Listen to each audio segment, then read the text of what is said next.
As Su Bin's study abroad life began to take shape, he discovered that a seemingly perfect roommate, who appeared to be a protagonist from a novel in the eyes of his ex-girlfriend, gradually revealed an overwhelming side that he found difficult to contend with.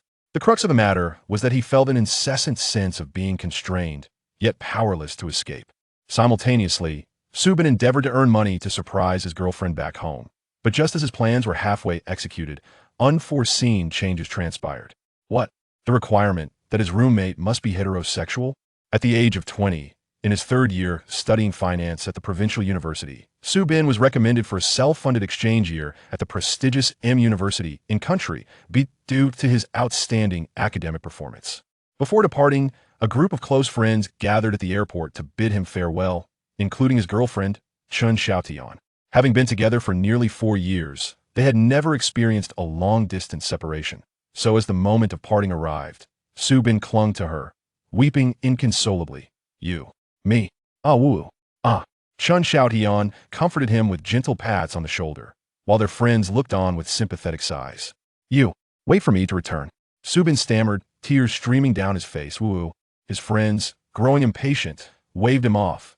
All right, enough with the sentimentality, just go. Wiping away his tears, Su Bin cast a lingering glance at his close friends, all of whom were high school classmates now attending different universities in the province. Although they studied at different institutions, they still frequently gathered to enjoy each other's company. It was their collective wisdom that had aided Su Bin in winning Chun Xiaoshan's heart. Take good care of Xiaotian for me, he implored. Come on, it's just a year, not a matter of life and death. With us around, she won't suffer at all. Guoli playfully draped an arm around Chun Xiaoshan's shoulder, to which she responded with a smile, playfully pushing him away. As Su Bin stepped through the boarding gate, he turned one last time to glance at Chun Xiaotian, who was laughing and chatting with Guoli. Among the group, only Huang Jingming was looking in his direction, mouth slightly agape, as if hesitating to speak. Su Bin paused, only to see him simply wave goodbye. Once aboard the plane, Su Bin quickly took out his phone to message Chun Xiaotian. I've arrived in Country B. He'll buy you some delicious food and clothes. What brand do you like? He'll get a SIM card as soon as I land, so wait for my call. After writing a lengthy message, he felt it was overly verbose and ultimately deleted it, opting instead for a simple 3 words. I love you. These 3 words had never crossed his lips to Chun Xiaotian before. Over the course of nearly 4 years, he had expressed his affection countless times with phrases like I like you, I really like you, and I like you so much, yet he had never uttered this weighty declaration until the moment of their farewell. In an instant, his eyes brimmed with tears again, and trembling slightly, he pressed the send button, watching helplessly as the screen displayed message failed to send. Su Bin.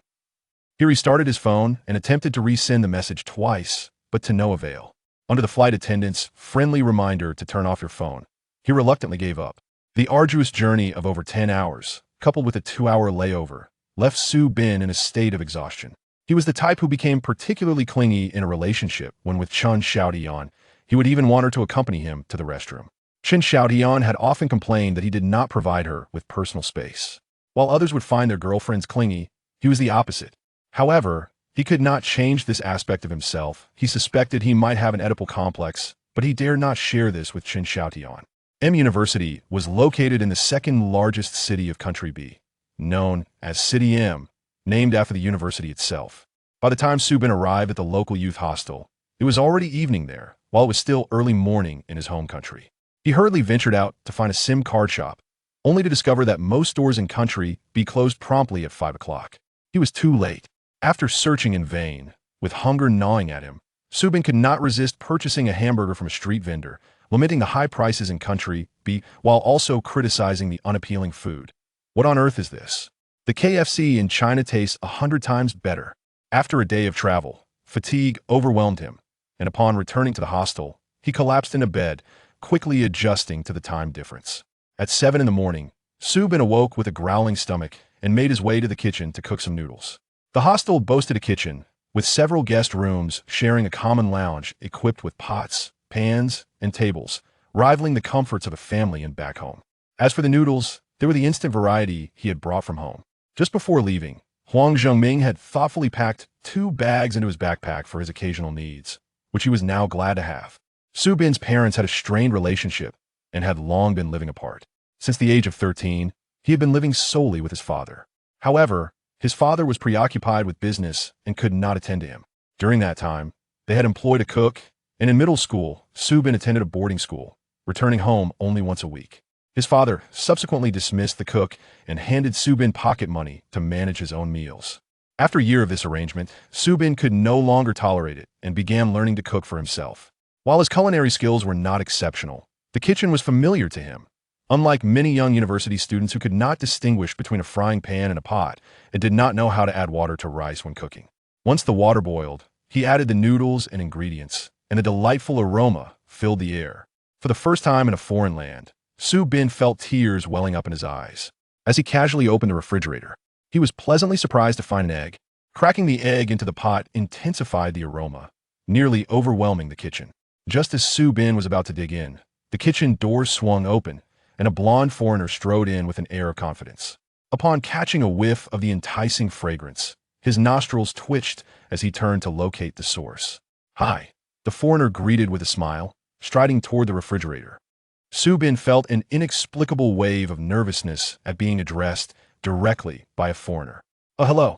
As the foreigner passed by, he casually glanced at Su Bin's noodles. Su Bin returned a smile, and the foreigner flashed a grin that could easily sell toothpaste. But Su Bin felt a sense of foreboding creep in. Sure enough, the next moment, the foreigner stood before the refrigerator, furrowing his brow and asking, "Have you seen my egg?" Su Bin. In that instant, Su Bin was tempted to brazenly say, "I haven't seen it," but he could not bring himself to do so. He was not the type to shy away from admitting when he had mistakenly taken something that did not belong to him. With a flushed face, he confessed to his egg theft, genuinely believing that the egg in the refrigerator was a complimentary offering from the hostel. The foreigner chuckled at this, waving his hand dismissively, indicating it was no problem. Experiencing such an embarrassing incident on his very first day abroad was mortifying. Su Bin had no idea how much a single egg cost, but he would gladly pay for it. However, he felt too awkward to ask directly. After several rounds of "it's okay," the foreigner added, "Actually, that egg was my breakfast." Su Bin, "What do you mean it's okay?" Deep down, he was clearly still concerned. QEQ. It wasn't until Su Bin noticed the foreigner's piercing blue eyes locked onto his noodles, with the egg floating atop, that he realized the gravity of the situation. Reluctantly, yet determined to express his apology, Su Bin offered, "How about I let you have this bowl of noodles? I just cooked it, and you haven't tried it yet." He emphasized that he remembered from his English class in middle school that foreigners valued personal hygiene at the dining table, typically preferring individual servings rather than sharing dishes Chinese style. The foreigner replied, "Aha, really? You are such a nice person." In that moment, Su Bin felt as though a glimmer of triumph flickered in the foreigner's eyes. "However, have you not yet eaten? Let's share a meal," the foreigner generously suggested. Su Bin felt both touched and conflicted, utterly at a loss for how to articulate his emotions. The foreigner not only welcomed the opportunity to share a bowl of noodles, but also exclaimed with exaggerated delight, "It smells absolutely divine. Oh, how wonderful. So delicious." Su Bin mused to himself, if a simple pack of instant noodles could elicit such joy, how ecstatic would he be upon tasting Lao Ganma? The two young men swiftly devoured the bowl of noodles. The foreigner, still savoring the taste, inquired about the price of these instant noodles in China. When Su Bin replied, 1 yuan and 8 cents, equivalent to a mere 0.18 B currency, the foreigner remarked with astonishment, "That's cheaper than an egg here." His implication was clear. "You are not losing out by sharing noodles with me. My egg costs more than your noodles." "Actually, you might want to check out the supermarket in Chinatown," Su Bin suggested. "You may find some there." Prior to his arrival, he had done some research and discovered that the country had several Chinese supermarkets where one could purchase quality goods from home, such as Lao Gan Ma, olive vegetables, and pickled bamboo shoots. The foreigner inquired, "Chinese supermarket? Where?" Having just arrived to the country, Su Bin had no idea where these supermarkets were located. Though he was puzzled by the fact that the foreigner should be more familiar with the local area, he hesitated to ask too many questions as they had only just met. "I have one more pack left. Would you like me to give it to you?" Su Bin, naturally generous, blurted out before he had time to think. The foreigner responded with surprise. Su Bin remained silent. Out of gratitude for the noodles, the foreigner decided to accompany Su Bin to the International Student Center at University for registration. Here, the foreigner's sense of direction proved far superior to that of a newly arrived Chinese student. Fortune smiled upon them, as that day, a Chinese student representative named K was on duty at the center. Su Bin found the organization pleasantly bidding farewell to the foreigner. After completing the necessary formalities, He turned to Kay to inquire about accommodation. Kay informed him that only freshmen were eligible for university housing allocations, and that students in their second year and above typically had to find their own accommodations. There were numerous private student apartments for rent nearby, and many students chose to share apartments. Though Su Bin had just arrived, he was classified as a second-year exchange student and thus did not qualify as a freshman. He had encountered this information on the International Student Forum, but as a newcomer, he wished to inspect both student apartments and shared housing before making any decisions. Kay recommended that Su Bin contact a rental agency affiliated with the university, which was not only reputable but also offered affordable prices. However, you must act quickly with the school term approaching. Available housing is quite scarce, he cautioned, handing Su Bin a guidebook titled Be Country International Student Guide, adding, "This is an internal publication for M University's international students. It is very useful, so keep it for reference." Su Bin expressed his gratitude and, after bidding farewell to Kay, hurried to the agency. Truth be told, Su Bin's decision to study abroad was largely influenced by Chen Xiaotian. Having excelled academically at the provincial university for 2 years, when the department announced the exchange program, Chen Xiaotian immediately encouraged him to apply. However, Su Bin, who found it difficult to be apart from his girlfriend, was reluctant to embark on an exchange, feeling that even in their own country, being separated was akin to a death sentence for him. After a few disagreements over this issue, Chen Xiaotian ultimately became quite upset, stating that he was immature and did not consider his future. Indeed, the experience of studying abroad would be immensely beneficial for both graduate school applications and future employment opportunities. Su Bin understood that Chen Xiaotian had his best interests at heart, but he could not constantly emphasize how much he missed her, especially when she had not complained. He felt that doing so would make him appear weak. Thus, he ultimately relented, albeit begrudgingly. "Fine, I'll go. Is that satisfactory? Please don't ignore me." Consequently, he was quite clear about his intentions for studying abroad. He aimed merely to gain experience and fulfill the requirements of the program. Regarding accommodation, he preferred to share with someone who was easier to communicate with, ideally a fellow Chinese student. The agency's staff, echoing Kay's sentiments, mentioned that suitable housing was limited. However, Su Bin was fortunate to learn that a property had just become available the previous day, seemingly occupied by Chinese tenants, which aligned well with Su Bin's preferences. The staff handed him the printed property details. "This house is 4 kilometers from M University, and there is a southeast-facing bedroom for rent, though you would need to share a bathroom. What do you think?" Su Bin frowned slightly. "Isn't that quite far from the school?" The staff explained, 4 kilometers is relatively close. Many M University students live 7 or 8 kilometers away in the suburbs, as the university is located in the city center, where rents are quite high. Su Bin inquired, "How do they get to school?"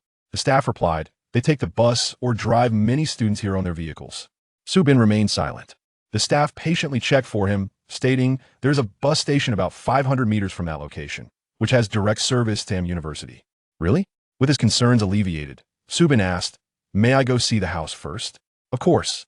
The staff swiftly dialed the landlord's number, speaking rapidly while nodding at Su Bin, as if appraising him. Su Bin only caught a fragment of her conversation. "Yes, he is a boy." Su Bin was left speechless. Then, the staff turned to Su Bin, apologetically saying, "The landlord has a few minor requirements for tenants." Su Bin felt an inkling of apprehension, asking, "What are the requirements?" "He prefers you to be a quiet individual, with no pets," and the staff hesitated a bit. "You must be heterosexual." "Wait, do I really look like a gay person?" Su Bin found this a bit absurd. Yet he responded earnestly, "I'm quiet, I'm allergic to pet fur, and I have a girlfriend back home." He emphasized the last part, almost hoping the person on the other end could hear him. The staff relayed Su Bin's response to the landlord, then paused before turning back to him. "The landlord also wants to know if you are skilled in cooking. Wasn't it said that students abroad were quite independent, cooking for themselves without interference? Did this Chinese student in the house have a habit of cooking together? Was the inability to cook a disqualifying factor for sharing accommodation?" Su Bin later realized he was overthinking the situation. Despite feeling that the landlord's requests were a bit excessive and mildly irritating, he nonetheless replied honestly, "I can cook a little." After all, he had made a pot of instant noodles that had thrilled the foreigner. Finally, the staff smiled as she handed the phone back to him. "Congratulations, you can go see the house, have a few words with the landlord." This felt remarkably like a job interview, causing Su Bin's palms to sweat. "Hello," a melodious male voice greeted him on the other end. "I'm Alan." Su Bin thought, hadn't the staff mentioned that the tenants were all Chinese? Why was this guy speaking English? Was this an intimidation tactic? "Thought my idol is Yu Min Hong." and my girlfriend is an English major. I'm immersed in a language daily. Not only did I pass level 6, but I also scored a 7 on the IELTS. Who's afraid of whom? Su Bin, of course, did not respond foolishly in Chinese instead. He quickly devised a grand-sounding English name for himself. Hello, I'm Michael.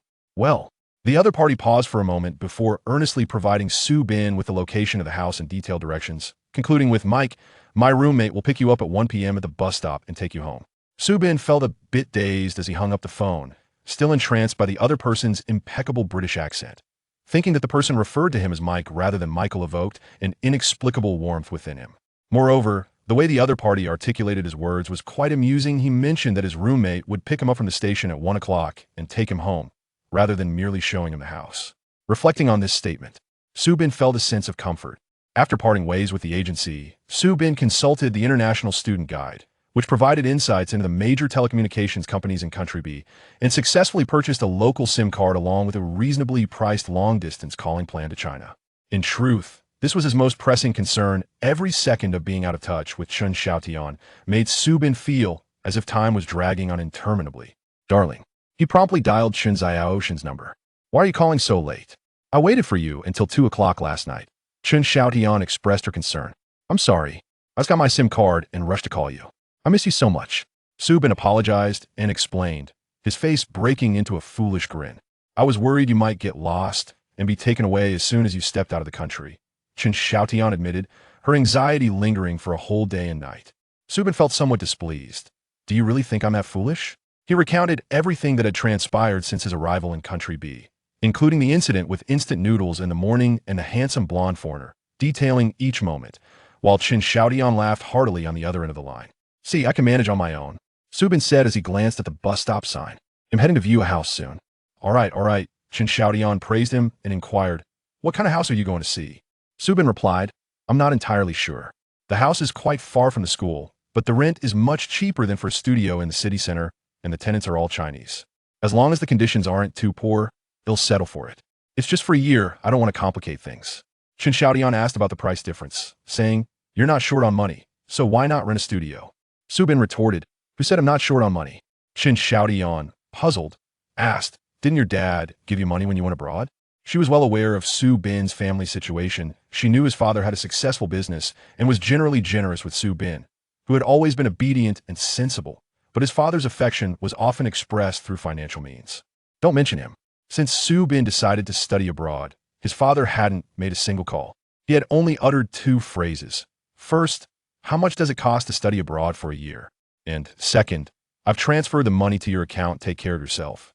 Reflecting on this, Su Bin felt a surge of irritation. He only knows how to send money. What good is money? I don't want his money. Chen Xiaotian fell silent. Realizing his tone was harsh, Su Bin quickly added, I want to earn my own money, save a bit, and strive to marry you as soon as possible. Chen Xiaotian teased, am I supposed to wait until the year of the monkey? Su Bin replied, ITLLB soon. Maybe even tomorrow. Let me go buy a lottery ticket. Are you just joking? Chen Xiaotian laughed. The two exchanged delightful banter, but Su Bin suddenly felt an impulse to convey the 3-word message he had failed to send before the flight. Xiaotian, hey, it's getting late. I need to go to my evening study. Chen Xiaotian abruptly interrupted. Let's save the fun stories for the next call. Su Bin sighed, all right then, hurry. Chen Xiaotian cautioned. Take care of yourself out there. Touched, Su Bin responded, don't worry about me. He'll call you later. Kisses. After hanging up, Su Bin felt a wave of dejection wash over him. But recalling Chen Xiaotian's words, he quickly lifted his spirits and set off to view the house. The bus ride from the city center to the stop that Alan had mentioned took approximately 30 minutes. As Su Bin disembarked, he spotted a tall, slender Chinese male leaning against the platform.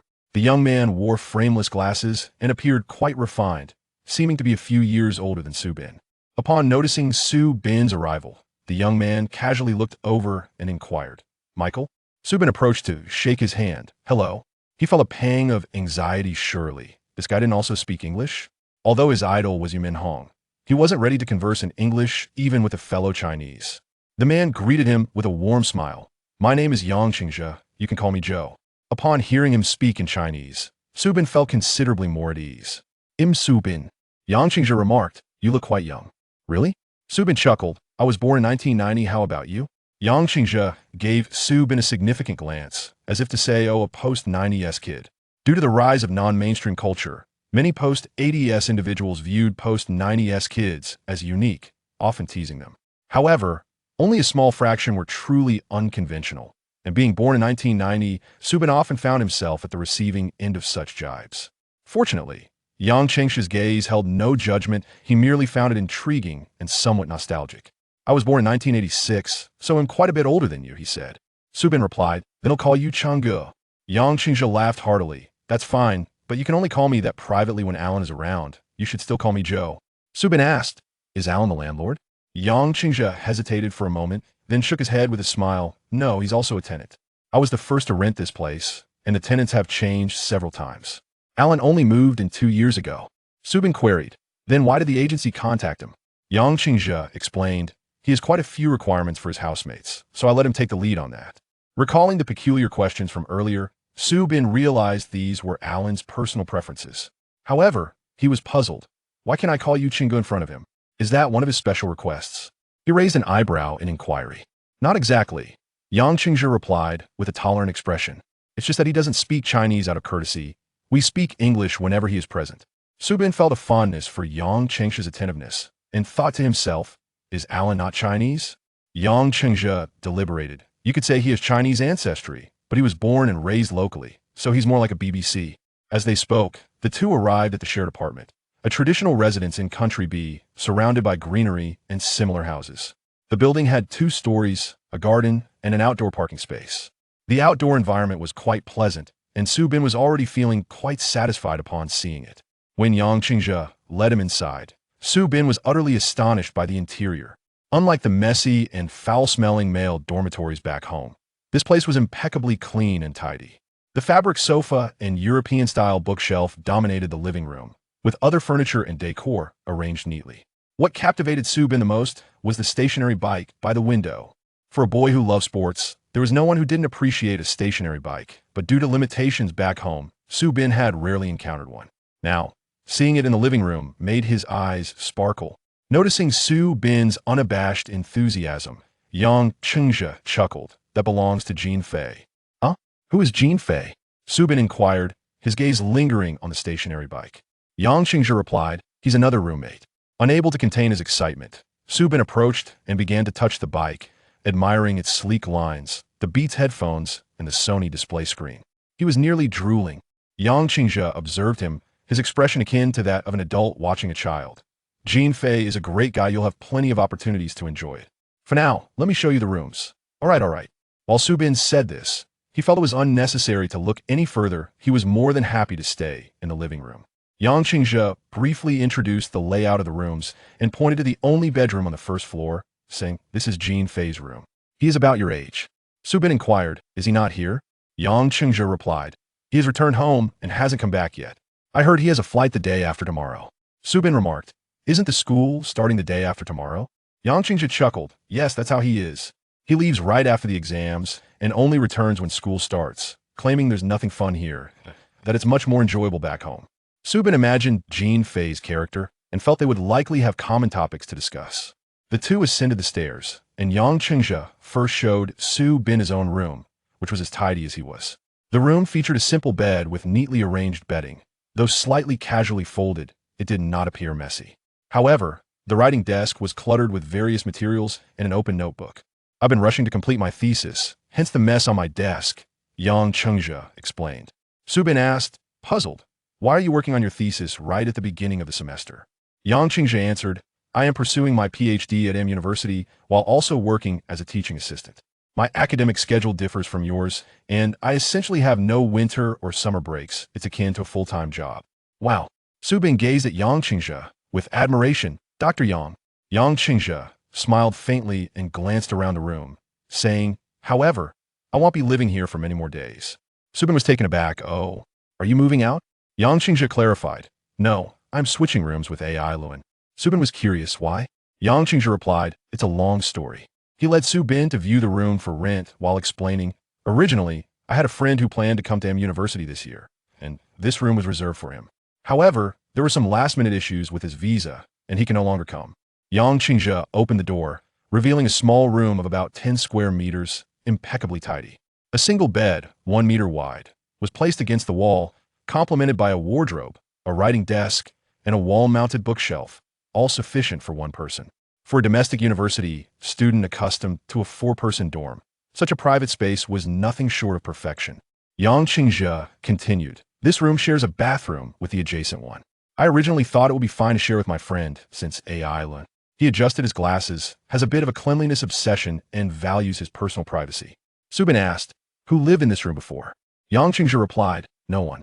It was originally AI Lun's study." Subin was silent. "When AI Lun learned my friend was coming, he moved everything into his own room. We recently bought a bed, wardrobe, and writing desk from IKEA." Yang Qingzhe gestured to the furniture, which were all meant for my friend. "Since he isn't coming, we thought it would be a shame to let them go to waste, so we decided to rent the room to someone else." Subin responded, "I see." Yang Qingzhe looked at Subin and asked, "Do you mind sharing the bathroom with me?" Subin waved his hand. Not at all. He felt quite fond of this senior brother, who resembled a kind neighbor. Yang Qingzhe smiled. "Great. AI Luan has been a bit busy lately. We can move things around this weekend. They'll help you then." Subin's intention to settle in was quite clear. He planned to return to the youth hostel shortly to retrieve his belongings. Yang Qingzhe asked, "Do you have a lot of luggage? Do you want me to help you carry it back?" "I can manage on my own." Subin thought of Yang Qingzhe's thesis and felt he must be quite busy, not wishing to inconvenience him further. Yang Qingzhe provided Subin with his phone number. "If you encounter any issues, feel free to call me." Subin felt warmth in his heart. "Thank you, Chengge." Yang Qingzhe replied, "No need for thanks. We'll be living under the same roof from now on, so let's not be too formal." On his way back to the youth hostel, Subin sat on the bus, gazing outside at the foreign scenery. Although the separation from his girlfriend left him feeling lonely and desolate, the warmth of a newly acquainted roommate filled him with anticipation for the life ahead. That evening, Subin single-handedly dragged two 20-kilogram suitcases back to his new residence. Seeing him drenched in sweat, Yang Qingzhe felt guilty, saying, "I should have accompanied you.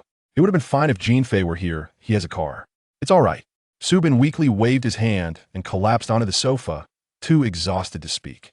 Yang Qingzhe glanced at his watch and said, "I should have prepared a welcome dinner for you, but AI Lun still hasn't returned." "It's okay, Chengge." Subin looked toward the kitchen and said, "Are there any ingredients? We could just whip up something simple to eat." Yang Qingzhe furrowed his brow slightly, appearing hesitant, but quickly replied, "All right, you sit tight while I check what's in the fridge and cook a couple of dishes for you." Subin wanted to assist, but Yang Qingzhe, understanding his fatigue from moving, politely declined. Subin was touched, thinking to himself that he had not misjudged indeed. His roommates knew how to cook. Just the thought of cooking and dining together in the future filled him with warmth. 003. Moving into a new home, the kitchen is semi-open, separated from the living room by a decorative frosted glass panel. Subin gazed at the immaculate coffee table and called out to Yang Qingzhe, "Brother Cheng, who cleans the house?" "Whoever has the time," came Yang Qingzhe's voice, drifting through the glass. Subin recalled his 2 years in a university dormitory back home, where despite a duty roster, no one ever lifted a finger. His roommates were all lazy, each making excuses, and it was always Subin who couldn't help but start tidying up first. Yet, he bore no resentment. For Yu Minhong was his idol. His idol had once spent 4 years fetching water for his dorm mates before founding New Oriental. With all his former roommates returning from the United States to help him, repaying the kindness he had shown them. This profoundly inspired Subin. His idol asserted that giving always yields returns, and though Subin had yet to receive any tangible reward, he believed it wholeheartedly. However, it seemed that his new roommates were all quite conscientious and cleanliness-loving, which left Subin feeling quite satisfied. Perhaps this could be seen as a form of recompense? "Do you all usually cook for yourselves?" he inquired, feeling the strain of shouting through the glass. He got up and approached the kitchen doorway. "I heard that Ailun expects his roommates to know how to cook. Is that so?" Yang Qingzhe smiled faintly, though his smile appeared somewhat strained.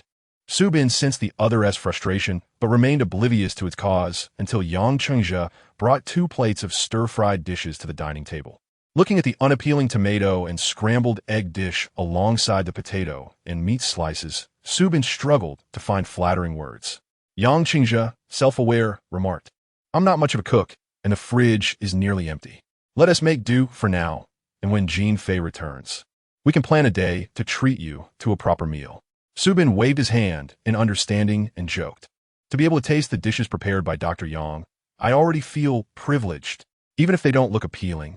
Can they be worse than the bland cafeteria food I had at boarding school? Subin was not a picky eater. However, after tasting a bite, he found his opinion shifting. He realized Yang Qingzhe was not being modest. After a few more bites, Subin started to regret the instant noodles he had generously offered to the foreigner earlier that morning. Once they finished eating, Subin resolved not to let Yang Qingzhe cook again, as it was somewhat hard on the stomach. After their meal, Subin eagerly volunteered to wash the dishes, while Yang Qingzhe casually pointed out the locations of various kitchen utensils and explained the usage of the oven, toaster, coffee maker, and more. There's a convenience store nearby that sells fresh food daily, though the selection is limited. Occasionally, we drive to a larger supermarket for a collective shopping trip. Usually every 2 weeks, Yang Qingzhe said as he opened the fridge. Most of the food here is communal. Whoever needs something can take it. If you feel you've taken too much, just contribute a bit more next time you shop. It's not a strict accounting. As Subin marveled at the mutual trust among roommates, he heard Yang Qingzhe say, seriously, just don't touch Ailuan's things. Subin fed to Sudentensen. What if I accidentally take something? Yang Qingzhe pointed to the top shelf of the fridge in a row on the door. This is Ailuan's section. He keeps his items on his designated shelf. Subin noticed many green glass bottles up there and couldn't discern if they were alcohol or beverages. Yang Qingzhe then opened the lower freezer compartment and added, it's the same here, only the bottom shelf belongs to Ailuan. The other 2 shelves are free for your use. After closing the fridge, Yang Qingzhe smiled. Actually, none of us are in the habit of cooking. Most of what we buy are frozen foods like pizza and pasta, which can simply be heated in the oven. So Ailuan always says our diet lacks nutrition and is unhealthy. Does Ailuan cook? Subin asked. He only knows how to prepare some simple Western meals. He only started learning after moving in. It was later that Subin realized Yang Qingzhe's definition of knowing how to cook was merely to toast slices of bread, spread some butter, and add a few slices of store-bought bacon, or to boil pasta until soft and mix it with pre-made sauce. Was that really cooking? It seemed less challenging than making instant noodles. However, Subin was still quite naive, and the term Western simple meals sounded quite sophisticated to him. After introducing everything, Yang Qingzhe showed no urgency to retreat to his room. He brewed a cup of bag red tea for Subin and joined him on the sofa for a chat, waiting for Ailuan to return so that they could be formally introduced. When Subin spoke of his life, the most he could share was about his girlfriend, Chen Xiaotian. Chen Xiaotian was a classmate from high school and the belle of the provincial university's foreign language department, but their relationship began as a prank among friends. During their second year of high school, Subin lost a bet in a game with his classmates, which resulted in him having to confess his feelings to the most beautiful girl in school. Unable to withstand the encouragement from his friends, he stormed into the broadcasting room and shouted into the microphone, Chen Xiaotian, I like you. I'm Subin from class 3. This outburst created quite a stir throughout the school. Many had pursued Chen Xiaotian, but at a prestigious high school that prohibited early relationships. Suitors could only express their feelings discreetly. Subin was the first to create such a commotion. As he was hastily ejected from the broadcasting room, his friends erupted in laughter. However, they were taken aback when Chen Xiaotian appeared at their classroom door that evening after school. Subin and Chen Xiaotian began dating. The teachers, recognizing that both were top students, turned a blind eye to their relationship. A year and a half later, during the college entrance examinations, they both achieved excellent results, gaining admission to the best university in the province, which quickly became a celebrated tale from their high school days. Yet, their relationship did not progress smoothly. At a class reunion after graduation, Chen Xiaotian learned that Subin's initial pursuit was merely a joke among classmates. And in her astonishment, she proposed a breakup. By then, however, Subin had genuinely fallen for her and desperately tried to win her back, embarking on a 3-month pursuit. He fetched water for her, bought her breakfast, escorted her to class, and picked her up afterward. When he learned she was late for morning runs, he sought ways to persuade the disciplinary committee's senior to exempt her from penalties. Upon discovering her favorite star was performing in the city, he queued for several nights to buy tickets for her. Countless thoughtful gestures ensued, and wherever Chen Xiaotian appeared, Subin was sure to be at her side. On the eve of her 18th birthday, Subin gathered several classmates who had participated in the bet and bought a multitude of candles, arranging them into a giant heart shape beneath her dormitory. That night, curious heads filled the windows of the foreign language department as girls' dormitory. watching a group of passionate youths below singing Wang Lihong's Love Is You. Su Bin stood in the center of the heart, holding a conspicuous bouquet of roses, making the entire night seem suffused with a pink hue. After finishing the song, Su Bin shouted towards the dormitory, "Chen Xiaotian, I like you. I'm Su Bin from the finance department." Cheers erupted from both inside and outside the building, with everyone shouting for them to be together. Finally, Chen Xiaotian emerged from the dormitory, clad in a white dress, gracefully approaching Su Bin to accept the roses he offered, shyly saying, "Everyone sang off-key." Their story created quite a sensation, even being reported by the university's newspaper. From that moment on, Su Bin became somewhat of a campus celebrity, and it was later heard that his candlelit confession method was shared online, becoming a beacon of hope for countless young men. Su Bin spoke animatedly, and Yang Qingzhe listened with keen interest. "How romantic," Yang Qingzhe remarked, then asked, "But I've only heard how you pursued her. Does she treat you well?" Indeed, Chen Xiaotian possesses numerous admirable qualities that Su Bin can readily enumerate. Not only is she exceptionally beautiful and kind-hearted, but she also excels academically, particularly in English. It was after attending a lecture with Chen Xiaotian that Su Bin solidified his admiration for his idol. In moments of sorrow, she offers solace, and in times of disappointment, she provides encouragement. She is remarkably independent, thoughtful, and never burdens him with requests for material possessions. Su Bin is aware that some girls place great importance on such matters. In essence, she is truly unique. Yang Qingzhe nodded. "You are currently in a long-distance relationship, separated by an 8-hour time difference. Does that not cause you distress?" "Indeed, it is agonizing. Every moment is a heart-wrenching struggle." Su Bin replied, his brow furrowed. Yang Qingzhe consoled him. "Sometimes, distance serves as a test of the strength of a relationship. If you can endure this challenge, you may contemplate proposing upon your return." "Ah, that seems a bit premature." Su Bin laughed, recognizing Yang Qingzhe's jest. Yet his heart raced at the thought. "What about you, Changge? Do you have a girlfriend?" Su Bin swiftly shifted the topic. Yang Qingzhe blushed slightly. "I fear you may mock me, but I have never been in a romantic relationship." Su Bin gasped in astonishment. "Really? You are such a wonderful person, handsome, and even a doctoral candidate. I find it hard to believe you have never had a girlfriend. How could someone as charming as you not have admirers?" Of course, he chose to overlook Yang Qingzhe's culinary shortcomings. Yang Qingzhe explained, "I have devoted my life to academics, having skipped grades twice. Subsequently, the girls around me have always been older. After pursuing my master's abroad, the pressure was intense, leaving little room for romance. Now, as I embark on my second doctoral degree, I have grown accustomed to solitude after nearly 8 years overseas." "Your second doctorate?" Su Bin was taken aback. Yang Qingzhe was only 5 years his senior, yet he was already pursuing his second doctorate. What a remarkable scholar. It seems reasonable that he might struggle in the kitchen. Yang Qingzhe chuckled. "When I realized I was surrounded by younger individuals like you, I felt a bit embarrassed to take action." Su Bin exclaimed, "What do you mean younger? It's only a 5-year difference. Do not perceive yourself as ancient." If he were a woman, he would undoubtedly choose someone as gentle and mature as Yang Qingzhe as a partner. Cooking skills could always be learned. As they conversed, a noise suddenly emanated from the entrance, prompting both to turn their attention. A young man clad in black stood quietly in the foyer, having entered unnoticed. He pressed a switch on the wall, and the ceiling light illuminated his chiseled features, high nose, and long lashes that cast shadows over his striking gray-green eyes. In that instant, Su Bin felt his heart cease to beat. The young man possessed a breathtakingly handsome visage, evoking thoughts of mixed heritage, celebrities, models, and fairy tale princes. He even conjured images of a vampire. However, aside from his jet-black hair, there was nothing about him that suggested he could be Chinese. He approached them with an indescribable elegance, walking soundlessly, yet the closer he drew, the more oppressive the atmosphere became. Su Bin instinctively rose to his feet. "Alan, this is Michael," Yang Qingzhe introduced with a smile. "Hello," Michael greeted coolly, extending a hand to Su Bin.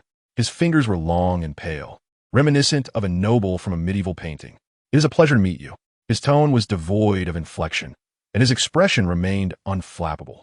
Had Su Bin not heard his voice over the phone, he would scarcely have recognized this person as Alan. However, he could not envision any other aspect of Alan's character.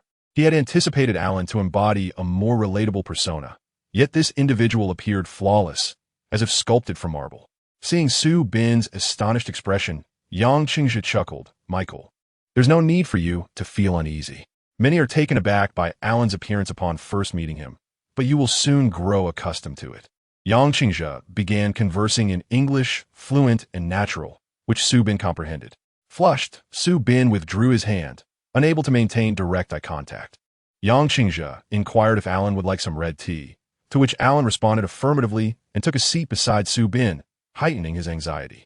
Alan posed a few casual questions, asking if Su Bin was studying at M University, what his major was, and how long he intended to stay. Su Bin responded almost mechanically, detailing that he was studying finance and had already moved his belongings to an empty room upstairs, planning to stay for a year. Yet, from those simple inquiries, Alan pointed out several of Su Bin's lexical and grammatical errors, causing him to blush profusely. It was only when Yang Qingzhi returned with a teacup that Su Bin exhaled in relief. Yang Qingzhi, however, remarked with a smile, "You are correct in listening to Alan. He speaks a very refined and elegant form of noble English. Engaging with him will greatly enhance your language skills. Internally, Su Bin rage, engage. I am here to rent a place, not to learn English. This interaction feels overwhelmingly daunting. Disregarding Su Bin's inner turmoil." Yang Qingzhi broached the subject of changing rooms with Alan. Alan furrowed his brow and replied, "I am rather busy these next 2 weeks and am unsure about my availability this weekend. We can revisit this later. Perhaps we can find a time in the evening to move." Yang Qingzhi replied, "All right, just let me know when it is convenient." Su Bin silently prayed that Alan would soon arrange to swap rooms with Yang Qingzhi. He had a nagging feeling that cohabiting with this individual would leave him feeling constrained and uncomfortable. After a long day of moving, Su Bin intended to take a shower before bed.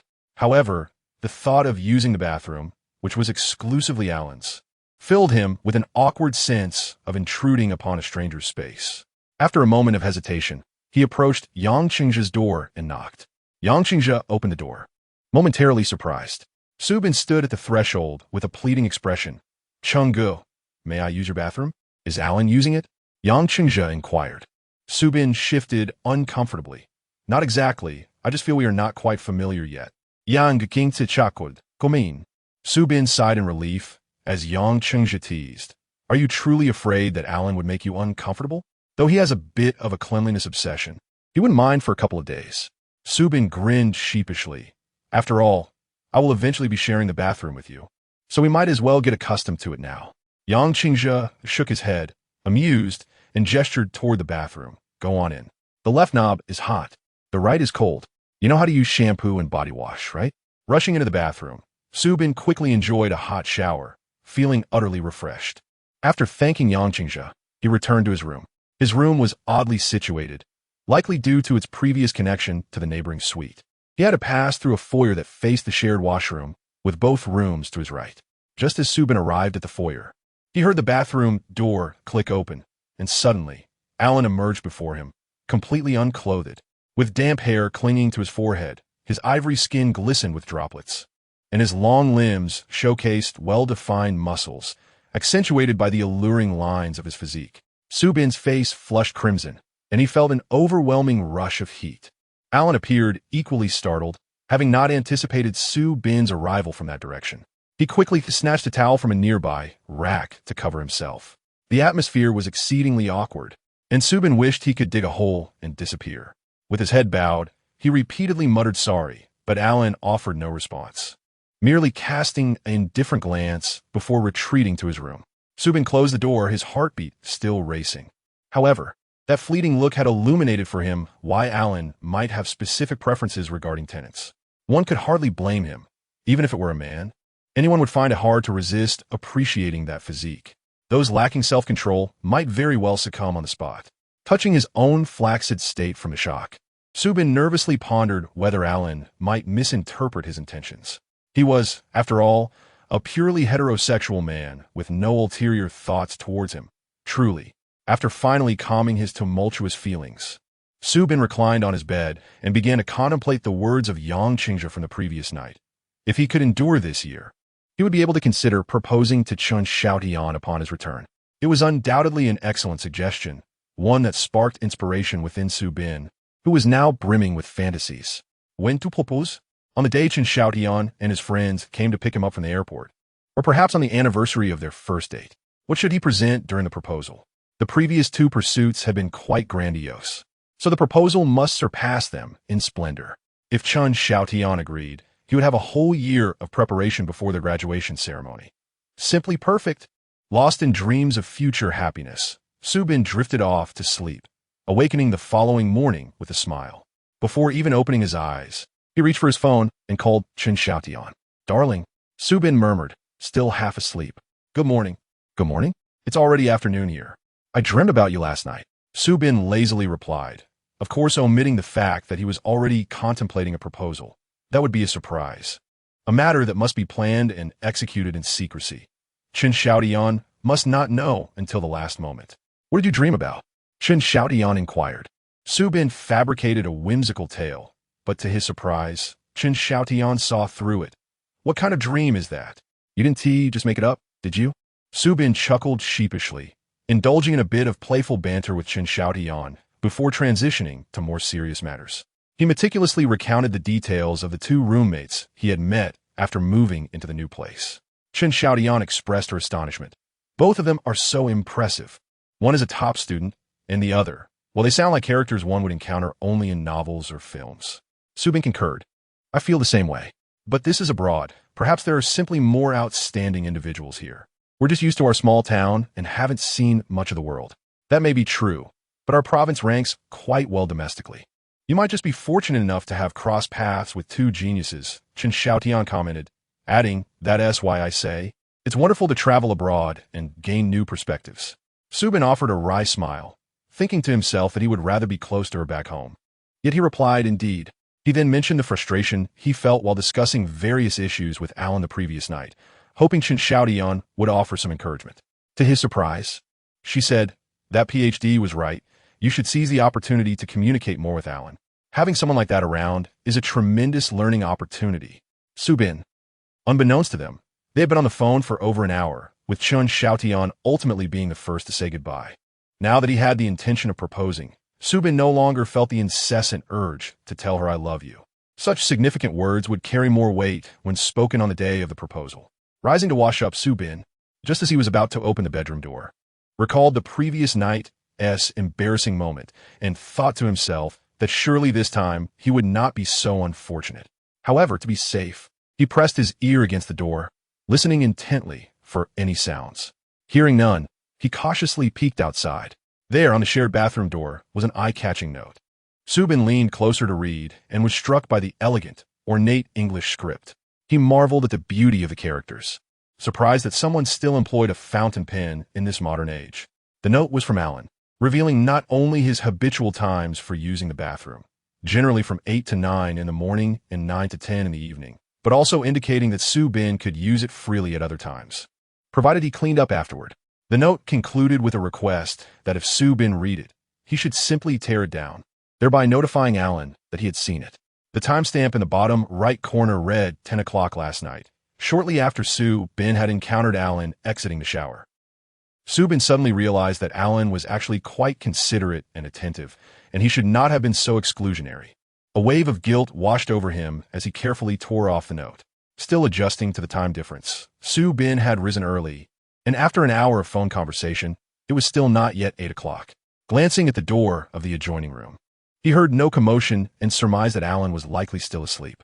He hurried to the bathroom to wash up before 8. Sneaking downstairs, he passed Yang Qingzhe's door, which was also silent. The previous night's dinner had nearly induced a stomach ailment, so Su Bin resolved to prepare something delicious for himself in the morning. After all, a person is made of iron, while meals are made of steel. One can hardly survive without food. Though Su Bin sometimes felt a bit melodramatic, he would never entertain the notion that he could thrive on an irregular meal schedule. Breakfast was a necessity, and, moreover, it must be satisfying. Opening the refrigerator, he recalled Yang Qingzhe's admonitions about what was off-limits and grew curious about what Alan had stocked. Bread, butter, carrots, ham. These all appear to be quite ordinary items. Su Bin then noticed some green bottles labeled with a string of uppercase letters, the meaning of which eluded him. Just as he reached to pull one down for a closer look, he heard a faint sound from upstairs. Su Bin quickly withdrew his hand, startled like a frightened rabbit. After standing motionless for a moment, he realized the upstairs had fallen silent again. He exhaled a sigh of relief, chuckling at his own jumpiness. After all, he was not a thief. Why should he be so apprehensive? Aside from the top shelf of the refrigerator, where a large bottle of milk sat, Subin took note of the brand before retracting his curiosity and refraining from further investigation. Yang Qingzhe was right. The refrigerator was indeed low on supplies. Aside from a few fresh eggs, there were only 3 large potatoes left. Subin scooped some rice into a white ceramic pot to simmer into congee and diced a few potato chunks to roast in the oven. Just as he was busying himself, Yang Qingzhe descended the stairs. "Good morning, Chengge," Subin greeted. "Making congee? Impressive." Yang Qingzhe appeared quite fatigued, but seeing Su Bin's vibrant energy uplifted his spirits. "This pot hasn't been used since we bought it," Su Bin replied. "Let us eat together in a bit." Yang Qingzhe glanced at his watch and said regretfully, "I fear I won't have time. I stayed up all night writing my paper and must rush to school now." Su Bin exclaimed, "Oh, in such a hurry? What about breakfast? I'll just grab a sandwich from Tesco." Yang Qingzhe replied hurriedly while putting on his shoes. "The fridge is nearly empty. Do you want anything? I'll bring some back tonight." Seeing him so busy yet still concerned for him touched Su Bin. "Chengge, don't worry about me. I can manage on my own." Yang Qingzhe replied, "If you want to go to the supermarket, you can ask Alan how to get there. I'm off now. See you tonight." Su Bin bid farewell to Yang Qingzhe at the door, feeling a twinge of sympathy for his exhaustion and thinking how much better it would be if his senior could find a girlfriend soon. Gazing at the fully equipped kitchen, Su Bin felt a twinge of regret that Yang Qingzhe and the others did not possess culinary skills. He envisioned that if he were to marry Chun Xiaotian, their kitchen would be as well-stocked, allowing him to prepare delightful meals for her daily. As the porridge simmered and the potatoes roasted, he seized the opportunity to venture into the living room to indulge in his long-desired stationary bike. Su Bin's first encounter with a stationary bike had been shortly after graduating high school when a classmate's relative opened a gym in the city. He had gone with a few friends to try it out, and he instantly fell in love with it. However, for an ordinary university student, enrolling at a gym felt somewhat extravagant, especially since it was located far from the university town. Thus, he let it go. Now, with such a treasure in his shared apartment, Su Bin could hardly contain his excitement. Eagerly climbing onto the bike, he managed to turn on the music and video. How splendid! It was even better than the one he had used at the gym. Riding was incredibly effortless, and the music was perfectly exhilarating. Su Bin was completely enraptured. Yet, this machine was quite taxing on one's stamina. Within just a few minutes, he found himself panting and gasping for breath, reflecting on the need to strengthen his fitness regimen. The porcelain pot had filled the room with the enticing aroma of rice within half an hour. The potatoes were nearly done, and Su Bin sprinkled a bit of pepper and salt on them, preparing to fry an egg before dining. The sizzling sound of the egg frying accompanied Su Bin's cheerful humming, rendering him oblivious to Alan's descent down the stairs. Only when he turned off the heat did he hear a voice close to the back of his head. "Morning." The familiar, slightly affected tone nearly startled Su Bin into jumping again. You. Nervous, Su Bin stammered for a moment, finally managing to utter a simple morning, which came out sounding more like a rap than a greeting. Alan seemed unable to contain himself, a subtle smile creeping across his lips. Su Bin. If Su Bin's heart had stopped the first time he laid eyes on Alan, he now felt utterly dazzled. Watching Alan smile, a single thought echoed in his mind. "Oh my, he is not as stoic as he appears. Why do you always react so strongly when you see me?" Alan tilted his head slightly, a teasing smile gracing his features as he asked, "Am I that frightening?" No. Su Bin fumbled for an explanation. He simply felt uneasy in the presence of foreigners. Although Alan had Chinese ancestry, it was all rather complicated. Alan chose not to dwell on the matter and glanced at the electric stove, inquiring, "Your breakfast?" Seizing the opportunity, Su Bin replied, "Yes, I made porridge. Would you like some?" Alan naturally responded, "Sure, I'd be honored." He agreed. Su Bin internally rejoiced, realizing that Alan wasn't nearly as aloof as he had seemed. Su Bin quickly turned on the heat and poured a bit of oil into the pot. When Alan asked what he was doing, Su Bin explained, "I'm going to fry you an egg." Alan nodded, smiling, "Thank you." Su Bin heated the pot, lowered the flame, shook the raw egg, cracked into the pan, and it sizzled. Alan leaned against the counter, watching Su Bin's every move with keen interest. Su Bin felt an overwhelming sense of anxiety. Why was Alan standing there while he fried an egg? Was he testing his culinary abilities? As the egg cooked on one side, it was only partially done. Alan casually offered instructions. Su Bin. Wait, does he really think I'm a chef? Should I add soy sauce? Su Bin inwidit. Alan frowned slightly. Can you really add that to fried eggs? Why not? Su Bin asked, only to remember that foreigners typically sprinkled fine salt on fried eggs, not using such sophisticated condiments. He explained, in China, we often add this seasoning to fried eggs. Alan paused for a moment, seemingly contemplating, before finally saying, fry one the way you're accustomed to. Oh. Su Bin interpreted Alan's use to refer to his hometown of Hangzhou, thus preparing a sweet and sour fried egg for him. Alan regarded the fried egg on the plate with an odd expression, as if it were not an egg but a bomb. Having observed Su Bin continuously adding various seasonings, some white, some black, some transparent, Alan's brows nearly knitted together in distress. Su Bin, uncertain of Alan's preferences, mustered his courage and said, give it a try. Alan graciously sliced a small piece of the fluffy egg white and tasted it, his previously furrowed brow relaxing. He cut another piece and raised an eyebrow. Su Bin felt a wave of apprehension. What was Alan's reaction? Would he express his thoughts? Noticing Su Bin's anxious gaze, Alan finally commented, the flavor is a bit unusual. Su Bin's heart plummeted. It was true that foreigners often found their flavors unfamiliar. Alas. However, Alan continued, but I quite like it. Su Bin. That must be what it feels like to soar from the depths to the clouds in an instant. Alan scooped a spoonful of porridge and paired it with a third piece of fried egg, savoring it. Good. Though his tone remained neutral, Su Bin sensed that this was the highest praise Alan could offer, and in that fleeting moment, he thought he saw a glimmer of happiness on Alan's face. It was akin to receiving a perfect score on an exam. Su Bin felt elated. Throughout the meal, Alan remained silent, his deliberate movements and elegant use of cutlery giving the impression that he was not merely consuming a bowl of porridge, but indulging in some exquisite French cuisine. Su Bin mused that had it not been for answering him, Alan might not have spoken at all. Once finished, Alan dabbed his mouth with a napkin and asked Su Bin, how did you do it? Su Bin. Huh? Alan, what did you add to the egg? Su Bin. Sugar, soy sauce, guite vinegar. Alan, that is all? Su Bin. Yes. Alan, oh. Su Bin felt exasperated. What was he trying to say? Alan remained silent, thanked him again, and asked if Su Bin would like coffee, seemingly wishing to reciprocate for breakfast. Su Bin, of course, did not decline. He noticed that Alan had poured more milk into his cup and topped it with froth. Curiously, he asked, why is mine different from yours? He found himself less anxious speaking with Alan now. Alan glanced at him coolly. Don't you like it? Su Bin licked his lips, which were now frothy, and replied honestly, I do. The flavor was truly delightful. The rich aroma of the coffee melded beautifully with the creaminess of the milk, surpassing anything Su Bin had ever tasted in a CAF. Alan regarded him with a knowing smile, took a sip of his coffee, and remarked, I thought you might prefer more milk. Su Bin, cradling his cup, asked why. You seem like a child, Alan replied, raising his cup slightly before heading upstairs. Su Bin. Why not find me a child who can fry sweet and sour eggs? Returning to his room, Su Bin connected his laptop to the campus network, uploaded the photos he had just taken, and captioned them, the second day in B country. The coffee my roommate made is superb. Smile. During Su Bin's initial years at university, the campus network was immensely popular, and he had been a notable figure on it, often posting updates. Soon, a flurry of comments appeared beneath his photo. Roommate A from Provincial University.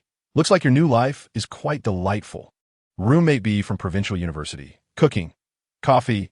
Please don't tease those of us who drink instant Nestle every day. Crying face, Guoli damn. This is fantastic. Huang Jingming.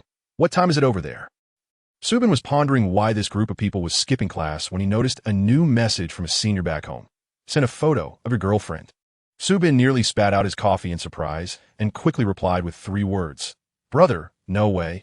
Chen Xiaodian is a rather unique girl. She does not have QQ, does not engage in any social networks, and rarely sends text messages. Even her school homepage was created by Su Bin, and he is her only friend on it. Numerous requests to add her have been rejected by Su Bin. Despite this, her homepage has garnered hundreds of visits, solely due to her beauty. Many who have seen Chen Xiaoyan's true appearance are indignant at Su Bin's possessiveness. However, she is already in a relationship, and Su Bin, her high school classmate, is academically proficient and reasonably good-looking. A talented individual paired with a beauty, leaving little room for criticism. Yet, The admiration for a beautiful girl is a shared hobby among every homebody, and those close to Subin often tease him about it, including a senior. The senior sent another message. With your girlfriend back home, aren't you worried about someone stealing her away while you're abroad? Upon reading this, Subin paused momentarily, but quickly dismissed any concerns. With close friends like Guo Li and Huang Zhengming keeping a watchful eye, who would dare to encroach upon Su Bin's territory? Moreover, Chun Xiaotian is not just anyone.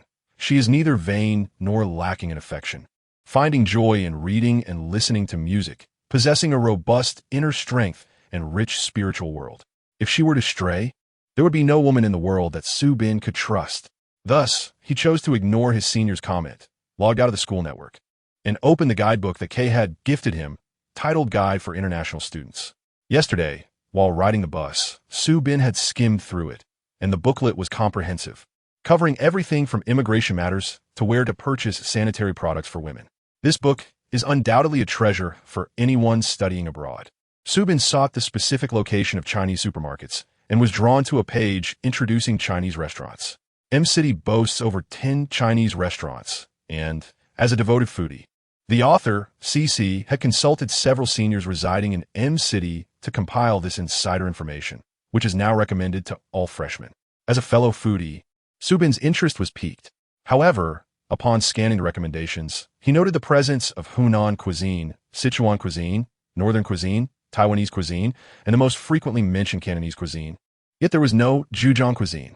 Su Bin hailed from Hangzhou, and Hangzhou cuisine is a significant branch of Zhejiang cuisine, characterized by its savory, sweet, and slightly sour flavors. Featuring renowned dishes such as Westlake vinegar fish and dompa pork, which are also Su Bin's favorites. Unfortunately, aside from a restaurant called Happy Meal that served braised pork with preserved vegetables, he found no other nostalgic hometown delicacies in the recommendations. Learning that this restaurant was located in Chinatown, Su Bin resolved to explore the area in the afternoon and pick up some items on the way. He took the bus to the city center, inquired about directions, and arrived at Chinatown just in time for lunch. Su Bin located the recommended Happy Meal and found it bustling, which led him to believe that the food must be excellent. Eager to join the lively atmosphere, he stepped inside. The staff at the restaurant were all Chinese, so Su Bin had no trouble ordering his meal without worrying about how to say braised pork with preserved vegetables in English. He ordered his dish and settled into a corner, relaxed. While waiting for his food, Su Bin observed the young staff members handling the cash register and thought they all looked like international students. A girl with a ponytail brought his food, and Su Bin seized the opportunity to ask her, "Are you studying here?" "Yes, I work part-time here," she replied cheerfully, smiling as she added, "I haven't seen you before. Are you new here?" "Su Bin, can you tell it just by looking?" The girl laughed. M-City sounds big, but the Chinese community is quite small. I've worked at this restaurant for a year, so I recognize all the regulars. All right then, enjoy your meal. I need to get back to work. Su Bin smiled apologetically, and the girl winked at him before returning to her duties. Su Bin had heard that most university students in B country work part-time, as the hourly wages are high, and service jobs are not looked down upon. Working part-time during studies not only helps enhance one's skills, but also provides a bit of extra cash for meals, which is a good thing. After tasting the braised pork with preserved vegetables, Su Bin found the flavor satisfactory, though not astonishing. Perhaps it was because the restaurant was in a foreign country, and such a standard of food was sufficient to delight international students. As he neared the end of his meal, the ponytail girl seemed to have a moment of free time and approached Su Bin again. "Handsome, what's your name?" "Su Bin, Michael." The girl asked, "I'm Casey. Which school and major are you in?" "Su Bin, M University, I'm studying finance." Besides M University, there is a city university, but it lacks the reputation and strength of M University. Casey replied, "I'm from the city university. I've heard that the finance department at M University is quite good."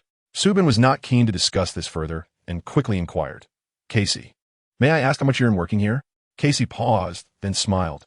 "Why? Do you want to work as well?" Su Bin shyly smiled, and Casey wrote her phone number on an order sheet and handed it to him, whispering, "It's not convenient to discuss here. Call me tonight, and I'll tell you." Su Bin gratefully accepted the note, settled his bill, and said, "I'll be wandering around this area this afternoon. I'll contact you tonight." Casey waved cheerfully at him, but as she turned, a male employee bumped into her, leading to a round of teasing. "Casey, you've already flirted with a handsome guy after just a few minutes. What is going on?" Casey retorted, "Oh please, that's just a new junior. He's interested in working here. Maybe he'll be our colleague tomorrow." The male colleague scratched his chin and shook his head. "He doesn't look like someone who lacks money. I think he's just looking for something new. Even if he came, he wouldn't last long." Casey. Indeed, the colleague was accurate. Subin did not lack money. Although Subin's family was not wealthy, his father had never deprived him materially. The money his father sent was sufficient to cover his living expenses in the country for an entire year, even allowing Subin to occasionally travel to nearby cities for a broader experience. However, with a touch of youthful idealism, Subin had set a lofty goal to propose to Qin Xiaotian in a year. Since he planned to propose, he needed to buy a ring. Although he was unsure of the cost of a diamond ring, he assumed it would not be inexpensive. He was determined not to ask his father for the money to buy the ring. He wanted to earn it through his own efforts, which was precisely why he had struck up a conversation with Casey. After satisfying his hunger, he felt ready to search for a job. Subin wandered through the relatively small Chinatown and finally found the fabled Chinese supermarket, eagerly diving inside. When he emerged, he was already down $100. The currency exchange rate between the country's currency and the renminbi was nearly 12:1, meaning that $100 equated to 1,200 yuan, nearly equivalent to a month's worth of living expenses for Subin back home. Yet in the country, $100 only bought him 2 large bags of spices and dry goods. Items like wood ear mushrooms and shiitake mushrooms were absurdly pricier than ginseng and reishi mushrooms in his home country. Subin left the supermarket with 2 plastic bags, ruefully contemplating how quickly he was spending money, further realizing the weight of his responsibilities and the uncertainties of his future. At the supermarket entrance, a stack of free newspapers caught his eye, and he noticed a job advertisement, prompting him to curiously lean in for a closer look. Job posting 1 job requirements. Male. Age is not limited. Must be willing to endure hardship. Job description. Fish transportation. Location and time. Seafood market, 20 kilometers from M City. Every Sunday from 7 a.m. to 12 p.m. Salary payment. To be discussed, settled on the same day. Contact number 0161 XXXXXX 1 Boss Wong. Subin, what does it mean to transport fish? Is it manual labor? However, the distance from the city seems rather far and potentially dangerous. Subin hurriedly skipped this and looked at the next posting. Job posting 2, job requirements. No gender restrictions, students preferred. Job description, distributing flyers. Location and time. The boss will drive to the designated location, working 3 to 4 hours at a time. Salary payment, 7 PDS hour, settled on the same day. Contact number, 0161 XXXXXX2 Boss Lee. Subin, converting that to about 80 yuan an hour? If I distribute for 4 hours, that's almost 320 yuan. That seems quite substantial. But what type of flyers are they? What if they are for something controversial? Would my status as a party member be discriminated against? After reviewing a few more postings, Subin noticed that most jobs offered same-day payment. Some even specified cash payment. This reminded him of information he had encountered on a study abroad forum before leaving for the country, which stated that international students must apply for a work account through formal channels. Each individual would receive an account card, akin to a bank card, wherein their earnings will be deposited. The B-country government restricts the working hours of international students per week. Exceeding the limit would result in deductions, and earnings beyond a certain threshold would be taxable. If payments were made in cash on-site, it likely indicated that the employer was avoiding taxes by hiring informal workers. Although many people worked illegally, being caught could lead to serious consequences, potentially including deportation. Subin, being timid, felt anxious at this thought and dared not peruse the free newspaper any longer. Before leaving, he noticed numerous advertisements for tire education and felt a sudden urge to depart, hastily carrying 2 heavy bags away. As he walked halfway, panting heavily, Subin realized something was amiss. He was lost. QQ. During Subin's time abroad, smartphones equipped with navigation were not yet widespread. So when he found himself in unfamiliar territory, a flicker of worry crossed his mind. Yet, there's a saying that getting lost is the best way to discover a city. Subin suddenly thought to just keep walking.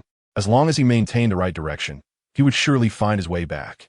Perhaps he would even encounter some unique scenery along the way.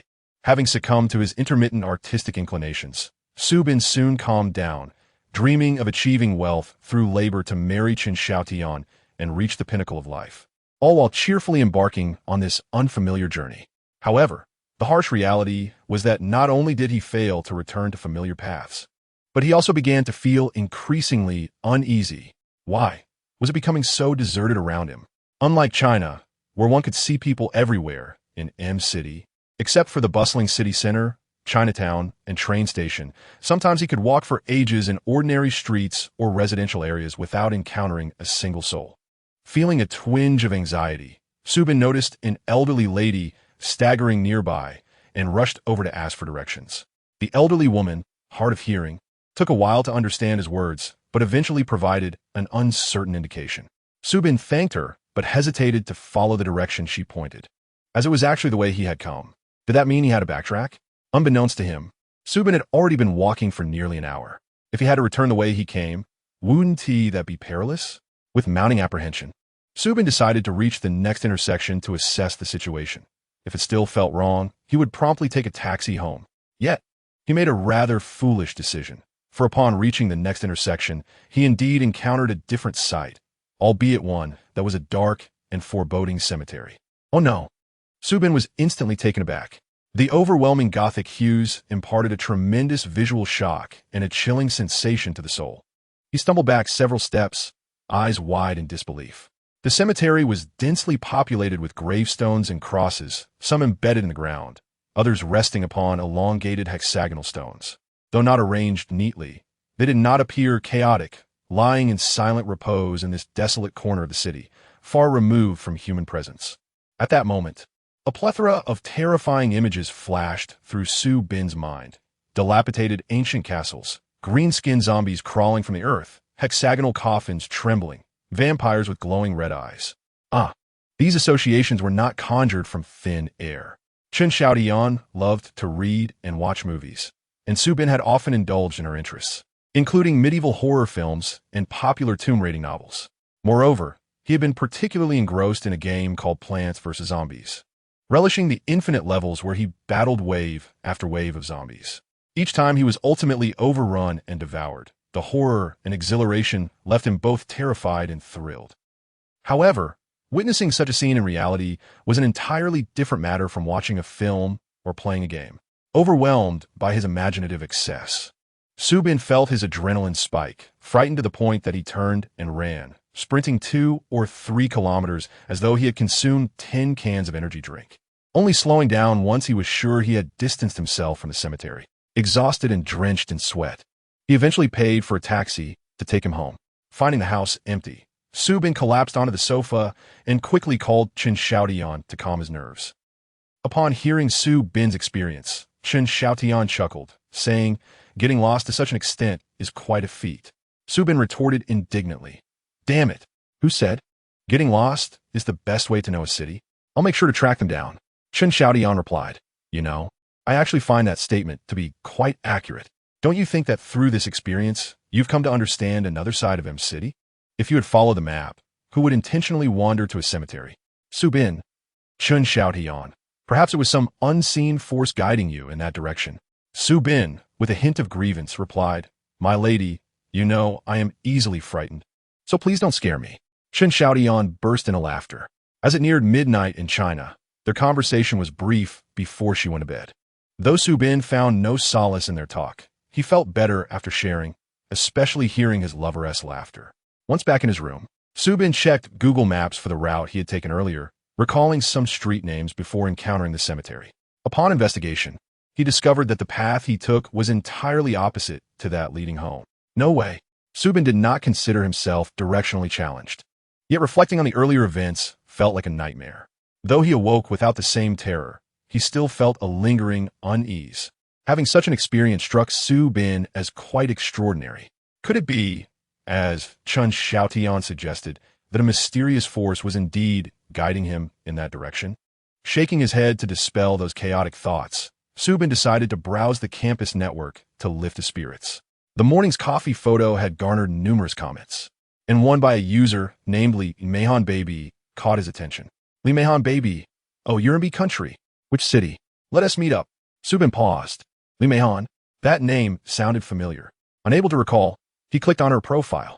The girl had posted many photos, and upon seeing her real picture, a vague memory surfaced. She appeared to be Chun Xiaoyan's high school desk mate. Given his relationship with Chun Xiaotian, many of her friends were acquainted with him. Su Bin replied, "Yes, I'm here for a year-long exchange at M University." The response came swiftly. "I'm in L City, quite close to you." Country B is a small island nation where trains serve as the primary mode of transportation. The journey from City M to City L takes merely 40 minutes by train. Su Bin remarked, "Is that so? However, I've only recently arrived and am not yet familiar with this place." He recalled the photo of Li Meihan, finding her quite beautiful, yet his memories of her from high school were rather faint. Perhaps it was because Chun Xiaoyan's beauty overshadowed her, rendering the girls around her mere background figures. Or perhaps it was due to his singular focus on Chun Xiaotian that left no room for other girls in his thoughts. Li Meihan did not continue to comment, but instead sent him a private message. "If I have some free time this weekend to visit City M, I'll come to see you. It's so rare to encounter a high school classmate here."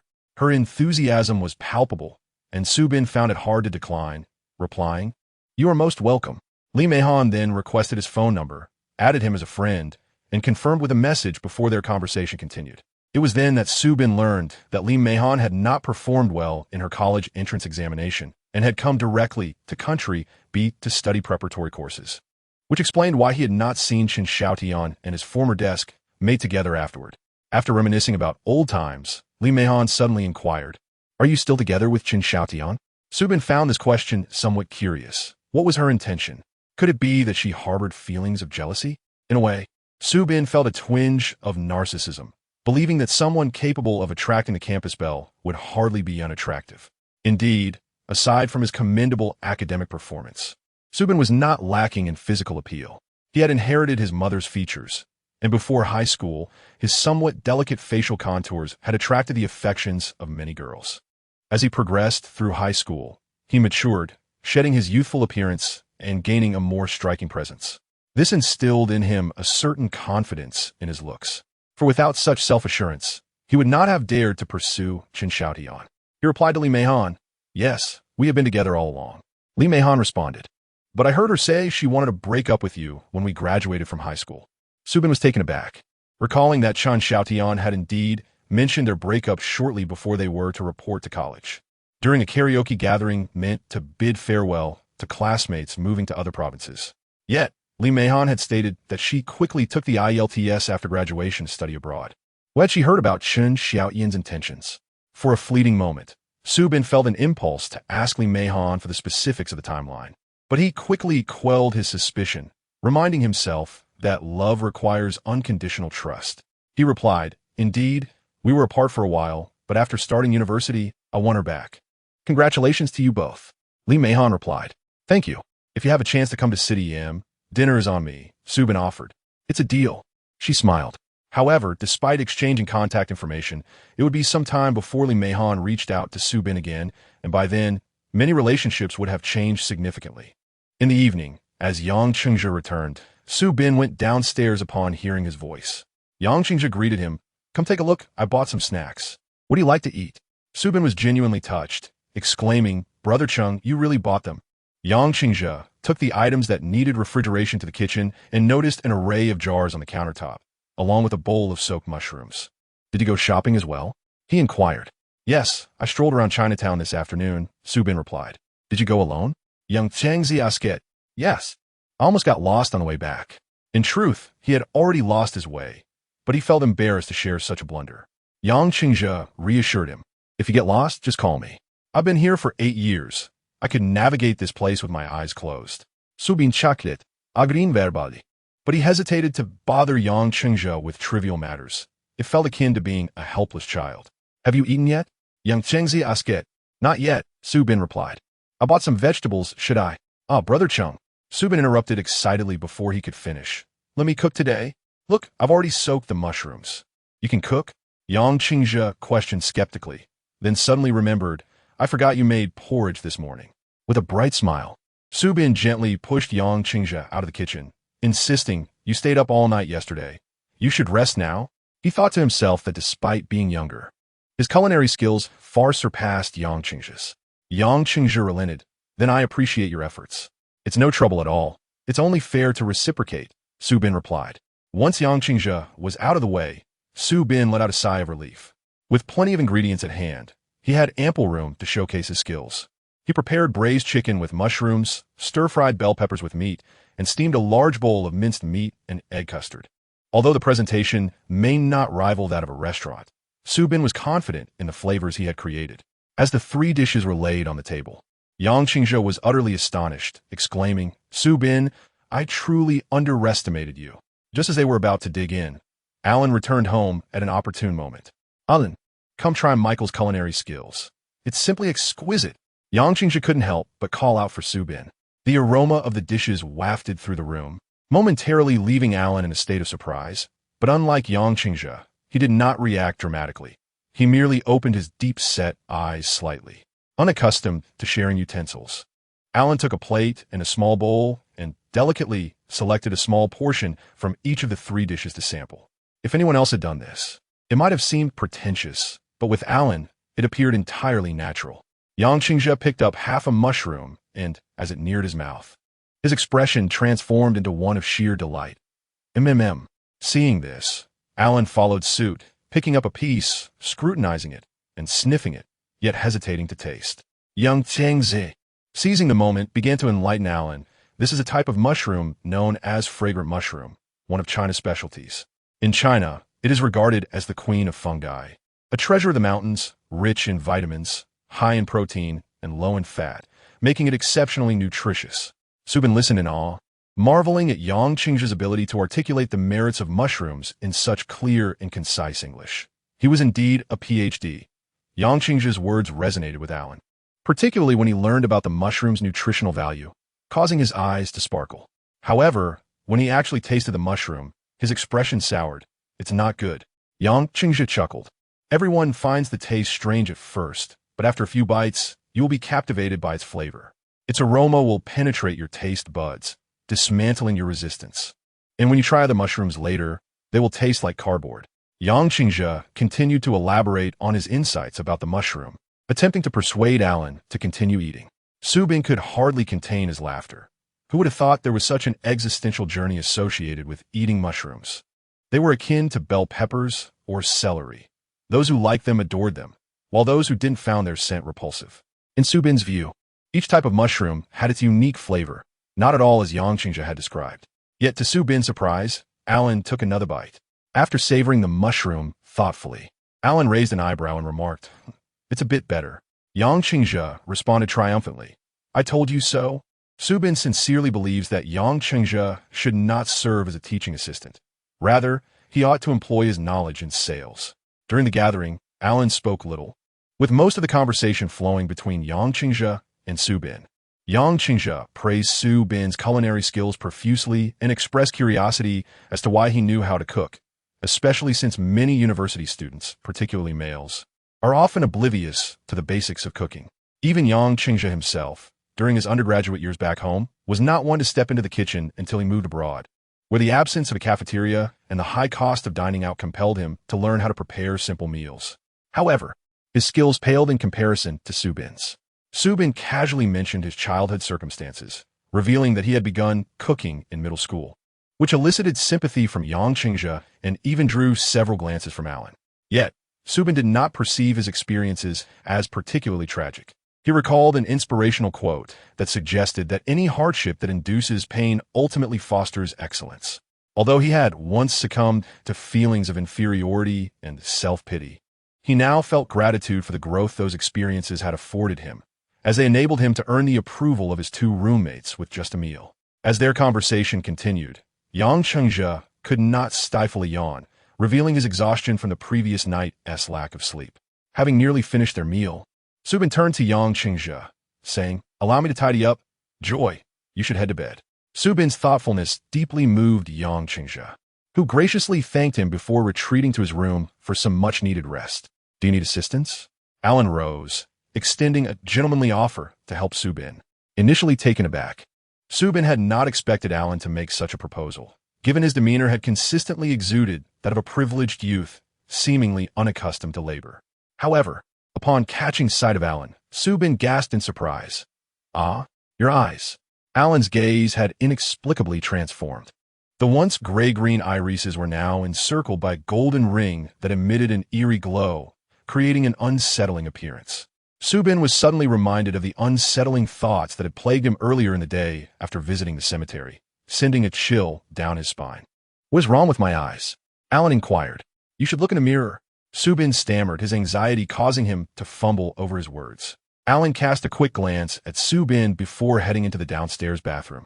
Moments later, he emerged with a frown, muttering, "Oh dear. It seems I might be having an allergic reaction." "Allergic?" Subin repeated, it. "Yes, it was the mushrooms from earlier. It was my first time eating them. An allergy to shiitake mushrooms causes." "Sharingan? Don't deceive me. I may not be well read, but I know better." Alan simply stated, "Sorry.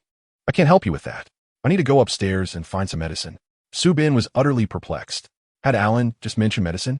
What kind of medication? Despite the strangeness of the situation, at least Alan had not provided an explanation that Subin found unacceptable. Reactions to the same food can vary greatly among individuals. And perhaps Alan simply possessed a unique constitution. Outside, twilight had descended and the light dimmed. Subin had only turned on the kitchen's warm light, washing dishes while reflecting on Alan's earlier appearance. He conceded that Alan was undeniably handsome, cool, and beautiful. No. His perfection in both appearance and demeanor transcended any description that mere human language could offer. This very realization made Subin feel oddly perplexed.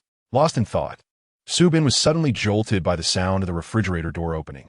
He turned sharply to see Alan silently standing before the fridge, retrieving something. "That guy moves like a cat." Subin cursed inwardly, recalling how he had nearly dropped a plate moments ago. When had he come downstairs? Why did he tread so lightly? Alan withdrew a green bottle from the fridge and, noticing Subin's gaze, asked, "Feeling better now?" Subin nodded. Alan's recovery was astonishingly swift. Had it only been 10 minutes? What had he ingested? With a smile, Alan took a sip from the green bottle, and Subin felt a jolt of shock. WWWTF? Subin thought, flabbergasted. Alan had seen him. He had been caught observing the contents of the green bottle. Had he been lurking in the shadows, watching him? How terrifying. Yet, he had done nothing wrong, merely taken a bottle out to examine it. Seconds felt like an eternity as Subin felt like prey under the gaze of a venomous serpent, paralyzed by fear. Yet, amidst his terror, Alan merely turned on the light at the staircase's entrance and flashed a smile in his direction. With the illumination, all frightening associations seemed to dissipate instantaneously. Alan glanced at Subin, said nothing, and ascended the stairs. 10 minutes later, Subin lay in bed, chiding himself for overthinking the situation. Indeed, it was merely a chance encounter with a cemetery. Nothing extraordinary, nothing to dwell upon. Who gets lost enough to stumble upon a graveyard? He thought, flinging himself up in frustration. Shaking his head, he needed to distract himself with something else. He should call Casey. Retrieving the notepad with the number, Subin dialed, and once connected, introduced himself. "I'm the one who had the braised pork with preserved vegetables at Happy Simple Meals." "I remember you," Casey replied cheerfully. "You're the charming young man in the cream-colored sweatshirt, right?" Subin chuckled. "Yes, that's me. I was actually waiting for your call. Did you want to inquire about the job?" "Yes. I apologize for abruptly asking about the salary earlier. It was rather impolite." "No witties. I couldn't discuss it openly earlier since the other employees were around. Our salaries vary individually." "Why is that?" Subin asked, intrigued. Kathy elaborated to Subin that the wages of part-time workers vary based on experience and performance. Generally, team leaders and veteran employees earn an hourly wage of 7 PDS. If the business is thriving, the owner occasionally provides bonuses, which is the case for Kathy. Those who have been part-time for less than a year earn 6 PDS per hour, while newly hired trainees receive a mere 4 PDS, with no tips allowed. Subin interjected, "But I read on a study abroad forum that the minimum hourly wage for part-time work in Country B is 5 PDS, and even trainees cannot earn less than that." Kathy retorted bluntly, "You're naive. We're working illegally." Subin was taken aback. "What? When we get caught?" Kathy replied, "Regulations are merely for show. Serious students won't adhere to them, and in my year here, I've yet to hear of anyone being caught for working illegally. Even if inspectors come, just say you're a friend's child helping out. They have no evidence. In short, Chinese people are quite resourceful. You needn't worry." Subin still felt perplexed. Wouldn't jobs found through legitimate channels offer better pay? Kathy explained, "Firstly, legitimate part-time positions are scarce and often have high requirements, sometimes based on specific fields of study. Moreover, Most employers prioritize local candidates, leaving international students with little competitive edge. Secondly, international students in Country B are limited to working 20 hours a week. Even with higher pay, the earnings aren't substantial. For instance, a classmate of mine worked 3 illegal jobs over the summer, averaging 10 hours a day, 6 days a week, earning about 6 PDS per hour. Calculate how much she earned in a month. Subin quickly punched numbers into a calculator, coming up with 1440 PDS, which translates to nearly 17,000 RMB. Oh my goodness, I understand now. Subin was astonished. I'll think about it. Kathy said, if you decide, feel free to call me. I can help you find work. Subin replied, thank you, Kathy. As Subin lay in bed, contemplating the matter, he felt torn. Kathy's example was enticing. 17,000 in a month was likely more than many white-collar workers in his home country earned. However, throughout his life, aside from a bold confession to Chen Xiaotian in his second year of high school and a brief romance, he had seldom engaged in any rule-breaking activities. Although Kathy claimed that most international students worked illegally, it was difficult for Su Bin to accept this notion, as it challenged his principles as a law-abiding citizen. Furthermore, Kathy's friend's experience could not be directly applied to him, as he was in the country to study and could not commit to full-time labor. After much internal struggle, Su Bin suddenly thought to check the price of a diamond ring the next day. Having a concrete financial goal would allow him to devise a detailed plan. With this realization, he felt relieved. Having experienced an exhausting day, Su Bin knew he needed a shower. However, Yang Qingzhe was already asleep, preventing him from borrowing the bathroom.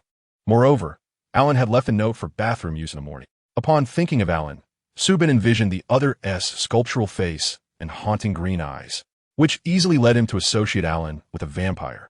Though vampires in films are often portrayed as handsome and powerful, regardless of their allure, they are creatures of the night, not human. Just the resemblance to a vampire made Su Bin uneasy. Yet, he had only his suspicions without any tangible evidence of Alan's true nature, so being paranoid was futile. By the way, what time did Alan use the bathroom at night? Su Bin pulled out the note from his pocket, which indicated a time frame from 9 to 10 o'clock. Upon checking the time, he realized it was already 9:30. He resisted sleepiness until 10:10, then took a towel and entered the bathroom. The room was still filled with lingering humidity and a faint scent of grass. The tiled walls and mirror were damp, indicating that Alan had just showered. Su Bin felt his fatigue dissipate and nervously locked the door, anxiously looking around, unsure of what he sought to discover. After meticulously examining the space for about 10 minutes without finding anything unusual, he finally felt reassured enough to step into the shower area. On the shelf were shower gel, shampoo, and a face wash, all brands Su Bin had never seen before. He hadn't yet bought the first two, planning to temporarily borrow from his roommate. The pleasant grassy scent in the bathroom emanated from Alan's shower gel, which was delightful and produced gentle bubbles, leaving his skin feeling incredibly refreshed. Su Bin examined the brand, intending to purchase a bottle for himself next time. After showering, Su Bin dried off and comfortably used the toilet. However, just as he was about to toss the used tissue into the trash, his hand froze. What was this? He noticed several blood-stained tissues in the trash, stark against the white background. If his roommate were a female, Su Bin might have convinced himself it was merely menstrual blood, but having seen Alan in a vulnerable moment, how could he doubt his gender? Could it be hemorrhoids? Su Bin scrutinized the bloody tissues, wondering if hemorrhoids could bleed that much. Surely not. 4 or 5 tissues were entirely soaked. Or was it a nosebleed? But for a nosebleed, at least one end of the tissue would be twisted to fit into a nostril, right?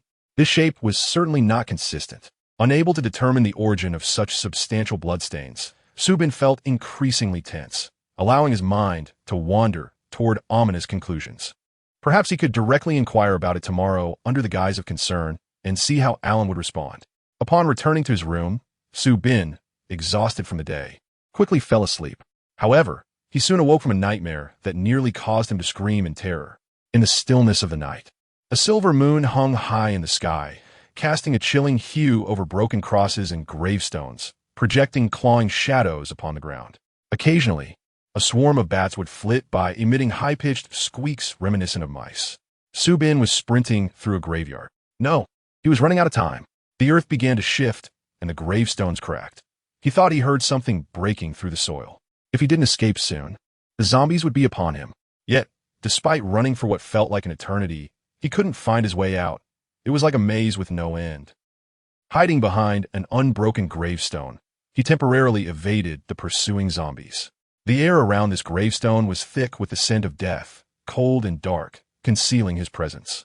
He saw several moldy green zombies with bulging, bloodshot eyes, their necks crooked, limbs twisted, shambling past him. Subin pressed his hand to his chest, feeling utterly drained as he leaned against the gravestone, terrified and barely daring to breathe. Fortunately, the gravestone was large enough to provide cover. Subin gratefully touched its surface, which bore marks of age, but felt smooth compared to the crumbling stones nearby. He couldn't resist glancing at the gravestone's occupant, but as he peered towards its center, his pupils dilated in horror. Subin yolte davake. He lay on his side, clutching the blanket, with the wall of his bedroom before him. The scenes from his dream were so vivid and profound that, upon waking, he found it impossible to distinguish between reality and illusion. He even projected the name Alan, etched upon a gravestone in his dream, onto the wall. Subin felt his limbs stiffen, a tingling sensation coursing through his scalp, his mind consumed by a singular thought. Alan is not human. Alan is not human. Alan is not human. Reflecting on all the peculiar details he had observed about the other person, along with his inexplicable journey to the cemetery the previous day, Subin increasingly suspected that the strange guidance mentioned by Chen Xiaotian might be linked to Alan. After a moment of frantic contemplation, dawn broke, and Subin, lacking the desire to return to sleep, decided to open his computer and search the internet for information on vampires. Do they truly exist? The mere act of researching these topics suggested that he subconsciously acknowledged the existence of vampires.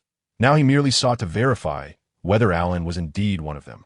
The internet was replete with information. Some claimed that vampires were mere figures of Western folklore, while others insisted they were real, as though they had witnessed them firsthand.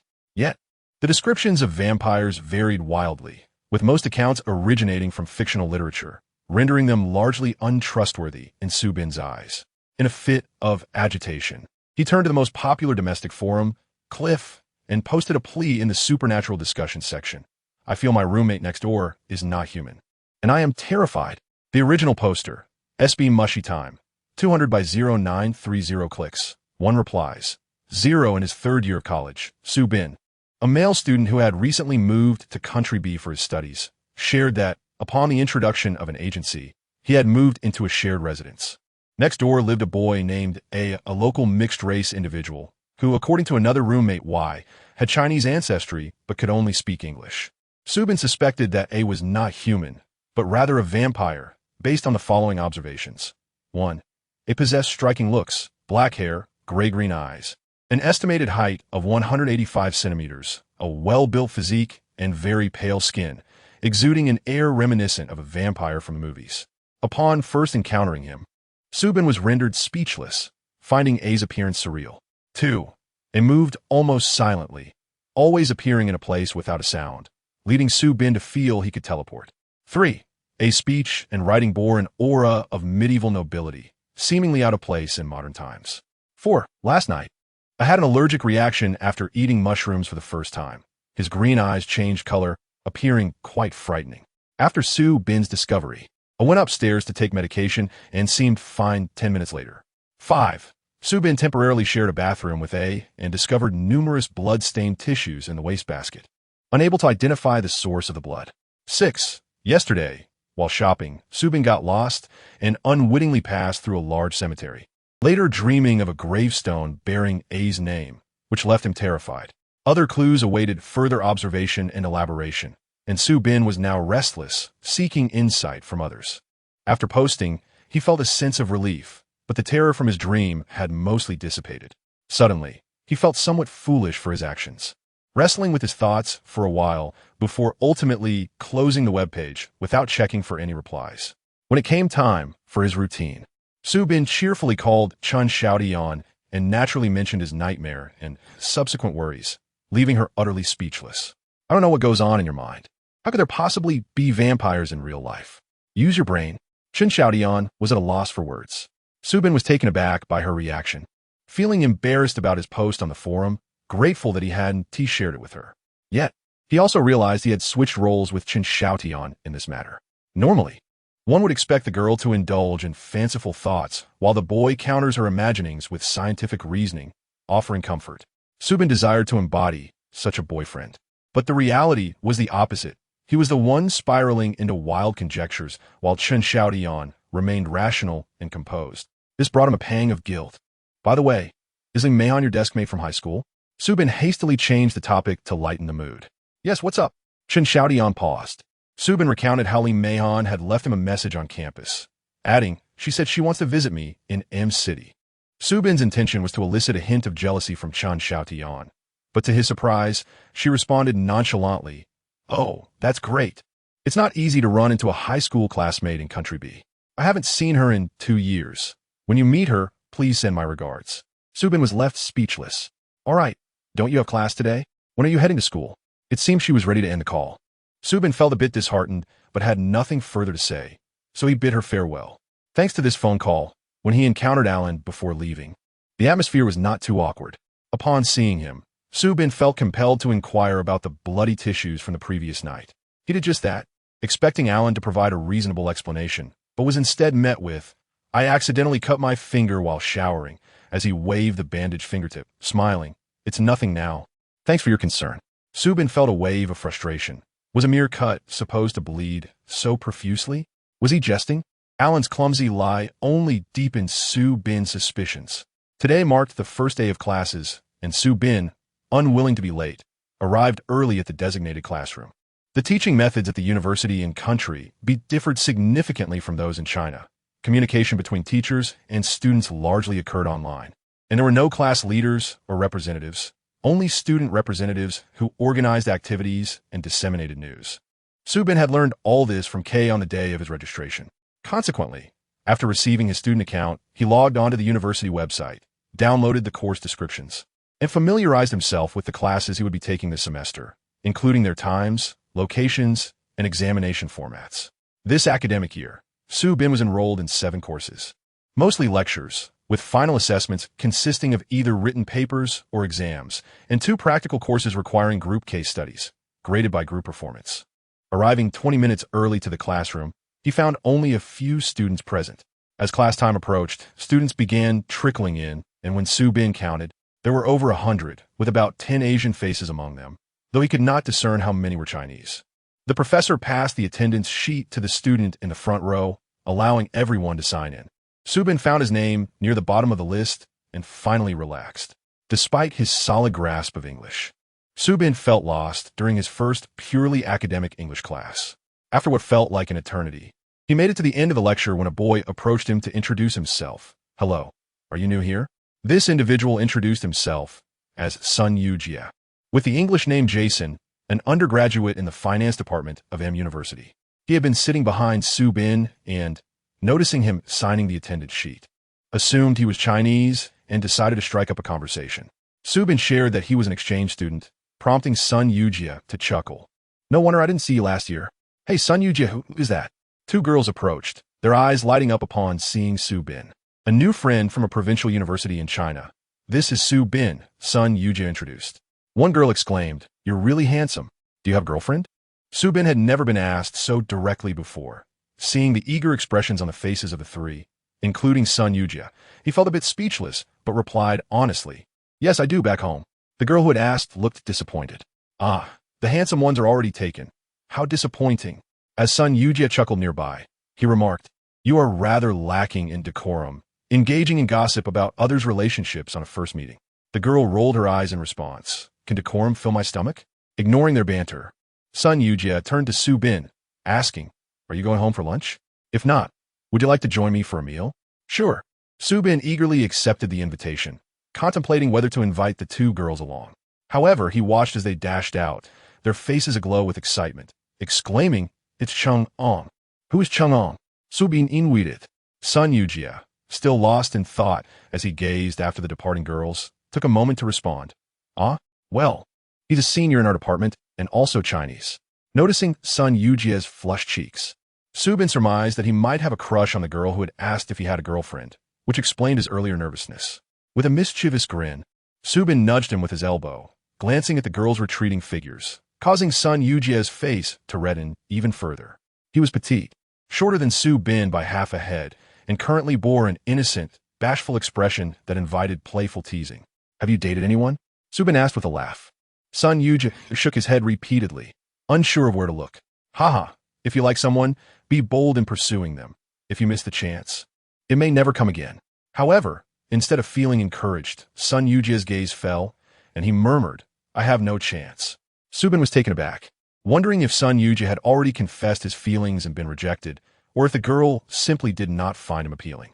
Regardless of the truth, it was not the right time to pry further, as they had only just met. Sun Yujie took Su Bin to a nearby Subway for sandwiches and bought each of them a cup of Starbucks coffee. As Su Bin sipped his drink, he recalled the cup that Alan had prepared for him. The rich aroma of coffee blending with the creamy milk was unforgettable, making his current latte seem rather bland in comparison. "Where do you live?" Sun Yujie asked about Su Bin's current accommodation.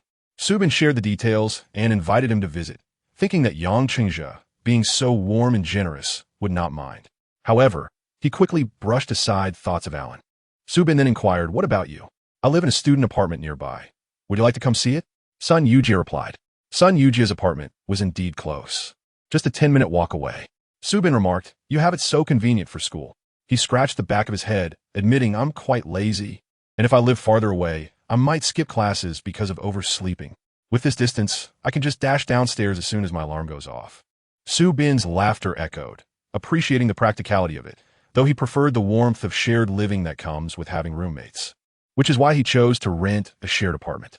Sun Yujie's private bedroom was quite similar to Yang Qingzhe's, compact yet fully equipped, adorned with various anime and gaming posters that revealed his interests. He unabashedly shared his passion for gaming, enthusiastically discussing the popular games he played. Beat is Su Bin, who was more inclined towards casual single-player games like Plants vs. Zombies, found himself intrigued by Sun Yujie's enthusiasm for competitive gaming. Sun Yujie generously offered Su Bin a chance to try out his game character, suggesting, "We can play together sometime. I'll show you the ropes." Tot tempted, Su Bin hesitated, considering his work commitments, and replied vaguely, "Sure, I'll check my schedule." As their conversation flowed effortlessly, time slipped away unnoticed. On their way back to class in the afternoon, they encountered one of Sun Yujie's acquaintances. "Xiao Jie," the person called out, using his Chinese nickname with a familiar tone. Sun Yujie lowered his head and quietly responded, "Chang'an."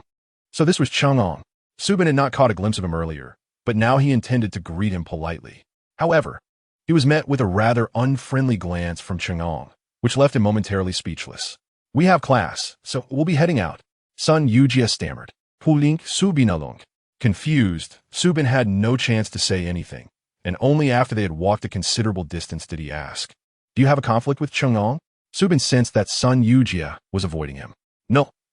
Sun Yujie's ears turned red, his expression awkward, as if he was reluctant to discuss anything related to Chang'an. Su Bin, picking up on the hint, refrained from probing further, but couldn't shake the suspicion that perhaps they were rivals in love, which would explain the tension.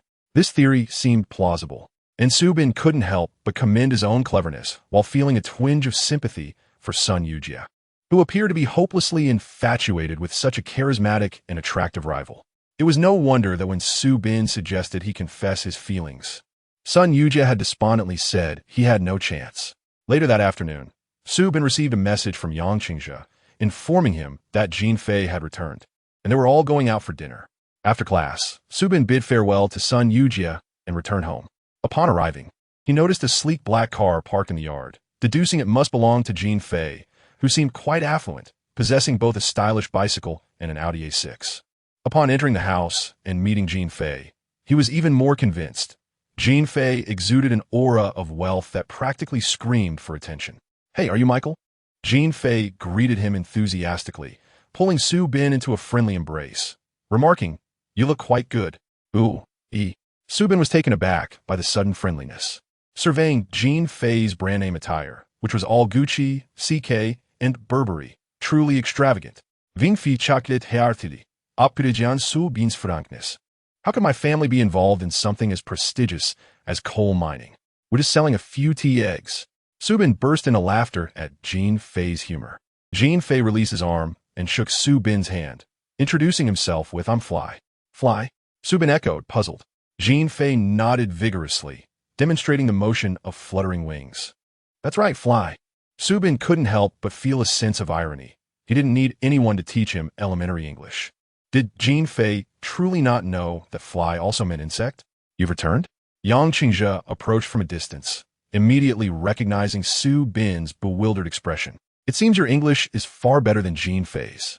Yang Qingzhe recalled the first time Jean Fei introduced himself in front of Alan, where Alan's unexpressive face had momentarily revealed confusion. He couldn't help but chuckle. It's just a name. You can call it whatever you like. Jean Fei likely knew that fly had other meanings, but simply couldn't be bothered to change it. Jean Fei. Su Bin still found it awkward to refer to him as fly. While you were away, I borrowed your bicycle. He gestured toward the window. Go ahead and enjoy it. I bought it for everyone to use. Jean Fei waved dismissively, turning to Yang Qingzhe.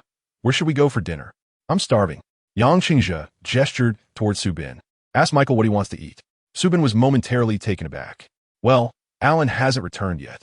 Shall we wait for him to ask? Yang Qingzhe chuckled. This gathering was primarily organized to welcome your arrival. You are the guest of honor. I just called Alan. He is still in the laboratory. He said to choose a restaurant and let him know the address, and he will come directly. The laboratory? Su Bin realized he was still unaware of Alan's field of study. Vinfi urget Su Bin, hurry up. What do you want to eat? The brothers are treating you. The casual address of brothers made Su Bin feel a bit uneasy, as he was still unfamiliar with M City. Why don't you recommend something for me? French cuisine? Steak? Thai food? Chinese? Indian lamb chops? Jean Fei listed off a series of options, only to quickly add, oh no, let's skip Chinese. I just returned from my home country. French cuisine won't do either. The dishes are served too slowly, and I won't be full. I want something simple and hearty, like steak or lamb chops. But the Indian places always seem a bit unsanitary, and Alan is so picky he might complain. Also, Yang, don't you dislike the sour and spicy flavor of sawisti ka? Yang Qingzhe couldn't help but remind him, let Su Bin decide. Oh, right. Jean Fei smiled at Su Bin. You decide. Su Bin, having been subtly guided by Jean Fei's process of elimination, did not wish to stir any animosity. After feigning deep thought, he suggested, how about we go for steak? Jean Fei clapped his hands in delight. Excellent choice. Yang Qingzhe inquired, are you referring to rump ribs? I'll call ahead to reserve a table. Yes, that's the one. Let's move. The trio departed, with Jean Fei driving. Yang Qingzhe encouraged Su Bin to sit in the front passenger seat, hoping the two newly acquainted young men would engage in more conversation.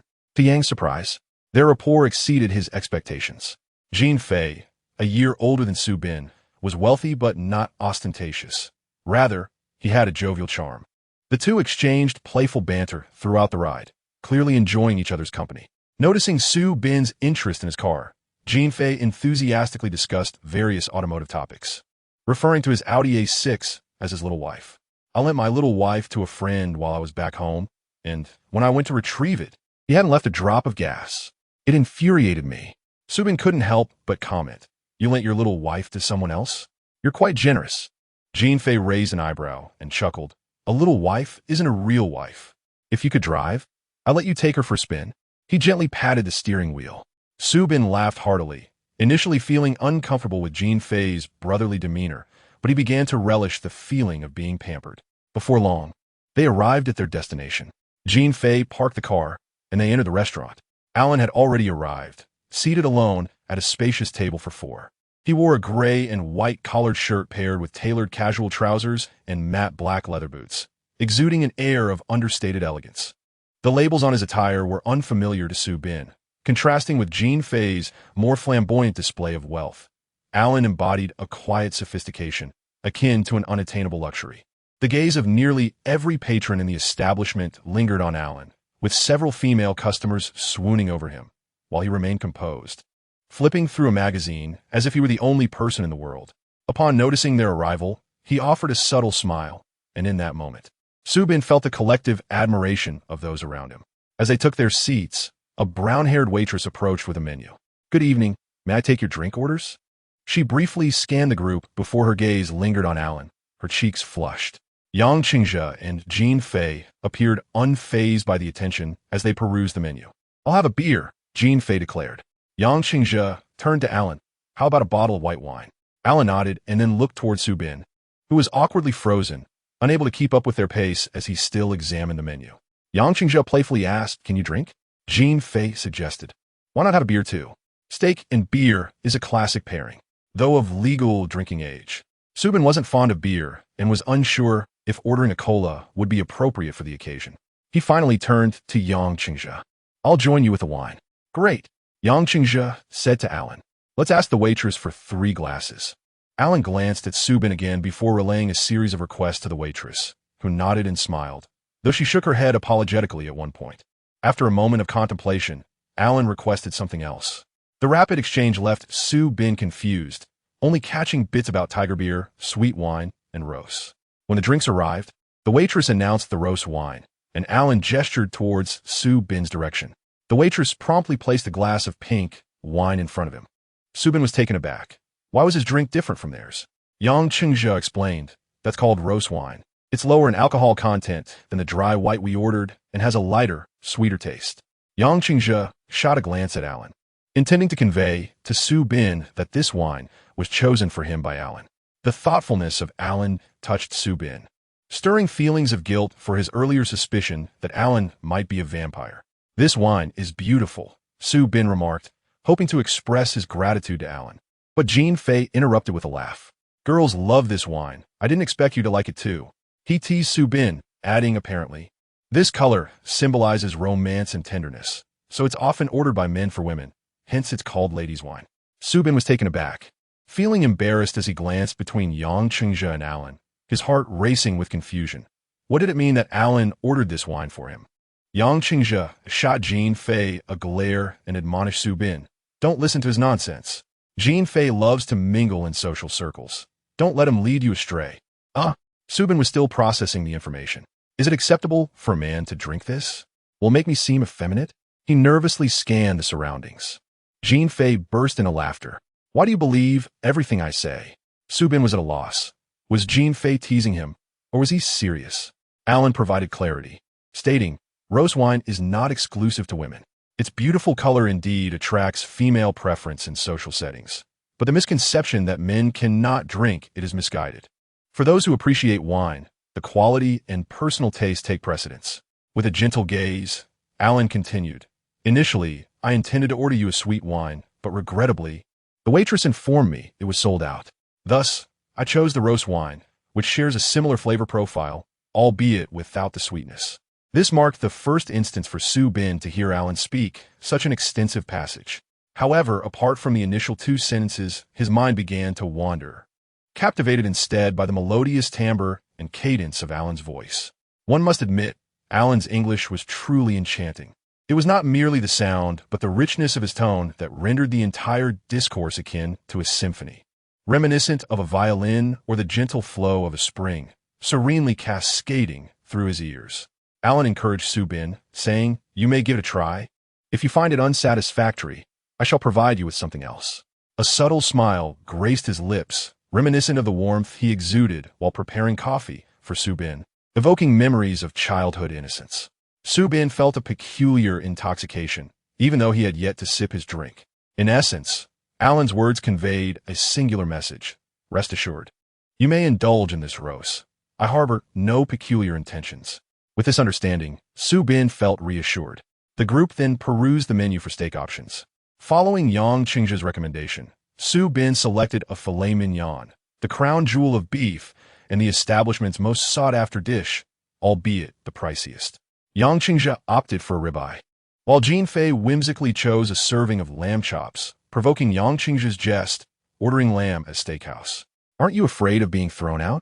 Jean Fei remained unfazed, asserting his desire for it. Alan ordered the same filet mignon as Subin, and they each confirmed their preferences for steak doneness. During his time in the country, Subin had accompanied Chen Xiaotian to various casual Western dining establishments, where he had diligently familiarized himself with the nuances of dining etiquette, including the proper use of cutlery and the English terminology for various steak doneness levels. This knowledge now proved invaluable, filling him with delight.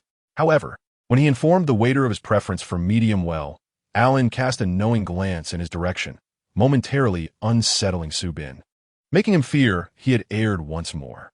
Yet, Alan said, nothing further, and continued to relay a series of details to the waiter at a pace that left Su Bin struggling to keep up. When the steaks arrived, Su Bin detected nothing amiss and eagerly began to cut and savor his meal. The filet mignon was exquisitely tender, the flavor sublime, and the slight hint of beefiness was pleasantly offset by the sautéed onions and mashed potatoes. As the juices burst forth upon his palate, a profound sense of happiness enveloped him. Though the steak was slightly more rare than he anticipated, he found it utterly delightful. Compared to the beef he had shared with Chen Xiaotian in the past, this was in a league of its own. While indulging, Su Bin admired Alan's dining demeanor. Truth be told, despite the myriad of peculiarities about Alan that left Su Bin both anxious and intrigued, he was undeniably a paragon of perfection, flawless in appearance, eloquent in speech, and graceful in mannerisms. Jean Fei and Yang Qingzhe engaged in light banter, while Alan maintained his characteristic quietude, reminiscent of their previous dining experience. Yet, his silence was not one of aloofness. Rather, he attentively regarded his companions, embodying the essence of a good listener. Unconsciously, Su Bin began to mimic Alan's deliberate approach to cutting his meat, the way he gracefully held his wine glass, and the manner in which he dabbed his mouth with a napkin, all while contemplating deeply. However, he soon realized that this contemplative demeanor did not suit him. What appeared noble and effortless on Alan seemed forced and awkward when he attempted it. With a furrowed brow, he reverted to his more boisterous style of cutting and eating. A barely audible chuckle emanated from across the table, and upon glancing up, Su Bin met Alan's gaze, which sparkled with amusement. Su Bin stammered, "What's so funny?" Alan, having spoken for the first time since their meal began, inquired, "Is it tasty?" Su Bin nodded, affirming, "Delicious." Alan then glanced at the glass of roast beside him, which was nearing its end, and asked, "How is the wine?" Su Bin, feeling his heart race a little faster, replied, "It's good." Alan gestured toward the bottle of dry white wine that he and Yang Qingzhe had ordered, asking, "Would you like to try a bit of white wine?" Su Bin, somewhat dazed, responded, "Sure." Alan's beautiful eyes crinkled with delight as he summoned a nearby waitress, instructing her, "Please bring that young man a clean wine glass, along with a bottle of San Pellegrino sparkling mineral water." Su Bin felt as though he had been enchanted by an unseen force. The waitress promptly delivered the requested items. Placing them before Su Bin, he fixed his gaze upon one item, suddenly stiffening, an emerald bottle. It was identical to the beverage Alan kept in his refrigerator, and he vividly remembered the English label on it. The sight rekindled his anxious imaginings about Alan, sending a wave of nervousness through him. He glanced at Yang Qingzhe and Jean Fei, who both offered him encouraging looks, with Jean Fei even teasing, "It's just a sip of white wine. Why the anxiety?" Internally, Su Bin's brave persona chastised his timid self, shouting, "You fool." Taking a deep breath to calm himself, he looked up at Alan, who met his gaze with an inquisitive glint. It felt as though he were caught in the act of peering at Alan's emerald bottle, eliciting an involuntary shiver. Pointing at the green bottle, he couldn't help but ask, "What is this?" Alan replied with a smile, "Sparkling water." Su Bin blinkit in confusion. Sparkling water. Alan opened the bottle and poured the water into a glass filled with ice and lemon slices, explaining, "The white wine is somewhat dry. If you find its taste lacking, it can be enhanced with sparkling water." He then poured a modest amount of dry white wine into a glass and pushed it toward Su Bin, encouraging him to give it a try. Su Bin hesitantly tasted the water, puzzled by its flavor. Was this just tasteless, sparkling water? Upon a second sip, he realized it truly was sparkling water. "You should drink the wine, not just water," Jean Fei urged him. After sampling the dry white wine, Su Bin instinctively grimaced. It paled in comparison to the delightful roast he had enjoyed earlier. As Alan had indicated, it was indeed quite dry, leaving his palate parched. He quickly took a sip of sparkling water to alleviate the dryness. Wow, it felt akin to sipping sparkling wine. The combination was indeed delightful. Following this experience, Su Bin's sense of guilt toward Alan increased tenfold. Having consumed a bit more wine, Su Bin felt a surge of excitement and unconsciously engaged in animated conversation with Jean Fei in Chinese during the ride home. Yang Qingzhe, observing Alan's impassive demeanor in the back seat, felt a pang of sympathy, knowing that being an outsider to their dialogue must be rather uncomfortable. He shrugged and offered an explanation to Alan. "Mike has had a bit too much to drink." Alan merely smiled and replied, "It's quite all right." Fortunately, the journey was brief, and they soon arrived home. Subin eagerly insisted on visiting Jean Fei's room, having learned from their earlier conversation that it was filled with treasures. Jean Fei's room was located on the first floor and was similar to Alan's, being a suite. However, the area Alan had repurposed as a study was transformed into a gaming and workout room in Jean Fei's residence, brimming with an array of fun exercise equipment and gaming consoles.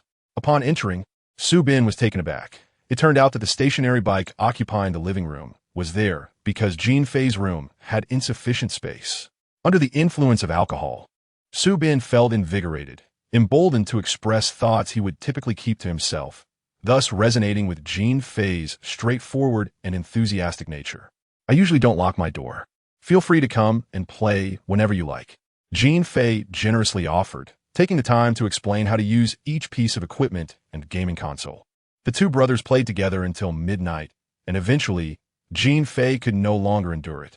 He initially intended to retrieve his phone from the bedroom, but succumbed to the temptation of lying down on the bed.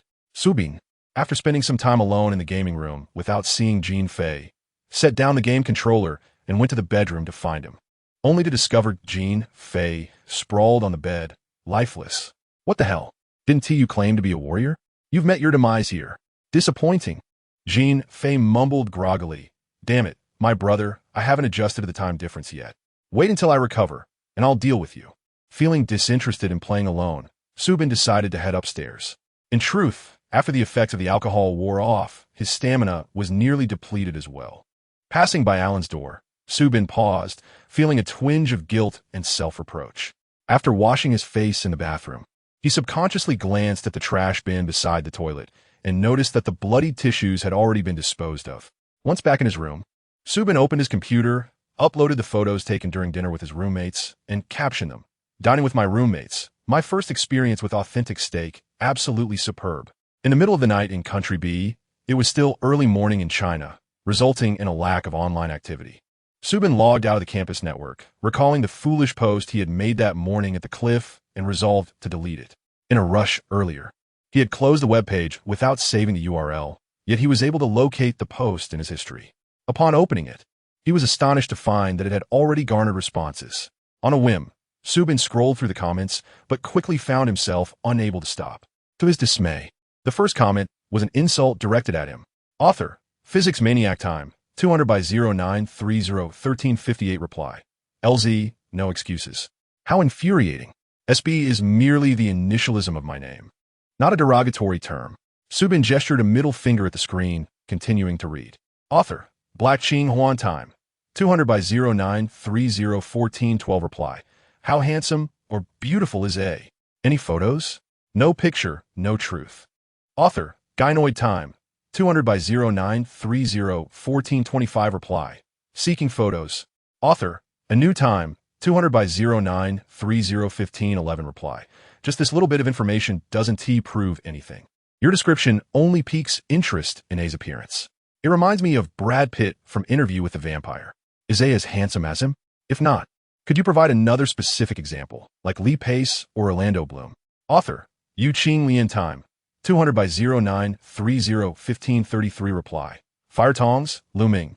Author, North Has Tall Trees Time, 200 by 0930-1828 reply. SB Mushan, ha ha. What kind of self-deprecation is this?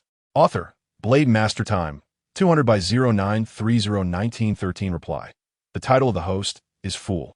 Seeing several individuals resorting to crude language, Subin mentally chanted ignore the mad dogs thrice, suppressing the urge to retaliate online. Naturally, there were also sincere comments expressing concern and a desire to assist Subin.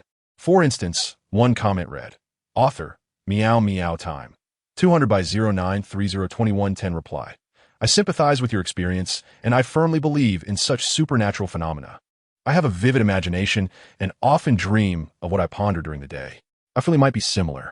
The details you've shared are sufficient to indicate that A has issues. You must be in torment now. If it becomes unbearable, consider changing rooms. Being targeted by such entities is truly frightening. I've experienced it firsthand. Another comment stated, Author, Lotus Born Time, 200 by 0930-2359 reply. I've heard that garlic wards off vampires. If you're genuinely afraid, buy some garlic to ward off evil. Best of luck. Such comments touched Subin deeply. He felt that being overly direct might seem like a prank, and he didn't want to dismiss the concern of these strangers. Therefore, he earnestly replied to a post. Host, SB Mushan time. 200 by 1001 clicks, 368 replies, 58 page 2 comment. Thank you all for your concern. Here are a few responses. I have signed a 1-year lease for my apartment and have paid the deposit. My other 2 roommates, aside from Ed, are very pleasant and considerate, making me feel fortunate to be here, so I won't be moving. My nightmares have magnified my fears. In retrospect, starting this post was impulsive. He has also treated me well.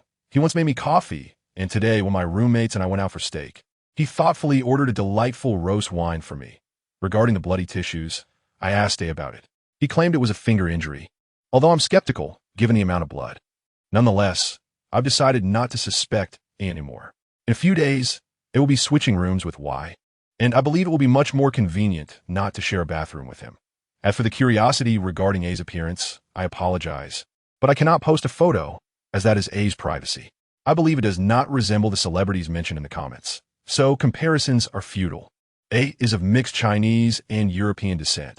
Upon closer inspection, he possesses distinct Asian features, such as smoother skin than that of Westerners, less prominent cheekbones, and a sharper chin. I cannot elaborate further. Given his looks, he is likely quite well known in our area, attracting at least a 99 rate of glances when walking down the street. The remaining 1 are blind.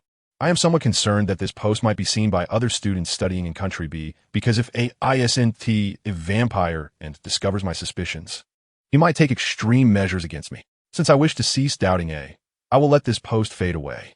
Thank you all for your concern. At this point, Su Bin couldn't resist adding 1 more comment. My initials are SB. When I chose my ID, SB was not intended as an insult. I must denounce those with poor manners. You shall face repercussions. With a relieved sigh, Su Bin felt much better. After replying to the post, Su Bin felt a weight lift off his shoulders, enjoying a dreamless night until dawn.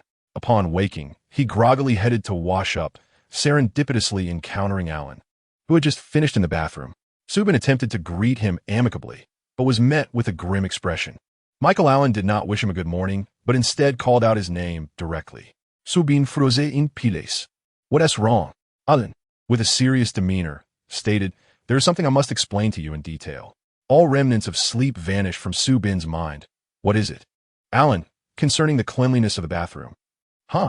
Su Bin recalled that Alan had previously mentioned this on a note, and he had complied. What was the issue? Alan gestured for Su Bin to follow him into the bathroom and pointed at the mirror, explaining, the sink is close to the mirror, so when you brush your teeth, water splashes up, leaving white stains. Therefore, after brushing your teeth, you must use a disposable tissue to wipe it down. Su Bin was taken aback. He would never have noticed such minute details. After making this statement, Alan stared at Su Bin with an impassive expression.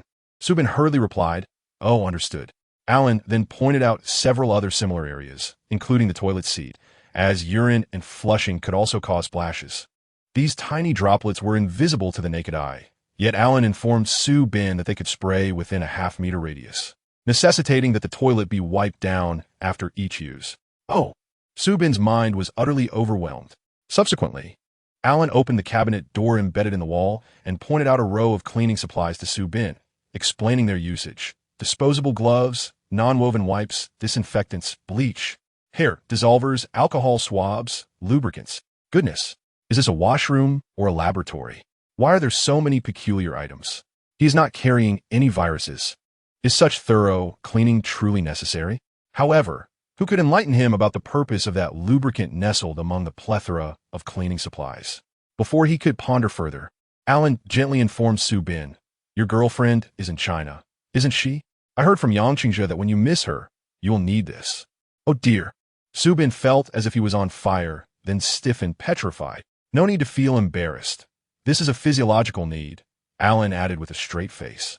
Then continued, but remember to disinfect afterwards and properly dispose of those liquids. Alan shot a pointed glance at Su Bin's groin. Mixing with hair can be quite troublesome and may lead to clogged drains. Su Bin was so flustered that he could hardly find words to respond. I'll take out the bathroom, trash, every day, that's all. It's quite simple, isn't it? Alan finally concluded his instructions. Only then did Su Bin comprehend what Yangqingzhe meant when he said Alan was obsessive about cleanliness. Su Bin realized he had been mistaken. The previous night, when he explained that roast wine was not the most talkative moment for Alan, this instance surely was. How foolish he had felt last night. Feeling guilty and even regarding Alan as a considerate person. Consider my foot. These demands were excessively harsh. Michael, Alan said, gazing seriously at Subin. Tell me you understand everything and promise you can comply. Can you? Subin. When Alan uttered that final statement, it was far from a casual inquiry.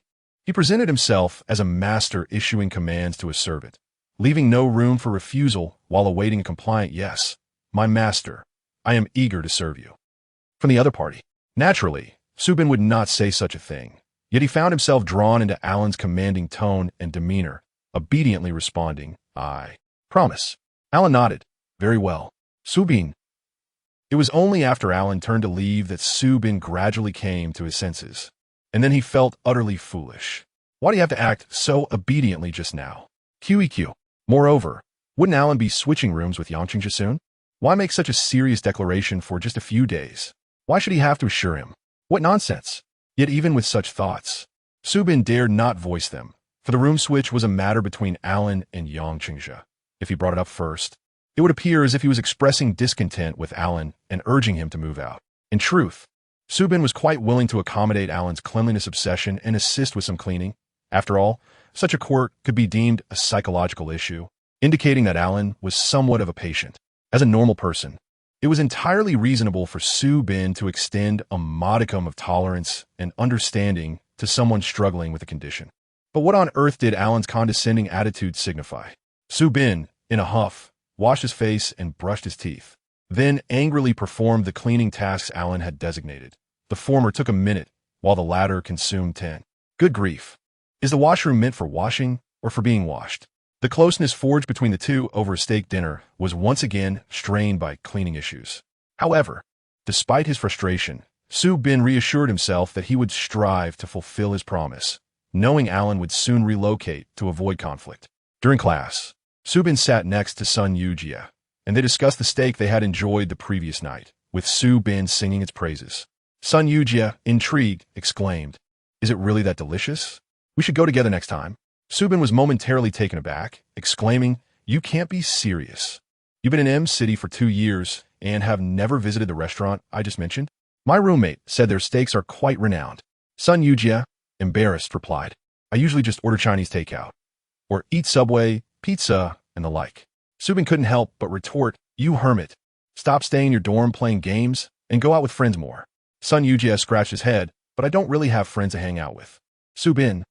Sun Yujia informed Subin that their class comprised only 7 Chinese students, including 1 from Taiwan, 3 from Hong Kong, and the remaining 3 were Sun Yujia and 2 girls. The Taiwanese and Hong Kong students maintained their own social circles, as did those from the mainland, with Chang'ong, a senior, being recognized as the representative of mainland students, akin to the president of a student union in domestic universities. Chang'ong held significant sway among mainland students, not only for his handsome looks and affluent family background, but also for his all-A academic record. As a result, many single Chinese female students in the finance department flocked to him, and numerous girls from other majors at M University sought him out for parties under various pretenses. When Chang'ong was mentioned, Sun Yujia's face lit up with excitement. Previously, Subin had assumed a conflict existed between them, but it appeared he had been entirely mistaken. As for whether they were rivals in love, that was uncertain. Given Chang'ang's stature, he likely had many competitors. Do you live near Chang'ong? Subin recalled their encounter shortly after descending the stairs that day. Yes, in the same student apartment, but he resides in a single apartment rather than a shared one. Jason lived in a 3-bedroom student apartment, with the other 2 roommates being foreigners. However, Jason did not cook, thus avoiding the common lounge and having little interaction with his roommates. At noon, Sun Yujia took Subin to Greg's, pointing to a shelf filled with freshly baked pastries, saying, This translates to pastry in Chinese. Subin took a bite and remarked, Isn't this a baked pie? It tastes good, but is such a small portion filling?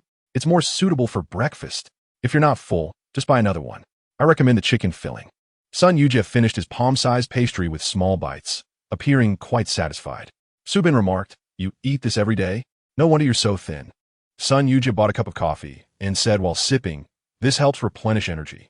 With no classes in the afternoon, Subin thought of a significant plan and asked Sun Yujia where he could find jewelry. Sun Yujia eyed Subin with curiosity. What are you up to? Subin quietly replied, I want to buy a diamond ring for my girlfriend. Sun Yujia's eyes widened in surprise. But soon that astonishment transformed into yearning and admiration. Your girlfriend is so lucky. I truly envy her. Subin felt it was strange. In such a scenario, Sun Yujia should be punching him while expressing admiration, saying, Subin, you're amazing. You're such a good man. Why envy his girlfriend? If anything, you should envy Subin for having a girlfriend. Before Subin could ponder further, Sun Yujia exclaimed, You must go to Tiffany for a diamond ring. I know of a store near MS. I'll take you. Upon arriving at the boutique, Subin was educated on Tiffany's romantic history and the significance of various diamond ring collections, quickly finding them quite fitting. As he listened to the counter-consultant's introduction, he drifted off, envisioning the moment he would place the ring on Chun Xiaoyan's finger, promising her a lifetime of love and care, as Chun Xiaoyan was moved to tears, embracing him. Subin, thank you, I love you. I love you too, Xiaoyan. Let us get married. Romantic music played in the background. Excuse me. The staff is asking for your girlfriend's ring size. What are you thinking about? Subin awakened from his reverie, bewildered. I have no idea. Sun Yujia chimed in. You have no clue what ring to buy. Hurry up and call to ask. Subin replied, No. This is a surprise for her. If I ask her, she will definitely guess what I'm planning. My girlfriend is very clever. Sun Yujia sighed. Then what should we do? Subin suggested. Let's first look at the styles and prices. With the assistance and recommendations of a shop assistant, Subin chose a platinum ring from the Harmony collection. A conical design priced at approximately 20,000 RMB. After some calculations, he figured that if he worked for 10 months, earning 170 pounds each month with a minimum wage, he would need to work at least 8 hours a week, which was manageable. With a sense of reassurance, he felt at ease. Out of the corner of his eye, he noticed Sun Yujia gazing dreamily at the glass display. What are you looking at? Subin leaned in closer and discovered a selection of relatively simple and unadorned men's rings. Are you considering buying one for yourself? Though he asked, Subin found himself looking too, pondering which design would complement the one he chose for Chen Xiaoyan, possibly as a wedding band. However, he quickly dismissed the idea, realizing that it would impose a significant financial burden on him. He decided a simple silver ring, costing around a couple of hundred yuan, would suffice. Just as he was contemplating this, Sun Yujia murmured, I really hope to receive such a gift one day. Subin couldn't help but interject. Can such items be casually given as gifts? Even if it's for a future partner, asking a girl to buy something so extravagant seems inappropriate. Indeed, Sun Yujia smiled bitterly, his expression revealing an unspoken sense of disappointment. Such things always seem unrealistic. Observing Sun Yujia's small stature, Subin felt a pang of sympathy and attempted to console him. If you find a very wealthy girlfriend, it's not impossible. Sun Yujia cast a forlorn glance at Subin, his eyes filled with a deep sorrow that seemed to convey a myriad of unspoken woes, leaving Subin momentarily speechless. That ring is beautiful. Subin's attention was suddenly captured by another display. It was a gold and platinum ring adorned with white diamonds and blue gemstones, featuring a slightly wide band with several X designs encircling it, exuding a resplendent charm. For some inexplicable reason, as he gazed upon the ring, Subin was reminded of Alan, his aristocratic aura, profound demeanor, alabaster skin, and slender fingers. He recalled Alan's penchant for dark clothing, usually black or gray. Indeed, Alan rarely wore any jewelry. Such a ring would be a splendid adornment, though it could also enhance his already captivating allure. Oh no! Subin abruptly halted his overthinking, feeling a chill run down his spine. The Tiffany store's faade was entirely made of floor-to-ceiling glass. After admiring the rings, Subin was about to beckon Sun Yujia to leave when he noticed a group of Chinese individuals standing outside, watching them with expressions that seemed a blend of disdain and mockery. Turning to Sun Yujia, who had turned pale, looking insulted, Subin asked, Do you know them? Sun Yujia nodded slightly, glancing at Subin with a hint of trepidation. Subin felt a surge of sympathy for him and glared at the group outside. At that moment, one of the boys made a derisive gesture towards him, and the group burst into laughter as they walked away. Subin, perplexed, remarked, What was wrong with those people? He surmised that Sun Yujia must have been ostracized by his peers, which explained why he had approached Subin on the first day of class and avoided Chang'an. It also clarified his claim that he had no friends. Although Su Bin was unaware of the reasons behind Sun Yujia's isolation, he found the childish clique mentality of socializing detestable. Why couldn't they resolve their differences peacefully instead of resorting to such passive aggression? Let us go. Ignore them, Su Bin thought to himself, vowing to be a friend to Sun Yujia during their year in M City. On their way back, Sun Yujia timidly asked, "Aren't you curious why they treat me this way?" Su Bin candidly replied, "I am curious, but it's your issue. I don't want to pry. I judge a person's character based on my instincts, and I think you're a good person. Those others, with their piercings and heel spikes, clearly lack refinement." Sun Yujia chuckled at Su Bin's description, recalling a girl wearing boots adorned with spikes, a trendy style. Su Bin's derogatory comments were meant to protect himself, which touched Sun Yujia. "Actually, not many people dislike me. After all, we are abroad and relatively free," he said. Su Bin, confused, asked, "Are you saying those people are your sworn enemies?" No, they just simply can't stand me," Sun Yujia scratched his head. "But I don't want to stoop to their level." Su Bin nodded in agreement. "I had my fair share of detractors back home." Sun Yujia exclaimed, "No way. You're so handsome." Su Bin raised an eyebrow. "Does being handsome mean one is adored by all? You don't understand. Just because I look good, there is a whole bunch of people who envy me." Sun Yujia chuckled. "I'm not kidding. People say I only got my girlfriend because of my looks, that my many friends are due to my family's wealth, and that my good grades come from flattering the teachers. They think my successes are solely due to luck and privilege, as if I've had everything handed to me. Even my penchant for posting on social media is derided as showing off or seeking attention." "Damn it," Sun Yujia laughed heartily. "Initially, I was troubled by why these people couldn't bear to see me thrive. But then it dawned on me. They're simply envious because they lack my looks, my family's affluence, a girlfriend as beautiful as mine, or even a girlfriend at all. They're already quite pitiable, so I let them say what they want. It keeps them balanced. As for me, like you said, I won't stoop to their level. They obviously care about my well-being. Well, I don't even know who they are." Sun Yujia couldn't help but give Su Bin a thumbs up. Su Bin, with the wisdom of experience, patted Sun Yujia on the shoulder and advised, "Wherever there are admirers, there will also be detractors. It's like a dish. Not everyone has the same taste. Just get used to it." Sun Yujia's eyes lowered, tears welling up from his emotional response. Su Bin noticed that despite sharing so much, he still didn't know why Sun Yujia was viewed unfavorably by others. Perhaps it was because he was endearingly cute? Oh dear, that descriptor hardly seemed fitting for a young man. That evening, upon returning home, Su Bin encountered Jean Fei, who was about to head out. "I'm going to the supermarket. Do you want to join?" "Huh? Which supermarket?"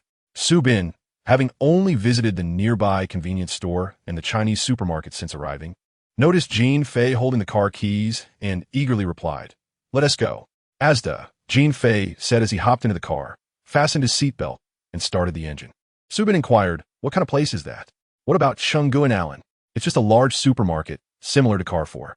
The car smoothly glided onto the road as Jean Fei connected his Bluetooth headset to his phone and dialed Yang Qingzhe. Su Bin realized Jean Fei likely intended to pick something up for Yang Qingzhe, but after finishing one call, he didn't call Allen.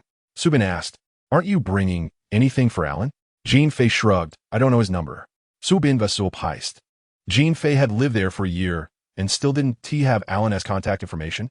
Jean Fei explained, "Yang Qingzhe knows," he asked, "and I'll get a text from him later." Su Bin queried, "Why didn't you just ask Chenggu for Allen's number?" Jean Fei deftly maneuvered the steering wheel, accelerating down the main road. He furrowed his brow and remarked, "I truly haven't had the chance to inquire, even though I've been living in this house for a year. My relationship with that fellow remains rather distant, and he mostly buys things for himself." He then recounted to Su Bin the circumstances surrounding his relocation to the shared apartment. For years ago, he arrived in Country B, initially attending a private high school in the capital city, D, residing in an upscale student dormitory. 2 years later, he gained admission to M University, renting a spacious apartment of over 100 square meters in the heart of M City. After nearly a year of solitude, he felt an overwhelming sense of loneliness. By a stroke of fate, he met Yang Qingzhe, who mentioned that a tenant in his apartment was about to vacate. Jean Fei went to take a look, and after a brief inspection, he made the decision to move in as soon as the previous tenant departed. "By the way," Su Bin inquired curiously, "when you moved in, did Allen impose any requirements on you?" "Not really," Jean Fei replied after a moment's contemplation. I spoke directly with Brother Yang, and he only mentioned one condition, not to bring friends over for parties. Subin blinked in surprise. Parties? Social gatherings, Jean Fei said, tossing his bangs aside with a hint of narcissism. I am quite the social prince. Subin was taken aback by Jean Fei's flamboyant gesture, despite his seemingly cool demeanor. Calling himself a prince was rather amusing. What kind of look is that? Jean Fei shouted, noticing Su Bin's expression. Su Bin quickly feigned ignorance, nodding to indicate his understanding. I recall Chung Gu mentioning your fondness for social circles during our last steak dinner. Of course, Jean Fei boasted. I practically dated all the reasonably attractive girls in the Chinese community of M City. Su Bin was speechless. Jean Fei cheekily added, if you're looking for an experience, I could recommend a few skilled ones. Experience? No way. Su Bin nicknamed. I have a girlfriend. Jean Fei shot him a sidelong glance, scoffing. But aren't you in a long-distance relationship? Have you really spent the past year just listening to her voice over the phone? Igrigaju, subines tamered, flustered. You rogue. My relationship with my girlfriend is true love, genuine love. He emphasized twice. Jean Fei couldn't contain his laughter. I was just teasing you. Can't you tell? Su Bin remained silent, exuding frustration. Ha ha ha. You take things too seriously. It was just like when we drank red wine last time. You're just too adorable. Stop laughing. Is adorable even a term to describe a guy? Su Bin's face flushed with anger. Once Jean Fei regained his composure, he said earnestly, listen, don't use an I may around me, all right? I really have a sister, and if you say that, you must take responsibility for her. Su Bin was at a loss for words. After a brief laugh, Jean Fei continued, I was just joking earlier. Honestly, I don't particularly enjoy those kinds of parties, so I have no objections to Qiao Yi's request. However, my friends still call me to join their gatherings. He tilted his head, adopting a self-satisfied expression, as if to say, what can I do? I'm just that popular. That's because you're wealthy? Su Bin gritted his teeth. The term brother seemed to please Jean Fei, who casually rested his wrist on the steering wheel, twirling a decorative ring on his middle finger. But I've never hosted any parties myself. Even when I rented a place alone in M City, I never invited people over casually. To me, home should be a sanctuary free from disturbances. This philosophy aligns with Brother Yang and the others. He paused, adding, moreover, I've never had a casual fling with a girl, although it would merely involve a slight gesture. Su Bin mimicked Jean Fei's earlier scoff, retorting, do you think I'll believe you again, you shameless person? What's the rent for your current room? Su Bin shifted the topic. Jean Fei quoted a figure that startled Su Bin. His weekly rent was less than half of Jean Fei's. However, it made sense considering Jean Fei had a suite, which was essentially the combined rent for both him and Alan. That previous place I rented was even pricier.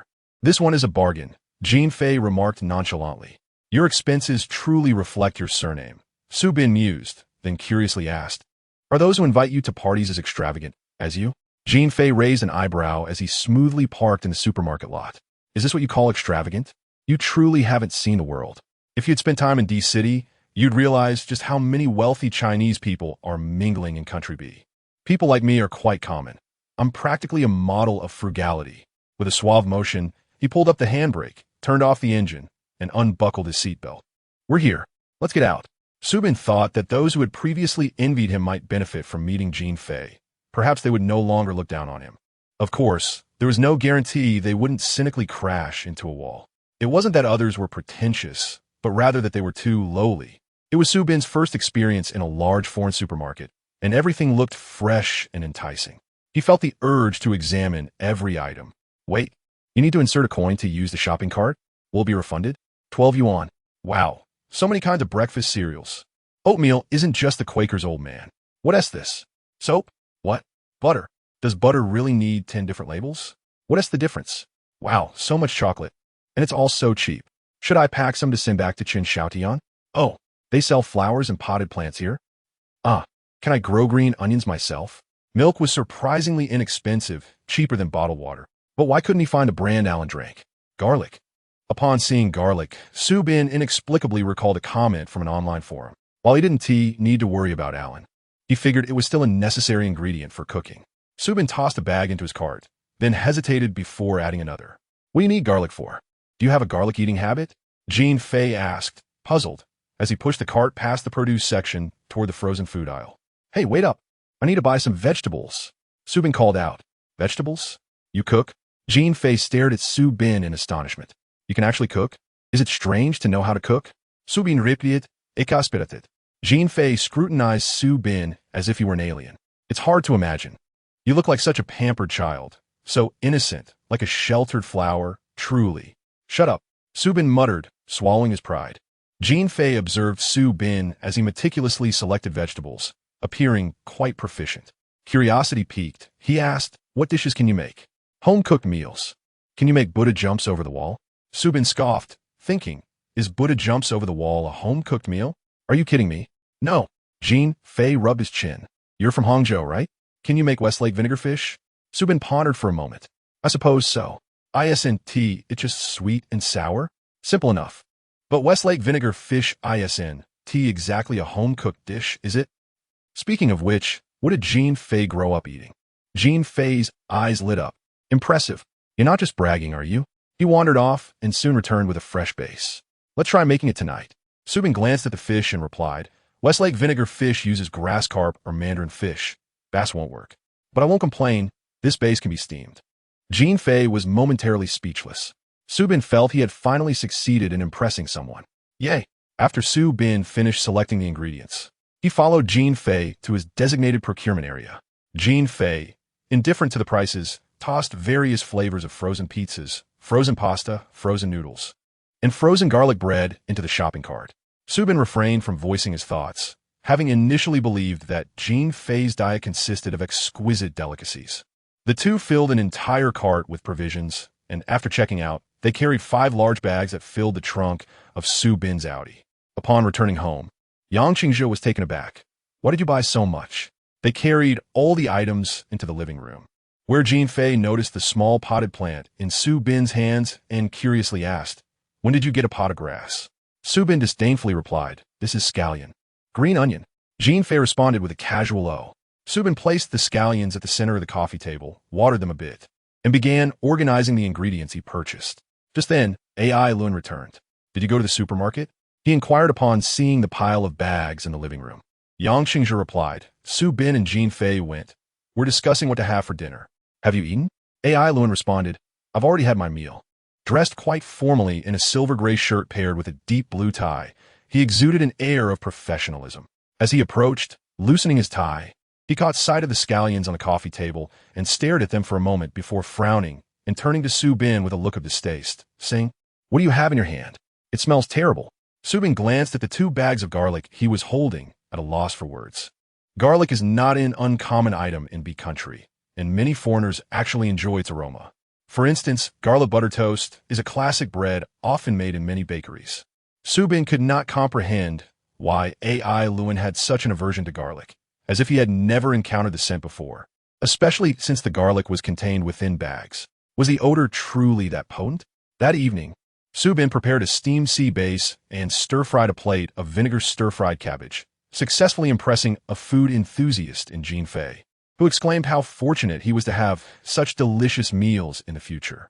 After dinner, Yang Qingzhe took care of the cleanup, while Jean Fei dragged Su Bin to his room for some video gaming, avenging his previous defeat due to fatigue by mercilessly dominating Su Bin, who cried out in distress, You're way too harsh. I just started playing. Can't you be a bit gentler with a novice? Jean Fei replied, You're not a girl. Why should I be gentle with you? Taking a sip of beer, he continued, Want me to go easy on you? Then beg me. Forget it. Su Bin cursed inwardly. You'll pay for this, you pesky fly. With renewed determination, he played a couple more rounds, finally managing to win a game, feeling elated, only to hear Jean Fei casually remark, I'm letting you win because I feel sorry for you. How shameless. Despite the rivalry in gaming, their camaraderie remained intact as they sat together, engaged in light-hearted conversation, inevitably straying into topics about women. Jean Fei had an impressive romantic history, but remained untouched amidst the flowers. Su Bin, in stark contrast, had a meager romantic experience, having devoted all his fervor to Chun Xiaotian since adolescence. After hearing Su Bin's love story, Jean Fei, twirling his decorative ring, asked with a smirk, Do you think she likes you? Su Bin, bewildered, answered, Of course. If she didn't like me, why would she be with me? Jean Fei chuckled. Women are indeed creatures easily moved by gestures. Gifts, flowers, persistent pursuit, grand confessions. These can easily sway a woman's heart. However, Jean Fei knew that someone truly in love would never send their partner across the ocean, separated by an 8-hour time difference. Su Bin's girlfriend seemed to be overly rational. Yet, oblivious to Jean Fei's underlying tone, Su Bin felt proud. Exactly. Chun Xiaotian was touched by my dedication. Jean Fei merely smiled at him, choosing not to comment further. He never imposed himself on others' love lives. Before returning to his room, Su Bin poured himself a glass of juice he had just bought from the supermarket, and upon opening the fridge, spotted a island-esque green bottle in a compartment. Although he now knew it contained no unusual beverage, he still felt an odd sensation about it. Without thinking, he grabbed 2 cloves of garlic from the windowsill and stuffed them into his pocket. It wasn't tea that he wished to suspect a island, but sometimes the subconscious is indeed uncontrollable. Before bed, Su Bin logged onto the campus network to find that the photo of the steak had garnered numerous responses, mostly filled with envy and admiration from friends and classmates, exclaiming how fortunate he was to enjoy such luxuries, that those who could study abroad and be country must be wealthy. Additionally, a senior left a comment. Stop posting food and drinks. Can you share some photos of blonde beauties from your country? Su Bin couldn't help but chuckle as he replied, this handsome fellow is already a family man. I dare not casually look at other beauties. After closing the campus site, Su Bin inexplicably clicked on the section for supernatural tales, curious if anyone had posted about vampires. To his surprise, he found his own help-seeking post right at the top of the page. The title was accompanied by a small flame icon, indicating that the post had indeed caught fire. Su Bin was startled, having thought that after his clarification, the post would fade away. Instead, it had gained traction. He hurriedly clicked to understand the reason. Due to his overly flattering description of most replies focused on him, and shortly after Su Bin's second response. The thread was scrolling at a rate of half a page per hour, already exceeding 10 pages. Author, Li Lin Time, 200 by 1001, 1011 reply. Is there really someone so handsome in this world? If so, I wouldn't mind being a vampire. I crave to be bitten. Author, Geo Time, 200 by 1001, 1015 reply. I also crave to be bitten, drain me dry.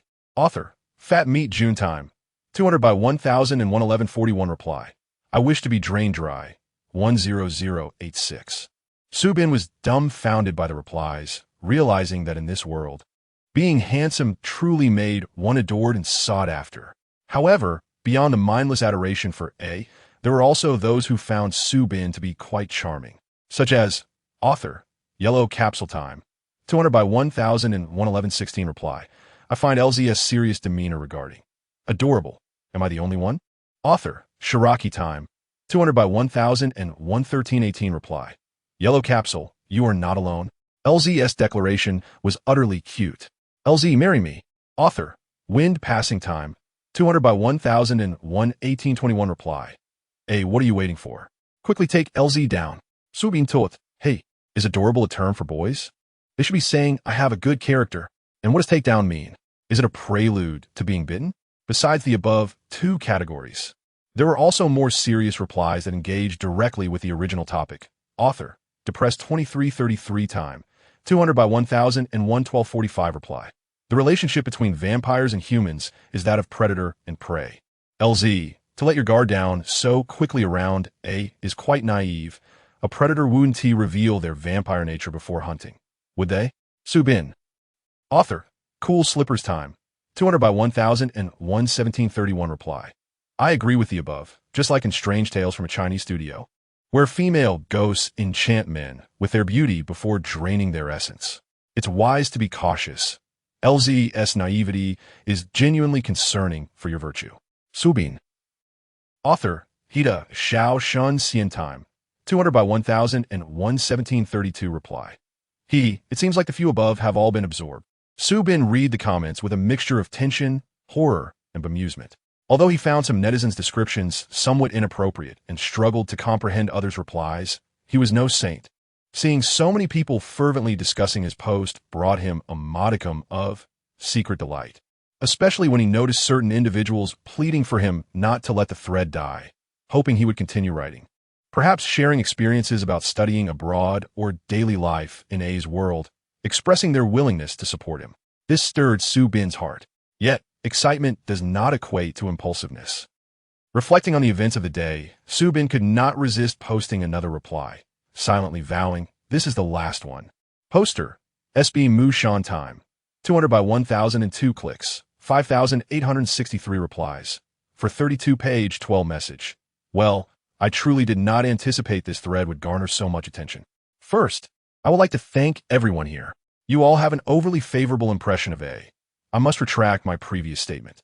In truth, A is not so easy to get along with. He is quite particular. For instance, he has a profound obsession with cleanliness. Currently, we share a bathroom, and he insists that I wipe down the mirror every time I brush my teeth, among other things. Do you think everyone possesses the patience of the original poster? I recall a netizen named Lien Sheng claiming that garlic wards off vampires. Today, I purchased some garlic at the supermarket, only to discover that I detest the smell. The original poster seems to be getting anxious again. Aside from his aversion to garlic, I have yet to uncover any other quirks about A. However, I do not intend to deliberately observe A's daily life. After all, I am a normal man, and chronicling another man's activities in a post feels somewhat bizarre. My primary hope remains to navigate this year smoothly and return home safely, without leaving behind any repercussions or ill-fated entanglements due to this thread. Thus, I apologize, but I will refrain from revealing too much about my life here. I hope everyone understands. Unless something unexpected occurs, this shall be my final post. Thank you all. Is this not clear enough? Su Bin reread his post, feeling a sense of satisfaction as he clicked the send button and prepared for sleep. Before lying down, he took out 2 cloves of garlic from his pocket and placed them beneath his pillow to ward off nightmares. Indeed, he slept soundly through the night, waking up to a bright morning, feeling exceptionally cheerful. After all, he had gone ring shopping yesterday, and during his phone call with Chen Xiaotian, he particularly sought a sense of validation, hoping she would recognize his efforts. Yet, he dared not reveal any secrets, fearing it would diminish the surprise's significance. Thus, he felt both anxious and pained, and when he recounted the events of the past 2 days, he could not resist asking Chen Xiaotian, "Do you miss me? Do you miss me?" Chen Xiaotian could not help but laugh. "What are you rambling about?" Su Bin persisted, insisting that she say something to please him. This was his nature. Once in love, he would unabashedly indulge in flirtation in front of his beloved, a stark contrast to his demeanor around others. Eventually, Chen Xiaotian could not withstand Su Bin's unparalleled childishness and reluctantly replied, "Yes, I miss you. Is that enough?" Su Bin, with a hint of grievance, remarked, "Why does that sound so reluctant? Unlike you, I am not shameless." Chen Xiaotian paused before saying, "What does it matter if I miss you?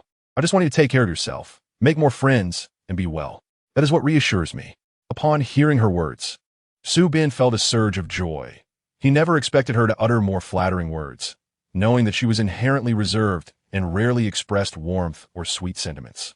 Thus, that coerced "I miss you" was sufficient to excite him for quite some time. "All right, I need to go study," Chen Xiaotian said. "My junior year courses are demanding, and I have been particularly busy lately." Every time this moment arrived, Su Bin felt a wave of disappointment, yet he found himself powerless. Back home, he could accompany Chen Xiaotian to study, but here, he could only hang up the phone. After getting up to wash, Su Bin coincidentally encountered Alan heading out. Alan was not dressed as elegantly as the day before, but had changed into a casual cashmere sweater, its loose collar draping over his slender collarbone, prompting Su Bin to involuntarily gasp. So alluring. One must admit, some individuals are inherently favored by fate, like Alan, who could effortlessly pose for a magazine cover in any attire or with any expression. Su Bin could not help but think of the netizens who commented on his post. Those individuals had merely listened to his descriptions of A and had become infatuated. What if they witnessed this scene in person? Would they not be overwhelmed? Alan seemed inclined to greet Su Bin, but as he took a step closer, he frowned and stared at him for 2 seconds before softly uttering goodbye and leaving. Su Bin. When Alan was staring at him, he felt an overwhelming sense of anxiety, quickly checking his own scent. It appeared that sleeping with garlic under his pillow had indeed worked. See, even Alan did not want to speak with him, let alone come closer, posing any threats or vampiric intentions. Yet, why did he not feel relieved, but rather a deep sense of guilt? Su Bin shook his head, deciding not to dwell on the matter further. During the day, Su Bin took advantage of his lunch break to register for a work account at the International Student Center. Given the manageable pressure of part-time work, He believed securing a proper job was a more reliable choice. The work account would take a week to process, so he was not in a hurry. The following Saturday, Yang Qingzhe remained at home writing papers. Alan had errands to run, and Jean Fei went out to meet friends. With nothing to occupy his time, Subin called Sun Yujie. "Hello, are you free tonight? Let us go to that steakhouse I mentioned last time." Sun Yujie readily agreed, and the two arranged to meet at Rump Ribs. However, on that Saturday evening, the restaurant was exceptionally crowded, and without a reservation, they found themselves waiting in a long queue. As they sat in the waiting area, chatting, Sun Yujie's expression suddenly changed. "What's wrong?" Following Sun Yujie's gaze, Subin was surprised to see Chang'ong. What a coincidence! Chang'ong was not alone. He was seated across from a long-haired beauty, both laughing and appearing quite compatible. Was that Chang'ang's girlfriend? Yet, the lady did not seem to be from their class. Why did Sun Yujie wear such a troubled expression? Could it be that Sun Yujie had a personal conflict with Chang'ong? While pondering this, Subin noticed a customer at the adjacent table vacating their seat, and an unsettling premonition washed over him. Sure enough, shortly after, the waiter called out their number. "Gentlemen, this way please. 014. Refreshing perspectives, the two followed the waiter to their table, facing Chang'ong directly. Upon seeing Sun Yujie and Subin, Chang'ang's expression darkened instantly. Even as they sat down and the waiter presented the menus, Chang'ong continued to glare at them, a storm cloud hanging over his face. Subin glanced at Sun Yujie, whose expression mirrored his unease, wondering what was going on. Did these two truly have a conflict? Why did Sun Yujie speak of Chang'ong with such enthusiasm, yet now seem to wish to vanish upon encountering him? Or was it possible that the discord lay solely with Chang'ong's grievances against Sun Yujie? Never mind, I shall not dwell on it. Subin ignored the awkward atmosphere, feigning calmness as he asked, "Xiaojie, would you like something to drink?" He unconsciously used Sun Yujie's nickname, thinking it might provide some solace to the pallid-faced young man.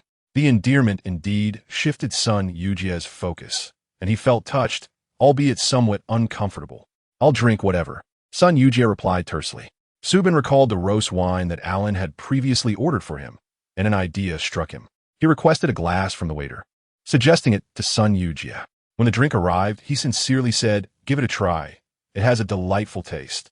Sun Yujie, the table next to them. Sun Yujie looked at him awkwardly and asked, "Isn't this type of wine more often ordered by women?" Subin recollected Alan's words and replied earnestly, "That's a prejudice. My roommate said men can enjoy it too." Sun Yujie. While that was true, hadn't Subin noticed that nearly every woman at the surrounding tables had a glass in hand, while not a single man did? Subin was oblivious, engrossed in a menu. Because he was still dreaming of the filet mignon he had enjoyed previously, he decided to order the same, requesting a medium-rare steak. Just as he placed his order, a figure suddenly appeared beside him, followed by a hand adorned with a silver Omega watch tapping on Sun Yujie's table. "Come with me." "Subin, this fellow is utterly rude, not even bothering to greet me." Sun Yujie cast an apologetic glance at Subin before following the owner of the watch outside. They did not return until after the waiter had served the steak, arriving one after the other.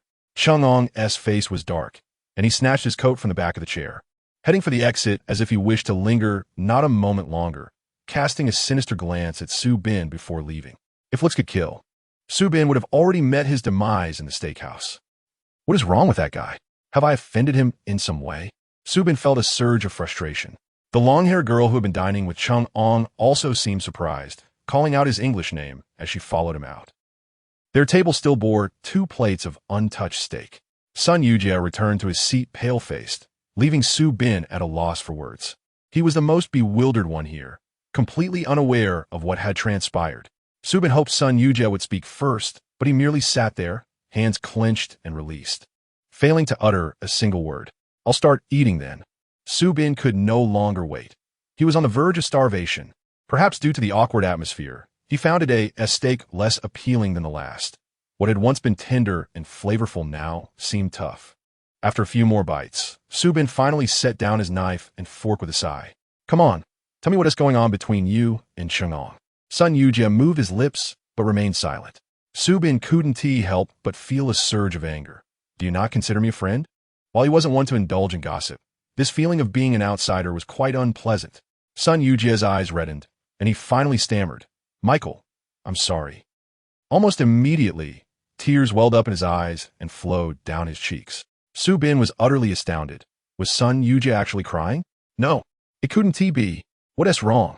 Did I raise my voice a bit too much? But he hadn't even lost his temper. Sun Yujie pretended to be strong, widening his eyes as tears streamed down, choking out, "I'm sorry. Why are you apologizing to me?" Su Bin whispered urgently, "People are watching us. Please don't do this." Feeling helpless, Su Bin realized he might soon be in tears himself. An hour later, the two sat side by side on a park bench. Su Bin gazed at the pitch-black sky, feeling a whirlwind of emotions. Just moments ago, Sun Yujie had painstakingly revealed the events that had transpired. A year ago, at a Chinese student exchange party at M University, Sun Yujie had met Chang'an for the first time and experienced an instant attraction. The idea of falling for another man was a revelation to Su Bin. "But I only have a crush on him. Chang'an is straight, and I wouldn't want to put him in a difficult position," Sun Yujie explained. Chang'an was a senior to Sun Yujie and remained unaware of Sun Yujie's orientation, treating him like a younger brother and being exceedingly caring. Su Bin understood that Chang'an's actions mirrored his own instinctual behavior. Sun Yujie's gentle demeanor naturally evoked a sense of protectiveness. Tragically, 6 months ago, while browsing online, Sun Yujie inadvertently discovered a gay social networking site from Country B and foolishly registered, posting some personal information. Given the small Chinese community in M City and the rarity of homosexuals among the Chinese, his online disclosure led to his orientation being exposed. "Is that why they discriminate against you?" Su Bin recalled the group of flamboyant individuals they had encountered at Tiffany's. Sun Yujie shook his head with a wry smile. "The main reason they target me is that I am close to Chang'an. If I were just an ordinary passerby, they wouldn't even bother with me." Upon learning of Sun Yujie's orientation, Chang'an not only did not distance himself, but frequently sought to counsel him, hoping he would change. Su Bin, eager to know more, asked, "Can one change?" Sun Yujie shot him a glance filled with 1,000 unspoken words before finally responding, "You, like him, do not understand. A person's sexual orientation cannot be altered." Su Bin's worldview was once again challenged. Sun Yujie continued, "When I'm around Chang'an, there are those who disapprove of me, believing I tarnish his image. Many do not comprehend us and label us as inherently abnormal." This notion seemed a bit extreme. In truth, had Sun Yujie not mentioned it, Su Bin would not have perceived him as different, except for his way of thinking. For instance, Sun Yujie, like those girls, cared whether Su Bin had a girlfriend. Wait, does he have feelings for me too? Envied Su Bin for buying a ring for Chen Xiaodian, and expressed hope to receive a ring as a gift at Tiffany's. Upon learning the truth, Su Bin quickly pieced together the scattered thoughts he had previously harbored. Sun Yujie sighed, looking up at the sky with sorrow. "Many times, I wonder why my mother didn't give birth to me as a girl. That way, I could pursue the one I love openly. But that's just wishful thinking. Reality is what it is. Chang'an and I are on different paths, destined for no outcome. The closer I get to him, the more painful it becomes, whether it's unrequited love or the judgment of others. So, I try to keep my distance from him." Sun Yujie's tone was filled with despair, and Su Bin, without realizing it, felt a pang of sympathy. He now understood Sun Yujie's admiration for Chang'an, coupled with his avoidance of the man's strange behaviors. It was a revelation that such unfortunate souls existed in the world. Yet, Su Bin could not fathom why Chang'an always regarded him with disdain. Did he assume that because he was close to Sun Yujie, he too was gay? What did he say when he called you out? Why did he leave so abruptly? Su Bin inweited. Sun Yujie's face paled at the recollection. "Please don't be angry when you hear." "Su Bin, I want to be angry. Go ahead." A foreboding sensation crept in. He said I was trying hard enough to change, that I was flirting with others, and asked if I liked anyone I saw. Sun Yujie struggled to continue, his expression one of sorrow. Damn it. Chang'an had indeed misunderstood. But how could he speak so harshly? What did he mean by flirting with others? In what way had Sun Yujie flirted with him? Had he really been flirted with? Su Bin could hardly suppress his frustration. Sun Yujie took a moment to regain his composure, saying, "I was quite angry at the time and impulsively said some harsh words. I told him my feelings were none of his business and that he didn't need to concern himself with me anymore." Su Bin fed a kasperatet, dude. "What are you trying to do? By saying that, you've dragged me into this mess. Now Chang'an will think I'm gay too." Sun Yujie looked at Su Bin, guilt-ridden, and said, "I'm sorry." Su Bin felt helpless. He couldn't blame Sun Yujie. After all, those were words spoken in anger. and anyone would react the same way when confronted like that. As Sun Yuji observed Su Bin's silence, he assumed that Su Bin was upset. He immediately said, "Michael, if you cannot accept my orientation, please tell me directly. It's perfectly fine. I understand that you, like Qingong, are a staunch heterosexual, but I swear I have no such intentions towards you." Su Bin replied, "As long as that is the case." He forced himself to calm down and added, "It's not that I cannot accept it. Rather, I am struggling to process it." Although Su Bin had heard of homosexuality before, he had always thought that such individuals were worlds apart from him. He never imagined that one day he would encounter someone, a living, breathing, gay person. I realized that it is something that most people find hard to digest. Sun Yujia forced a stiff smile. "So please, do not feel any psychological burden. If you feel uncomfortable being around me, I will instinctively keep my distance. Why do I increasingly find Sun Yujia pitiable? Do I seem like such a narrow-minded person?" Su Bin inhaled deeply and said, "It's just that I have always regarded you as a quintessential man, and now you tell me you are gay, and you even, you said you wish to be a woman? I wonder if I should view you from a different perspective, perhaps as if you were a girl? Please don't misunderstand. I mean no offense." Su Bin found himself somewhat incoherent. In his understanding, gay individuals who identified as women were usually quite effeminate. Yet he never anticipated that someone like Sun Yujia could exist. Sun Yujia chuckled lightly and explained, "In the LGBTQ community, I am referred to as a bottom." Su Bin was taken aback. "Bottom? What does that mean?" "In the community, those who play the male role are called tops." Sun Yujia made a circular gesture, shyly adding, "Conversely, those who embody the female role are the bottoms. However, pure tops are quite rare. Most are either bottoms or somewhere in between." Su Bin's mind raced with confusion. Two men in that context. What does it even lead? Is it the rear entrance? Sun Yujia noticed Su Bin's troubled expression and felt a bit awkward. Typically, heterosexual men would be disgusted by such topics. So he quickly shifted the conversation. "Aside from matters of love, we are just like ordinary guys, so please do not perceive me as a woman." Su Bin nodded lightly, left speechless. After parting with Sun Yujia, he returned home in a daze. What was wrong?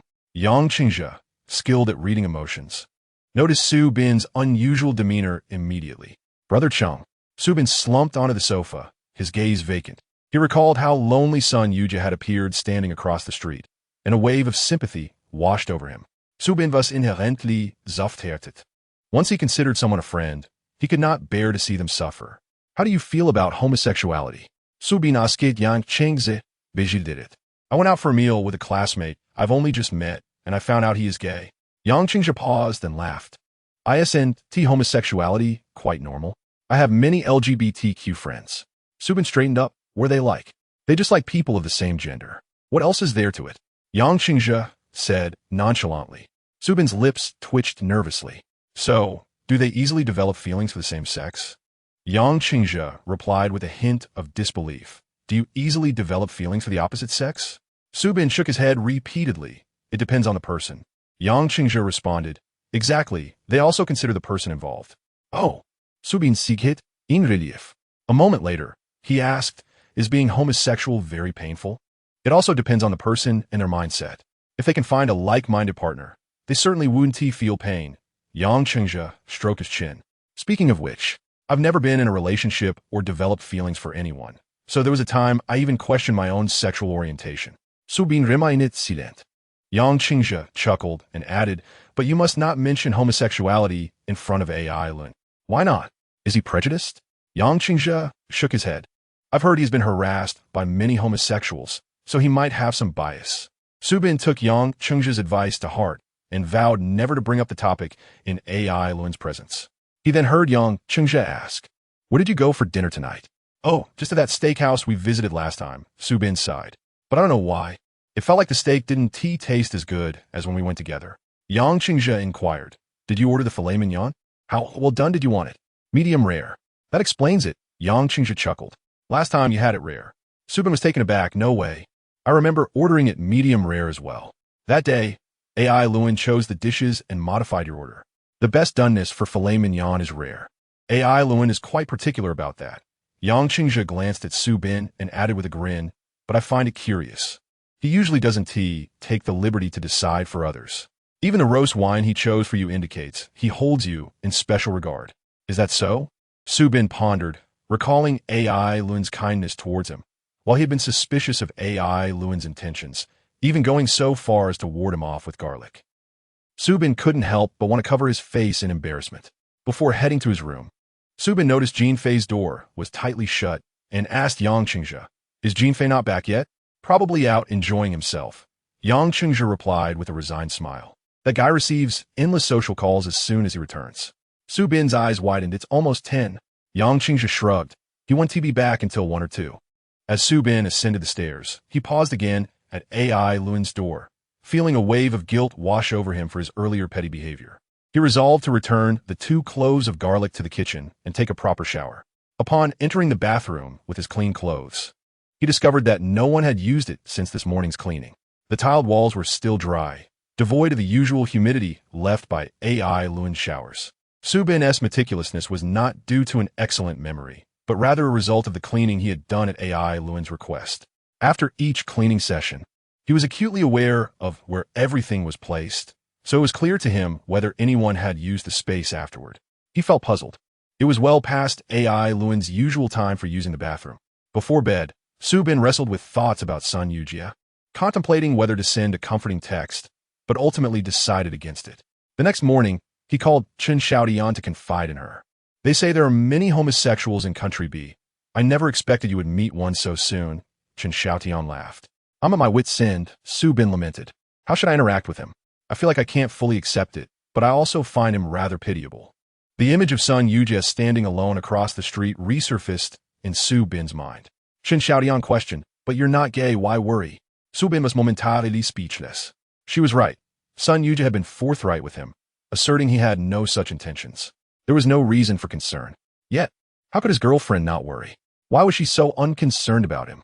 Just like with Li Meihan last time, now with Sun Yujie, she seemed completely unfazed. "Don't you worry about me?" Su Bin's melancholy morphed into resentment.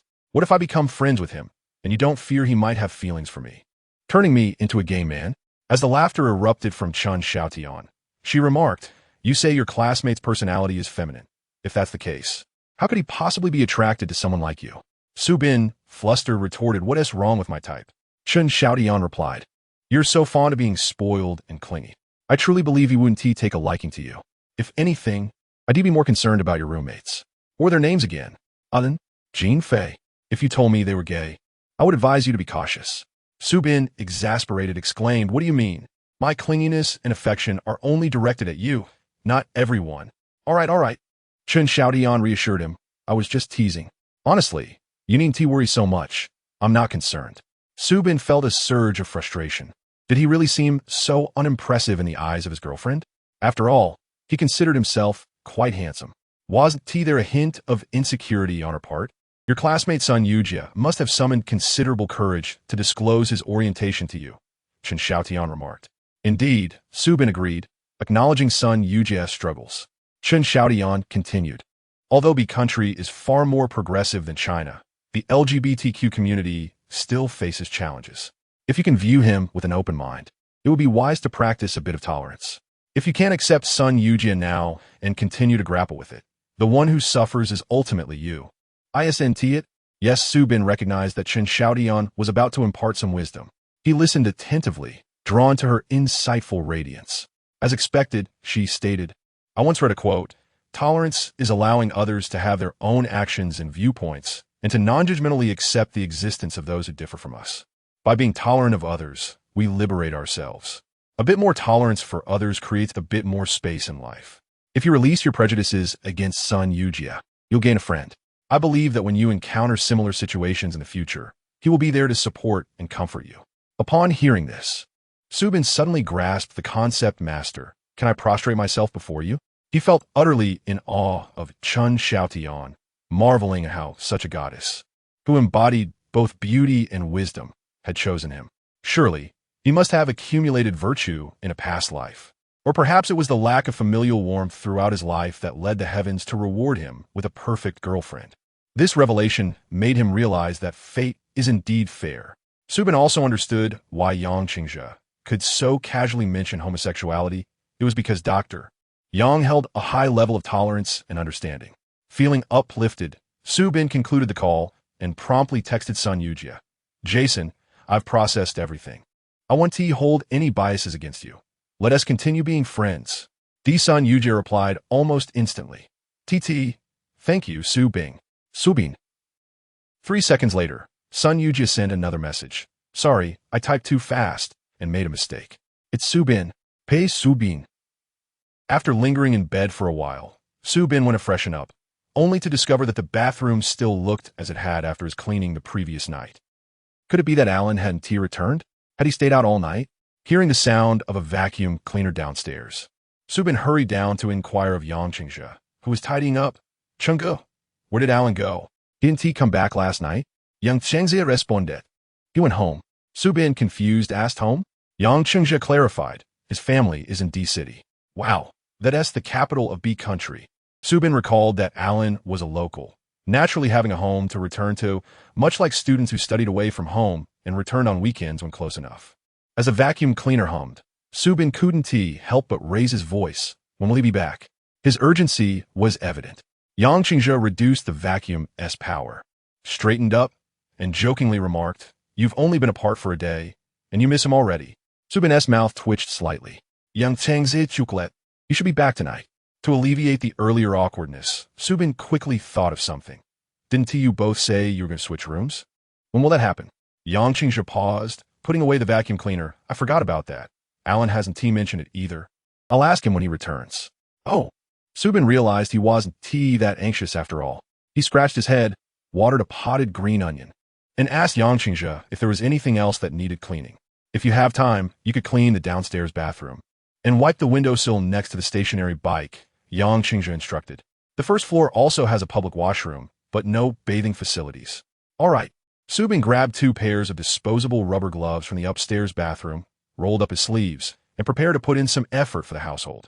Influenced by Alan, Subin methodically used disinfectant to meticulously clean the toilet, the floor tiles, corners, the marble countertop, and the mirror. After half an hour, the entire bathroom sparkled. Next, he moved to the living room windowsill and the glass panes. When he finished, Yang Qingzhe was astounded. Have you caught Alan's cleanliness obsession? Subin beamed at the praise, feeling delighted. It seemed that occasionally engaging in thorough cleaning wasn't so bad after all. At noon, he and Yang Qingzhe casually ate, hearing that Jean Fei had returned at dawn and was still asleep, so they left him undisturbed. As evening approached, Jean Fei, still with closed eyes, first caught a whiff of delicious food wafting through the door. In his daze, he thought he was back in his luxurious home, with the housekeeper preparing a sumptuous lunch. Lunch. Wait, it's almost 5 o'clock. Jean Fei scrambled out of bed, opened the door, and the aroma intensified, causing his stomach to grumble. Wow, who hired a cleaning lady? The place is spotless. Jean Fei didn't even wash his face or brush his teeth, following the scent to the kitchen. Meat. Was it the smell of braised pork? Upon seeing the busy figure in the kitchen, he could hardly believe it. This person was like a heavenly spirit sent to aid him. Oh no, was he a mud snail youth instead? Awake? Subin smiled at Jean Fei. You've slept all day. I'm impressed. Jean Fei's nostrils flared as he leaned closer, bending down to snatch a piece of braised pork from a bowl. Nom. Subin was left speechless. Was this guy a dog? Jean Fei blinked his dry eyes, forcing out a tear of gratitude. You're incredibly considerate. Subin asked, is it good? Delicious. Jean Fei looked on in wonder as Subin expertly chopped cabbage, marveling at his skillful hands. Wow, whoever marries you will be so lucky. Subin corrected him. You should say, whoever marries me will surely be very happy, right? No, what I meant was, are you interested in becoming the son-in-law of the Jean family? Jean Fei continued to blink his eager eyes. Hurry up and break up with your sweetheart. I can guarantee she's no match for my sister. My sister looks so youthful. Before he could finish, Jean Fei saw Subin raise the knife and chop down forcefully. Thud! The last bit of cabbage was mercilessly shredded on the cutting board, followed by Subin's fierce glare. What did you just say? Jean Fei finally snapped back to reality, cautiously taking a step back and solemnly stated, Hero, put down the knife. We could talk this through. Subin, wielding a kitchen knife, snorted defiantly, Do not curse my relationship with my girlfriend. At that moment, both of them heard the sound of the entrance door, and they turned to see Alan returning, with a vintage black-brown leather suitcase in hand. Alan surveyed the living room like a monarch surveying his domain. Perhaps noticing the tidiness of the house, he relaxed his tense shoulders slightly, revealing a hint of pleasure on his face. Jean Fei, leaning casually against the kitchen door with a piece of braised pork in his mouth, watched him. Alan nodded slightly at Jean Fei. Then his gaze shifted to Su Bin, who was still holding the kitchen knife. Hey, Su Bin greeted awkwardly. Alan couldn't help but break into a faint smile, appearing in good spirits. He glanced in the direction of the kitchen and asked Su Bin, "Are you preparing dinner?" Su Bin nodded. "Yes, would you like to join us?" "Sure," Alan replied, heading upstairs to put away his luggage. He changed into comfortable home attire and descended the stairs with Yang Qingzhe. The dinner spread included braised pork, dry pot cabbage, stir-fried broccoli, potato chicken, and a pot of mushroom and bone soup.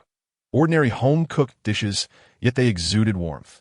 Although Su Bin claimed to be a foodie, he did not possess a large appetite, especially at dinner, where he habitually stopped at about 70% full. Having previously dined with Yang Qingzhe and Alan, he was aware of their eating habits, so he assumed that even with Jean Fei joining them, the food would suffice. However, he completely misjudged Jean Fei's capacity. Watching as Jean Fei devoured the bowl of braised pork in just a few bites and swiftly turned his attention to the potato chicken, Su Bin inwardly cursed. This guy must be a dog. Thankfully, Alan maintained his usual habit, taking only a portion for himself, while Yang Qingzhe was particularly fond of the bone soup, having already consumed 3 small bowls. As for Su Bin, he was uncertain if it was a common trait among cooks to be self-effacing. Seeing his roommates enjoy their meal so heartily, he felt it was no big deal to eat less. Nevertheless, while stir-frying the broccoli, Su Bin added some crushed garlic, enhancing its flavor. He was quite concerned about whether Alan would notice. He cautiously glanced at Alan, who was eating elegantly, and saw him spearing a piece of broccoli coated in garlic. Su Bin's heart leapt into his throat. Alan, of course, did not detect the garlic and ate the broccoli without furrowing his brow. Su Bin was momentarily stunned. He ate it. Alan could actually eat garlic? Su Bin was astonished. If he could eat it, why did he dislike the taste of garlic? As Su Bin was lost in his observations of Alan eating the garlic, Alan suddenly looked over, their eyes meeting, and he revealed a mischievous smile. Su Bin. Alan's peculiar smile made Su Bin feel as if his innermost thoughts were laid bare, prompting him to hastily avert his gaze. Stifling his racing heart with a mix of fear and embarrassment, his mind still reeling at the fact that Alan could eat garlic. Despite the smile being quite enchanting, since Alan could eat garlic, surely it was not a problem, right? It must be fine. I shouldn't be so suspicious. Acting like a neurotic, Su Bin chided himself. The dinner concluded with everyone satisfied and content. Jean Fei patted Su Bin on the shoulder, insisting that the only way he could repay him was to contribute more financially during shopping trips. Yang Qingzhe agreed with this notion, but it wouldn't work with Alan, as he mostly procured his own food and shared little with Yang Qingzhe and the others. Nevertheless, both Jean Fei and Yang Qingzhe expressed their sentiments, and Alan, not one to remain silent, wiped his mouth with a napkin and turned to Su Bin, saying, when the opportunity arises, "I would like to invite you to some special custom restaurants." Wow, custom restaurants. Yang Qingzhe looked at Su Bin, his expression conveying that Su Bin had struck gold. Su Bin asked, "We're custom restaurants." Yang Qingzhe explained, "In Country B, custom restaurants are akin to private dining establishments, usually run by renowned chefs featured in gourmet magazines. These restaurants are typically exclusive to a select group of high-status individuals. Sometimes, even if you have the money, you cannot secure a reservation. However, once you're on the list, no matter what you wish to eat or the kind of experience you desire, they will fulfill your requests." Su Bin gazed at Alan in astonishment. He did not know how to respond. Although he could sense Alan's air of refinement, he had never thought to delve deeper into Alan's background or family history. Yang Qingzhe's earlier remarks provided a hint that indeed, Alan was from nobility. However, considering he had merely prepared a few simple dishes, if Alan truly wanted to treat him to a custom restaurant in return, that seemed a bit excessive. He did not cook for his roommates expecting any reward. As he pondered a polite refusal, Alan had already risen, saying, "Dinner was delicious. Thank you." He expressed his gratitude, leaving Su Bin feeling somewhat embarrassed. "Wait, Alan," Yang Qingzhe suddenly called out, suggesting, "How about we switch rooms tonight? We're all here, and it's still early." Alan paused, looking at Su Bin, his calm gaze inadvertently conveying a hint of inquiry. Under Alan's gaze, Subin felt an inexplicable twinge of guilt. "I've been on the road for quite a while today.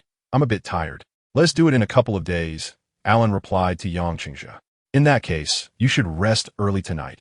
I'm available at any time," Yang Qingzhe said, smiling at Subin as if to say, "I've inquired for you, and you can see Alan's answer. Just bear with it for a few more days." Subin. That evening, Subin hurried to wash up before Alan used the bathroom. He wasn't a germaphobe, but he did take personal hygiene seriously, especially after cooking dinner, which left him smelling of grease. After showering, Subin opened the bathroom door to air it out. While brushing his teeth, he noticed the door to the adjacent room opening, and Alan emerged wearing a white low-cut sleep shirt and gray pajama pants, both made of exquisite fabric. Subin, mouth full of foam, thought, "Has it really come to that time already? It shouldn't be. I left an hour for this. I can't have taken that long." Oh, Subin recalled that after dinner, Alan mentioned he was tired from the journey, so he probably wanted to wash up early and rest. "I'll be done shortly," Subin mumbled, hastening his pace. However, Alan appeared in no rush at all. He crossed his arms and adopted an exceedingly relaxed demeanor, as if to say, "Take your time." Subin dared not dawdle, as Alan was waiting at the door. He quickly rinsed his mouth, wiped his mouth, and said, "I'm done." You go ahead. I'll clean up afterward." "The cleaning has been quite good these past few days," Alan nodded slightly, resembling a master inspecting the completion of his servantess tasks. Though stern, he generously acknowledged the effort. "Oh, so you're done then? Why are you still blocking the door? Are you going to let me pass?" Alan not only didn't move, but also leaned slightly against the doorframe, effectively blocking Subin's only exit. "Subin." Alan squinted at Subin, scrutinizing him, then leisurely stated, "Do you wish for me to switch rooms with Joe?" "No, not at all." Subin quickly shook his head, thinking, "Weren't you and Qingzhe already in agreement about switching rooms? Why are you asking me? It has nothing to do with me." Alan nodded in understanding, and Subin thought that would be the end of it. However, unexpectedly, Alan looked at him seriously and said, "I understand your thoughts. I will consider it." "Wait, what does that mean?" Subin replayed their conversation in his mind and suddenly felt a wave of panic. Had he expressed himself poorly? Did Alan mistakenly believe he didn't want him to switch? "Oh no, please, I didn't mean that. If you want to switch, go ahead. There is truly no need to ask for my opinion. I'm perfectly fine with it. I'm an easygoing person. Just look at me. Look at my face. Can you understand what I'm thinking?" Subin could hardly express his innermost thoughts in front of Alan. Thus, he could only rely on his expressions to convey his feelings. As Alan observed Subin's contorted face, he suddenly chuckled and slowly uttered, "I thought you were quite afraid of me." "I, indeed, am not," Subin stammered. "Ah, as long as you know I'm scared of you. Let us keep our distance. Could you kindly turn to the side and let me exit first? Do you have any idea how powerful your aura is?" To Subin's dismay, Alan was oblivious to his inner turmoil and casually walked into the bathroom. Subin felt as though he was suffocating. Once inside, Alan turned to face the mirror, catching sight of Subin's reflection, and asked, "Did you add garlic to your broccoli today?" What the heck? He had noticed. What was his intention? Was he going to pursue this matter later? Subin looked at Alan warily, but Alan merely smiled and remarked, "It smells delightful." Subin replied, "But I detest the scent of raw garlic. It's quite pungent." Alan then casually picked up the electric toothbrush and toothpaste from the shelf, leisurely unscrewing the cap of the toothpaste. Subin responded with an "oh." Alan glanced at Subin in the mirror while squeezing out the toothpaste, and continued, "A few days ago, you seemed to carry that scent." Subin thought, "QEQ, this is definitely leading to a post-event investigation." Alan smirked, "It's not present today. I just took a shower. What more could Subin say?" Alan nodded earnestly, stating, "If you wish to continue living with me, you must bathe regularly. I do not wish to smell that scent on you again. Subin sikit. You should return to your room. I will handle the cleaning afterward." Alan wore an expression of lofty benevolence, allowing Subin to escape. However, upon returning to his room, Subin felt anything but relieved. Instead, he was quite vexed. Alan truly was. There was a reason he disliked foreigners. They simply did not grasp the subtleties and implications of Chinese communication. Lying on his bed, Subin reflected on their conversation. In truth, Alan was not entirely mistaken. He was indeed afraid of him. Yet, Subin was reluctant to admit it, for he felt that acknowledging such fear would render him cowardly. Moreover, Upon further contemplation, it dawned on him that Alan had not acted in any exaggerated manner. Most of his dread stemmed from Su Bin's own neurotic imagination. With a deep sigh, Su Bin felt an overwhelming melancholy, uncertain of what to do next, as Alan seemed to be drifting further into his own self-importance. All he could do was take one step at a time. The following day, Su Bin left early, having received an email from the International Student Center, informing him that his work account had been activated. He hurried to collect the health registration form and a series of materials before class. Naturally, he sat next to Sun Yujie during class. Although Su Bin had accepted Yujie's sexual orientation, initially interacting with an openly gay individual felt somewhat awkward.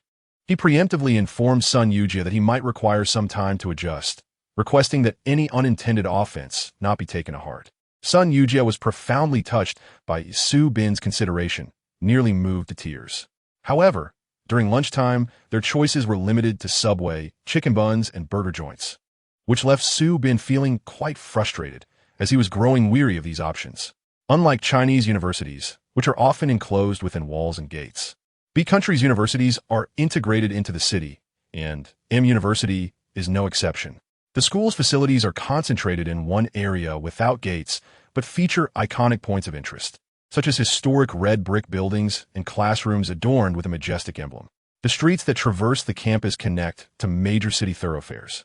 But due to the limited allocation of commercial spaces within the campus, only a few convenience stores like Tesco and Subway are available, primarily offering cold food. After spending several days there, Su Bin learned the fundamental reason for the scarcity of cafeterias in B countries' universities. The locals prioritize breakfast and dinner, lacking a concept of a midday break. A simple lunch of a sandwich, prepackaged salad, and a cup of hot coffee suffices. Of course, there are activity and leisure centers run by the student union that provide some basic hot meals, such as mashed potatoes, sausages, and pasta, but after one visit, Su Bin had no desire to return, as the food was even less palatable than the oil-free stir-fried cabbage he had endured in middle school. On this day, Sun Yujie and Su Bin ventured a considerable distance to dine at a restaurant outside the campus. It was said to be run by Malaysians, serving popular dishes akin to rice bowls and fried rice during lunch, which were highly favored by M University's Chinese students. Upon arriving at the renowned Malaysian eatery, they found it bustling with yellow-skinned Asian patrons, presumably students. Su Bin and Sun Yujie ordered the restaurant's famed Malaysian fried rice, but it appeared to have been pre-cooked, as their order arrived within half a minute. The dish featured 2 shrimp, 3 squid tentacles, and a sprinkling of corn and peas. For 6 PDS, approximately 72 renminbi? Unbelievable, Su Bin exclaimed after tasting it, detecting an artificial coconut powder flavor, which seemed to be a hallmark of Malaysian cuisine. If this dish were sold at our university canteen, it wouldn't fetch more than 5 yuan. Sun Yujie, unfamiliar with the situation in Chinese universities, was enchanted by Su Bin's words, expressing a longing for a cafeteria at their university. Su Bin nodded. If there were a cafeteria, it would surely be packed every day. Honestly, nothing beats rice paired with dishes. After days of consuming pizza, burgers, and sandwiches, Su Bin felt as if he had only eaten some ham mixed with salad and Cheetos dipped in ketchup. The mere thought of it made him feel nauseous. Sun Yujie pondered, what a lucrative opportunity. The number of Chinese individuals in M-City is on the rise, especially among international students. In our year alone, there are over a dozen Chinese students in our finance program. I've heard that in the year below us, nearly a third of the 90 students are Chinese, indicating that the population of Chinese international students will only continue to grow. The affluent in China are increasing, and they are beginning to value education. Wait, didn't you mention last time that our class only has 7 Chinese students? How did that become a dozen? Su Bin inwitted, puzzled. Sun Yujie replied, the 7 I mentioned are the common ones. There are others who are less visible. Su Bin, less visible?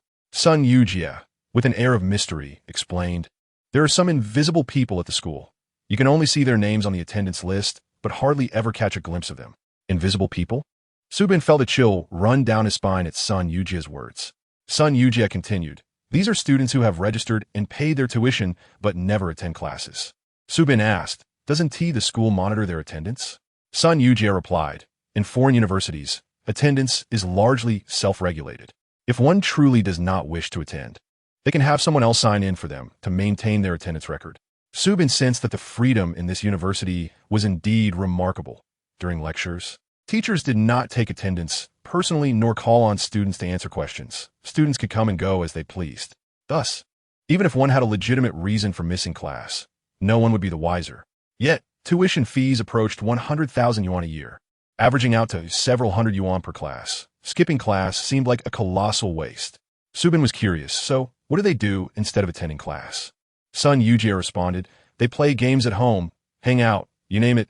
These individuals are essentially here just to obtain a degree as long as they pass their exams. They are fine. Subin inquired, can they really pass? Son Yujie remarked that some exceptionally talented individuals can manage to pass by merely studying at home and cramming at the last minute. Those who lack ability, however, must seek alternative avenues.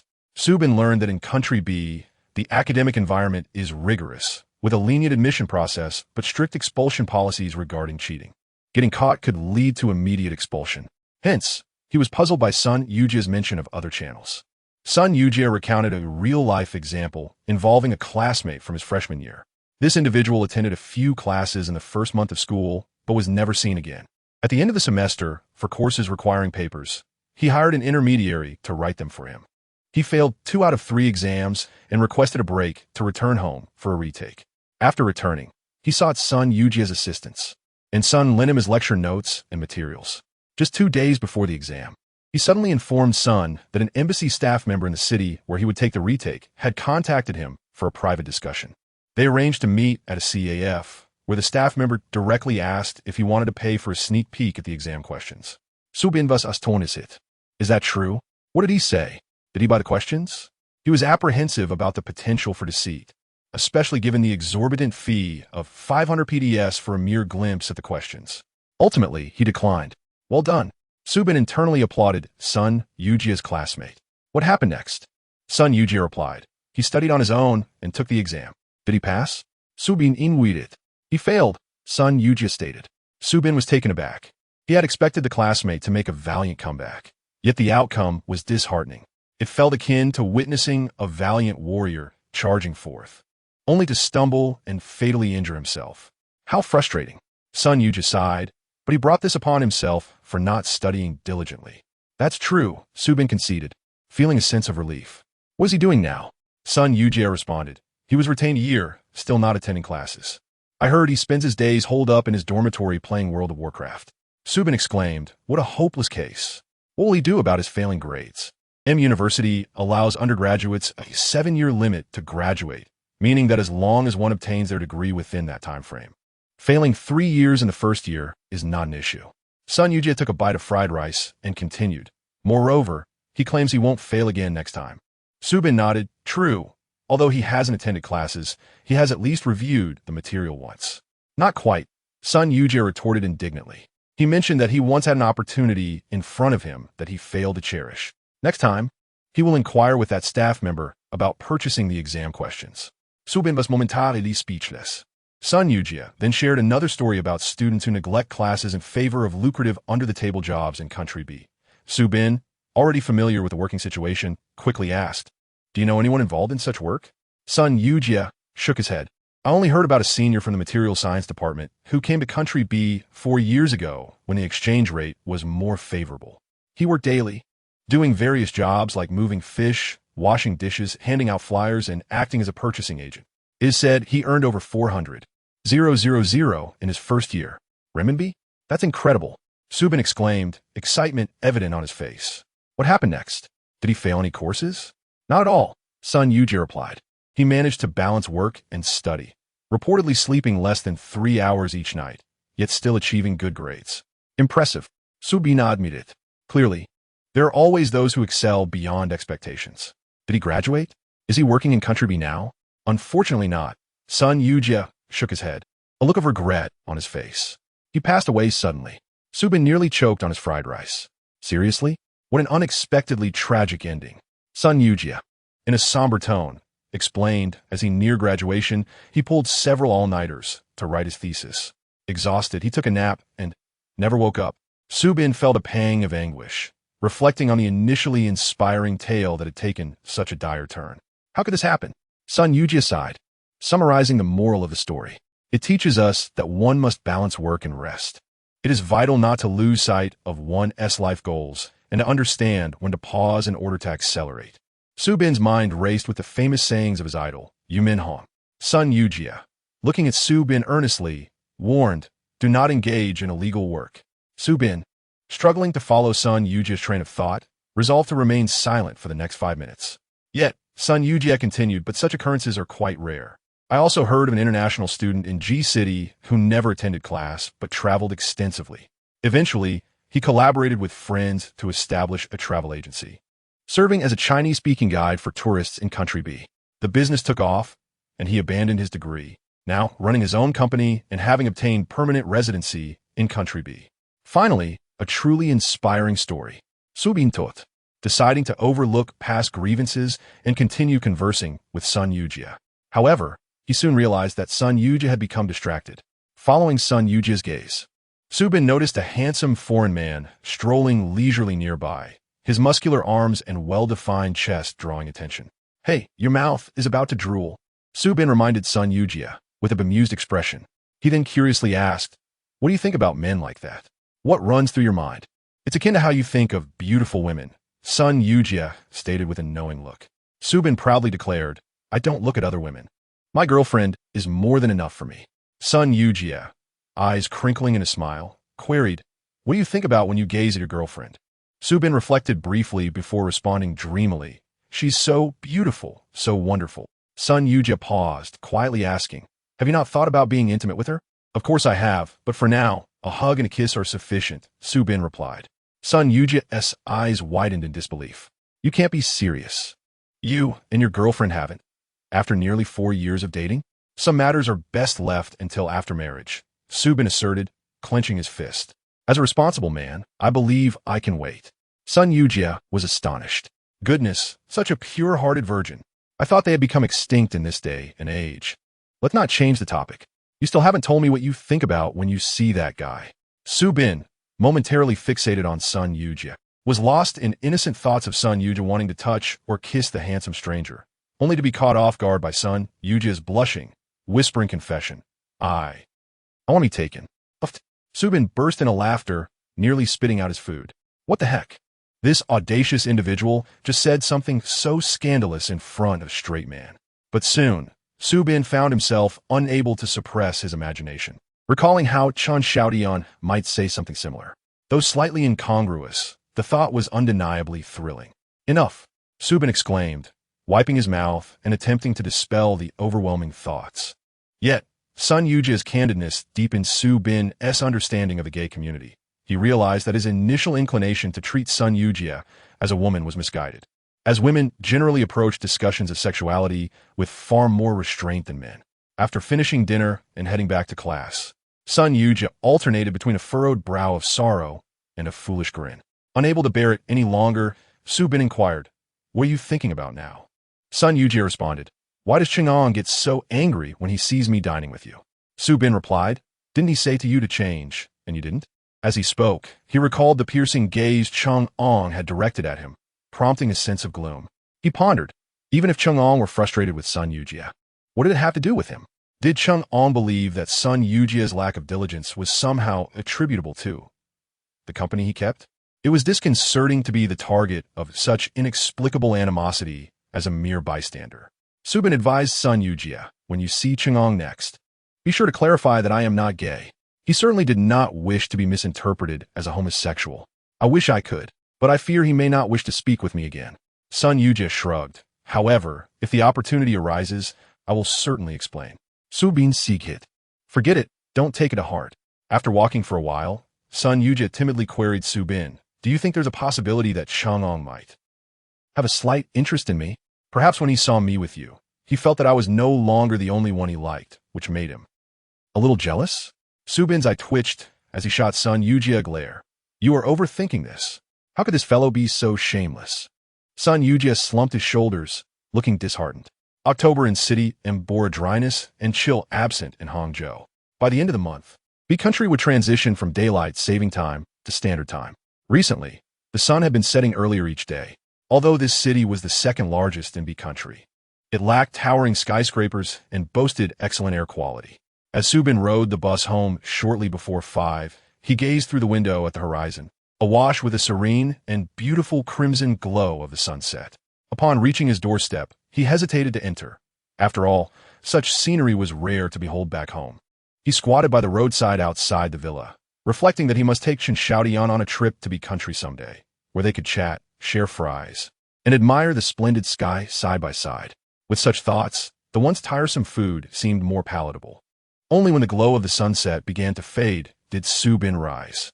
He closed his eyes, inhaling a deep breath of the crisp air, feeling invigorated as he retrieved his keys to unlock the door. The living room was dimly lit, with only the faint outlines of furniture visible. Su Bin hummed a tune as he changed his shoes, but upon looking up, he was startled to find a dark silhouette on the sofa. In a panic, he hastily pressed the wall switch, illuminating the room with warm light and revealing the figure on the sofa. Alan, why didn't you turn on the lights? Why does this guy always appear like a ghost?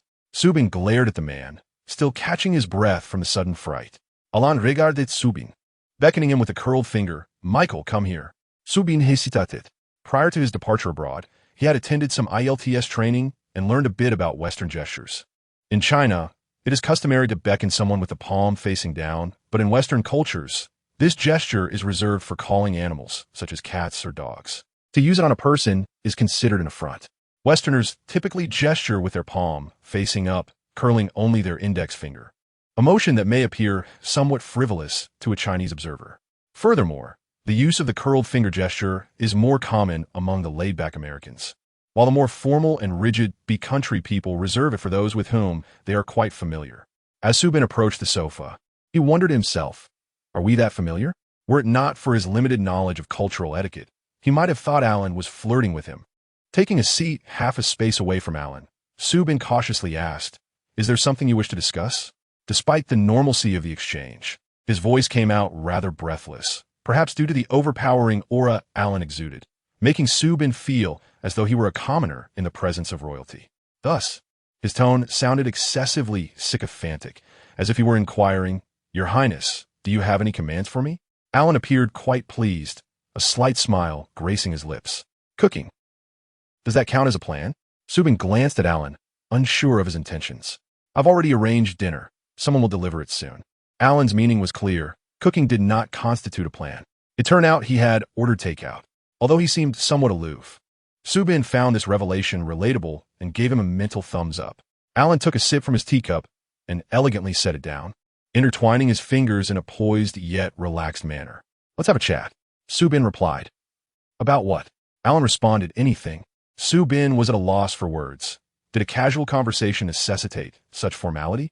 Yet, he reasoned that perhaps Alan did not perceive it as serious and might always engage others in this manner. Comforting himself with this thought, Su Bin replied, oh. However, he remained utterly unaware of what to discuss with Alan. Stealing a glance at Alan, Su Bin noticed him watching intently, his eyes twinkling with amusement.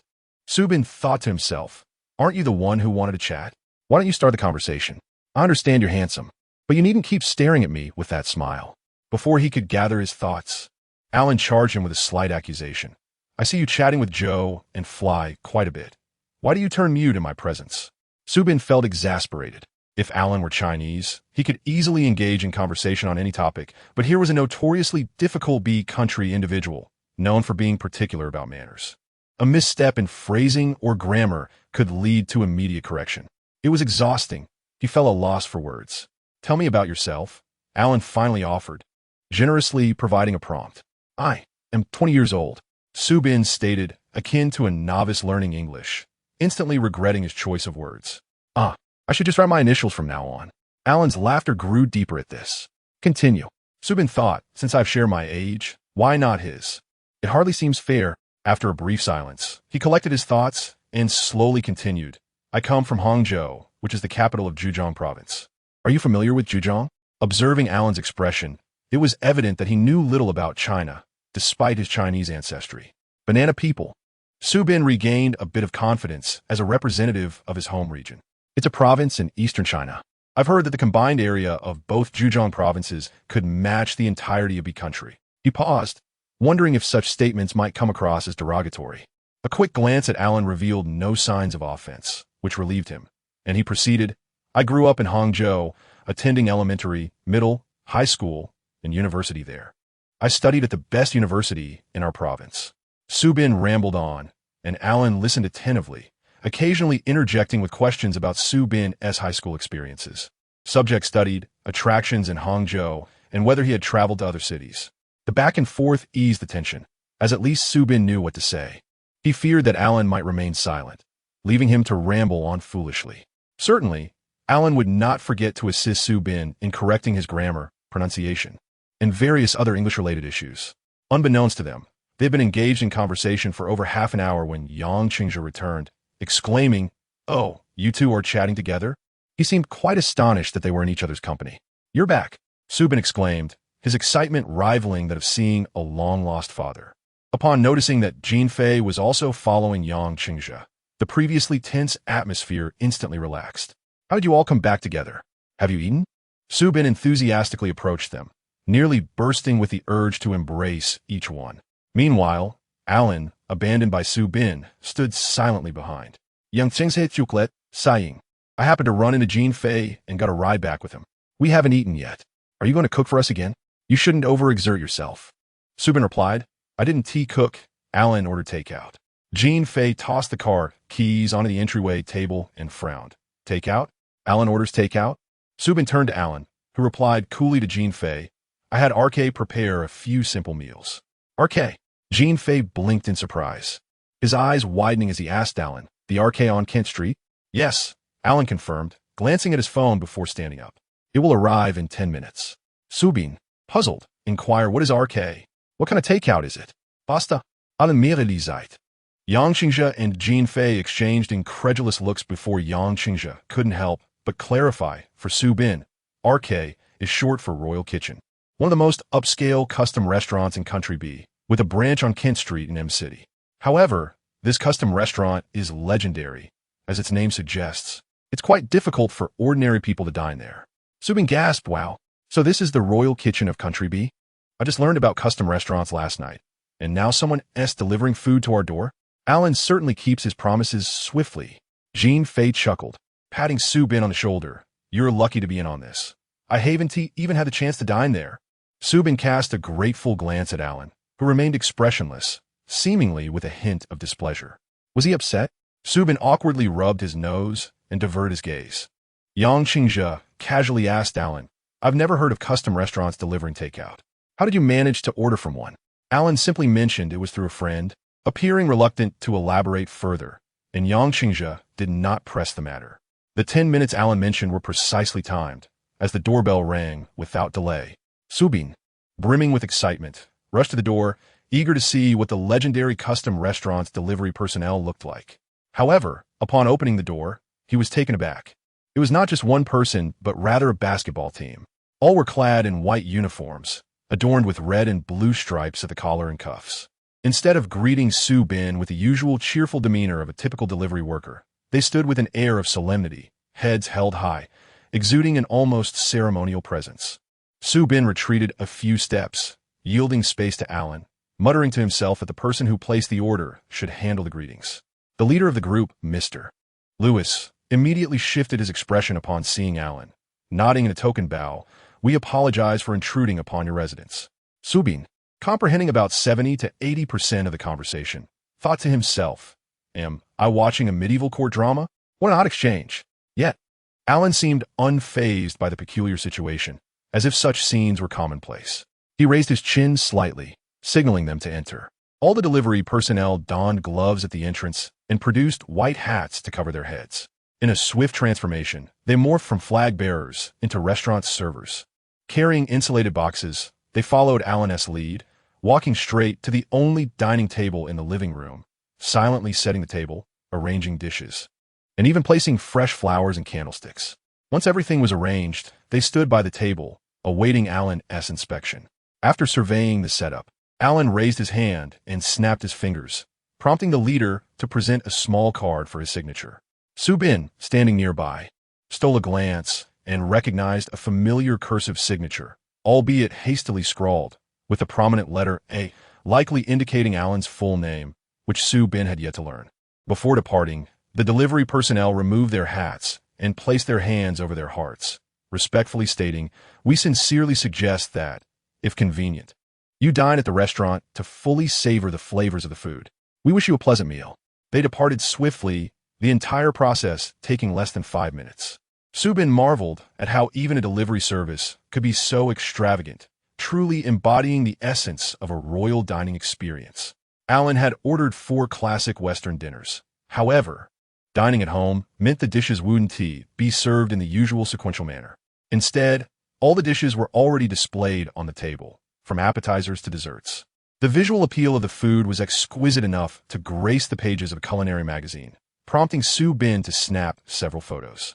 Jean Fei, upon discovering Su Bin's intention to upload the pictures to the campus network, teased, "You're in Country B, and you're still playing with campus networks? How outdated. You should get a must-have app."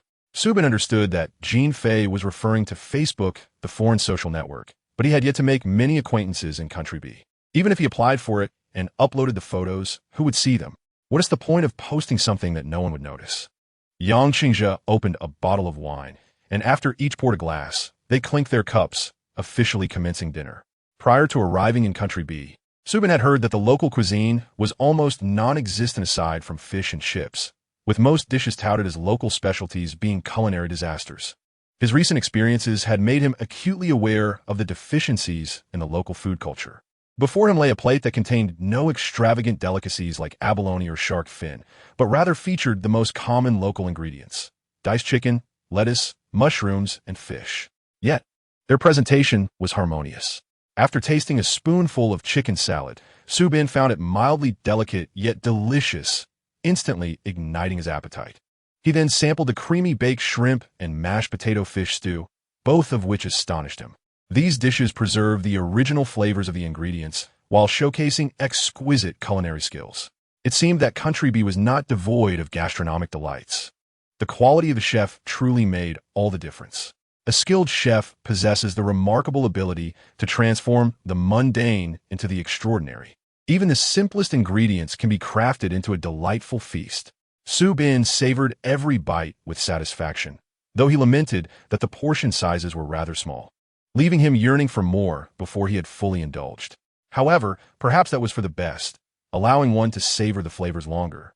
Observing Su Bin devour each plate cleanly, Alan finally displayed a hint of smile.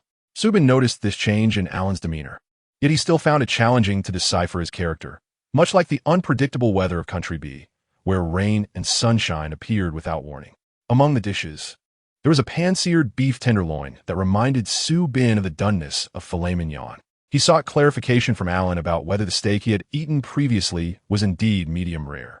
Alan affirmed and explained, "A good chef possesses a certain obsession with their ingredients. As diners, we should respect their whims. Therefore, when I decided on medium rare for you, it was because that is the optimal doneness for filet." Well, although Alan could be somewhat particular and difficult, his words and actions were not off-putting. At times, they even inspired a sense of admiration in Su Bin. A sumptuous family dinner, brimming with flavors and aromas, left the 4 participants thoroughly satisfied. Although the value of the meal was not inquired about, they were all well aware of the royal kitchen's esteemed reputation, recognizing that Alan had repaid Su Bin for the culinary favors he had previously extended. If one were to quantify it, Su Bin's contributions would likely still fall short. After the meal, everyone busied themselves with their own affairs. Su Bin engaged in light conversation with Jean Fei before retiring early to wash up. However, as he stepped into the bathroom, Alan unexpectedly confronted him. "Michael." Upon hearing Alan's serious and rigid tone, Su Bin immediately sensed that something was amiss. "I have a matter to clarify with you," Alan stated. Indeed, Su Bin's heart skipped a beat as he inquired, "What would you like to clarify? Please refrain from uploading the photos you just took online." Alan's use of please was a customary politeness among B country residents, yet Su Bin perceived no semblance of a request in his tone. It was a command. "I assure you, I want to post them." Su Bin replied obediently. Furthermore, Alan continued, standing the bathroom door, unintentionally imposing considerable pressure on Su Bin. "You must remember not to take any photos related to me. I dislike being exposed." Su Bin nodded submissively. "Oh, I promise I won't take any." Internally, he mused, "Boss, I understand your concern for privacy. Chengge has already warned me about this, so you can rest assured. Had I been ignorant of this, I would have long since surreptitiously snapped your picture and shared it online for those netizens to feast upon." Alan appeared satisfied with Su Bin's response and cheerfully remarked, "I am glad we had a chat this evening." Su Bin's lips twitched. Alan's statement was easily misinterpreted. In a sense, the communication style of B-country individuals was not necessarily more comprehensible than the subtlety renowned in Chinese and Japanese languages. To put it simply, when a B-country person says something, do not naively take it at face value. Subin had once come across a post online describing a Chinese girl who befriended a B-country boy. Whenever the girl spoke, the boy would simply reply, "Interesting." The girl mistakenly believed he was interested in her, reveling in her delusion. Years later, after gaining exposure to foreign cultures and traveling abroad, she realized that when B-country residents say something is interesting, it typically conveys a casual acknowledgement rather than genuine intrigue. Thus, their dialogues could be interpreted as, "Let me tell you this, huh," and so forth. It is easy to imagine the turmoil in the girl's mind upon discovering the truth. Returning to the present, Alan's statement mirrored this situation. While it could be directly translated as "I am glad to have chatted with you," his tone revealed that it was merely a casual remark, akin to the Chinese greeting, "Have you eaten?" If you take it seriously, you lose. Subin commended his own sensitivity and wit, mimicking Alan's tone in response. "I am also very pleased." Internally, he scoffed, "Not really. It feels like I am reporting to you during our conversation, constantly nitpicked, my confidence eroded, and my nerves frayed. If I had to choose a conversation partner, I would surely pick Jean Fei over you any day. Is that so?" Alan raised his eyebrows and smiled. "In that case, I will make an effort to spend more time chatting with you in the future." Subin thought, was that also just small talk? Why does it feel a bit strange? "All right, Michael, good night." "Good night," Subin replied, pondering whether there was a problem. The next morning, he called Chen Xiaotian to recount the extravagant dinner, which, although not a feast, was still lavish. Chen Xiaotian expressed her astonishment. "Your roommate must be either wealthy or noble in B-country." "I think so too. The way he speaks, acts, and treats others makes him seem like a pampered young master." Subin remarked, "Why not learn from him?" Chen Xiaotian suggested. Subin chuckled awkwardly. "Learn from him? No thanks. I cannot carry that kind of demeanor. It would feel insincere. I'd rather not invite misfortune upon myself." True, that kind of aura must stem from a lifetime of environmental influence and education. Chen Xiaotian agreed. Subin smugly replied, "Your husband is going for the commoner prince route. Easygoing and down to earth." Chen Xiaotian laughed. "Commoner prince? Weren't you the one who initially suspected the neighbor was a vampire, causing nightmares and sleepless nights?" Subin sulked in protest. "My study abroad experience is already challenging enough. Could you refrain from adding salt to my wounds?" Unable to contain her laughter, Chen Xiaotian inquired, "Do you still feel that way?" Subin pondered for a moment before responding, "Actually, after spending a few days together, I find it's not so bad.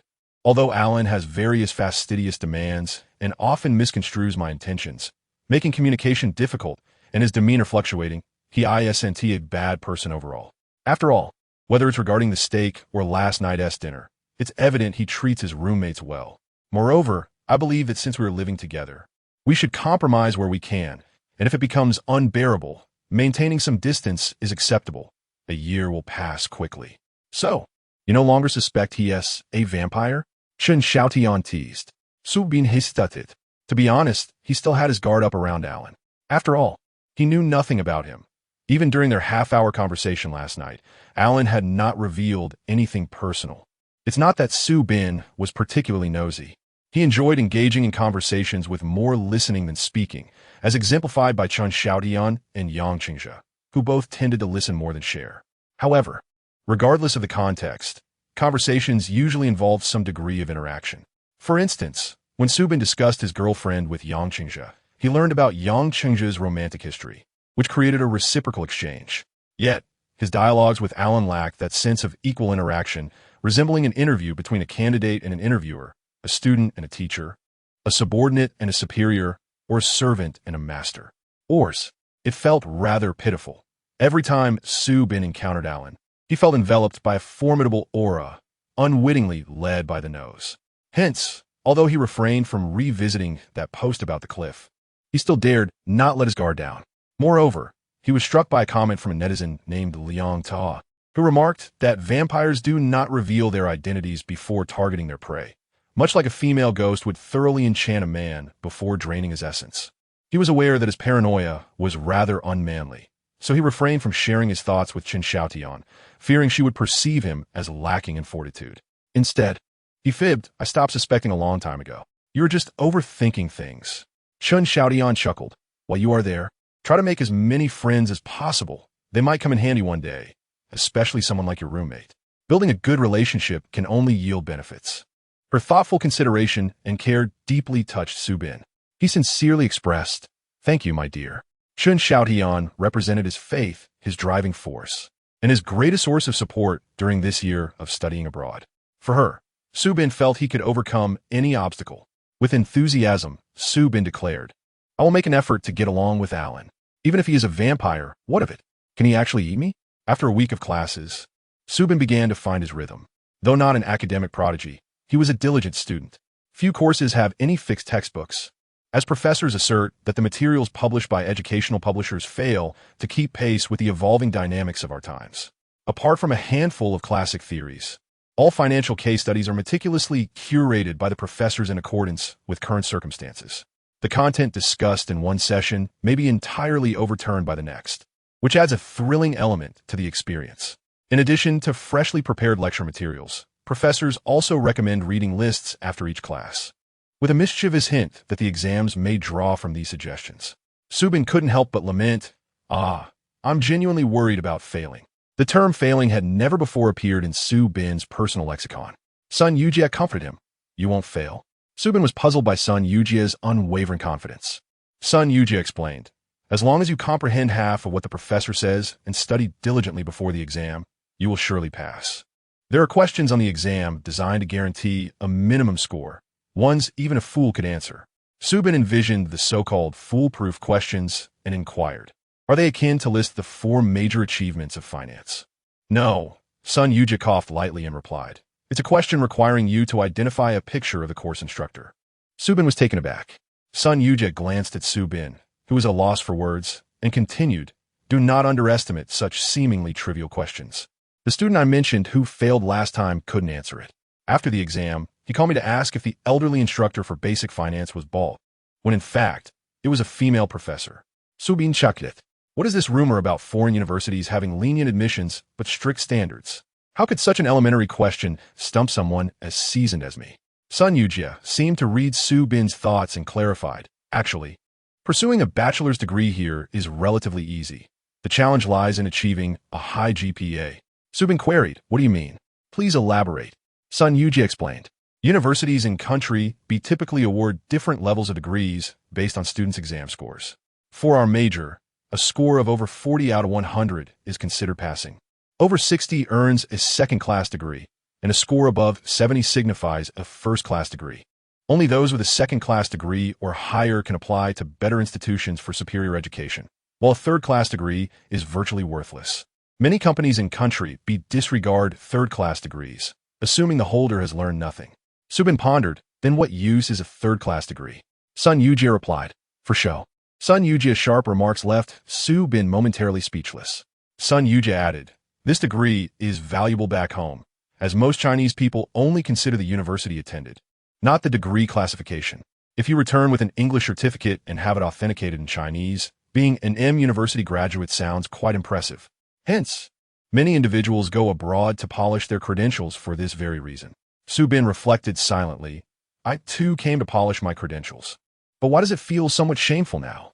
Sun Yujie continued, "Moreover, students here rate their professors annually. Some unscrupulous individuals might give a poor rating to instructors if they didn't study diligently, even reporting to the committee that the questions exceeded the syllabus, which is detrimental to the professors. Therefore, astute professors tend to assign relatively simple questions to ensure a minimum pass rate for students." Su Bin thought it resembled a customer leaving a negative review to vex a seller on an online marketplace. But then again, it made sense considering the exorbitant tuition fees. Students are also consumers, yet they shouldn't penalize teachers for their own shortcomings. Su Bin wiped his brow. In contrast, in his home country, while his university also had a system for rating instructors, there was a strong cultural emphasis on respecting teachers. Unless an instructor was egregiously incompetent, students generally respected them and aimed to give high ratings. Of course, one cannot overlook the anxiety students feel about receiving low scores due to potential repercussions. leading them to conform to the majority's positive reviews. Furthermore, cultivating a good rapport with teachers often yields more benefits than drawbacks, resulting in a common phenomenon of students and their parents flattering teachers in Su Bin's homeland. "Aren't we here to exchange knowledge?" Sun Yujie remarked thus. Scoring 40 and 70 holds the same significance. Sun Yujie was indeed correct.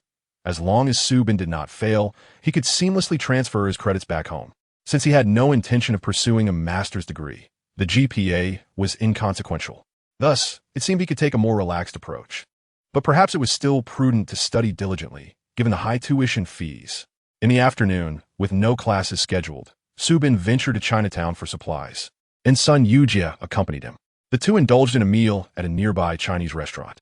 Observing the throngs of Chinese individuals passing by, Su Bin experienced a sense of dislocation, as if he were not abroad, but in his homeland. He then resumed the conversation with Sun Yujie about the cafeteria, growing increasingly convinced that a Chinese eatery near M University would thrive. "I used to think studying finance would lead to riches, but having delved into it, I've realized that the lofty theories we study are unlikely to be relevant to us common folk." Sun Yujie gazed skyward at a 45-degree angle, his expression a blend of admiration and infatuation, as he mused that it was individuals like Chung Ong who truly found meaning in such a profession. Su Bin twitched his lips and asked, "What does his family do?" Sun Yujie replied, "They run a conglomerate, apparently in foreign trade." Su Bin exclaimed, "Impressive." Sun Yujie sighed, expressing his dejection, "Alas, my parents are just ordinary small business operators back home. Although we have a little money, to put it bluntly, we're just country bumpkins." Su Bin couldn't help but chuckle, finding a kinship in their circumstances. Sun Yujie, puzzled, inquired, "So what do you think our purpose in studying finance is? Are we aiming to start our own businesses?" Starting a business is no simple task. Su Bin recalled a successful alumnus from the provincial university who returned to speak last year. The alumnus had shared a profound truth. As an entrepreneur, one must possess extensive knowledge and experience, along with a far-reaching vision. Moreover, one requires the physique of a laborer, the endurance of a cleaner, and the mindset of a construction worker. The hardships of entrepreneurship are known only to those who undertake it. The world does not ease its demands simply because one becomes a boss. Su Bin resonated with the alumnus's sentiments, sighing, "I have no grand ambitions. I just believe this major is quite popular back home, making job hunting easier upon graduation." He harbored no lofty aspirations, with his greatest dream being to propose to Chen Xiaodian and establish a warm and sweet home filled with joy.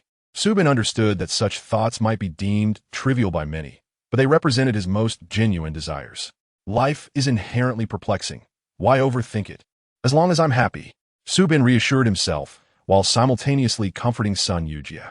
This time, they did not return to the previous Chinese supermarket, but explored a different Asia-Pacific market, where Su Bin discovered an array of Japanese imported goods, such as seaweed, sushi rice, and wasabi. He selected a few items, and Sun Yujie, noticing, asked, "What are you planning to do with this?" "Make sushi and rice balls," Su Bin replied, picking up a bottle of sushi vinegar. "I've never tried it before, but I want to give it a shot." Sun Yujie's eyes lit up. "You can make sushi? That's incredible." Su Bin thought to himself, is making sushi really that impressive? It's just cooking rice, rolling it with seaweed, and slicing it. "I'll prepare some and let you taste it tomorrow, if it's good." Su Bin offered generously. Sun Yujie gazed at Su Bin with eager anticipation, making Su Bin feel a sense of obligation to roll a few rice balls that evening to meet his friend's expectations. Due to the presence of Sun Yujie, Su Bin no longer foolishly lost his way. Upon returning home, he set down his belongings and began cooking sushi rice, feeling utterly exhausted as he collapsed onto the sofa. Suddenly, he felt a hard object pressing against his coccyx. Gritting his teeth, he reached back and discovered a thick, worn black hardcover book. Initially mistaking it for the Oxford English Dictionary, he turned it over only to nearly drop it in shock. The cover bore an embossed white skull. What on earth is this book? Upon closer inspection of the text beneath the skull, Su Bin found the words somewhat familiar. Flipping through the pages, he realized it was compiled in the form of entries, though he could not fathom its connection to the skull. Forgetting the meaning of the word on the cover, he hurriedly consulted the electronic dictionary on his phone. Noun, poison, toxin, venom. Su Bin pondered, so this is a compendium of poisons? Whose book is this? Just as a chill crept down his spine, he caught sight of a figure descending the stairs, silent and stealthy. It was none other than Alan. So this is where it ended up. Alan noticed the book Su Bin had left on the coffee table and retrieved it. "Is this yours?" Su Bin read it. "Yes," Alan replied without denial, seating himself beside Su Bin with a hefty tome in hand. "Let us converse for a while." "Talk about what?" Su Bin tot utterly unimpressed. Alan then recalled, "Last time, you spoke of Westlake and a tower, mentioning some legends. What happened next?" Su Bin sighet in ekasperitan. During their previous conversation, he had intended to share the tale of Baisuzhen, but Yang Qingzhe and the others had returned just then. At present, he had no desire to recount any story. Instead, he yearned to understand Alan's motives, what he studied, why he possessed a book related to poison. However, Alan shifted the topic, and Su Bin found himself tentatively recalling the tale. He began with Baisuzhen and Shaoqing transforming into human forms. Unable to find a suitable translation for their names, he simply referred to them as a white snake and a green snake that had lived on a mountain for a millennium, both having attained spiritual form. Alan appeared particularly intrigued by this narrative, far more animated than during their previous chat. Unfortunately, his limited knowledge of Chinese culture led him to ask questions that left Su Bin at a loss. For instance, when Su Bin mentioned the 1,000-year-old white snake, Alan inquired, "What species of snake can live that long?" Su Bin could only respond, "I have no idea what species it is. It's simply a white snake." Alan reluctantly accepted this explanation and asked, "What does becoming a spirit mean? Is it a form of magic?" Su Bin replied, "Well, one could interpret it that way. It's merely a legendary tale. The plot is what matters, so let us not dwell on the minutiae, shall we?" In summary, the snake transformed into a beautiful woman who, on a rainy day, encountered a young man selling medicine on a bridge in Westlake. As Su Bin narrated, he inadvertently glanced at the hardcover book in Alan's hands, noticing what appeared to be dark red stains resembling oxidized blood on the pages. A shiver ran down his spine as ominous thoughts flooded his mind. He forced himself to concentrate on the story and pushed aside his disturbing imaginings. At last, he finished recounting the tale, feeling mentally drained. Alan listened with rapt attention, immersed in the lingering echoes of the story, and after a long moment, he expressed his thoughts. That white snake is truly pitiable. She lived for 1,000 years only to be betrayed by a human. That human deceived her into drinking wine, revealing her true form, and then abandoned her to become a monk. Though the story concludes happily, I cannot help but feel that such happiness is hollow. A rare glimmer of sorrow flickered in Alan's eyes as he sighed. When demons fall in love with humans, none ever meet a good end. Su Bin was taken aback. He had assumed Alan to be someone who rarely displayed his emotions. It was surprising to witness this sensitive side of him. Just then, Alan's eyes narrowed, and he stated coldly, "If I were the snake demon in that story, I would never be his kind. If I had a lover, I would bind him tightly, restraining him from testing me, ensuring he could never leave my side. If he betrayed me, I would devour him piece by piece." As he looked at Su Bin, a smile graced his lips. "That way, we could be together forever." Su Bin felt a chill. Was he suggesting that he would consume a person as one would food? Communicating with someone with such a dark worldview seemed utterly impossible. Later that evening, while Su Bin prepared seaweed rice balls in the kitchen, he reflected on his earlier conversation with Alan. After expressing his gratitude for Su Bin's story, Alan had excused himself to return to his room to read. Su Bin felt a mix of despair and humor. He had no intention of continuing that conversation. The disturbing comments had left him dazed, and by the time he regained his composure, Alan was already gone, leaving no opportunity to inquire why he possessed a compendium of poisons. Who in their right mind would read such a book? Nonetheless, this chat had differed from the last, for Alan had finally shared his perspective, revealing a glimpse of his views on love. Possessive, passionate, controlling, and sinister. Su Bin couldn't help but feel pity for any girl who fell for him, as she would have no chance to stray. The moment betrayal arose, Alan would devour her, literally. Su Bin pondered why Alan had automatically identified with Baisuzhen's character. He, for one, approached the story from Su Xian's perspective. Despite the beauty and allure of Baisuzhen, if he were to marry a snake demon who transformed into a giant serpent after drinking, he would undoubtedly be terrified and seek refuge in a monastery. Thus, contemplating Alan's unusual tendency to envision himself as the snake demon struck Su Bin as rather peculiar. Was he perhaps not viewing it from a female perspective, but rather from that of a demon? Shaking his head to dispel the fear and unease, Subin decided he might probe Alan's romantic status next time. Given his looks, it was likely that many would vie for his affection. After laying out plastic wrap on the kitchen counter, Subin arranged the rice balls and sushi neatly, intending to refrigerate them once they cooled. Subsequently, he stepped away to use the restroom. Upon returning, he noticed several sushi pieces missing from the arranged platter. Rushing to Jean Fei's room, he flung open the door, and indeed, there was Jean Fei, cheeks puffed as he indulged in the sushi. Without any shame, Jean Fei cheerfully produced 2 more rice balls from behind him, stuffing them into his mouth. This is so delicious.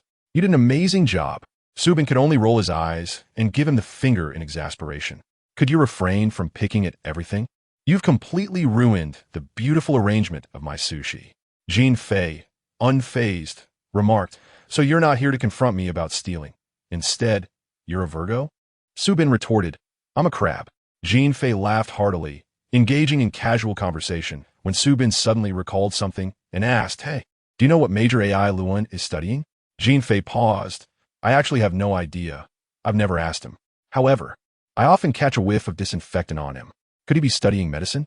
Subin pondered for a moment, contemplating the possibility, as it could connect to that book as well. He then inquired, what are you studying? Glancing at the bookshelf in Jean Fei's room, he noticed a photo frame in the center, displaying a picture of Jean Fei with a girl. Who is this? Your girlfriend? Jean Fei chuckled. How could that be? This is my sister. Wow, Subin exclaimed, taking a closer look. The girl in the photo was leaning on Jean Fei's shoulder with a playful tilt of her head. You aren't kidding. Your sister truly possesses a youthful visage. And she is quite tall. Jean Fei laughed. She is just a tad shorter than me, around 1.77 or 1.78 meters. Subin felt slightly disheartened. How old is she? And what is her name? Jean Fei's eyes lit up. She is 2 years younger than you, named Jean Wu, with the nickname Xiao Wu. She just went to France to study fashion design. So, are you interested in her? Not at all. I've already mentioned I have a girlfriend. Subin firmly rejected. Your sister is stunning. She won't have trouble finding a boyfriend. Can you stop worrying about her? I'm not concerned about her. I'm worried about you. Jean Fei retorted. Subin rolled his eyes. Typically, guys don't choose girls who are taller than them as girlfriends. It feels like an older sister and younger brother standing together. Jean Fei waggled a finger. Height isn't an issue. Personality is what truly matters. Subin contemplated a sudden urge to swat him away. What are you actually studying? He returned the photo to its place. Guess. Jean Fei spun in his chair, mischievously suggesting, if you guess correctly, I'll give you $100. Subin scoffed. I don't want $100. If you guess right, you can spit out the rice ball you've eaten. Jean Fei fell silent. Subin noticed the bookshelf was nearly devoid of books, save for a single volume in Chinese, Freud's works. He recalled seeing Chun Xiaoti on Reddit and surmised that Jean Fei might have purchased it to appear intellectual. Glancing at Jean Fei's desk, he noticed a high-end desktop computer and an Asus laptop, along with several seemingly advanced electronic gadgets. Are you studying computer science? Subin asked, only to be met with a shake of the head. What about electronics? Jean Fei grinned. Last chance.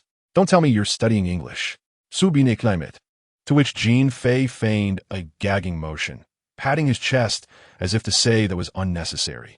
Subin's mouth twitched. What is it then? Jean Fei pointed to his heart and then indicated the bookshelf. How could you not guess with such obvious clues? You have the brain of a pig. Subin was taken aback. No way. Psychology? Really? I had no idea. Jean Fei casually draped his legs over the armrest. Want to take a psychological test? Or perhaps I could interpret your dreams. Brother Fei interprets dreams, 100% accurate. Subin retorted, forget it. I find you utterly unreliable. How would you know if you haven't tried? Jean Fei countered. Subin recalled a recent nightmare involving a graveyard, saying, all right, just this once. I dreamt about a tombstone. Before he could finish, he saw Jean Fei swiftly turn around, sitting upright. Wow, are we meditating now? How professional.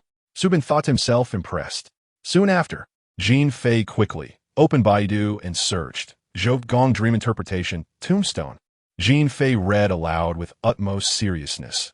Dreaming of a tombstone signifies that a happy life is about to commence. Subin was left speechless. He resolved to purchase a fly swatter from Amazon, hoping it would arrive the next day. The following morning, Subin encountered Yang Qingzhe and shared a rice ball with him, bringing the remainder to school to share with Sun Yujie. As Sun Yujie savored the rice ball, he was nearly moved to tears. This is so delicious. How did you make it? Su Bin replied, it's just seaweed wrapped around rice, with a fried egg, shredded carrots, and ham rolled in the middle, sprinkled with a bit of salt. It's not that difficult. Sun Yuji admired. I've tried making it before, but it turned into a complete mess.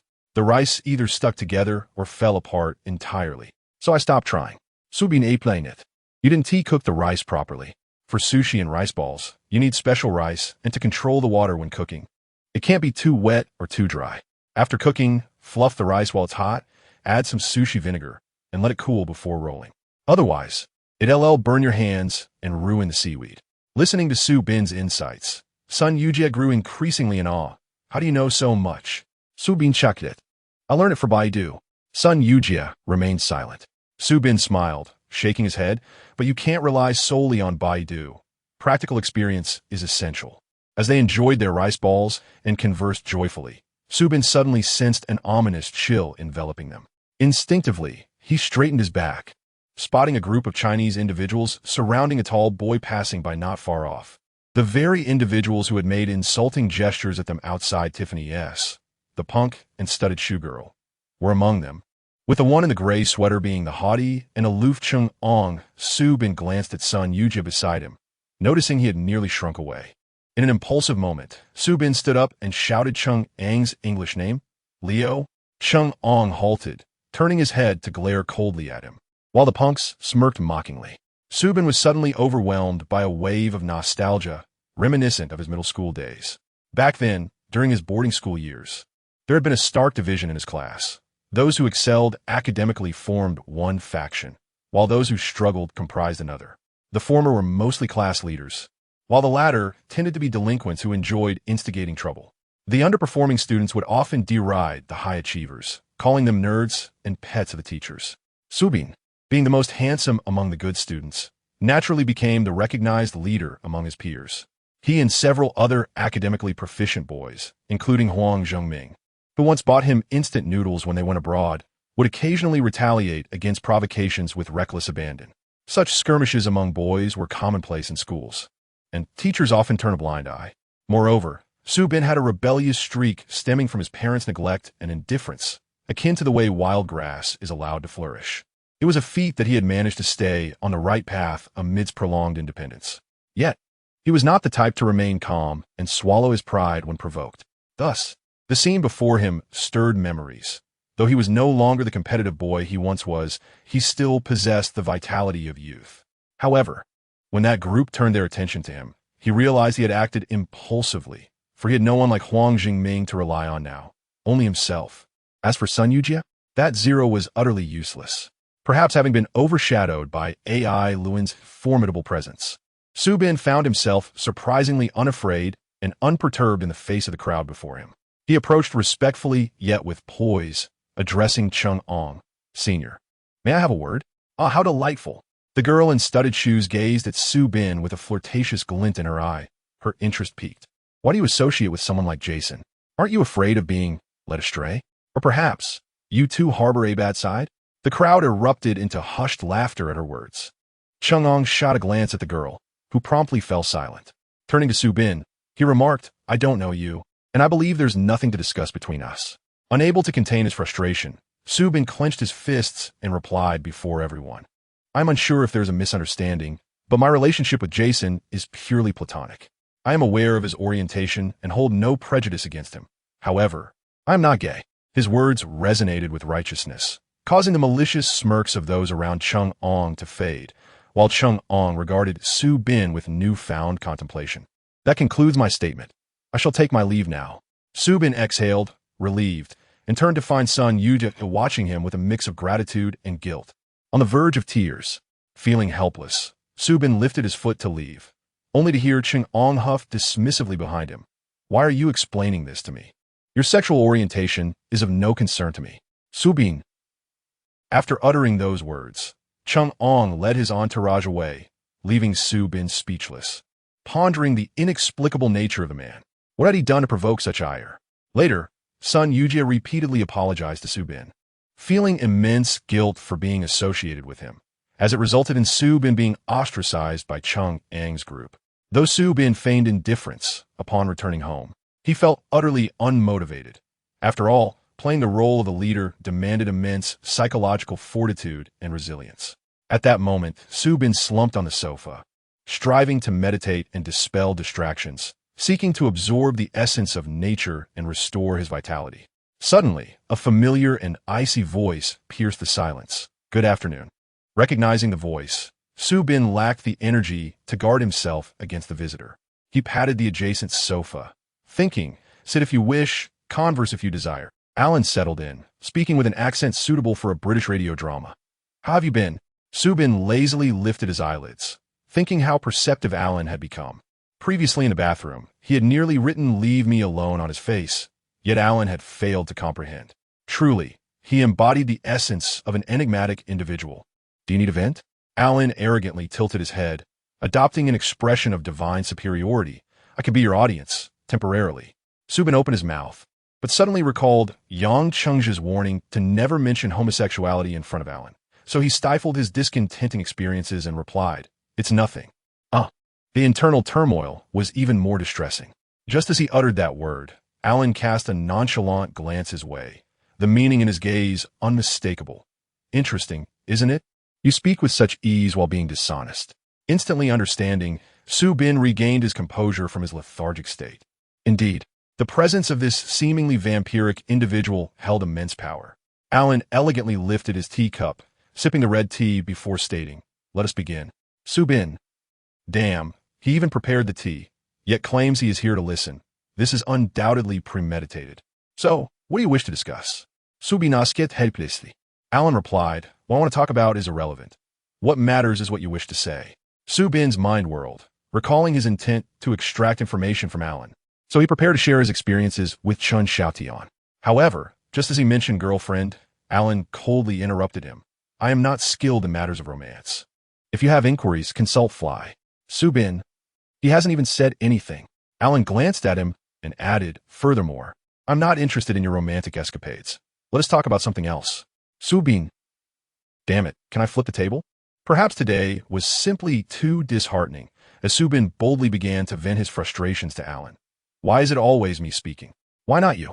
I have shared much, yet I still know little about you. This hardly resembles a conversation." Alan paused, then chuckled. "Are you curious about me?" Subin. "Of course. I want to sneak into your room and see if you sleep in a coffin at night.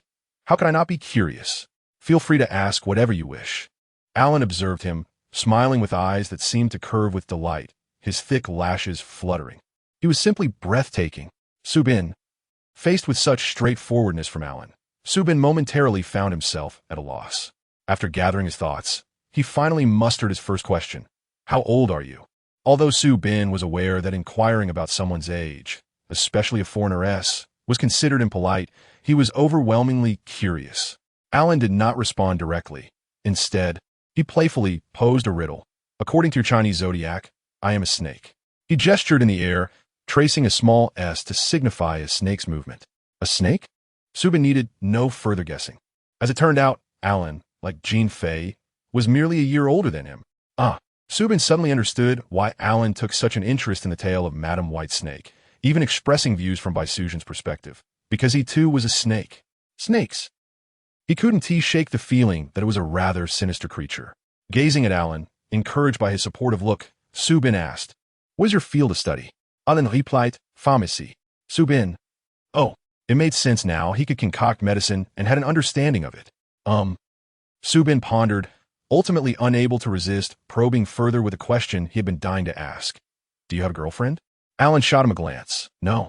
Whether it was Subin's imagination or not, he felt that Alan's gaze held profound implications, as if hinting, "Your question is too broad." Subin paused, feeling slightly embarrassed, and switched to another question. "Where did you attend school previously?"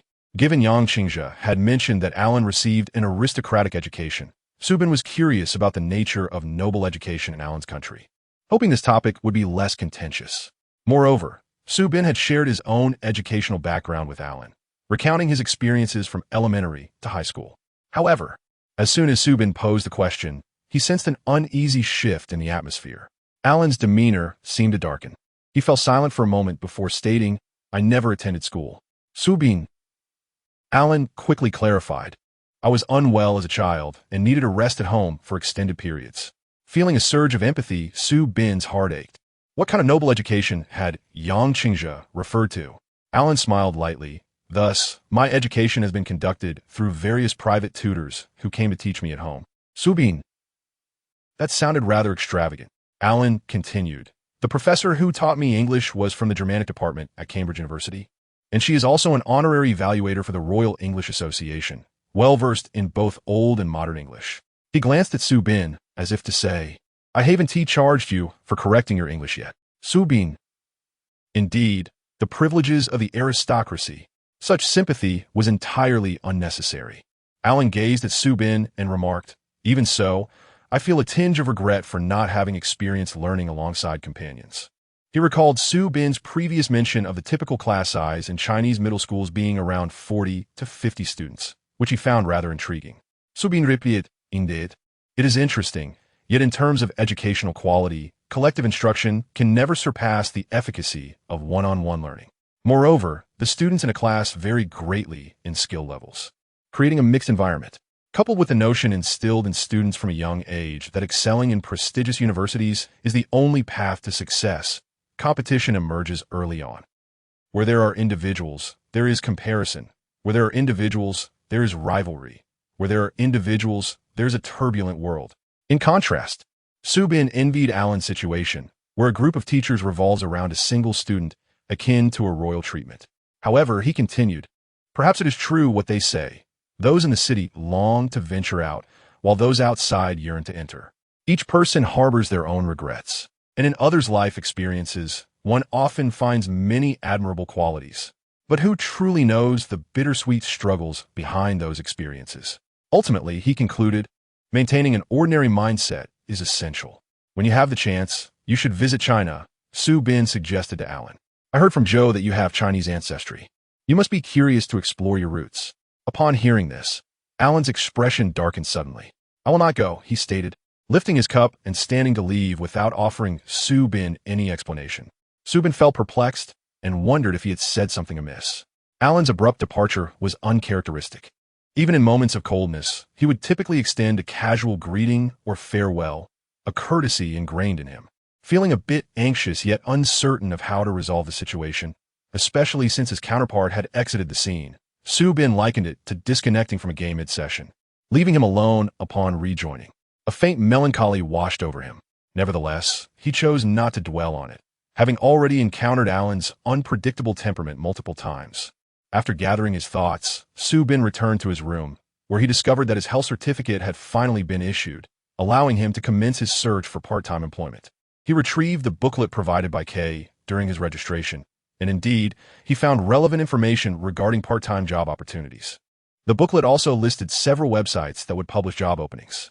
He first logged onto the most reputable one, the Student Employment Center of M University.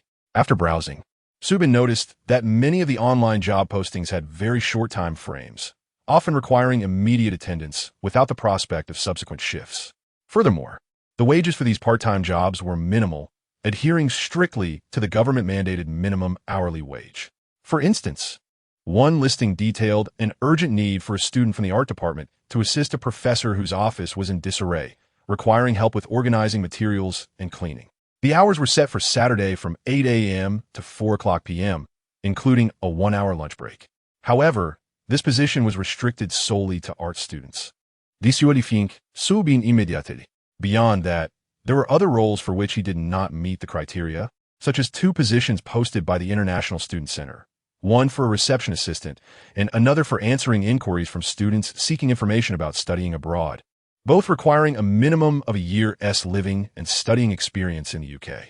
Of course, there were positions for which Su Bin did meet the qualifications, such as vacancies for service staff at large supermarkets and shops partner with the school, including roles at HM for folding clothes, cashier positions, and even sales jobs at L'Oreal cosmetics counters. However, he found little appeal in such work, preferring the prospect of working in a restaurant, which at least offered meals. One particularly amusing listing caught his eye, a dog-walking position for a professor in the physics department.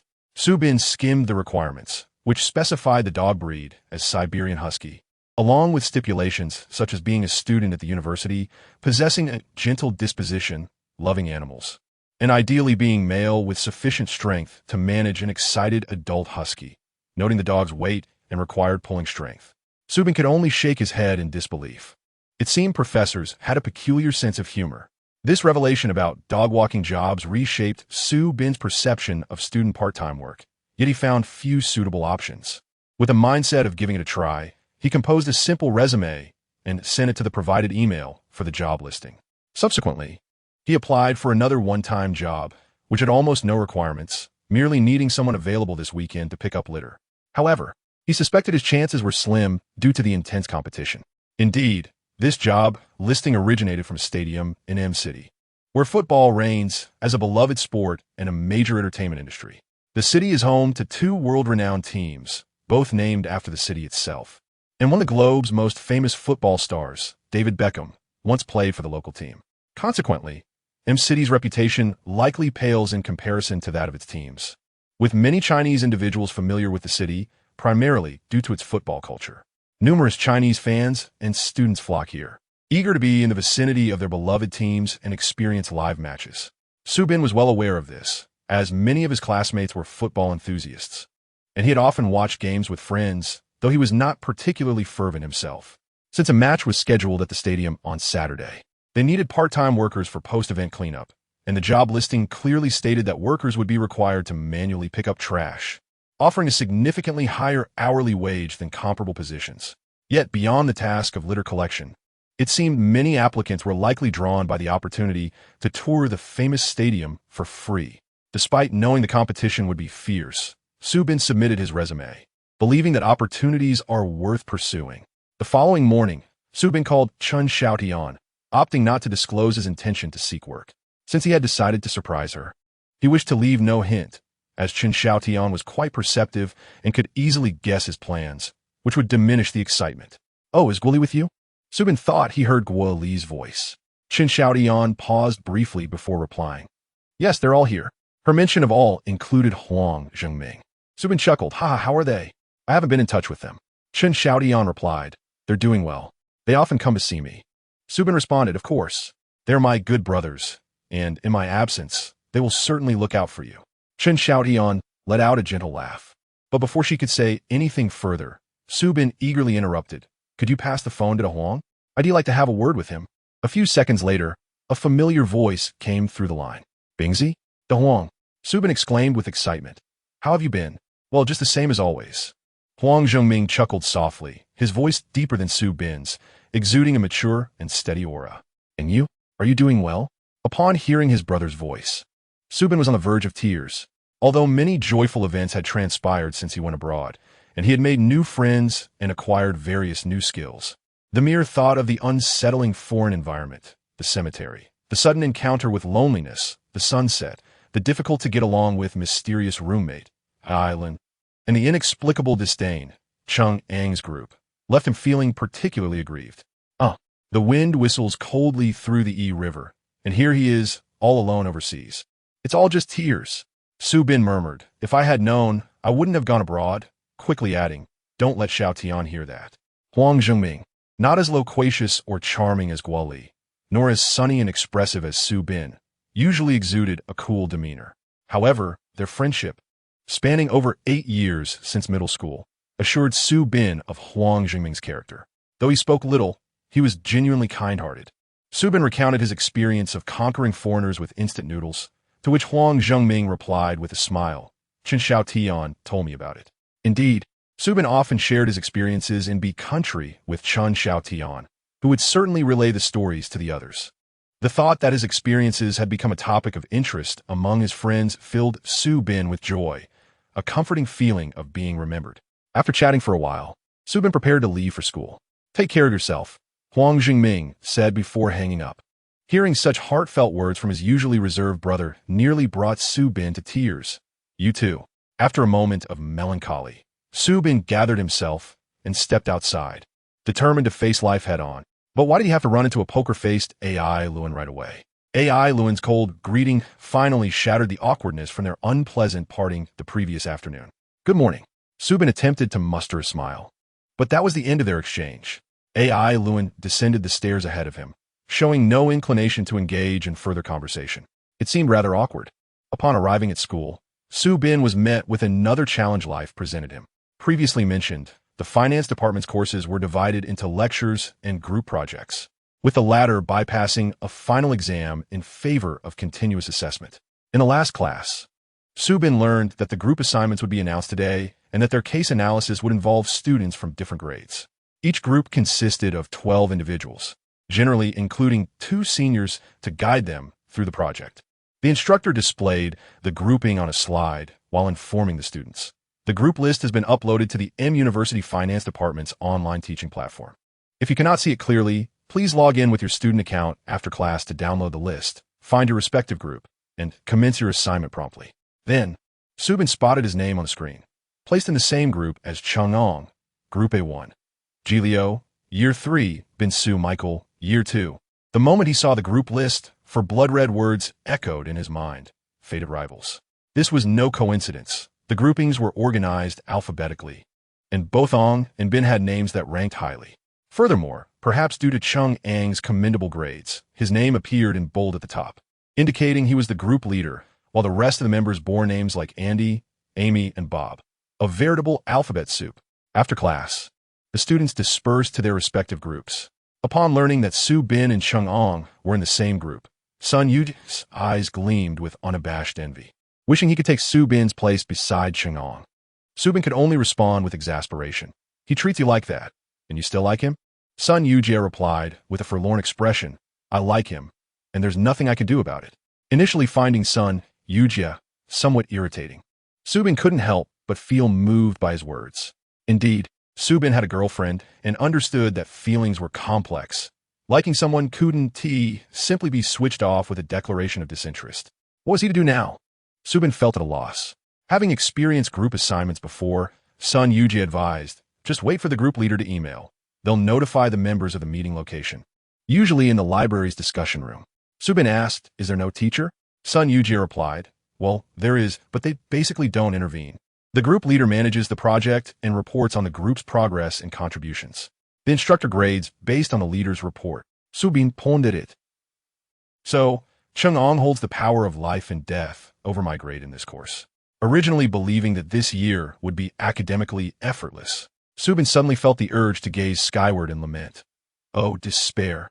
Sun Yujie did not respond, lost in the alluring fantasy of Su Bin's phrase about power. A rosy blush adorning his cheeks. It seemed rather pleasant to have one's fate dictated by another. The shameless zero, being in the same group as Chung Ong, is truly disheartening. Su Bin mused about whether Chung Ong might misuse his authority to withhold emails, leaving him unaware of the group's clandestine meetings, ultimately jeopardizing his course. Just then, he heard someone calling his name from behind. Michael, right? Chen Gang. Expressionless and holding a sheet of A4 paper, informed Su Bin in English. We will meet at 3 p.m. in the library, room DR 233. Su Bin was left speechless. Sun Yujie cast him another envious glance, devoid of any hatred. Watching Chung Ong walk away, Su Bin silently grumbled, what a pain, pretending not to know me. That afternoon, Su Bin arrived 15 minutes early at the fabled discussion room, only to find the door locked, prompting him to wonder if Chung Ong had mistakenly given him the wrong room number. Was he intentionally making it difficult for him to find the group? With a heart full of trepidation, Su Bin approached the front desk and inquired of the attendant, excuse me, why is room DR 233 locked? The teacher asked him to wait a moment, then checked and responded, this room has been reserved for use from 3 p.m. to 4:30 p.m. 3 o'clock? Isn't that when Chung Ong said to meet? Su Bin asked, do discussion rooms require reservations? Yes, because there aren't too many discussion rooms available in the library. It's best to reserve at least half a day to a day in advance with your student ID, especially during finals. If you don't reserve in time, it's challenging to secure a spot. After patiently explaining, the teacher asked Su Bin, do you need to reserve a discussion room? Su Bin shook his head, saying, my classmate told me to meet in DR 233 at 3 o'clock. I assume he reserved it. The receptionist replied, the person who made the reservation has registered all users' names. Could you provide me with your name? I can check for you. Su Bin gave his name, and the teacher cheerfully recited it before retrieving the corresponding key. Yes. You're on a usage list. The room is currently unoccupied. You may enter and wait for your group. Subin took the key and smoothly entered the discussion room, being the first to arrive. It seemed Chang'ong was quite reliable. He hadn't deceived him and had promptly fulfilled his responsibilities as the group leader. Perhaps it would be best to set aside any prejudices. Maybe Chang'ong didn't harbor any ill feelings towards him. As Subin sat quietly, a stranger entered, glancing at the doorplate and asking, "Are you from the finance department's A1 group?" "Yes." Subin quickly stood up, extending his hand in greeting as the newcomer introduced himself as Brian. After listening to Subin's self-introduction, he sat down, tilted his neck, and couldn't help but chuckle. "Is your name Bin?" Subin replied, Is there something wrong with it?" "Bin? Bin?" Brian spelled it out, raising his eyebrows. "This is the first time I've seen such a name. Chinese names are truly unique." Just as Subin was about to suggest they could call him Michael, a sudden thought struck him. Bin in English seems to mean a trash can? No wonder the librarian, who had looked rather stern moments ago, couldn't suppress a smile upon hearing his name. It reminded him of the time he had complained about Jean Fei's English name. Subin felt that being born with a name that had such connotations was far more unfortunate than acquiring one later in life, for there was no remedy for it. Chang'ong appeared just 5 minutes before their scheduled meeting time, entering with a warm smile and introducing himself to the group members, exuding an air of approachability that left Subin puzzled, for he had previously seemed as if he were owed 2 million. After Chang'ong introduced himself, he encouraged the group members to do the same, fostering familiarity among them. Having just been teased about his Chinese name, Subin felt slightly embarrassed and decided to preemptively announce his English name before the foreigners probed further into his Chinese name, stating, "You can just call me Michael." Fortunately, only Brian, who had just entered, took the opportunity to joke with Subin. The others remained oblivious, as Subin was, after all, a foreigner, and peculiar names were to be expected. After establishing rapport, Chang'ong got straight to the point, guiding the group into a discussion about their project. The discussion was neither too long nor too short. Half an hour later, Chang'ong decisively summarized their opinions and established a division of labor, subsequently drafting a preliminary schedule to inform everyone of their next meeting time. The group had no objections to Chang'ong's conclusions, save for 1 or 2 distracted members who posed a few simple questions, all of which Chang'ong patiently addressed. The entire meeting concluded in under an hour, and every member was clear about their next steps. Indeed, Chang'ong was an excellent leader. In just one meeting, Subin could sense his clarity of thought and purpose. Once a decision was made, he acted swiftly and efficiently. It was no wonder that Chinese students in the finance department regarded him as their leader. As Subin jotted down the information he needed to research in his notebook, he pondered Chang'ong's demeanor, which did not suggest he would be hard to communicate with. Perhaps he would catch him later for a chat? Subin disliked creating animosity with capable individuals. If someone like him harbored any dislike, Subin would feel profoundly uneasy and yearn to understand the source of the issue. Moreover, Chen Xiaotian had advised him to make as many friends as possible while abroad. After much internal struggle, Subin summoned his courage to look up, only to find that Chang'ong had already departed. What a transformation! It was clear that behind the amiable facade lay a rather aloof character. "Hey, Bin!" Brian called out Subin's Chinese name enthusiastically, inviting him. "Would you like to join me in gathering some materials?" "Gather what?" "Call me Michael." Subin felt conflicted. He could now empathize with those named Yang Wei, Xia Lu, or Li Chaojian, who particularly despised being addressed by their names, akin to Subin's own predicament. For in English, Bin hardly possessed a commendable connotation. Brian laughed heartily. "Let's go, Michael." That evening, upon returning home, Subin found the sky already dark. As soon as he stepped inside, he heard Yang Qingzhe asking from the living room, "Why are you so late today?" I was working on a group project with classmates and researching information in the library," Subin replied, raising the stack of financial case studies he had printed. Yang Qingzhe smiled. "Group work? Are you getting used to it?" "It's quite good," Subin said as he approached Yang Qingzhe, placing the 2 financial case books he had borrowed on the coffee table. "I've noticed that students here exhibit a strong sense of autonomy." "Yes. Teachers are only responsible for the classes. After that, it's up to the students to seek knowledge," Yang Qingzhe remarked, flipping through Subin's borrowed books. Noticing Subin's energetic demeanor, he felt genuinely happy for him. "If you need any help, feel free to ask." "Thank you," Subin replied appreciatively, "but what is your field of study?" Physics, Yang Qingzhe answered. Su Bin was speechless. Finance and physics seemed worlds apart. Was Yang Qingzhe merely being polite? Yang Qingzhe seemed to sense Su Bin's thoughts, chuckling, "My father is a professor in the finance department at P University." Su Bin exclaimed, "P University? Isn't that the most prestigious finance school in the country?" Yang Qingzhe then dropped another bombshell. "My mother is an expert in economics and market studies. Also a visiting professor at P University." Su Bin responded, "So you come from an esteemed intellectual family, with professors and scholars all around. It's no wonder you're pursuing your second doctorate at just 25. Yang Qingzhe downplayed it, saying, "My parents simply enjoy reading and writing, and they keep up with current affairs." Su Bin mused, "P University is a sacred place in the hearts of countless students, a place where many strive to gain admission. Unfortunately, the finance department at P University is typically reserved for only the top achievers from various provinces. Thus, Yang Qingzhe's parents could not be ordinary intellectuals."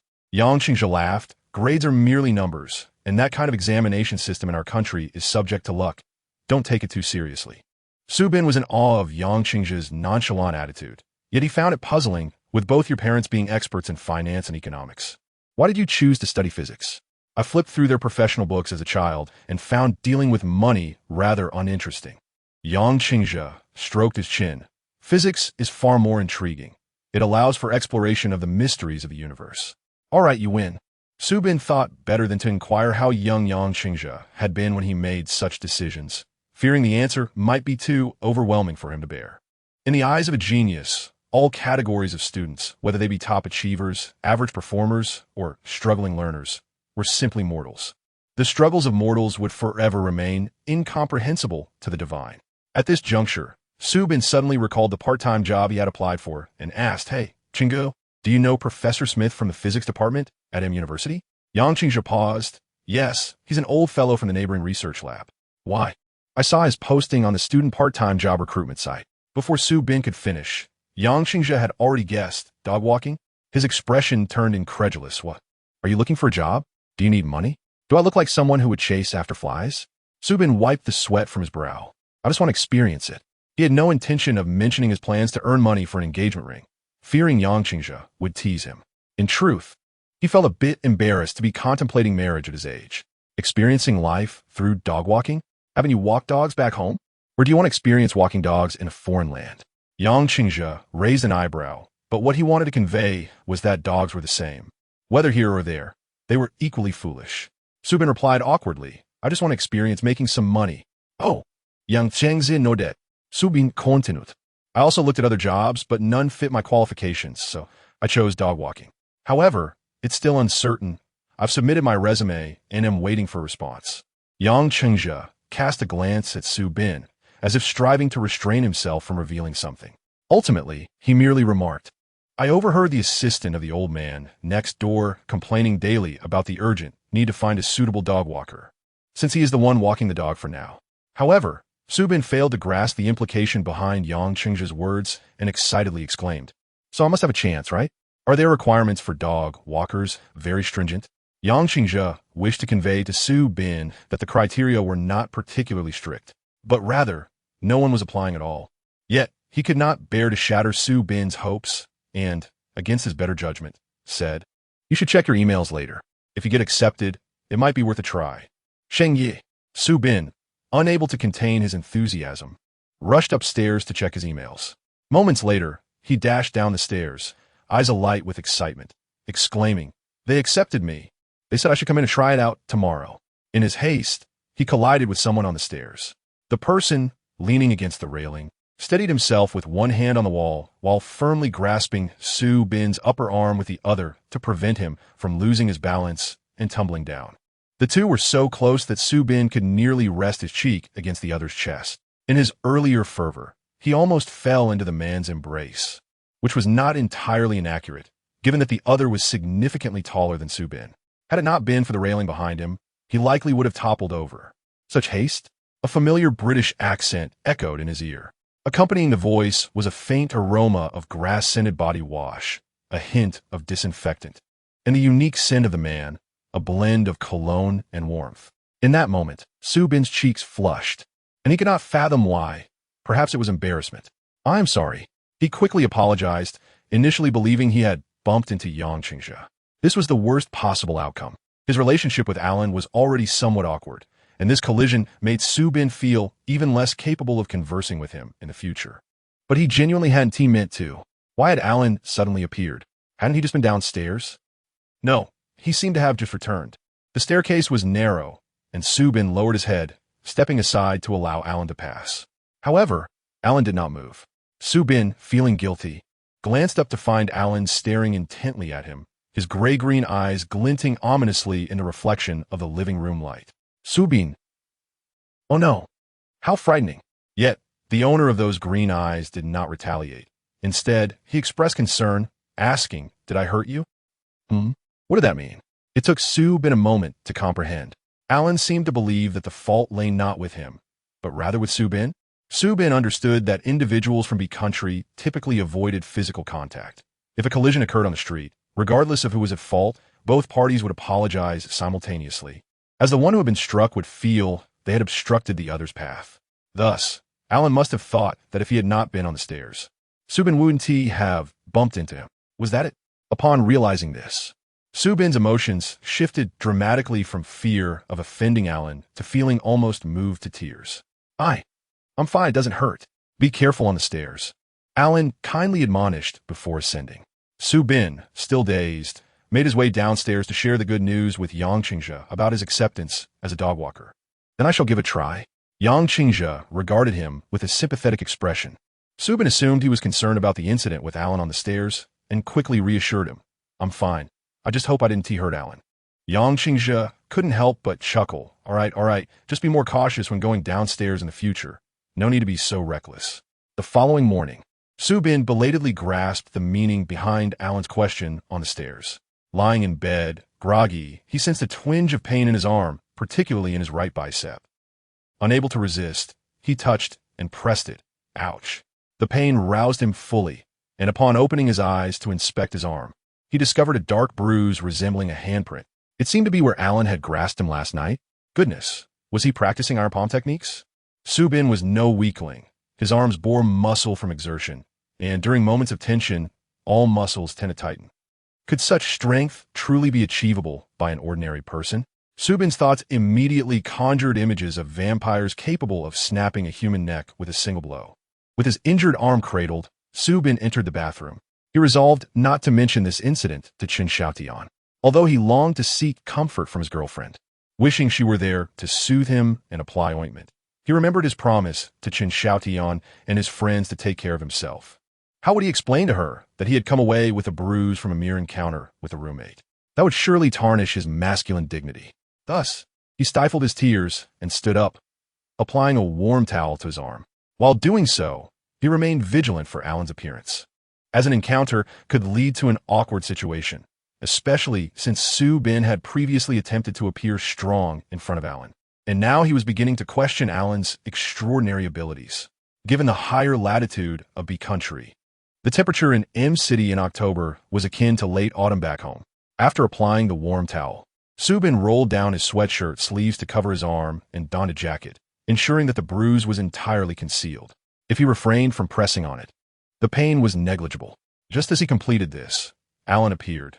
The bathroom was the inevitable passage for both of them heading downstairs, and if the door was ajar, they would undoubtedly cross paths. Good morning, Alan greeted Su Bin, wearing a deep gray open front coat paired with a long black scarf that accentuated his raven hair and ghostly pale complexion, exuding a gothic allure that made one hesitant to meet his gaze. Su Bin noticed that Alan held a black-handled umbrella. Perhaps due to his habit of wearing disposable rubber gloves while preparing medicines in the lab, Alan's hands appeared even wider than his face, almost translucent. Such a pair of seemingly refined and slender hands possessed a grip akin to iron palm strength. Su Bin's gaze darted nervously, and he stammered, "Good morning." Unlike the previous day, Alan did not merely walk away. Instead, he inquired, "Do you have time tonight?" Though uncertain of Alan's intentions, Su Bin replied honestly, "I have a part-time job tonight." Alan paused in surprise, furrowing his brow, and replied, "Don't stay out past 10. Wait a minute, big guy. You never mentioned there was a curfew when I rented this place." Although Su Bin would likely return home by 8 after walking the dog, Alan's commanding tone irked him slightly. Without allowing Su Bin to voice his disagreement, Alan simply stated, "See you tonight," before departing. Su Bin. After classes that afternoon, Su Bin retrieved the address he had noted the previous night and headed to the physics department to find Professor Smith's assistant. Indeed, the job posting for a dog walker was issued by him. Su Bin had a fondness for animals. His grandfather was a native of Hangzhou, residing in the ancient Fayan village within the Lingyin scenic area. Fayan village was historically one of the earliest residential areas in Hangzhou, with the county office from the Qing dynasty located deep within the ancient village's confines. Su Bin's grandmother passed away early, leaving his grandfather to keep company with a Chinese rural dog, commonly found in villages, known not as Wang Kai, but as Wang Zai. In his childhood, Su Bin's parents were often busy with work, and during winter and summer vacations, he would be sent to stay with his grandfather. At that time, the ancient village had no other children, as most young people had moved to cities with their families. Thus, Su Bin had no choice but to play with Wang Zai. Yet he enjoyed running around with the dog. However, after some time, a neighbor noticed Su Bin frequently sneezing and having a runny nose, and took him to a nearby clinic. The examination revealed that Su Bin was allergic to pet dander, which he then informed his father. His father was troubled, as they were too busy to care for Su Bin. Yet Wang Zai had been with his grandfather longer than the 7-year-old Su Bin, as the dog was already 8. If it came to a choice between the dog and his grandson, his grandfather would rather part with his own life. Thus, the only feasible solution was for Su Bin to take allergy medication while continuing to live with his grandfather and Wang Zai. After all, to Su Bin's parents, a child's runny nose was quite common. However, this situation did not last long. Due to urbanization, many original residents of the ancient village had relocated, and the village fell into decay, with many old houses nearing collapse from years of neglect. The fine ancient village was soon designated as a key site for ancient building protection by the Urban Planning Department of Hangzhou, leading to the relocation of all original residents, including Su Bin's grandfather. He and Wang Zai moved into government-provided housing, equipped with a television, air conditioning, and a flush toilet, alongside parks and supermarkets nearby. However, the elderly grandfather found little joy in these comforts, quickly succumbing to illness. Su Bin's father remarked that the elderly are often reluctant to change their homes. Having lived his entire life in fine ancient village, his grandfather's soul was deeply rooted there. A sudden relocation, no matter how luxurious, could not compare to the palm bed he had slept in, the yellow pearwood he had sat upon, the coxcomb flowers he had admired, or the grape trellis under which he had sought refuge from the heat. Less than a year later, Su Bin's grandfather passed away, followed closely by the loyal Wang Zai, leaving Su Bin, who no longer needed allergy medication. After the deaths of his grandfather and Wang Zai, Su Bin vowed never to keep any pets, especially dogs, not due to his allergies, but because he would have preferred to take allergy medication for a lifetime if it meant his grandfather and Wang Zai could live on. What haunted Su Bin was the anguish of separation. The loss of his closest kin dealt him too heavy a blow. For a long time after, he felt as if a part of his existence had departed with his grandfather and Wang Zai. Eventually, Su Bin sought to understand his allergy to pet dander, learning that it did not mean he could not be near furry animals, but rather that it was best to avoid close quarters with them. This realization led him to apply for a dog-walking position, for a dog walker does not bond deeply with their charges, and he found himself longing for Wang Zai. Reflecting on his childhood, Su Bin arrived at the research department of the physics faculty. Professor Smith's assistant, a foreigner with brown hair and black-rimmed glasses, appeared visibly excited upon seeing Su Bin, exclaiming a phrase that left him baffled. "Finally, you are here." Su Bin glanced at the time, realizing he was not late. There were still 10 minutes before 5. Why did the assistant seem as if he had been waiting for a long time? The assistant led Su Bin to the professor's temporary residence near the research department. Professor Smith was not from M City. He hailed from B City. But the school had arranged a workspace for him, where the dog to be walked was kept. As they walked, the assistant explained the situation. Was the professor too busy to walk the dog? Su Bin thought that walking a dog was one of the greatest joys of pet ownership, hence his question. Not at all, the assistant replied with a raised eyebrow. It's a husky. Su Bin was curious about what was wrong with the husky. Was it not a sled dog, resembling a wolf and looking quite cool? He felt a twinge of anticipation to see the dog. Forgive Su Bin's ignorance. He had only seen pictures of such dogs online, back when Weibo was not yet popular, and netizens only knew huskies were handsome, oblivious to their foolishness. Soon, They arrived at Professor Smith's temporary residence. As the assistant opened the door, a large black and white dog rushed out like a gust of wind, howling in excitement. Su Bin stood frozen, gazing at the towering husky that leaped towards him. What a magnificent dog, even more striking than Alan. Witnessing the husky in person left Su Bin utterly awestruck. Its presence was far more imposing than in any online image. After a brief moment of affection with the assistant, the dog noticed the stranger and immediately adopted a haughty demeanor, glaring at Su Bin with intense scrutiny.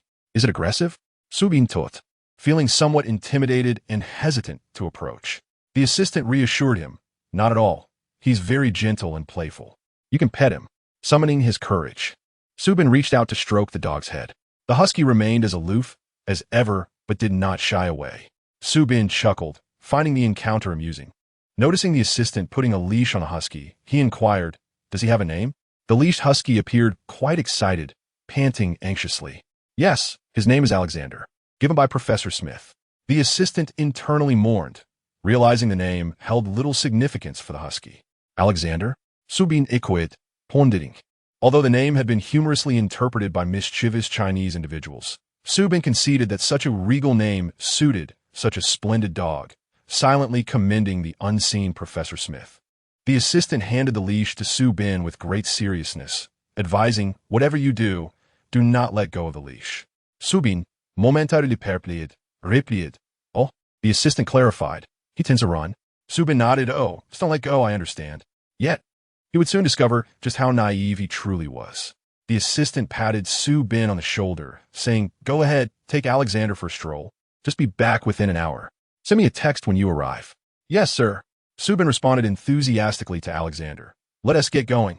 10 minutes later, in the twilight of M City, a massive dog dragged a Chinese youth who resembled a tattered sack through the wind, racing down the desolate streets. "Woof woof. Ha ha." The black-haired youth panted as he chased after the dog, shouting, "Alexander, slow down." "Alexander." Passers-by couldn't help but stare in astonishment. 40 minutes later, Su Bin sat exhausted outside the professor's residence, still gripping the leash tightly. His palms were red from the friction of the leash, and his arm, previously bruised by Alan the night before, throbbed painfully. Su Bin fell on the verge of tears, internally lamenting, "What kind of dog is this?" Wrapped in a proud, aloof exterior, yet harboring the soul of a stubborn creature. At that moment, both Su Bin and Alexander awaited the arrival of the professor's assistant, as well as Professor Smith himself. Upon encountering his master, the dashing Alexander instantly transformed into a ridiculous state of folly, occasionally sticking out his tongue, crossing his eyes, and then collapsing onto the ground, defenselessly exposing his belly, as if wishing to shed his outer skin to reveal his true self. The professor gently patted his beloved dog's head, exuding warmth.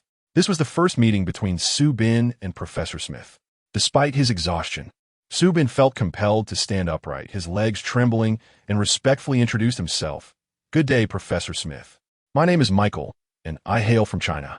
It is a pleasure to meet you." Indeed, Chung Gu was correct. The professor was an elderly gentleman, and the assistant's comment about the dog being a husky held true. If the professor were to take Alexander for a walk, he would likely be disassembled in mere moments. Thus, this was destined to be a heart-wrenching tale of a dog and his master, unable to love or fulfill their bond properly. The professor shook Su Bin's hand, a kindly expression gracing his face as he patted Su Bin's shoulder, saying, "You have done well, Michael. Alexander seems to quite like you. I shall entrust you with his walks from now on." Su Bin's mouth twitched as he realized that there was no room for refusal. Professor Smith, though advanced in years, was far from foolish. The sharpness in his keen eyes revealed all. Indeed, how else could he have attained the status of a professor? Yet in that moment, Su Bin found himself questioning, "Which of your eyes perceives Alexander's fondness for me?" The assistant, with a look of sympathy, patted Su Bin's shoulder and explained, "Those who have come before you to apply for this position have often lost track of the dog," prompting the professor to rally the entire research team to search for Alexander. Thus, Su Bin, having dug his own grave, could only agree to walk the dog for a month to see how it went. The path he had chosen must be traversed, even if it meant being led by a dog. After bidding farewell to his first employer, who had successfully coerced him into an inequitable contract, Su Bin dragged his exhausted body back home. Upon entering, he discovered Yang Qingzhe and Alan engaged in conversation in the living room. "Oh, Michael, you are back," Yang Qingzhe exclaimed with a broad smile upon seeing Subin. Subin looked at him with a face full of resentment, silently chastising him for not warning him about the old man's unruly dog. Faced with Su Bin's accusatory expression, Yang Qingzhe feigned ignorance and said, Come, let us discuss the matter of changing rooms." Su Bin's eyes lit up. Could it be that they were finally going to switch rooms? He had been eagerly awaiting this day. No wonder Alan had advised him not to return past 10 in the morning. Revitalized, he scampered over to the sofa and sat beside Alan, his earlier resentment dissipating. Alan had removed his trench coat, now clad in a loose-fitting, low-cut knit sweater that Su Bin had found particularly alluring that very morning. He lounged lazily on the sofa, his gray-green eyes shimmering with an intensity that made Su Bin hesitant to meet his gaze, resembling a large feline, both languid and ever-watchful. Though Su Bin had long hoped for Alan's departure, at that moment, he felt a twinge of reluctance. After all, Alan had shown kindness in certain respects, such as sharing fine wine, steak, and a lavish dinner. Yang Qingzhe cast a glance at the two and conveyed the conclusion they had reached together. Alan mentioned that he attempted to share the bathroom with you for a while. Although he found it a bit uncomfortable at first, he observed significant improvement after he brought it to your attention. Considering that both he and I have grown accustomed to our respective rooms, he has decided against the change. Subin felt a wave of despair wash over him. From the moment Yang Qingzhe mentioned Alan's efforts, an ominous premonition had settled within him, and by the time he reached the final sentence, darkness clouded his vision, nearly causing him to faint. After Yang Qingzhe finished speaking, it was Alan's turn to express his thoughts. He looked at Su Bin earnestly, stating, "To be honest, Michael, I have always sensed a certain apprehension from you towards me. I contemplated whether sharing a suite with you might be uncomfortable." Su Bin was overwhelmed, for the first time touched by Alan's understanding. Indeed, he still bore the marks of their previous encounter on his arm. "Look at me. Observe my expression." Alan chuckled lightly, graciously continuing, "However, when I sought your opinion, you expressed a desire for me not to switch rooms with Joe. So, after careful consideration, I chose to respect your wishes." With a glance exchanged between Alan and Yang Qingzhe, a silent dialogue unfolded. Alan's eyes seemed to convey, "Joe, have I not made great sacrifices for this roommate?" Yang Qingzhe replied, "Indeed, Alan, your thoughtfulness is commendable." "Thank you." Subin was left speechless. They had truly misconstrued his intentions. Yet, he dared not voice his true thoughts, for that would incite discord among roommates and disrupt their harmony, a grave transgression.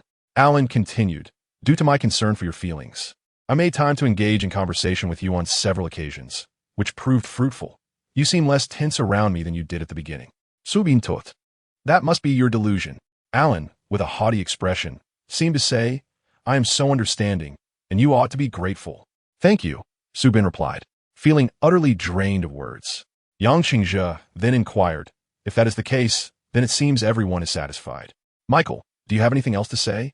Finally, someone had considered Alexander's feelings, and Su Bin felt a surge of emotion, nearly moved to tears. Yet, it was all for naught. A conclusion had already been established, and even if he had something to express, he lacked the standing to do so. Weakly, he murmured, "No, that is fine. It's quite all right." In truth, the matter of changing rooms was solely between Yang Qingzhe and Alan, with no bearing on Su Bin. He had known from the outset that he would have to share the bathroom with someone else. Had it not been for Yang Qingzhe mentioning Alan's fastidiousness, he might not have fixated on the possibility of a room swap. Ultimately, Subin should not have harbored any hopes regarding this issue. Had he accepted the arrangement of sharing a suite with Alan from the very beginning, he might have grown accustomed to it by now. This day had been filled with events, from discovering the bruise on his arm in the morning to being tormented by Alexander in the evening, culminating in the shattering of his hopes for a room change. Subin felt utterly defeated, both physically and emotionally, finding existence to be a burdensome endeavor. As it was already midnight back home, Subin could not confide in Chen Xiaotian. Feeling oppressed, he unconsciously recalled the post he had abandoned on the cliff.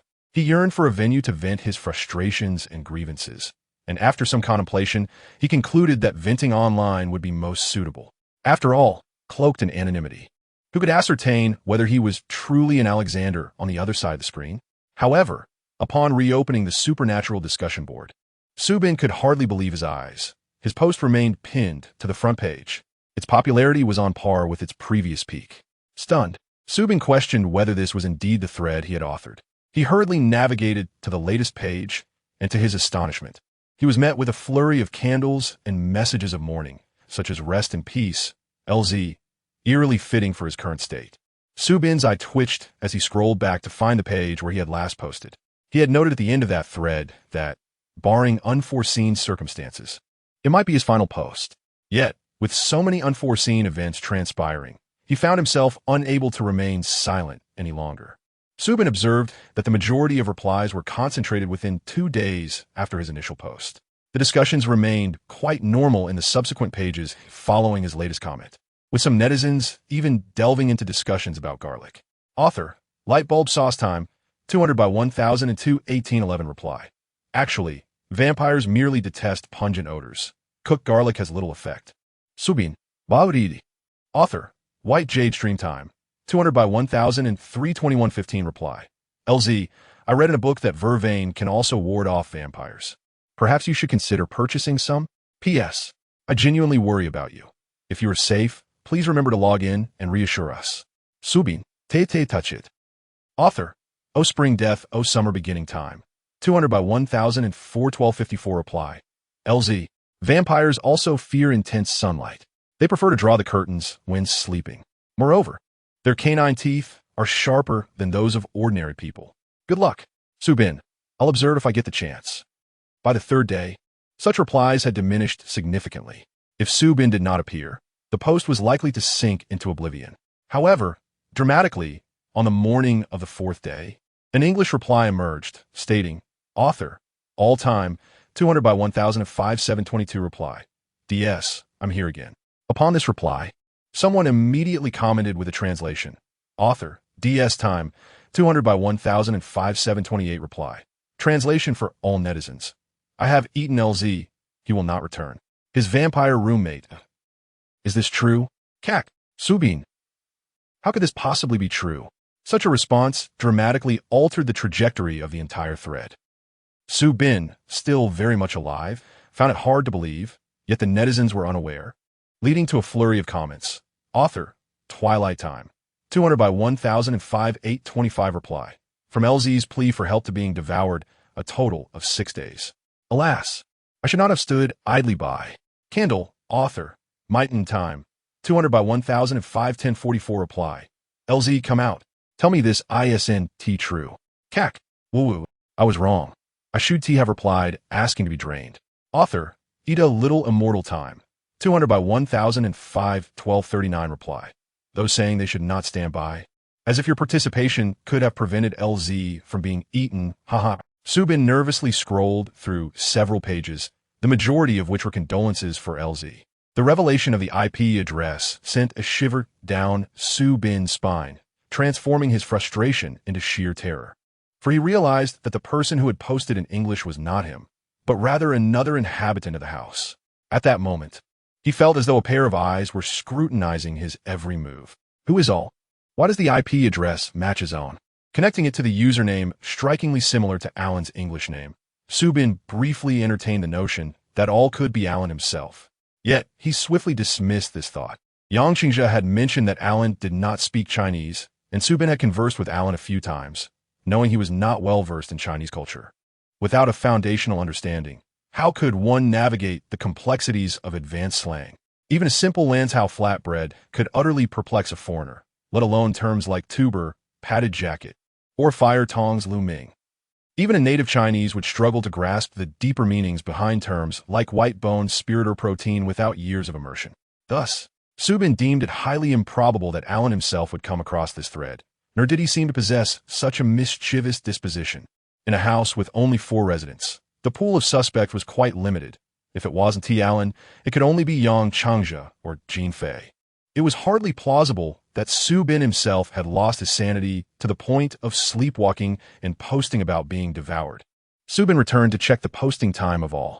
The timestamp indicated it was 7:22 on October 5th in the domestic time zone, which corresponded to midnight in B country last Sunday. Recollecting the events of that day, it seemed that was when Alan returned from City D, and they all had dinner together. Yang Qingzhe had suggested switching rooms at the table, but Alan, feeling exhausted, declined, only to later lock himself in the bathroom. Misunderstanding the situation, considering the timeline, it was possible all three of them had accessed the forum after returning to their rooms. Yet Su Bin had the strongest suspicion of Jean Fei.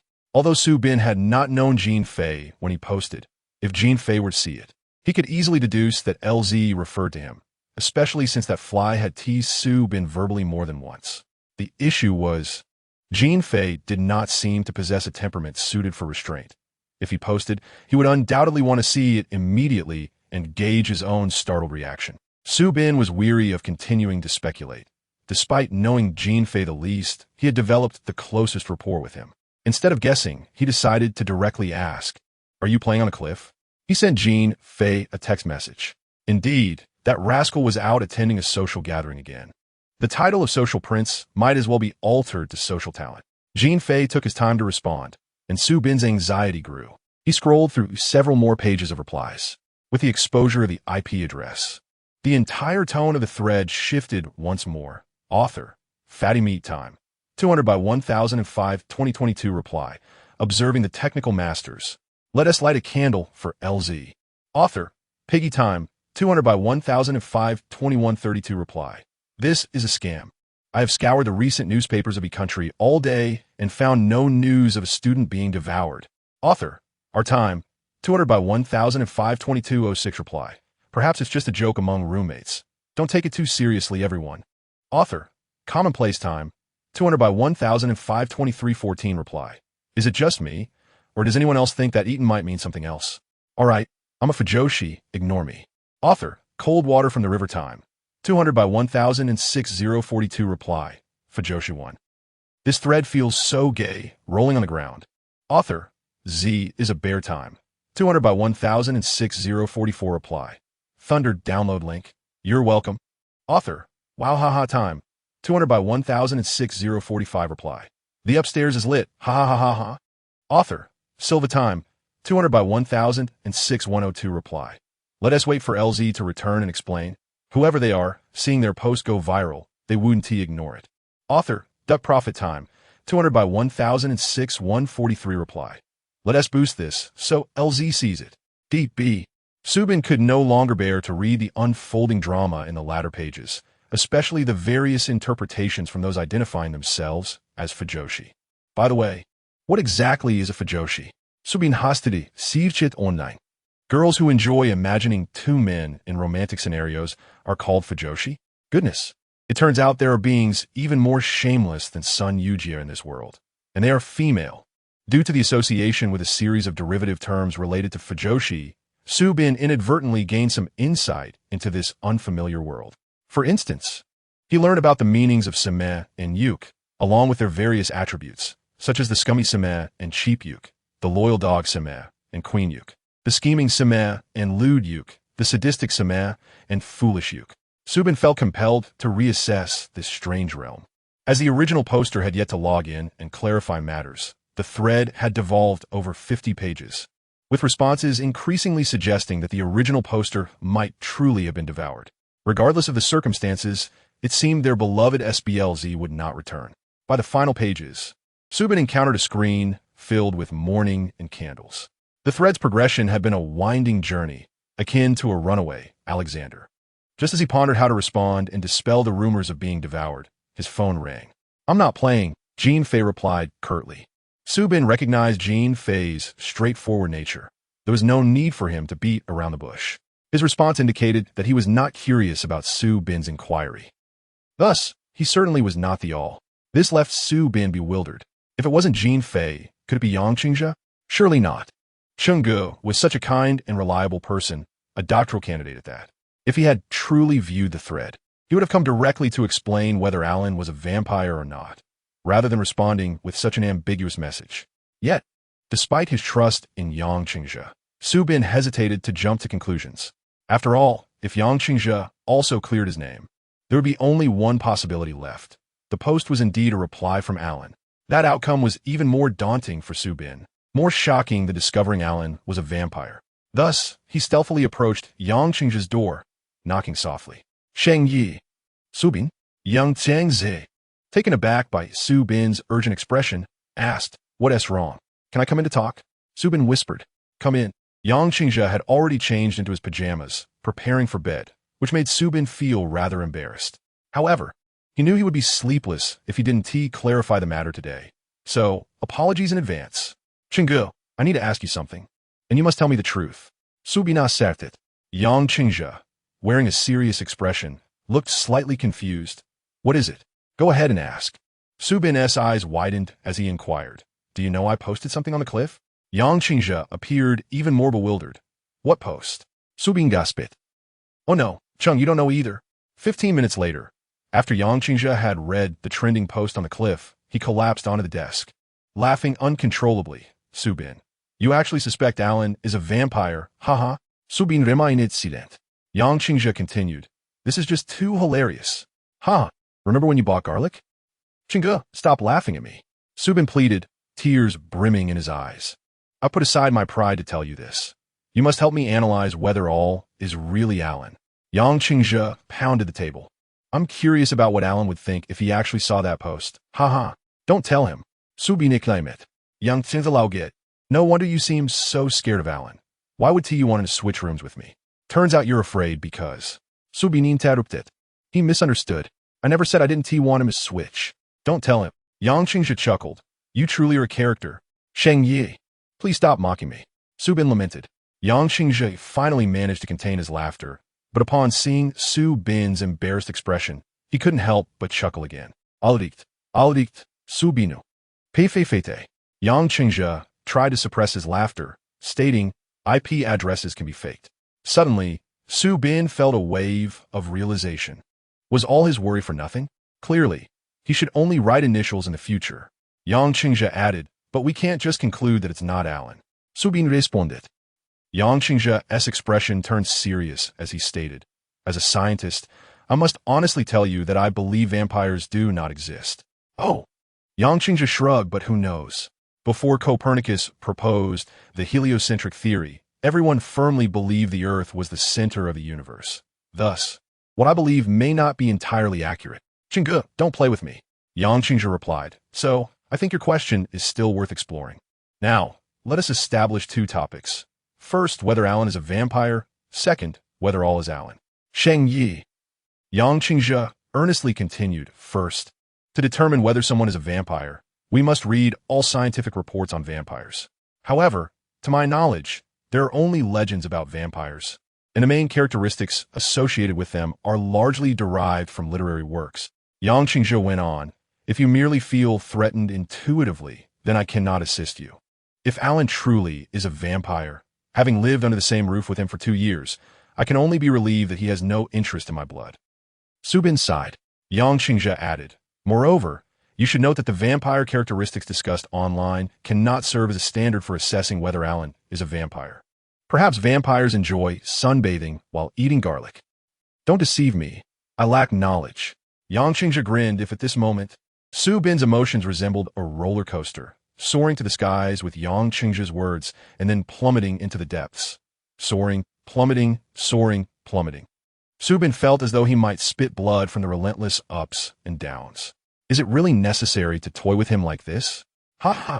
However, Su Bin, if Alan is truly all, I suspect he is merely jesting with you. Yang Qingzhe, stifling laughter, patted Su Bin on the shoulder. Does he really intend to devour you? Do not overthink it. Really? Qingge, QQ. Speaking of which, Alan once told me he is a snake. Only now do I realize that being a year older makes one a snake, and being 130 years older is still a snake. Su Bin could not help but yearn to confide in Yang Qingzhe. Yet he felt too embarrassed to express such foolish thoughts. Up to this point, every conversation with Yang Qingzhe made Su Bin acutely aware of how utterly outmatched he was in terms of intelligence, courage, and logic. He found himself incapable of rebutting his counterpart, feeling like a complete fool in the presence of this academic prodigy. Fortunately, the scholar was rather forgiving. Yang Qingzhe stroked his chin and suggested, "How about I find an opportunity tomorrow to probe Alan a little?" At last, Su Bin's roller coaster ride reached the end of time. The divine proclaimed, "Let there be light," and thus, light filled Su Bin's world. Sheng Yi. Su Bin gazed at Yang Qingzhe with trust, asking, "Should I respond to that post on the cliff?" Yang Chengzhe replied, "Sure, perhaps that all will return. The more he speaks, the more clues he reveals, thus narrowing our search." Suddenly, Su Bin felt that with Yang Chengzhe's counsel, he resembled Liu Bei encountering the illuminating Zhuge Liang. Filled with hope for a turnaround, upon returning to his room, Su Bin pondered and revised his message, ultimately posting just this one line. Original poster. SB Mushi time. 200 by 1014 clicks. 51,447 replies. 2379 page 67 message. LZ, I'm living just fine. Not eaten, so no rumors. And no candles for me. As soon as Su Bin hit send, the web page refreshed, revealing several instant replies. Author, Invincible Mouse Time. 200x101406. 55 reply. LZ has resurrected. Su Bin, what the heck? Author, Panda and I Time. 200x101406. 55 reply. Best wishes. Candle, Su Bin. I said no candles. Author, Pineapple Don't Run Time. 200x101406. 56 reply. LZ, have you turned into a vampire now? QQ. Front row group photo. Su Bin. Author, Yu Xiao Time. 200x101406. 55 reply. LZ plays a splendid game of split personality, scaring this little darling to death. Author, Big Look at Me One More Time. 200x101406. 56 reply. SB, I declare you aware of this. Su Bin was utterly speechless. What sort of people are these? Are they just now waking up, or have they not slept at all? Do they camp out under this post all day? Sigh. He chose not to reply further and quietly closed the webpage. I'm done playing with you all. It's time for bed. The next morning, Yang Qingzhe ran into the early rising Alan in the kitchen, brewing coffee. Good morning, Alan, Yang Qingzhe greeted cheerfully, glancing toward the staircase to see no one descending. He lowered his voice and asked, "Are you aware that Michael suspects you might be a vampire?" Alan paused, holding a milk bottle, then slowly smiled. Hee, Yang Qingzhe. Oh my. After Alan finished making coffee, he raised an eyebrow and softly stated, "Resting. He is quite amusing." Indeed, Yang Qingzhe recalled last night's events. Unable to suppress a chuckle, Alan took a sip of coffee, elegantly turned, and after a few steps, looked back and said, "He is mine." Yang Qingzhe was momentarily taken aback. Alan's words were quite clear. He was reminding him not to interfere in this matter. Eat understand, Yang Qingzhe smilet. The battle of wits between the exceptionally intelligent old roommate and the adorably naive new roommate favored the former. Yang Qingzhe had never witnessed the seemingly aloof Alan express such profound interest in anyone. Take care, Su Bin. Su Bin had spent the previous day in a state of anxious dread, utterly drained, so he indulged in a lengthy slumber. When he awoke, it was already past 10. He attempted to call Chun Xiaotian, but there was no answer, likely because she had gone to class, so he abandoned the idea. Fortunately, he had confided all his concerns to Yang Qingzhe the night before, alleviating much of his psychological burden. Descending the stairs, he found Yang Qingzhe seated on the living room sofa, simultaneously enjoying breakfast and reading. Good morning, Changge. Su Bin greeted exuberantly. Morning. Why did you sleep so late today? I have no classes in the morning. Su Bin replied, inching closer and noticing Yang Qingzhe having cereal for breakfast. Is this what you eat in the morning? I've eaten this for years. I've grown accustomed to it. It's convenient. Do you want some? Yang Qingzhe inquired. Sure. Yang Qingzhe prepared a bowl of cereal for Su Bin, then suddenly remarked, by the way, I did probe Alan about the post. Wow, that was quick. How did you ask? And what was Alan's reaction? The efficiency of Dr. Yang is indeed commendable. Yang Qingzhe did not divulge the details, simply stating the conclusion, it's not him. Su Bin felt relieved, knowing that Alan, the Chinese language novice, could not possibly know what transpired on the cliff. At this moment, Su Bin remained unaware that Yang Qingzhe's so-called probing involved directly selling him out. Had he known, he would undoubtedly have splattered cereal all over himself. As for the vampire matter, I can't draw any conclusions for you. You'll need to observe further. Yang Qingzhe chuckled, adding, if you notice anything amiss, feel free to reach out. Su Bin was deeply touched. With Yang Qingzhe supporting him, he felt that Alan was hardly frightening, especially since it was daytime. Su Bin belonged to the category of individuals who became particularly timid at night, so every morning he found himself deriding his previous night's courage. After attending classes in the afternoon, Su Bin reluctantly took the dog for a walk. Upon spotting Alexander, he felt an ache in his heart. He would no longer be deceived by the dog's aloof exterior. To the contrary, Alexander appeared quite excited upon seeing Su Bin. "Michael, you're here. We still have 5,000 meters to run. Let's get going." Su Bin. Later that evening, utterly exhausted, Su Bin returned home, took a shower, and collapsed onto his bed for a while before downloading the course materials to review. After finishing his studies, he checked his email and was delighted to discover a response to his application for the job picking up litter at the stadium. "Mr. Binsu, we are honored to have received your resume. Out of hundreds of applicants, we have selected you as one of our part-time employees because your name left a lasting impression on us. Subin, please reply to XXX to confirm your part-time schedule. We look forward to meeting you this weekend. Trafford Stadium Logistics Department, Kate." Subin. Life truly is full of surprises. After reading the email, Subin found that having a name associated with garbage bins was not so bad after all. For instance, when applying for a job picking up litter, it felt as though he had an innate cleaning aura. Though he was simultaneously ridiculed for his name upon being accepted, it was still a good thing, a bittersweet experience. However, despite the somewhat frustrating nature of the dog-walking job, receiving 2 part-time job offers in a week lifted Su Bin's spirits, filling him with hope for the future. To celebrate, Su Bin decided to go downstairs for a glass of juice, only to unexpectedly run into Jean Fei, who had just returned home. "Wow, the moon must be rising in the west today. Why are you home so early today? It is quite rare to encounter a social butterfly who leaves and returns at such hours on a weekday." Jean Fei wearily replied, "Brother, I am feeling rather drained today." Su Bin interjected, "What a ridiculous fly." Then, recalling a text from the previous night, he inquired, "What game were you playing last night on the cliff?" Su Bin almost exclaimed in disbelief that Jean Fei, a fellow Chinese, was unaware of such a renowned game discussed in forums. Yet, as he opened his mouth to respond, he hesitated, remembering that his own post was still prominently displayed on the ghostly tale section of the forum. If he enlightened Jean Fei and piqued his interest, he might venture to the cliff and discover the bizarre building at the summit, which would surely induce laughter. "It's nothing, just a casual question." Su Bin feigned indifference. Jean Fei, not suspecting anything, tossed his car keys and suddenly asked, "Hey, are you free on Saturday?" Su Bin replied, "Huh? What for?" Jean Fei pulled 2 tickets from his pocket and said, "A friend gifted me 2 tickets to the match between M-League and Chelsea this Saturday afternoon." In that instant, Su Bin felt a profound sense of malevolence from the universe. "God, could it get any worse?" Jean Fei exclaimed, "It's at Old Trafford, a famous stadium. You've never been, right?" He waved the tickets enthusiastically, emphasizing the excellent seats. Su Bin replied, "I am not free." Jean Fei, puzzled, asked, "Your wife is back home. What could possibly keep you occupied on Saturday? Does this guy not have a single rational thought?" Su Bin glared at him, retorting, "I'm going to pick up garbage." Jean Fei looked momentarily dazed. "Pick up garbage?" Su Bin clarified, "Yes." Their thoughts were completely misaligned. "What do you mean? What garbage?" Su Bin recalled the wording in the job listing. It was indeed literal. He was going to the stadium to pick up garbage as part-time work. Jean Fei stared at him in shock.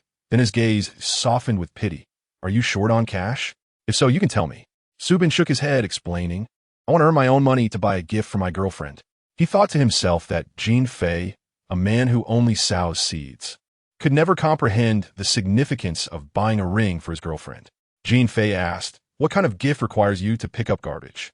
Su Bin nearly lost his mind. "Can you stop fixating on picking up garbage? It's merely a job. I also have a dog-walking gig."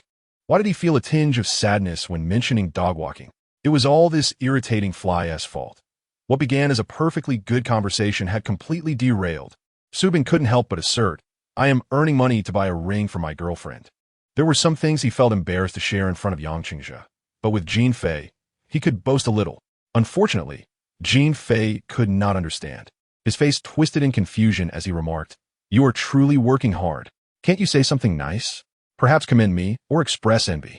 Jean Fei patted him on the shoulder. "You poor thing." Su Bin, feeling utterly deflated, lost his appetite for juice. The greatest communication gap between people lies in Su Bin's emphasis on buying a ring for his girlfriend and Jean Fei's focus on picking up garbage. The next morning, after completing his morning routine, Su Bin promptly tidied up, since he would continue sharing the bathroom with Alan. It was better to get accustomed to it sooner rather than later, rather than cling to the false hope that it would only last a few more days. However, In recent days, Subin had noticed Alan's behavior becoming more casual. Previously, Alan had posted a note on the bathroom door delineating their respective schedules, effectively announcing his own bathroom time so that Subin could avoid it. Yet, on several occasions, Subin realized that it was Alan who broke the rules first. He would unexpectedly appear while Subin was brushing his teeth or washing his face, engage in a brief conversation, and then walk in. Initially, Subin thought he had exceeded his time, but soon realized that no matter how he tried to avoid that time slot, he might still run into Alan. Thus, he found himself having to leave immediately. However, Subin later considered that such occurrences were unavoidable. After all, one cannot control the urge to relieve oneself. For instance, if someone claims they need to go at 8 o'clock, the urge might strike at 7:59. That just isn't logical. One day, while cleaning, Subin noticed the shower gel and shampoo on the shelf and remembered that he needed to buy more shower gel. Due to the limited space on the shower rack, Alan had previously suggested that if Subin could get used to sharing, there would be no need for 2 sets. As the current bottle of shower gel was nearly empty, it was now Subin's turn to purchase a new one. After class that afternoon, he asked Sun Yujia, "Do you know which supermarket sells this brand of shower gel?" During lunch, Subin had checked at Tesco, but did not see it. Sun Yujia glanced over. "L'Occitane? You need to go to a specialty store for that. They don't sell it in supermarkets." Subin responded, "There's a specialty store for this?" Sun Yujia nodded. "Yes, similar to Kiehl's and Origins. They specialize in this type of product and definitely have counters. You want to buy this?" Sun Yujia offered to guide him. They walked to a shopping center in the city center, where the first floor was filled with mid-range cosmetic and skincare counters. As soon as Subin entered, he was greeted by a medley of fragrances. The counters displayed various brands of perfumes, powders, and an array of bottles shimmering under crystal spotlights. Sun Yujia, exhibiting a keen knowledge of skincare products, explained the various creams and serums as if he were a connoisseur. Subin walked alongside, somewhat bewildered, thinking that it was indeed wise to ask Sun Yujia for advice. "Hey, what brand is that?" Subin pointed to a counter beginning with L, recalling that Chen Xiaotian had a small bottle of perfume that seemed to be from that brand. "Langme, such a major brand. How have you never heard of it?" Sun Yujia was astonished by Subin's ignorance. "You have a girlfriend, for heaven's sake." Subin responded, "My girlfriend is naturally beautiful. She doesn't need skincare products." He felt a bit proud making this claim. Aside from facial cleanser, Chen Xiaotian used nothing else. When her 20th birthday approached, Subin had contemplated buying her a complete set of cosmetics, but she outright rejected the idea, insisting that she would only start using such products after turning 25. Subin, having had little opportunity to learn about these products from his mother, was rather unfamiliar with them. Besides the frequently advertised Chanel and L'Oreal, he had heard little else. However, Chen Xiaotian did have a small bottle of perfume on her desk, and its fragrance was quite potent. It was the only item she owned that belonged to the cosmetics category. Subin distinctly remembered that the small bottle bore the name Langme, as Sun Yujia had mentioned, and when he asked Chen Xiaotian about it, she had said it was a gift from a purchase. Now, taking advantage of Sun Yujia's encyclopedic knowledge, Subin asked, "Does Langme sell perfume?" Sun Yujia replied, "Yes, would you like to take a look?" Upon reaching the counter, Subin scanned the area, but did not find a bottle resembling the one on Chen Xiaotian's desk. So he relayed the details to Sun Yujia. Sun Yujia gestured. "That small? It must be a sample." He then asked the counter attendant, who indeed produced several petite boxes for them to examine. Subin excitedly pointed to one, exclaiming, "That's the one." The attendant promptly explained, "You must purchase a certain amount of products in our store to receive it as a gift." Subin paused, asking, "Does it have to be from your store?" Sun Yujia looked at him as if he were daft. Of course. Subin began to find it somewhat peculiar that Chen Xiaotian did not purchase cosmetics. Where then did her perfume originate? Could it possibly be a complimentary gift from her mother during a cosmetic purchase? That seemed to make sense. Without further suspicion, Subin glanced at the prices, exclaiming in astonishment, "How expensive!" Sun Yujia remarked, "This brand is considered a top-tier product, right? Come on, let's hurry and check out your shower gel." Before leaving, Subin cast a lingering glance, feeling a fleeting impulse to buy a bottle of perfume for Chen Xiaotian. Alas, after the experience of walking a dog, he was acutely aware of life's hardships and the challenge of earning money. At the L'Occitane counter, although the prices of various products were not as exorbitant as those at Langme, Subin was still taken aback. Back in his home country, he never paid attention to the brand or price of shower gel. A simple bar of soap could last him a month. It was not necessary to be so frugal. Even supermarket brands like Lux or Dove cost merely 20 to 30 yuan. However, this particular bottle, which he recognized as identical to the one in AI Luan's bathroom, was priced at 15 pounds, nearly 200 yuan. Was this a robbery? Subin recalled that AI Luan's body lotion seemed to be from the same brand. Was such extravagance necessary? Sun Yujia, standing nearby, casually commented, seemingly unfazed. Subin shot him a sidelong glance. Don't you think this is rather pricey? Sun Yujia replied, it's all right. It's mid-range. But for personal use, it's a bit on the expensive side. I recommend the local brand, The Body Shop, which is slightly cheaper, around 10 pounds, and it works quite well. Subin realized that his perspective on consumption in this realm was wholly different from that of Sun Yujia and AI Lun.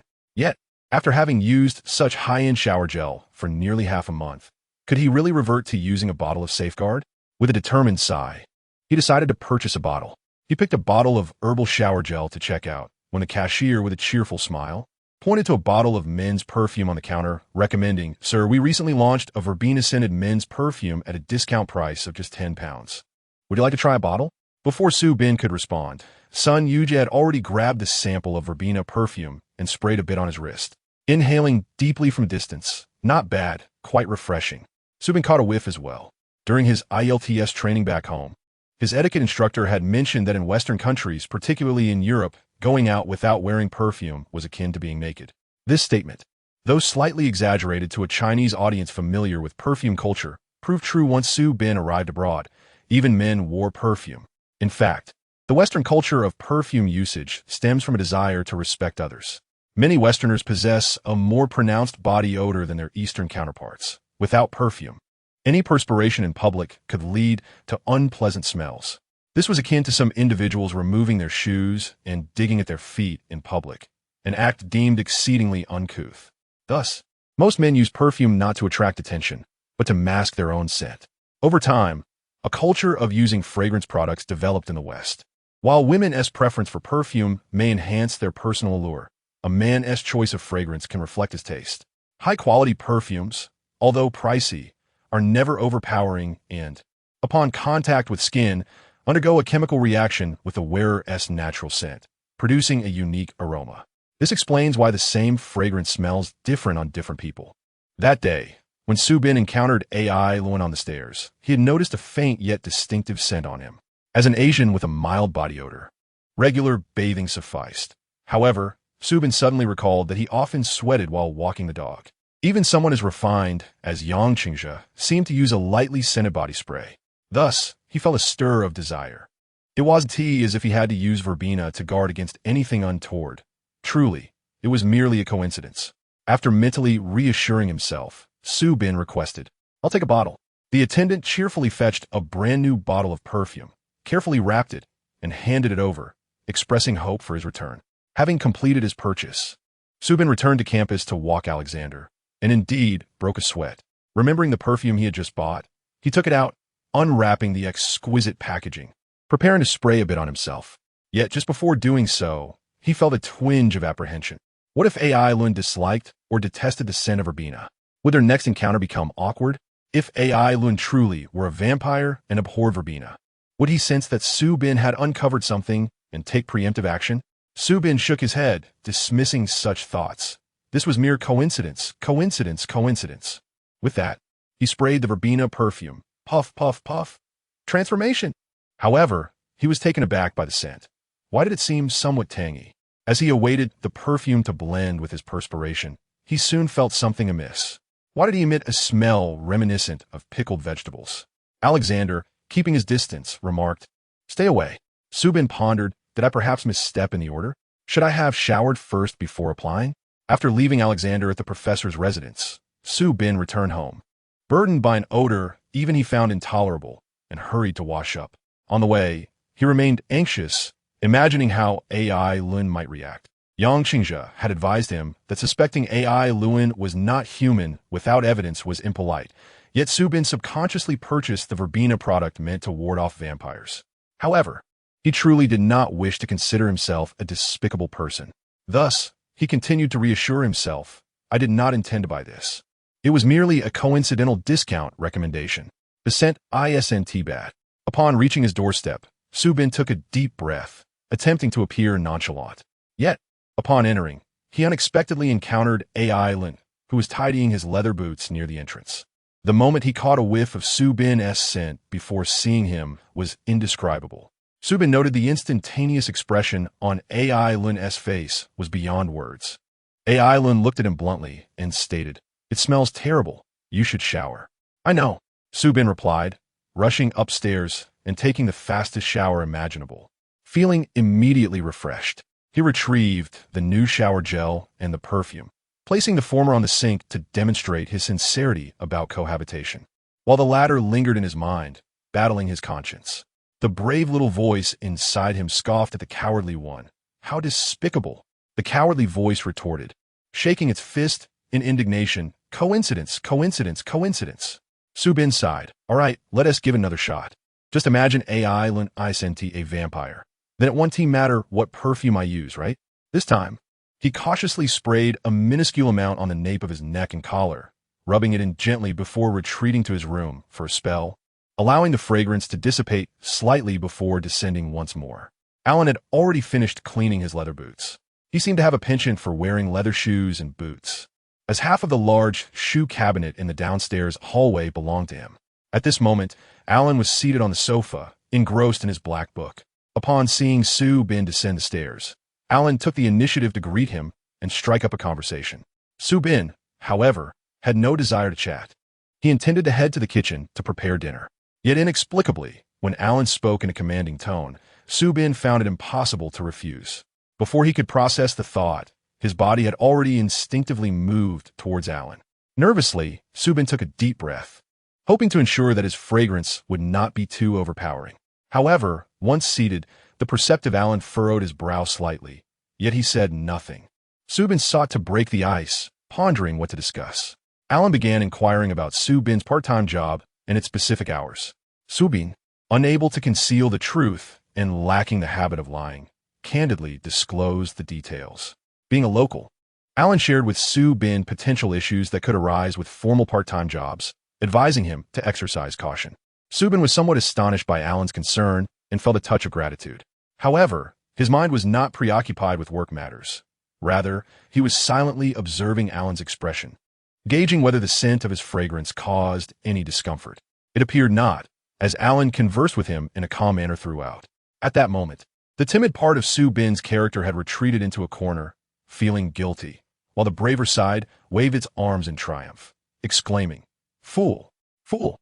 Su Bin sighed in relief, ready to lower his defenses and engage positively with Alan, when suddenly Alan inquired, "Did you spray perfume?" Su Bin's heart raced to an alarming speed, and he hurriedly explained, "Well, the shower gel in the bathroom is nearly finished. So I went out today to buy a new bottle, the same brand you originally used. I noticed the store was having a sale on perfumes, so I bought one." Alan leaned in closer to sniff. "What scent did you buy?" Su Bin tilted his neck back slightly, whispering vervain.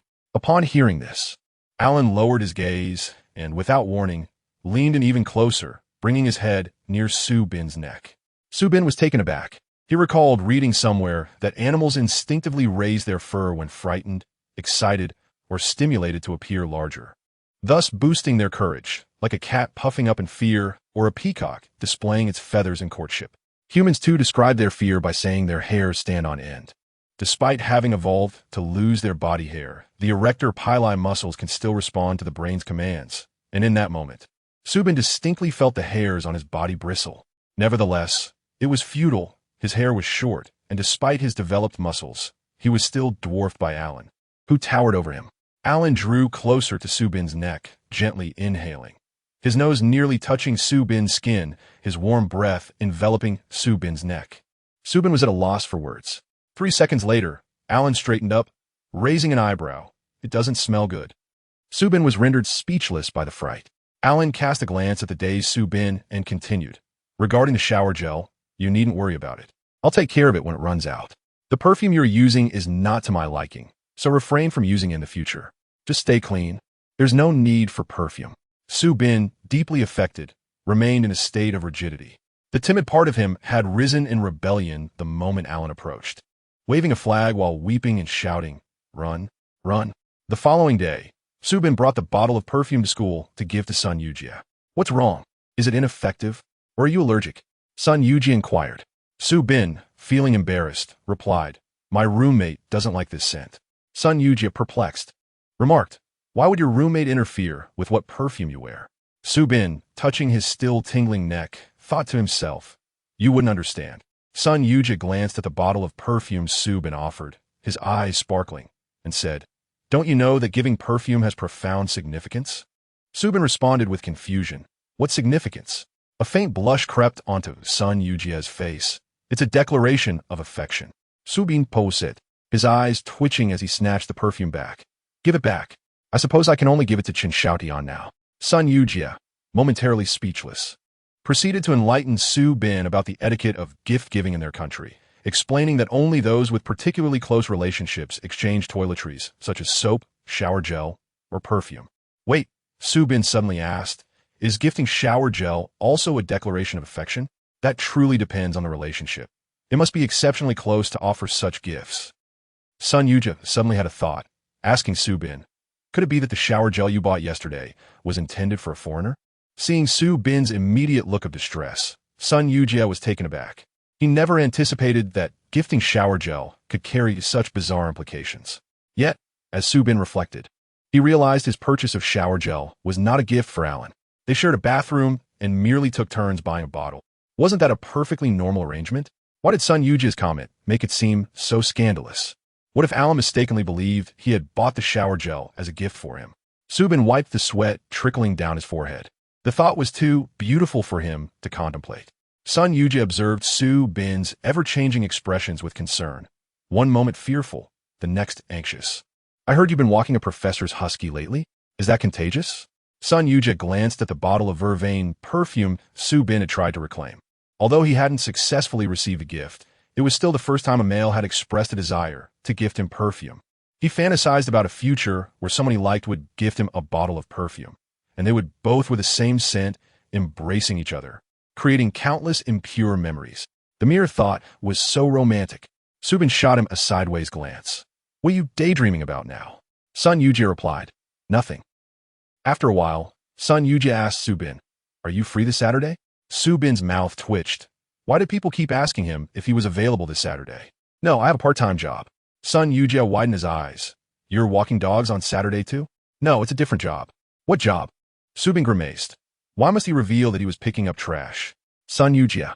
Seeing that Sun Yujia seemed keen to inquire further, Subin hastily interjected.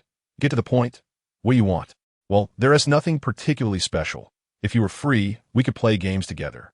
Subin shuruk, indicating his inability to do so, but then thought of someone. Fei, did you give away that ticket? He texted Jean Fei. This time, Jean Fei replied instantly. No, why? Are you skipping trash duty to accompany me to the game? Subin, stop it. Can you even find someone else to watch the game with? Jean Fei responded immediately. Haha, are you worried I can't find anyone to watch the game with? Subin seemed to discern the disdainful tone of Jean Fei from the text messages. He paused for a moment, contemplating that if Jean Fei couldn't find anyone, he could invite Sun Yujia to join him for the game. However, it appeared that his concern for that social butterfly was unwarranted. The next moment, his phone lit up again. Are you going to introduce a beautiful girl to watch the game with, brother? Subin was speechless. No, Jean Fei insisted. I can see through your thoughts from 1,000 meters away. Speak up. Subin cast a glance at Sun Yujia and thought, a beauty? In a sense, she might only be a pseudo-female. Not a girl, Subin replied. After 5 minutes without a response from Jean Fei, Subin scoffed, realizing he was indeed a player. Moments later, Jean Fei texted, is she pretty? Subin mentally berated him. Do you really have to find a handsome guy or beautiful girl to watch the game? While he reflected on Jean Fei's swift transition from seeking females to males, he shot another glance at Sun Yujia. Subin mischievously platoyen Fei. Handsome, extraordinarily handsome. Jean Fei responded, not more handsome than me. Subin quickly amended, slightly less than you. Jean Fei accepted this.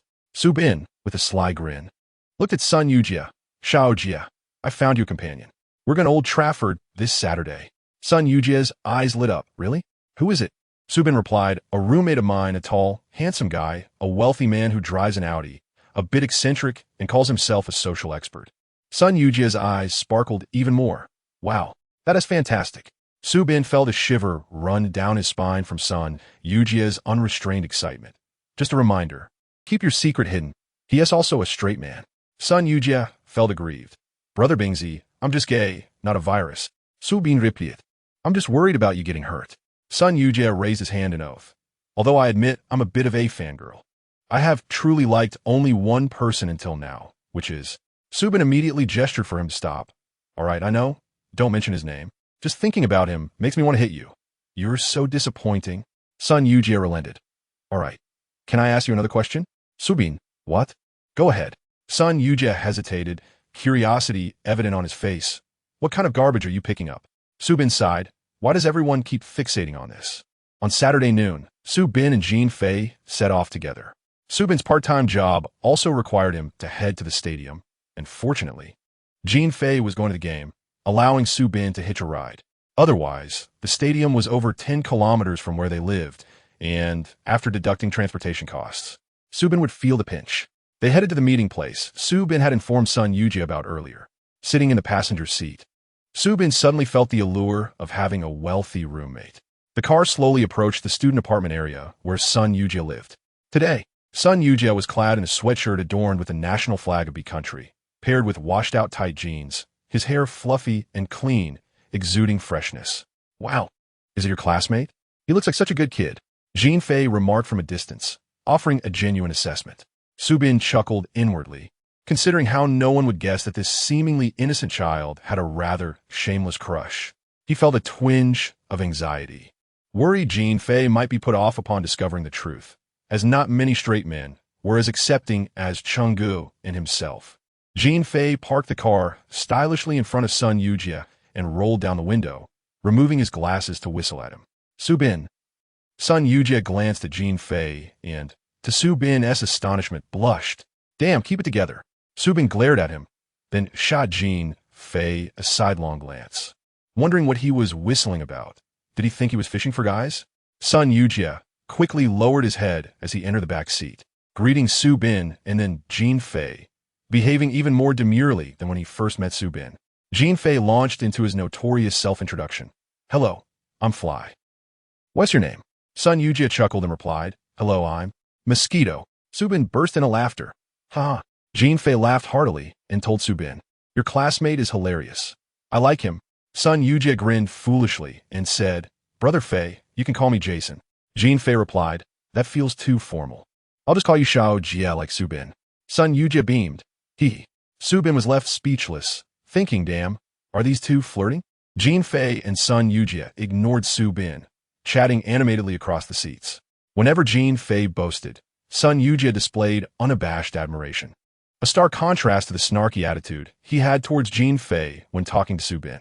Simultaneously, Sun Yujia's admiration seemed to please Jean Fei, who frequently checked Sun Yujia's expressions in the rearview mirror, confidently flipping his hair like a character in a romantic comedy.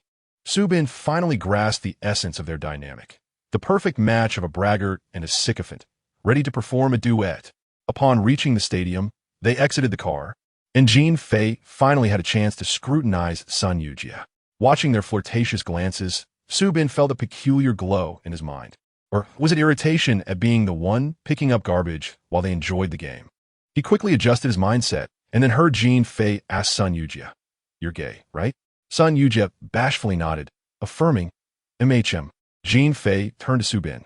Did you know? Su Bin.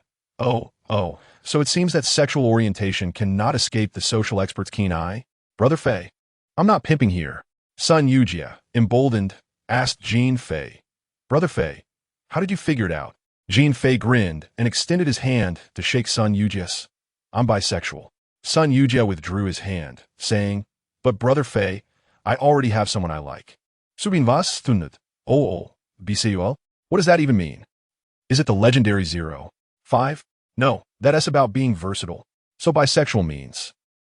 With some foundational knowledge of LGBTQ culture, Su Bin pieced together the meaning of bisexuality. He stared at Jean Fei in shock. Were you born this way? Jean Fei shrugged. It's something developed over time. Su Bin gasped. Wait, how can someone be half straight and still change? How does that work? Jean Fei, adept at interpreting Su Bin's expressions, candidly responded, I was turned by someone. Su Bin retorted, A straight man can be turned? How? How does that happen? Jean Fei pulled a pack of cigarettes from his pocket, took one out, lit it, and inhaled deeply, exhaling. I have no idea. It just happened after a drunken night. Su Bin. Reflecting on it later, he thought it was rather thrilling. Jean Fei gently flicked his fingers, extinguishing the cigarette he had barely smoked twice, declaring, it never went back. Jean Fei's moment of despondency seemed to linger in the air with the smoke. And though Su Bin acknowledged he had captured the mood quite well, he couldn't help but think, dude, can you not make being turned sound as casual as snuffing out a cigarette? What does that last time even mean? Have you just accepted your fate? While Su Bin was still grappling with Jean Fei's sexual orientation, the latter suddenly threw an arm around Sun Yujia's shoulder and inquired, is the person you like straight or gay? With a flush on his face, Sun Yujia replied, straight. Jean Fei raised an eyebrow and teased, shall we turn him around too? Su Bin found himself at a loss for words. If he had heard a catchy tune back in the day, it would surely reflect his current state of mind. Oh dear, oh my. This bizarre world has a way of ruthlessly reshaping our perspectives.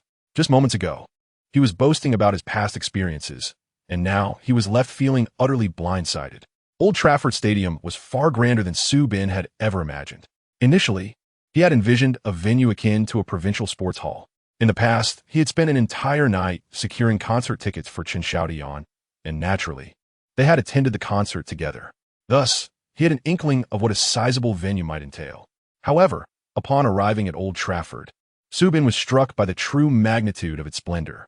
He had heard that this stadium was among the largest in Europe, accommodating over 70,000 spectators. The surrounding infrastructure was equally impressive, featuring youth fan clubs, memorabilia shops, merchandise centers, restaurants, and hotels.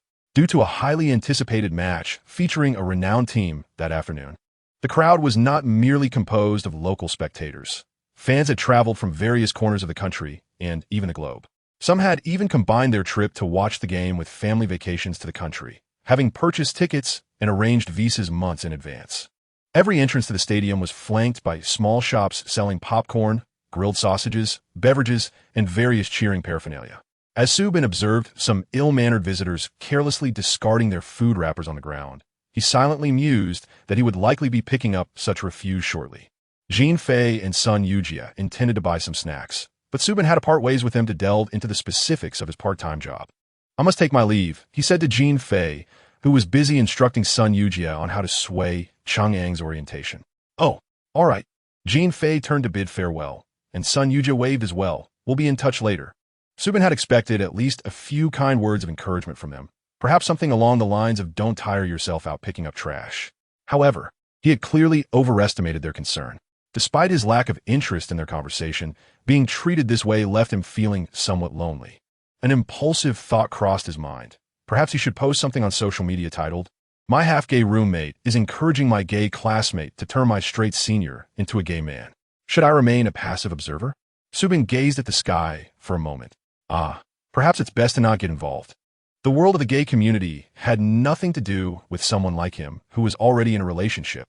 With the part-time job acceptance letter and his student ID in hand, Su Bin made his way to the employee entrance. Reflecting on Jean Fei's scheme to have Sun Yujia sway Chang'ang, a chill ran down his spine. At that moment, a phrase inexplicably echoed in his mind. When the Nazis came for the communists, I remained silent.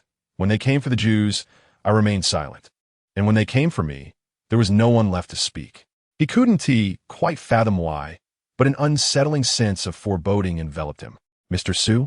The security guard at the employee entrance snapped him back to reality, scrutinizing Su Bin's credentials and part-time letter. He fixated on Su Bin's Chinese name for quite a while before finally breaking into a knowing smile. Su Bin would wager a small sum that the portly guard was silently mocking his name, perhaps due to the emotional toll from his trash-collecting job. Su Bin had grown numb to the quirks of his name. The guard directed him to the office of the part-time supervisor and granted him passage without further ado. The person who greeted Su Bin was not Kate, the one who had sent him the acceptance letter, but a middle-aged man named Bill. He instructed Su Bin to wait in a staff lounge until everyone had arrived, at which point he would explain the details and requirements of the part-time role. The lounge, while referred to as such, resembled a cozy family living room, complete with a private washroom, a tea area, and several low couches arranged around a modest-sized LCD television streaming live coverage of the stadium preparations. Subin recalled the hundreds of applicants mentioned in Kate's letter, which had initially overwhelmed him. Now, observing the amenities available, he realized that despite the seemingly unglamorous task of collecting trash, the benefits were quite appealing. It was no wonder so many were eager to apply. Before long, the group was complete, totaling 8 individuals. Apart from Subin, the others were young international students. As a Chinese person, Subin felt fortunate to have made it in, a feat not easily accomplished without a standout name. With half an hour remaining before the match, spectators began to filter in, and Bill led the group on a tour around the stadium, showcasing its impressive facilities and thoughtful design. As they passed by the players' locker rooms and lounges, Bill proudly narrated the details, mentioning that the teams were already inside awaiting the match. The excitement in the air was palpable, and even Subin, who was not particularly passionate about football, felt a thrill at being so close to the famous players he often saw on television. He began to realize that the stadium's intent in hiring part-time staff for trash collection was less about the task itself and more about introducing and sharing the football culture of the country. The experiences and knowledge gained by Subin and his colleagues far outweighed their physical efforts. With this thought, Subin found a sense of equilibrium. After touring the stadium, Bill started assigning tasks. The 8 were divided into 2 groups, each taking turns every 20 minutes. The 4-person teams were further split into 2 pairs. During their shifts, the pairs would leave the lounge and walk along the edge of the stadium to collect litter. Initially puzzled by the directive to only collect trash along the stadium's perimeter, Subin soon deduced that they were likely tasked with picking up items discarded by spectators from the stands, as a safety distance kept debris from entering the playing field. In each pair, one person would push a wheeled trash bin while the other used a grabber to pick up litter. Bill instructed them to ignore liquid waste, but to avoid stepping in it and to navigate around it. Subin was left wondering, what exactly constitutes liquid waste? The match commenced shortly thereafter, and Subin, assigned to the first group, barely had time to sit before he and his teammate began their task, moving counterclockwise around the stadium. Perhaps due to the match's early moments, when most spectators were focused on a game, they only collected a few empty soda bottles and the anticipated popcorn boxes.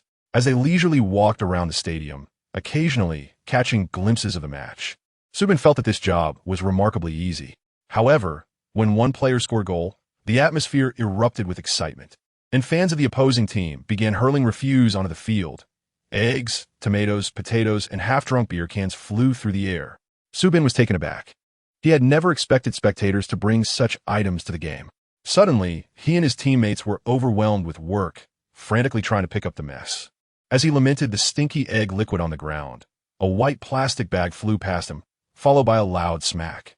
A package of vomit erupted on the ground not far from them. Subin, the garbage collection teammate, the audience member who had thrown the vomit, was swiftly escorted away by security. Subin stared in disbelief at the vomit on the ground, his mind racing with thoughts of whether this disgusting substance had been brought in beforehand or was freshly expelled. If it was fresh, that would be an absurd level of immersion in the event. In retrospect, tossing an empty soda bottle now seemed rather tame. The two were startled and did their utmost to distance themselves from the hazardous area. Initially, the teammate picked up trash, but after a round, they switched roles, and it was Subin's turn to collect. At this moment, it was evident that the person dragging the trash bin was the lucky one. While Subin gingerly retrieved various items from the ground, shoes, socks, belts, bags, folders, plastic glow sticks, and small horns. His previous belief that trash merely consisted of food packaging had proven utterly naive. Just as the atmosphere began to settle, the opposing team scored a goal, igniting the crowd once more. Before Subin could react, he heard a woman's piercing scream from above, followed by a woman's t-shirt landing right before him. Subin. Then another object flew down, something lacy. Subin.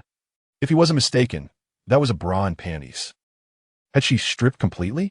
The frenzied female fan was swiftly wrapped in a cloth and dragged away by security, who seemed quite accustomed to such occurrences. With a flushed face, Subin tossed the underwear and bra into the trash can, feeling utterly disheveled. After that, he encountered an array of bizarre refuse, including unopened condoms, metal balls, and toy guns. It was hard to fathom how many local fans were in attendance. The phenomenon of obsessive fans was truly a marvel, transcending geographical boundaries. When Subin appeared in the stands, Jean Fei and Sun Yujia spotted him easily. as it was far simpler to locate Su Bin amidst the crowd than for him to find them. While watching the match, they also kept an eye on Su Bin. Initially, Jean Fei found it amusing to see Su Bin frozen among the trash. But his amusement faded when he saw Su Bin get hit on the shoulder by an empty soda bottle. As they made their entrance, Jean Fei and Sun Yujit dutifully disposed of their snack wrappers, feeling a twinge of sadness at the stark contrast. The most distant reality was that while he enjoyed the game on stage, his friend was down below collecting garbage. Once outside, Jean Fei called Su Bin, who urgently replied, "I still have to work overtime. There is too much trash to pick up, and I don't know when I'll finish. You guys should go back first." Jean Fei, "All right, just take care of yourself. Let me know when you're done, and I'll come pick you up." Su Bin, touched, replied, "You're amazing. Why get back? I'll make rice balls for you." After the match concluded, 8 part-time employees mobilized simultaneously, spending nearly 2 hours to clean up the larger refuse around the stadium. When they returned to the break room, everyone was utterly exhausted.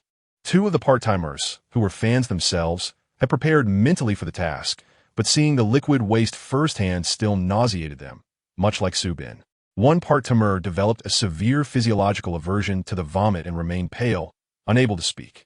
"Oh my, I'll never throw anything onto the field again."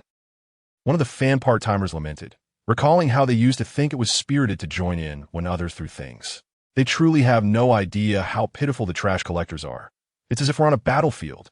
Su Bin slumped on the sofa, too weary to move, not from the physical labor, but from the psychological fatigue induced by the myriad of refuse. A colleague nearby recounted a story they had heard about an employee who had been struck by a bag of urine while picking up trash. The horror!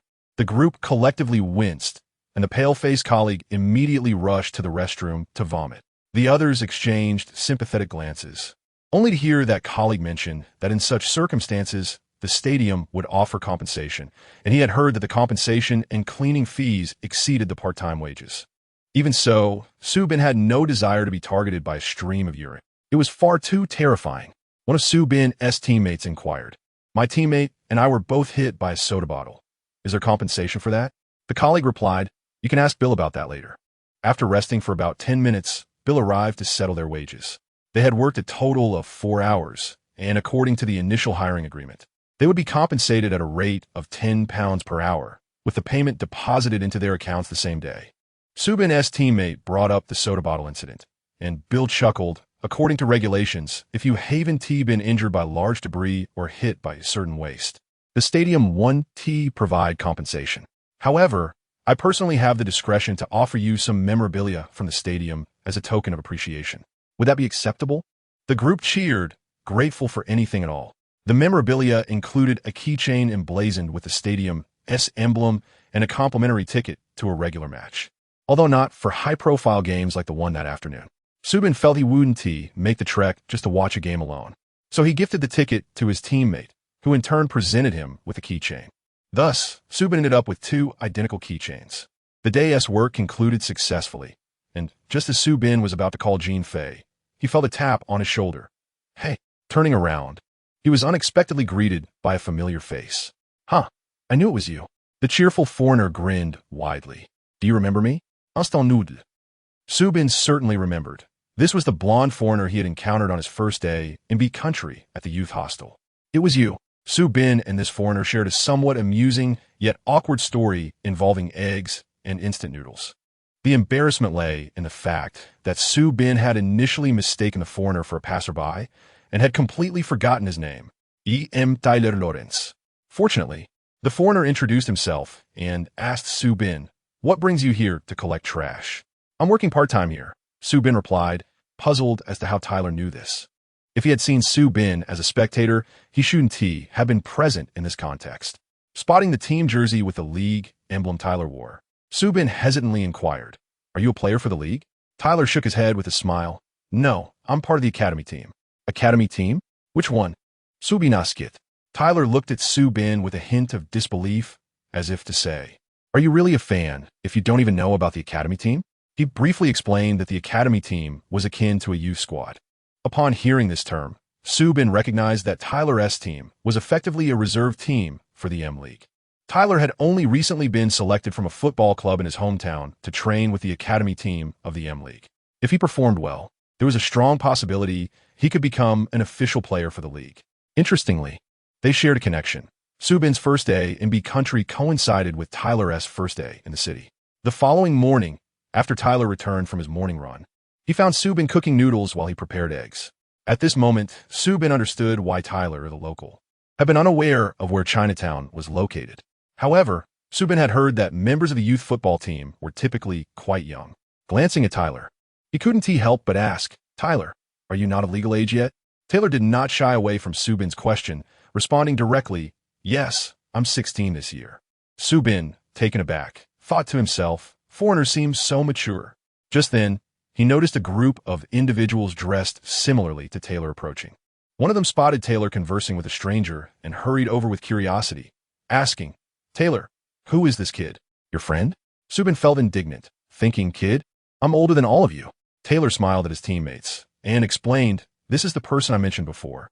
The Chinese guy I met at the youth hostel when I first arrived in M City. He cooked me a fantastic bowl of noodles." Subin silently protested, "That noodle was not cooked for you. It was for myself." Taylor then introduced Subin to his teammate. "This is my captain, Antonio." "Wow," Antonio exclaimed. "You are the legendary noodle chef."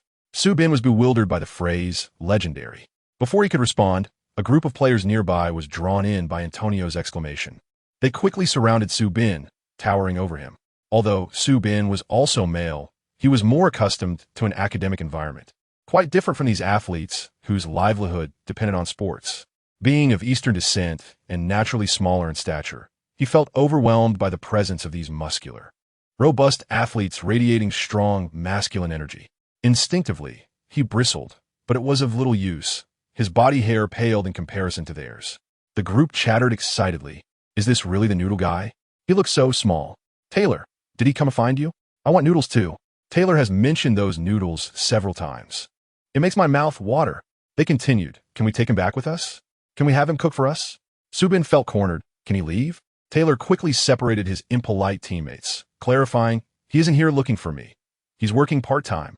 "Part-time? He doesn't even look old enough to work. What does he do? Pick up trash?" "Taylor, what is your friend's name?" Just then, a voice called out from a distance. "Ben?" Bill happened to walk by and, seeing Subin surrounded by the college team, assumed he was asking for autographs and asked sternly, "Why aren't you back yet?" Everyone was taken aback, realizing Ben was the nickname of this young man. Subin replied, "I was just about to leave." But before he could finish, Taylor waved at Bill, saying, "Mr. Bill, I'm Ben's friend." Bill paused, smiled, and replied, "What a coincidence. You all chat for a moment." He then turned and walked away. "Subin sikit, B. You're a blockhead." Taylor cheerfully offered, "Our dorm is nearby. Would you like to come over? I have things to do." Subin quickly turned to explain to Taylor that it was getting late and he needed to head home. "What a pity. I bought some noodles from Chinatown, but no one is here to cook them." Taylor expressed his disappointment, clearly having contemplated inviting Subin to cook noodles. Subin found it strange that Taylor was so adamant about him cooking instant noodles. "You can cook them yourself," he suggested. He cooked them, and they turned out awful. Antonio bluntly criticized. Taylor scratched his head, saying, "Do you remember the instant noodles you gave me? I cooked them that night and added 3 eggs. But they turned to mush, and the broth was bland. It tasted nothing like the bowl you made that morning." Antonio added, "He cooked them twice in the dorm, and each time I wanted to smash the pot." Subin felt embarrassed, advising, "You don't need to add too many eggs. 1 is enough. Don't use too much water. After boiling, just add the noodles for about 5 minutes. Taylor looked at Subin with a glum expression, as if to say, "What a hassle." Subin sighed, realizing that Taylor was just a child at 16, while this group truly embodied youth. Taylor then brightened up. "Ben, let us exchange contact information. I'd love to invite you here to hang out. You haven't met the official players of the league yet, have you? We can arrange for you to chat with them. They're all superstars." His tone was earnest, but his expression revealed an ulterior motive of wanting noodles. All right." Subin reluctantly agreed to the request of a child, providing his phone number before bidding farewell to the group of extraordinary young men. As he exited the field, Subin exhaled deeply and pulled out his phone to call Jean Fei, reflecting on the palpable differences in energy between people. "Why are you only finishing now?" Jean Fei complained over the phone. "I can't get away." Subin muttered a curse. "Forget it. You do your thing. I'll take the bus." Just then, Jean Fei called out, "Wait a moment." A second later, Subin heard Alan's voice on the line. "Michael?" "Huh?" Subin was puzzled about how Jean Fei had transferred the call to Alan. Were they together? Where are you now? Alan inquired. Subin repeated. At the south gate of Trafford Stadium, near a store selling jerseys. Alan paused, then instructed, stay there. I'll be there in 5 minutes. Subin was taken aback, wondering how far Alan was driving to reach him. Just then, he spotted Alan appearing in his line of sight. Though he said 5 minutes, it was barely 3 or 4. Subin locked eyes with him across the street, momentarily startled, just as he was imagining from which direction Alan would arrive.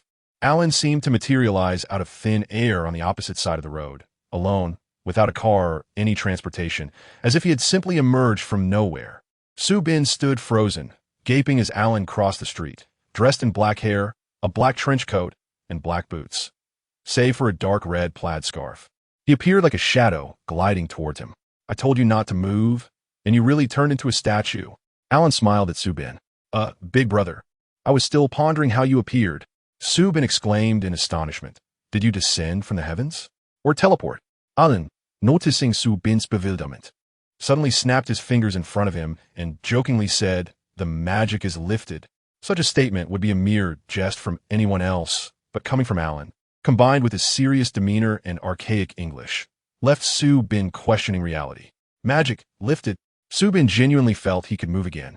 What? How did you get here? He blurted out. Walking. Alan replied nonchalantly. You walked here? From home? In 3 minutes? Subin's expression conveyed disbelief. Alan glanced at him. Do you think that that's possible? Subin could not help but cover his mouth with a clenched fist, letting out a soft laugh. Let us go. Where to? Subin invited. To have dinner, Alan replied. 5 minutes later, Subin followed Alan to their dining venue, a teppanyaki experience restaurant adjacent to the basketball court. Just a short walk of 3 to 4 minutes, crossing a road and turning a corner. Jean Fei, Yang Qingzhe, and Sun Yujie were already there. At that moment, Subin wished he could dig a hole to hide in, as he had been casting the most sidelong glances at Alan throughout the journey. The horror he had exhibited earlier now made him feel utterly foolish. In essence, the teppanyaki experience restaurant was a self-service barbecue setup where the establishment provided the equipment, raw materials, and some basic instructions, while the patrons engaged in the culinary process themselves. You've arrived. Jean Fei greeted Subin with a cheerful smile. It turned out that he and Sun Yujie had not returned home after the match, but had instead found a nearby restaurant. They had even called Yang Qingzhe, asking him to bring Alan along for a gathering. Since it was Saturday, both of them were free, so they took a taxi to meet here, now merely waiting for Subin to join them. Jean Fei and Sun Yujie were both clad in oil-proof attire, diligently preparing marinated ingredients under the guidance of the barbecue instructor. This was why Jean Fei had mentioned he couldn't step away during the earlier phone call. Yang Qingzhe was selecting ingredients, leaving only Alan free to fetch Subin. Subin wanted to voice that the distance was so short that he could have simply found the place himself with a phone number, without needing to be picked up. Today, my elder brother is personally cooking for you. Are you touched? Jean Fei boasted to Subin, then elegantly tossed the marinated beef onto the sizzling iron plate. A cacophony of sizzling erupted, and a cloud of black smoke and charred aroma wafted up as the barbecue instructor shouted, Mr. Fly, you forgot to pour oil on the iron plate. Really? Should I have added oil? Why didn't you say so earlier? What now? Seeing them flustered as they struggled to manage the mess of beef stuck to the plate, Subin couldn't help but chuckle softly. He had initially intended to commend Jean Fei for his wisdom in not letting Chang'e take over the cooking, but now it appeared that Jean Fei, who lacked even the basic knowledge of adding oil when frying meat, was no better than Yang Qingzhe. Sun Yujie was no better off either. He was meticulously brushing oil onto the surface of the steak with a tiny brush, engrossed in the task, as if he were painting, not missing a single line of the beef's texture. Just a casual brush will suffice. Subin couldn't resist the urge to remind him. Sun Yujie, gripping the brush nervously, asked, what if the unbrushed spots burn? It won't tea. Once the iron plate is hot, the oil will spread when the steak is placed on it. Subin replied with a hint of exasperation as he walked over, taking the brush from Sun Yujie's hand. Let me do it. Moments later, everyone gathered around Subin, watching him deftly fry the steak. Stir-fry the beef strips, fry eggs, and pour sauces.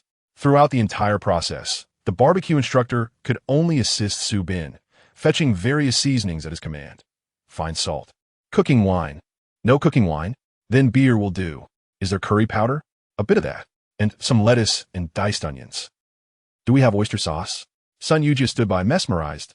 Su Bin, you're amazing. Have you taken cooking lessons? Su Bin simulated. I learned a bit from the housekeeper when I was in elementary school. Does that count? Jean Fei was taken aback. Elementary school? Did your parents really let you into the kitchen? Were you even tall enough to reach the stove? Su Bin paused, recalling how, at 12 or 13, he would stand on a small stool to reach the gas stove. It seemed nobody had ever concerned themselves with his safety. He nodded gently, saying, my parents were often away, so I learned to fry eggs and make fried rice from the housekeeper. Everything else I figured out on my own later. Moreover, Su Bin had not initially intended to learn cooking. The impetus came during his first year of middle school when he met Huang Zhengming at the boarding school. They discovered their homes were quite close and began spending weekends together. At that age, boys were often annoyed by parental supervision. Huang Zhengming's parents were ordinary office workers who kept him home to do homework on weekends. He felt restricted and used the excuse of studying with Su Bin to spend time at his house. With Su Bin's home often empty, the two boys would watch television and play video games. However, mealtimes posed a challenge. Initially, they resorted to instant snacks like xiao huanxiong noodles and chips, but these quickly became tiresome and unsatisfying. Eventually, they turned to instant noodles, but found that boiled noodles were far superior to soaked ones, prompting Su Bin to experiment with the gas stove. At that point, he had already mastered the art of frying rice and possessed the basic skills needed to boil water. Thus began their culinary escapades, as the two food enthusiasts sought various ways to prepare instant noodles, experimenting with cooking times, water amounts, and additional ingredients. One day, Su Bin whimsically added eggs and preserved vegetables to the noodles, and the two boys relished it so much that they ended up cooking 4 or 5 pots of the dish until they felt nauseated. Back then, a popular snack called xiangba lao was sold everywhere. Marinated chicken wings in vacuum packaging, akin to today's vacuum-packed flavored eggs. Priced at about 3 to 4 yuan a pack. One day, Huang Zhengming bought a pack for a snack, and Su Bin had a brilliant idea. He chopped the xiangba lao, added eggs, and steamed it in the rice cooker. The delightful aroma wafted through the house, leaving Huang Zhengming spellbound. He squatted by the kitchen door, eagerly awaiting the steamed eggs, devouring them ravenously. One bowl was not enough, and he dashed downstairs to buy another pack for Su Bin to steam. Su Bin had indeed concocted some culinary disasters, but Huang Zhengming devoured everything he made. Although he would critique Su Bin's cooking, he would eat anything made by him. With Huang Zhengming as his eager taste tester, Su Bin's interest in culinary arts flourished. At that time, the ingredients available to them were limited, so Su Bin dedicated himself to mastering eggs, steamed eggs, fried eggs, boiled eggs, soy sauce eggs, scrambled eggs, poached eggs, and egg-fried rice. Now, he could prepare a dozen different flavors of poached eggs. The vinegar poached eggs he made for Alan were derived from the best recipe he and Huang Zhengming had developed back in the day. Recalling this experience, Su Bin found it particularly amusing. It was not as arduous as others might imagine. Alan sat nearby, listening casually, occasionally glancing at the busy Su Bin, a pensive expression on his face. Yang Qingzhe remarked, "You remind me of the story of Da Vinci painting eggs." At the age of 14, Da Vinci went to Florence to study under the renowned artist Verrocchio, who instructed him to paint eggs, explaining that while eggs are the simplest of subjects, no two eggs are identical. Inspired, Da Vinci painted for 3 years, eventually becoming a great artist. Perhaps without your realizing it, you've laid a solid foundation for your cooking skills. Yang Chengzi suggested. Su Bin mused that perhaps that wasn't far from the truth. He had not realized how much effort he had unwittingly invested in mastering culinary skills. What seemed effortless to him might appear daunting to others. Much like how Tyler could never seem to cook instant noodles correctly. Watching Su Bin effortlessly prepare dish after dish of teppanyaki, Jean Fei beamed with pride, his expression almost suggesting he wanted to showcase Su Bin to the world. "Behold, this is our newly hired chef." Soon, they gathered around the iron plate, ready to indulge in a meal, beginning to order drinks. "Su Bin, what would you like to drink?" "Feel free to order something expensive," Jean Fei exclaimed. "Could I have a bottle of iced cola?" Su Bin replied. Jean Fei was speechless. "Are you serious? Beer would be fine too. You want cola? Are you a child?" Su Bin. He is currently feeling unbearably hot, yearning for a stimulating carbonated beverage. Jean Fei no longer pays him any mind, ordering a bottle of ice-cold beer alongside Sun Yujia, while Yang Qingzhe opts for dry white wine. When it comes to Alan, He glances at the drink menu, raises an eyebrow, and directly informs the waiter of his choice. Young Changzhen. Subin blinks twice, recalling that Alan had mentioned wanting something blood. Alan had uttered 2 words, but the latter slipped by, leaving Subin unclear. Soon, he watches as the waiter presents a glass filled with a viscous red liquid before Alan.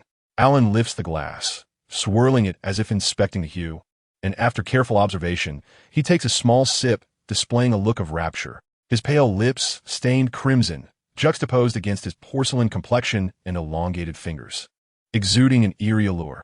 Perhaps it was intentional, for in the next moment, Alan casts a glance towards the wide-eyed Subin.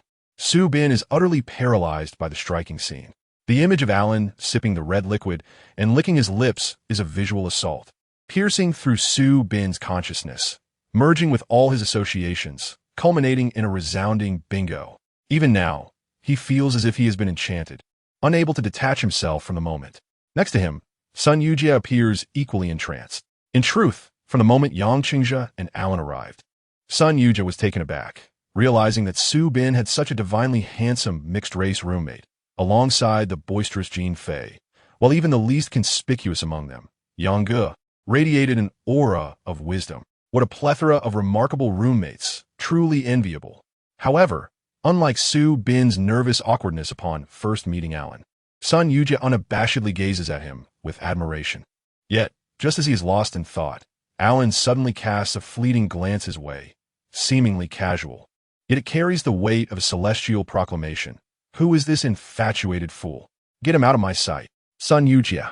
He silently retracts his lascivious gaze, having previously believed Alan to be a stoic, unyielding figure. But now, Alan is smiling at Subin, a smile so beguiling and audacious that it dares not be met with direct eye contact. From this moment on, Sun Yujie harbors no envy toward Subin. Rather, he admires the latter's composure. Were it him, he would likely be reduced to ashes beneath that gaze, obliterated by that smile. Clearly, Subin is a being of divine caliber. Sun Yujie's naivety stems from his unawareness of Subin's current expression, which resembles that of a frog ensnared by a venomous serpent. Although later, with Yang Qingzhe's explanation, Subin finally learns that the drink Alan had was a Bloody Mary cocktail. Its sanguine hue owing to the presence of tomato juice and chili oil. What a bizarre combination. He remains on edge throughout the meal. Later that night, upon returning home, Subin receives a text from Sun Yujie. Your roommate Alan is truly a bit intimidating. Subin, filled with excitement of the message, feels a strong resonance with the sentiment. Right? You feel the same way. Now you understand why I dare not use that verbena perfume anymore. It's simply because he dislikes it, damn it. Yet, despite his internal musings, Subin's reply to Sun Yujie reveals none of his neuroses. I am quite surprised you didn't fawn over him. I must commend you. Sun Yujie responds, well, I did, but it seems he saw right through me, and then I lost my nerve. Subin. This evening, after Alan picked him up for dinner, Subin felt quite apprehensive upon seeing Sun Yujie present. He feared that Jin Fei might inadvertently let slip something, and upon discovering Sun Yujie's orientation, Alan might hold him in contempt, along with Subin for associating with him. That would make the remainder of his time in the country quite unbearable. However, Subin reassured himself, considering that Jin Fei was also partly inclined, and he had managed to reside amicably with Alan for an entire year. As they dined, aside from his own state of shock, everyone else seemed to interact harmoniously, allowing Subin to breathe a sigh of relief. He pondered the possibility of inviting Sun Yujie over to his home in the future. I heard from Chenggu that Alan despises homosexuals, so he is not as easily swayed as Jin Fei. Do not expose yourself. Subin texted a caution to Sun Yujie. Sun Yujie replied, it's over. I feel he has already guessed my orientation. Subin. No way. While Subin was not surprised that Jin Fei could discern Sun Yujie's sexuality, how could Alan have figured it out? Did he possess some X-ray vision for detecting homosexuals? Suddenly, Subin's mind conjured images of certain contact lens advertisements, seamlessly transitioning into an automatic playback of Alan's character. Alan Brand, Invisible Gaze Scanner. 100% accuracy. One glance, and you'll know. Care for pair? Subin shook his head and replied to Sun Yujie. How did you come to that conclusion? Did he ask you? Sun Yujie, no. He just shot me a glance. Subin. Then how did you sense it? Sun Yujie. His gaze is piercing. His aura is formidable. Subin. Can this be considered a compliment? Subin, struggling to maintain his dignity, refrained from disclosing the truth to Sun Yujia. Yet his heart bled from the internal injuries inflicted by his own restraint. Shao Jia, you don't understand. Reflecting on the events of the evening, Subin found himself irresistibly drawn back to that post on the cliff. He couldn't shake the feeling that Alan's actions were becoming increasingly enigmatic, particularly the way he had eyed Subin's neck while sipping his drink. Had no one else noticed? Or was he simply too sensitive? Subin touched his exposed neck, feeling a chill. Opening the cliff, he found his post still generating considerable buzz, having amassed several pages of replies in just a few days. Yet, Subin was no longer as shocked as he had been the first 2 times. He was merely curious whether all would respond again. 2 minutes later, Subin sat rigidly in front of the computer, his screen illuminating the latest message from author, all time, 200x101605, 58 reply. K. I missed the scent of verbena on your neck. The timestamp of the reply coincided with the evening Subin purchased the verbena perfume, the very night Alan had cautioned him against using fragrances. Subin. He could hardly focus on what the other users had commented, as his heart raced uncontrollably, his hand trembling around the mouse, his mind echoing in a loop of "Oh my God, oh my God, oh my God." It was Alan. All was undoubtedly Alan. He knew I used verbena perfume, cack. Subin leaped from his seat, pacing nervously around the room. He impulsively contemplated confronting Alan directly. But what if Alan claimed ignorance of all, and then discovered Subin suspected him of being a vampire? Wouldn't that be mortifying? Subin clutched his head and threw himself onto the bed, attempting to calm down. Perhaps it was merely a coincidence. Others had mentioned verbena in the post. Damn it, who would believe that? All specifically mentioned the neck. Why was it so coincidental? Yet, Chenggu had stated that Alan was unaware. No, Chenggu had said he seemed unaware. Seemed. What if Alan had set his sights on me, intending to drain my blood, and had thus conspired with Yang Qingzhe to conceal it? At 9:30 in the evening, Subin was startled awake by a noise from outside. Straining to listen, he realized it was Alan using the bathroom. The sound of water splashing echoed in the air. Was that vampire taking a shower? After 15 minutes, the water ceased. Had he finished? It was nearly time to tidy up. Another 15 minutes passed in silence, and Subin's heartbeat gradually returned to normal, though he was drenched in cold sweat. After spending the afternoon collecting trash and preparing dinner, a shower was indeed necessary. Glancing at the clock, he noted it was already 10 past 10. Alan had long since finished in the bathroom. Could he venture out now? He stood hesitantly at his door, filled with trepidation. Meanwhile, Alan had completed his shower and was in his room drying his hair, amusement flickering through his mind at the memory of how Subin had been frightened earlier. After a brief pause, he decided to quietly slip downstairs to fetch a bottle of sparkling mineral water. However, he halted in his tracks. There was no sound from the adjacent room. Had that fellow not used the bathroom at all tonight? Was he too frightened to move, or had exhaustion claimed him? As he pondered, the doorknob to Subin's room began to turn slowly. Alan watched intently, unable to suppress a smile as the door opened a crack, revealing Subin's cautious face peering out. Upon noticing Alan's silent presence, Subin's expression turned to one of shock. "What are you doing standing there?" he stammered, his voice trembling. Alan, concealing his laughter, inquired, "What else with the scarf at this late hour?" Subin stuttered, unable to articulate a response. Suddenly, Alan took a step forward, pressing his hand against the door, pushing it inward. "What are you doing?" Subin exclaimed. Alan pressed further. "May I ask what you were thinking?" Subin stumbled backward. "Is there something to discuss?" With a playful laugh, Alan stepped into Subin's room, cornering him against the wall. Leaning in closer until there was scarcely room for another soul between them, he whispered, "Tell me, what were you thinking?" "To die with understanding." Subin blurted out, "Are you all?" Alan's eyes glinted ominously in the light, his lips seeming to glisten with the color of blood as he grinned wickedly. "So you know." "Subin Gast? No, it's really you. Brother Chung. Save me." He longed to scream for help, but upon seeing Alan raise that hand capable of leaving bruises, he feared that before he could utter Brother Cheng's name, he might meet his end at Alan's hands. Instinctively, he raised his own hand, clutching desperately at the scarf around his neck. Alan struggled to contain his laughter. He had only intended to tease and dispel the misunderstanding. Yet Subin was so engrossed in the charade that he felt compelled to play along. "If you know, Then perhaps it's best to consider your fate tonight. Subin found himself paralyzed by fear, his internal conflict rendering him motionless. As Alan's fingers brushed against his cheek, a shiver ran down Subin's spine, prompting an instinctual reaction. Caught off guard, Alan instinctively subdued Subin's attempt to resist, effortlessly capturing both of his hands and pinning them against the wall. In a swift motion, Subin found himself lifted off the ground, unable to move, his legs still functional but rendered ineffective under the weight of the vampire pressing down upon him. The scent of Alan's shower gel enveloped him, and he felt the dampness of his hair, along with the warm breath escaping the vampire's lips. Overwhelmed by a potent combination of pressure and intensity, Subin could not move. "No," he whimpered weakly, "I don't want to die."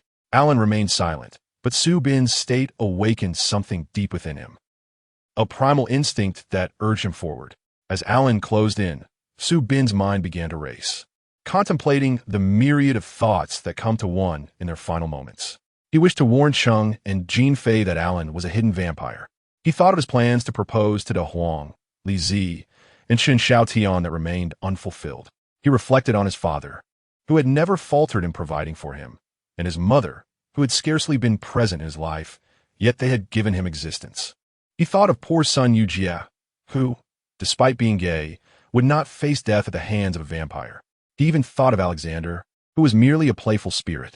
In his final moments, he thought of his grandfather and Wang Zai, whispering to himself, "I'm only 20. I don't wish to die yet, but here comes my misfortune in the form of a vampire." As Alan's fangs sank into his neck, all that remained in Subin's mind was the frantic realization, "I'm going to die." The pain was sharp as Alan's bite pierced his skin, causing a muffled grunto escape Subin sleeps. Yet, he could not struggle. Alan's strength held him firmly. Initially, this humiliation struck Subin deeply, but acceptance settled in as he resigned himself to his fate. Despair washed over him as he closed his eyes, awaiting the inevitable puncture of Alan's sharp teeth. He had no idea how long the vampire would drain him before he succumbed to unconsciousness, but he hoped it would be swift. He wished to avoid prolonged suffering. However, Alan was not inclined to grant Subin's wish. He relished the moment, akin to a cat toying with its prey, savoring every moment. Subin trembled, not only from fear, but also from sensitivity.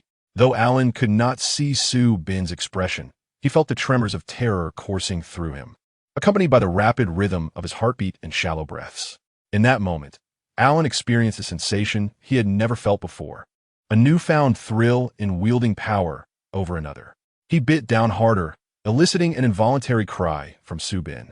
A jolt of electricity surged through him, his senses ignited, and he relinquished the bite, opting instead for a gentler approach, sucking and licking, drawing forth a symphony of sounds from Subin that filled Alan with delight.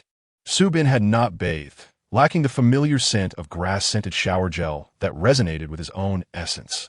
Alan felt discontent, yet he did not perceive Subin as dirty. Rather, an impulse arose within him to cleanse the other with his tongue. He yearned to overlay his own scent upon Subin or perhaps leave a mark upon his neck. However, in this dance of biting and being bitten, the atmosphere gradually shifted.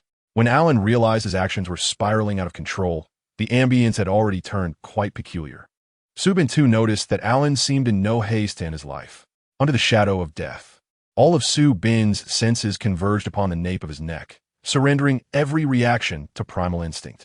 Yet, Alan's gentler actions rendered Subin's neck increasingly sensitive, igniting a warmth that spread throughout his being. This very signal kindled a glimmer of hope for survival within Subin, prompting him to seize the moment and plead for mercy. "I want to say a word, Alan. I promise you won't tell anyone you're a vampire." Alan replied with a nonchalant silence, and Subin continued, "For the sake of our shared living situation, please don't devour me." The plaintive tone in Subin's voice was devoid of pretense. He was utterly sincere. Unable to contain himself, Alan lowered his head and burst into soft laughter, leaning against Subin as he trembled with mirth for quite some time. Subin, bewildered, inquired, "What are you laughing at?" Finally lifting his gaze, Alan beheld Subin's innocent and lost expression, which only incited further laughter, gradually bringing Subin back to his senses, though he began to sense something was amiss. "You're not a vampire, are you?" Subin weakly questioned it. "What do you think?" Alan was particularly eager to pry open Su Bin's mind to see what convoluted thoughts resided within. Su Bin, taken aback, felt an unreal sensation of having escaped a near-death experience, yet his faculties had not fully returned to question why Alan had deceived him. Instead, he foolishly asked, "Then why did you bite me?" The sharpness of this inquiry left Alan momentarily speechless. Consequently, he visto su vena yentelquis, akin to the cheek-kissing greetings common in the West, lightly brushing his lips against Su Bin's ear, a gesture devoid of malice, purely comforting, yet his tone carried a hint of jest. "I simply find you quite adorable." Su Bin was left dumbfounded. "So I was merely toyed with, was I? You carry a strange scent. You ought to take a shower." With that, Alan chuckled and departed. In the wake of his exit, Su Bin found himself unable to muster any ire towards Alan.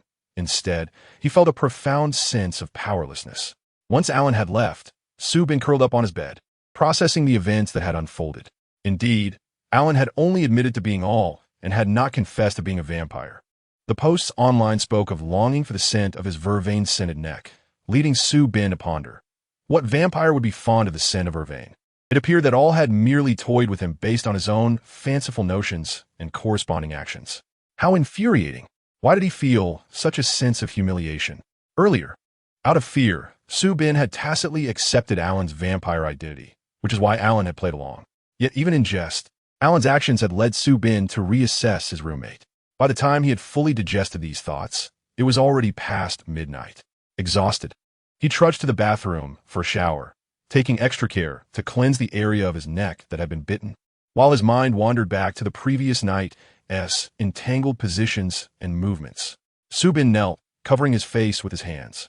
The memory was too embarrassing to contemplate. As he pondered, he wondered how Alan could have been so bold. Did he not find it repulsive? Or had the thrill of the prank completely overshadowed his aversion to filth? What a truly wicked individual.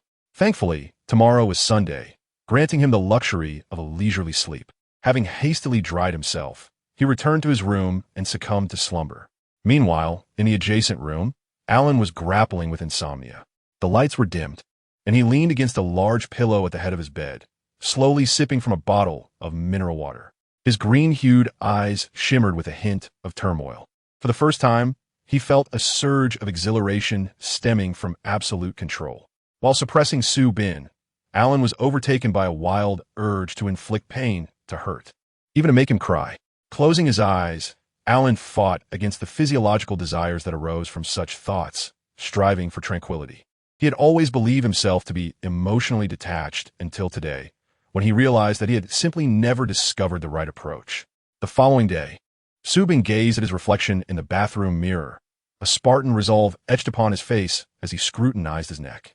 Despite knowing Alan was not a vampire, the sight of the large bruise on his neck made him feel as though Alan were a vampire after all. That guy had truly taken the act too far. Reluctantly, Su Bin returned to his room to rewrap the scarf from the previous night, contemplating whether he should venture out to purchase a couple of high-neck garments, lest the marks draw the attention of Jean Fei. If questioned, he would certainly be in for significant embarrassment. Heading downstairs in search of sustenance, he encountered Yang Qingzhe in the kitchen. "Why are you wearing a scarf indoors?" "Yang Tsivinguiret, sensing something amiss."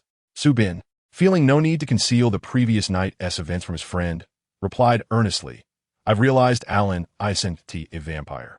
Yang Qingzhe chuckled. It was never plausible. Yet he added, "But he is the all, and you fell for his tricks." Su Bin retorted indignantly, "I figured everything out last night, yet he still scared me into thinking he was a vampire." Yang Qingzhe was momentarily speechless. Su Bin, failing frustrate, pulled aside his scarf to reveal the marks on his neck to Yang Qingzhe. "Look, he pretended to bite me." Yang Qingzhe's eyes widened. "Is this really Alan's doing? Are you certain?" "Goodness, that's hard to fathom." At that moment, Alan appeared, having come downstairs unbeknownst to them, catching Su Bin in the act of reporting to Yang Qingzhe. Yang Qingzhe pointed at Su Bin's neck, a knowing smile gracing his face. "Your handiwork." Alan did not deny it, smirking as he approached the visibly uncomfortable Su Bin, naturally placing a hand upon Su Bin's neck and gently rubbing it. "Does it hurt?" Su Bin replied, "It does." "Qingzhe, look." He said it again. Yang Qingzhe simply observed, "I see." Though Alan's touch was fleeting in the presence of others, It bore an unmistakable air of intimacy, particularly in Yang Cheng's eyes. Although he had not known Alan for long, they had shared a living space for 2 years, during which they had interacted frequently. He understood well the essence of Alan's character, outwardly aloof and detached, yet internally consistent. While polite and considerate, Alan was not one to easily form close connections. He maintained an entirely independent lifestyle, from his private space to his personal belongings. Although it appeared he integrated by sharing accommodations, he was, in essence, isolated within the collective. Alan operated by his own set of principles, subtly making them known during interactions. Should one possess low emotional intelligence or intentionally violate his rules, he would engage in a serious conversation, which held a very different significance for Alan, an emphatic declaration, or perhaps a warning. He would never argue with anyone, yet one could perceive his displeasure in the unintentional weight he imposed upon them. Thus far, no one who had cohabited with Alan had dared to truly offend him. Yang Qingzhe had a slight understanding of Alan's background, which allowed him to grasp the origins of Alan's temperament and aura. When Su Bin first arrived, Yang Qingzhe worried that this impulsive and naive child might not get along well with Alan due to their drastically different personalities and past experiences. The subsequent developments fell within Yang Qingzhe's expectations. For instance, he could distinctly sense Su Bin's nervousness in Alan's presence. Although this was far more tolerable than Alan's impatience towards Su Bin, considering their combat prowess was not on the same level. However, certain situations took Yang Qingzhe by surprise, such as Alan engaging in earnest conversations with Su Bin. Yang Qingzhe was particularly astonished by this, as he had always assumed that Alan lacked the leisure or time to converse with others. Most of their exchanges occurred in the kitchen, where they would occasionally share casual remarks when crossing paths. Another unexpected matter was the proposition regarding the room change, which Alan had proactively suggested to Yang Qingzhe, citing Su Bin's feelings as the reason, specifically that Su Bin did not want him to move out. Yang Qingzhe could hardly believe this rationale. From a first night of asking to borrow the bathroom to the shocking stiffness after colliding with Alan on the stairs, Su Bin's fear of Alan was evident, and Alan did not strike him as a dull-witted person. Besides, when had that noble young master ever learned to take others' opinions into account? Typically, he was more inclined to act on his own whims. Later, upon learning about Su Bin's post on the cliff, Yang Qingzhe finally understood the source of Su Bin's fear of Alan. He couldn't help but laugh, only to uncover another astonishing secret. Alan had long been aware of this situation. After hearing Alan's declaration, Yang Qingzhe realized that his understanding of Alan had been rather superficial. Indeed, their friendship merely skimmed the surface. Furthermore, Alan's behavior towards Su Bin left Yang Qingzhe utterly flabbergasted. He could not fathom that someone with a severe cleanliness obsession and an aversion to physical contact would naturally reach out to touch another person's neck, so casually, as if treating it like one of his own possessions. Yet, he felt he had no right to intervene, did he? Yang Qingzhe cast a sympathetic glance at Su Bin. Little Bin, this boss-level character is inscrutable even to me, so you best take care of yourself.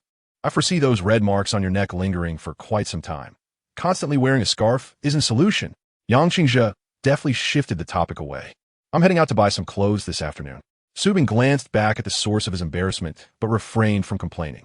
He decided to purchase a turtleneck to cover up and also add some winter attire to his wardrobe. The climate in M-City was colder than Su Bin had anticipated, especially with the recent significant drop in temperature. Yang Qingzhe nodded in agreement. Indeed, such a handsome young man ought to dress well. Su Bin accordé replied, actualité. I have quite a few clothes back home. I didn't bring much abroad because of the weight. In his home, in Hangzhou, Su Bin owned 7 or 8 scarves. Yet he had only brought one that Chen Xiaotian gifted him. No wonder I noticed you frequently washing your clothes. It turns out you had nothing to change into. Yang Qingzhe chuckled as he suggested. Aren't you working to earn your keep now? Brands in Country B are cheaper than those at home. You might consider buying a few nice pieces while you're here. Unbeknownst to Yang Qingzhe, Su Bin was saving his earnings to buy a ring for Chen Xiaotian, and Su Bin dare not explain. However, a rather oblivious person had unwittingly broadcasted this information. You mean he is picking up trash for money?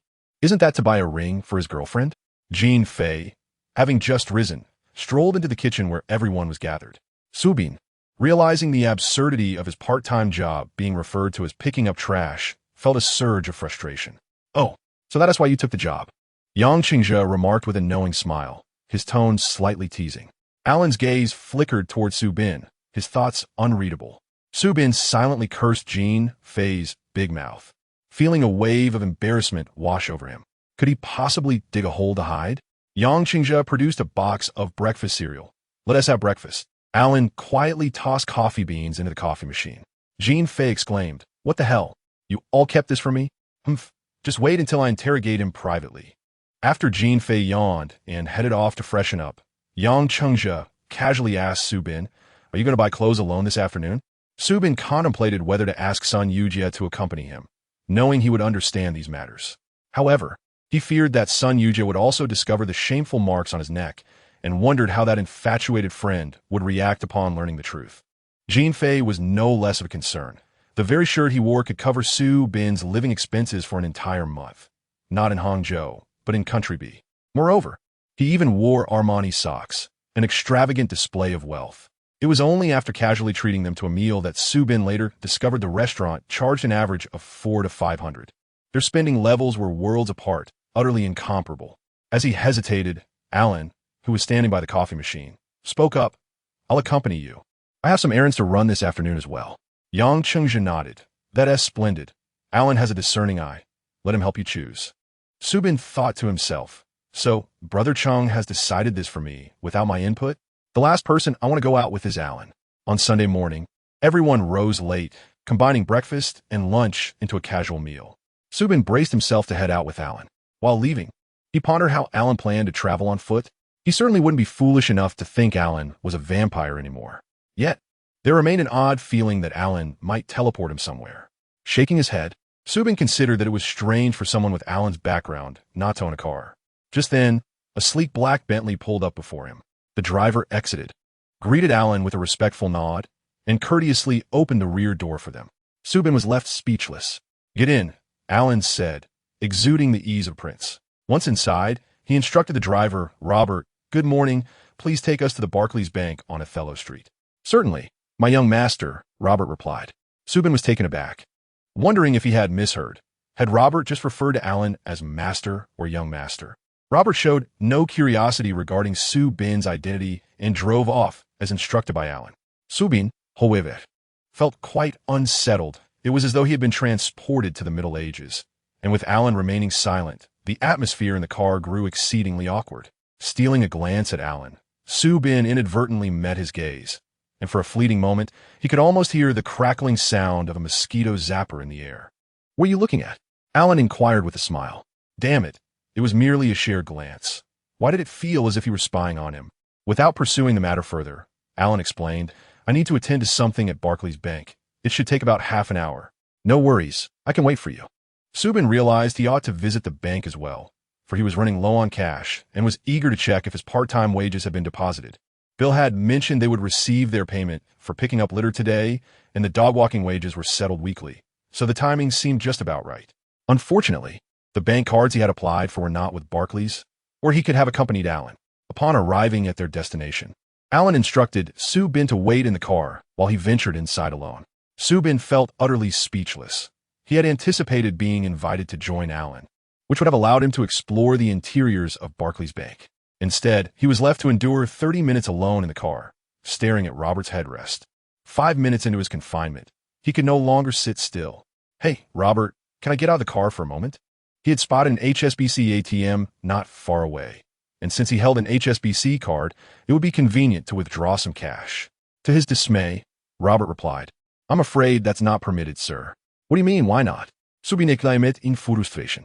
Trapped in the car, with only a basic phone that could merely make calls and send texts, devoid of any engaging features like modern smartphones, he had no means to pass the time.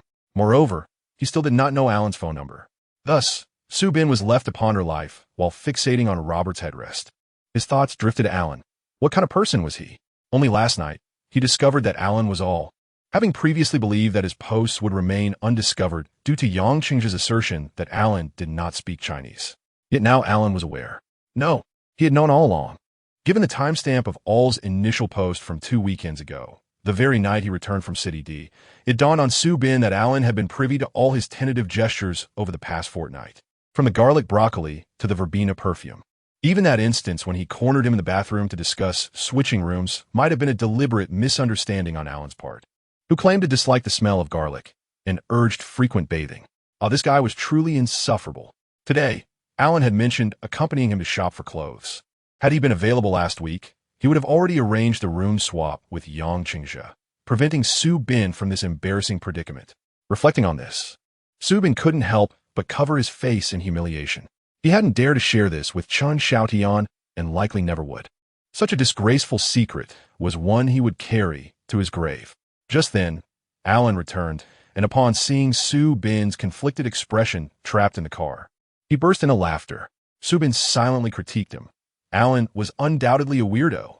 Once Alan settled into the car, Su Bin promptly requested, "Could you ask Robert to stop at that HSBC ATM? I need to withdraw some cash." Alan glanced at him and simply instructed Robert, "Please take us to the shopping center near Oxford Street." Su Bin felt utterly disregarded. After a moment, Alan added, "You don't need cash to buy clothes. You can use a card." "But I'm running low on cash. I might need to buy other things," Su Bin protested. "I have some," Alan replied. Su Bin took a while to comprehend Alan's implication, quickly realizing that borrowing his money would only complicate matters, especially if he encountered an ATM later. Alan fell silent for an extended period before finally saying, "Parking on the roadside would trouble Robert." Feeling utterly constrained, Su Bin lamented his lack of freedom.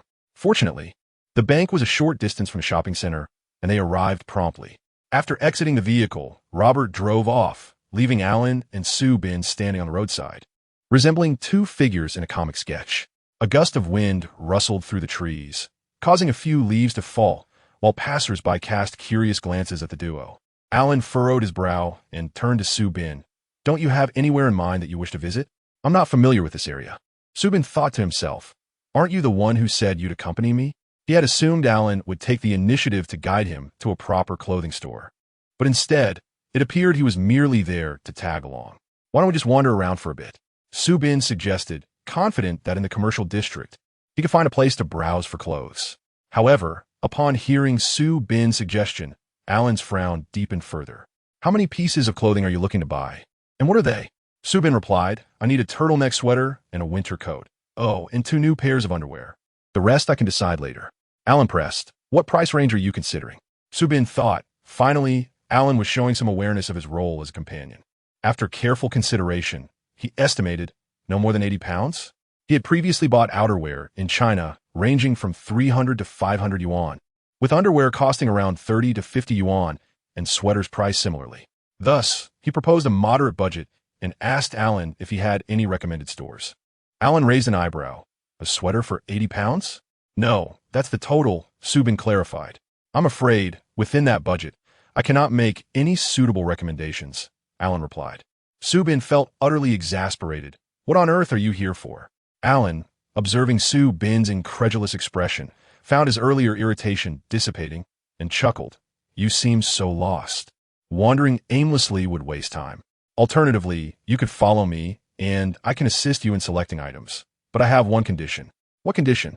Su Bin inwided. "You cannot refuse any clothing I select for you." "What kind of ridiculous condition is that? What if I dislike what you choose?" Su Bin retorted. Yet he recalled Yang Qingzhe's praise of Alan's taste earlier that morning. What if Alan picked something he couldn't afford? "This is crucial," Su Bin insisted. "After all, it seems your spending capacity far exceeds mine." Alan confirmed. "Your budget is only 80 pounds, correct?" At most 100 pounds, Su Bin replied. "Very well. Just like that?" Su Bin cast a sidelong glance at Alan, noting his typically stylish attire. Perhaps he could trust him. "All right, let's do it." Alan nodded. "Let me reiterate. I will select the clothing you desire, and you must remember that you have no right to dispute or make decisions. What I deem suitable, you must try on. If I think it's good, you must buy it. I understand, I promise." Su Bin recognized the stubbornness of this wealthy young man, who had previously insisted on guarantees regarding cleaning the bathroom. To be honest, Alan's suggestion truly resonated with Su Bin, as he had always harbored an aversion to shopping for clothes in his home country. The dazzling array of options in malls left him bewildered upon entering. He often found himself dizzy and grappling with indecision over whether a particular garment was aesthetically pleasing or suitable, not to mention whether Chen Xiaotian would approve. It was utterly exhausting. Now, with someone to assist him in making choices, what could be more delightful? Thus, Su Bin followed Alan like a headless chicken. However, as they walked, Alan remained taciturn, which left Su Bin feeling somewhat disheartened. Suddenly, a thought struck him, and he inquired, "Alan, do you speak Chinese?" Su Bin had an epiphany. He realized that when interacting with someone like Alan, he needed to initiate conversation to avoid awkward silences. Alan replied, "No." Su Bin was taken aback. "Then how can you understand?" "The post on the cliff?" Alan chuckled and glanced at him, saying, "That post was seen by a friend of mine who knows Chinese." Su Bin finally received a reasonable explanation. Alan, still smiling, added, "I thought you might have guessed." I revealed a significant piece of information. "Huh?" Su Bin pondered, asking, "Are you referring to that username, All?" The All was derived from the first 3 letters of Alan's English name, a notion Su Bin had considered, but his confusion had been dispelled by Chung Ji's remark. Upon hearing Su Bin's explanation, Alan clarified, "That interpretation is valid. But those 3 letters actually stand for the initials of my full name, much like your SB. I heard from my friend that SB is a vulgar term." Su Bin retorted, "Come on, life is tough enough. I don't even know your full name." He lamented. Alan shot him a sidelong glance. "Haven't you seen it?" Su Bin queried. "When?" Alan replied, "On the day I ordered takeout from the royal kitchen. I recall you peeking at my signature on the card." Su Bin exclaimed, "Seriously, do you have eyes on the back of your head? Your handwriting was so messy that I couldn't see anything." Alan then revealed his full name. "I'm Alan Lance Lewis." Su Bin recalled that the delivery person that day had indeed been Mr. Alan Lewis, and he asked, "Is your Lewis the same as the Prince of B Country?" Alan shook his head, appearing quite pleased. "Are you imagining me as some sort of prince?" Su Bin responded, "All right, I concede. You're not just observant. You possess mind-reading abilities." Alan pointed towards a building directly across from them, saying, "No, I meant the Lewis on that building." Su Bin looked up to see a massive sign hanging on the facade. It was B Country's largest department store, with a history of 150 years and nearly 30 branches nationwide, offering over 500,000 products. Seeing that sign, Su Bin could not suppress his wild imagination. Could it be that Alan was the young boss of this establishment? Wow, that would indeed be impressive. However, the surname Lewis was quite common in B Country, and Alan was not the only one bearing it. Su Bin recalled that there was a teacher in his department whose full name was identical to that of the store. He decided that from that moment on, he would refrain from indulging in baseless speculation until he had concrete evidence. He had already made a fool of himself. Further fanciful thoughts would only align him with the likes of Sun Yujia, the love-struck fool. Alan led him into the store, where clothing constituted a significant portion of the merchandise, as the establishment had originally begun as a fabric business over a century ago. Upon reaching the men's section, Alan paused to select items. Su Bin gazed at the array of monochrome garments and various exceedingly plain patterns, desperately wanting to ask Alan if he had wandered into the wrong place. He picked up a sweater adorned with a diamond pattern in shades of gray and rust red, pondering, "Isn't this something suited for someone of his father's age?" The fabric felt delightful, soft, and comfortable. He turned to Alan. "But are you sure these colors are suitable for a 20-year-old dashing young man?" Noticing that Alan was also dressed in a dark-hued casual shirt, Su Bin suddenly had an epiphany. In Alan's aesthetic world, it seemed that only black, white, and gray, along with a shade of dark red, held any appeal. As he observed Alan selecting a sky-gray sweater for him, he was beckoned to try it on. "Why is it a low neckline?" Su Bin queried in confusion. Not having heard Alan's response, he looked up only to find a glint of displeasure in Alan's deep green eyes. He nearly forgot that questioning him was ill-advised. "I'll go change." Su Bin hurriedly clutched the garment and dashed into the fitting room, exhaling in relief. Alan's earlier gaze had been genuinely intimidating. Suddenly, he recalled the scene from last night when Alan had bitten his neck. To be honest, he had been left dumbfounded by fear, largely due to Alan's remarkably convincing portrayal of a villain. When Alan had pinned him down, that nonchalant glance, the bloodthirsty curve of his lips, and the seemingly authentic bite had left Su Bin utterly paralyzed, and just the thought of it now sent chills down his spine. Regardless of whether or not Alan was a vampire, the dread and subservience he felt towards Alan had been firmly ingrained in him following that by however. Instead of taking Su Bin to the coat and padded jacket section, Alan led him to choose shirts. Did I ever say I wanted to buy shirts? This time, Alan finally selected 2 relatively vibrant pieces, a deep red checkered shirt and a sky blue striped one. He made Su Bin try them on one by one and instructed, "Once you've worn the shirt, put on the sweater you chose." "Oh, so it was to use the shirt collar to cover the neck. Subin, who had misunderstood Alan, walked into the fitting room with a guilty expression. After putting on the shirt, he fastened the top button, concealing everything perfectly. As he gazed at his reflection in the mirror, the drooping tail he had carried all day finally showed signs of lifting. Stepping out with satisfaction, Alan, however, wore a displeased expression and beckoned him over. What? Isn't it quite nice? Why do you need to look closer? Subin approached in confusion, but to his surprise, as they stood nearly face to face, Alan still felt it inadequate, grabbing his arm to pull him closer. Subin. Alan raised his hands and slowly unfastened a button at the collar of Subin's shirt, squinting slightly as he touched the red mark. Subin felt an unsettling shiver run through him, goosebumps rising all over his skin. Perhaps it was due to the sensitivity of the bitten area, but when Alan's fingers brushed against it, he couldn't help but recall the scene from the previous night. The posture, the movements, combined with Alan's current gaze, made a strange warmth boil within him. He instinctively took a step back, his eyes darting awkwardly. Yet, Alan's expression remained serious. You don't need to button the first button. It looks unattractive when fastened. Is that truly all there is to it? For a moment, Subin felt as if he was once again ensnared in a fear of being devoured, though it was not absolute terror. Rather, there was an unfamiliar feeling that frightened him even more. Let us go with this one. Alan had already turned around. Soon, he chose a light camel coat that appeared quite upscale, which Subin found satisfactory. Then, Alan selected a deep blue casual hoodie for him, lined with fleece. Soft and warm, likely to see him through the winter. However, the total cost of all the clothing exceeded $500. Subin felt that he should have brought a knife when he left the house, so he could dramatically slice open his wrist at the checkout. He confirmed that Alan truly did not understand his words. Alas, he couldn't comprehend even $100. The checkout counters were arranged by floor, and underwear was not located on the same level, so the two of them went to pay first. Subin, carrying several items, arrived at the counter and was fumbling for his wallet when he saw Alan pull out a gold card. Subin wanted to ask what Alan was doing. Was he paying for him? But he also had a card, and there was money in it. Just as he made a sound, Alan shot him a glance, silencing him instantly. Though it felt exhilarating when someone else paid, he thought, but we're not related. I can't accept this. Afterward, he requested Alan to give him cash later. Alan explained it briefly. So that is how it is. Subin felt really of it. Asking Alan to choose his underwear would seem perverse. So he randomly picked a pack of 5 that fit his size in the lingerie section and went to pay on his own.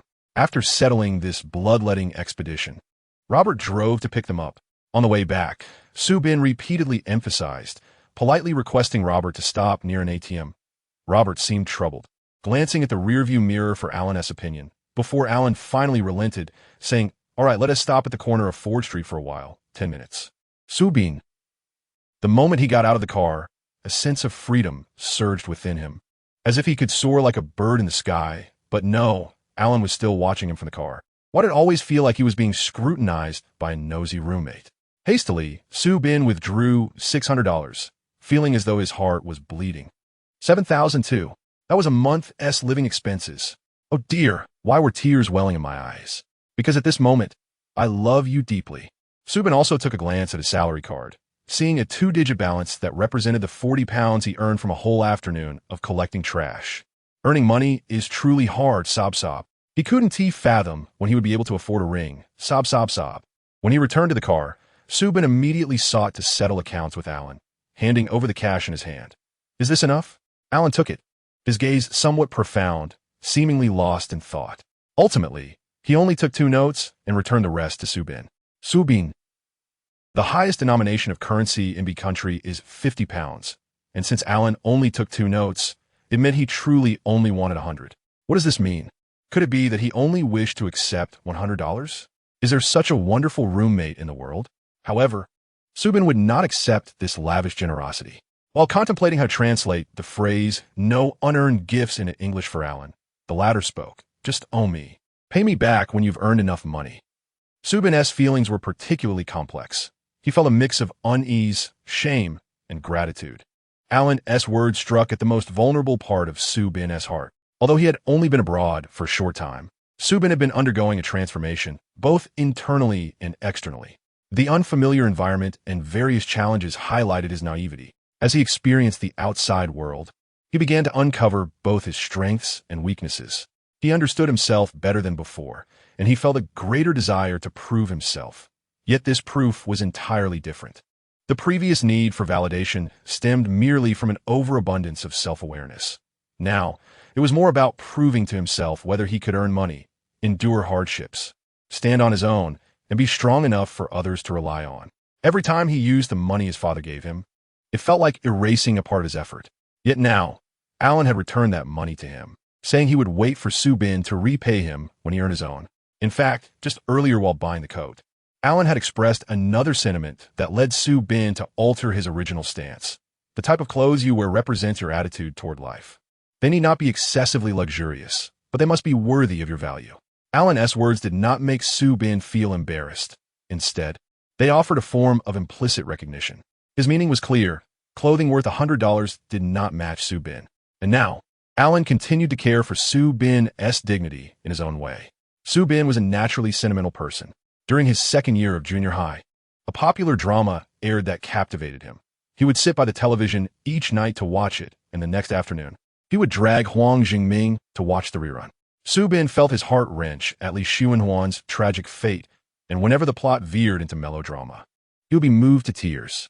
The most exaggerated moments occurred when the ending theme song would sing, "What will you do without me? Who will wipe your tears away?"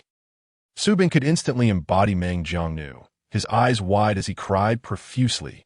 In these moments, Huang Zhengming could only look at him in exasperation. He could not empathize with Su-bin's sentimentality, only offering him a couple of tissues. As Su-bin grew older, entering high school and then university, his innate vulnerability and sensitivity gradually faded into the background, replaced by a facade of strength, brightness, and amiability. Yet, as the saying goes, one's nature is hard to change. No matter how he disguised himself, he remained a soft-hearted individual, easily moved to tears by even the slightest touch of emotion or sadness.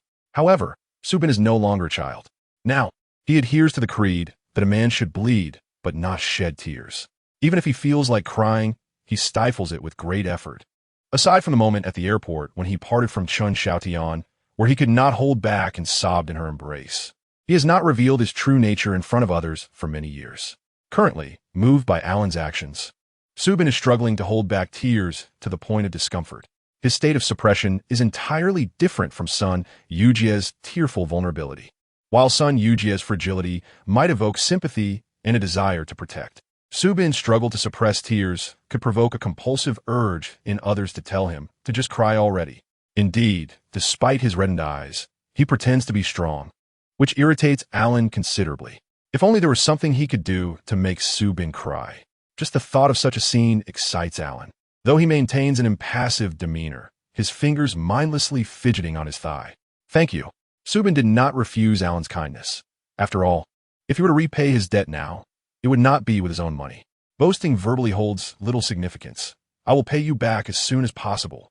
Alan lightly tapped his leg, saying, "Don't feel too pressured. Just repay 100 each month."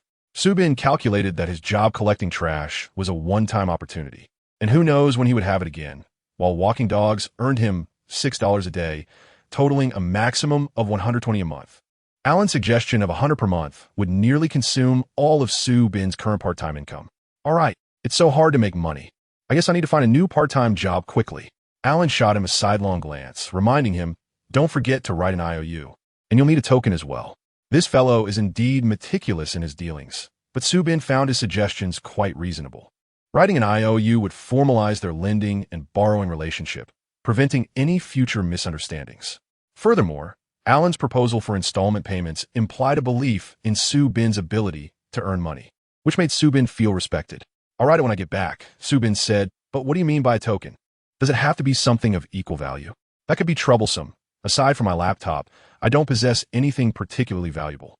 Anything will do, as long as it's yours, like a handkerchief." Alan's gaze drifted outside, hoping Su-bin would understand. Su-bin was taken aback. A handkerchief is acceptable? He had seen Alan use men's handkerchiefs. It seemed many gentlemen in big country had them. "Exactly. Something personal," Alan affirmed. However, Su-bin was not in the habit of using handkerchiefs.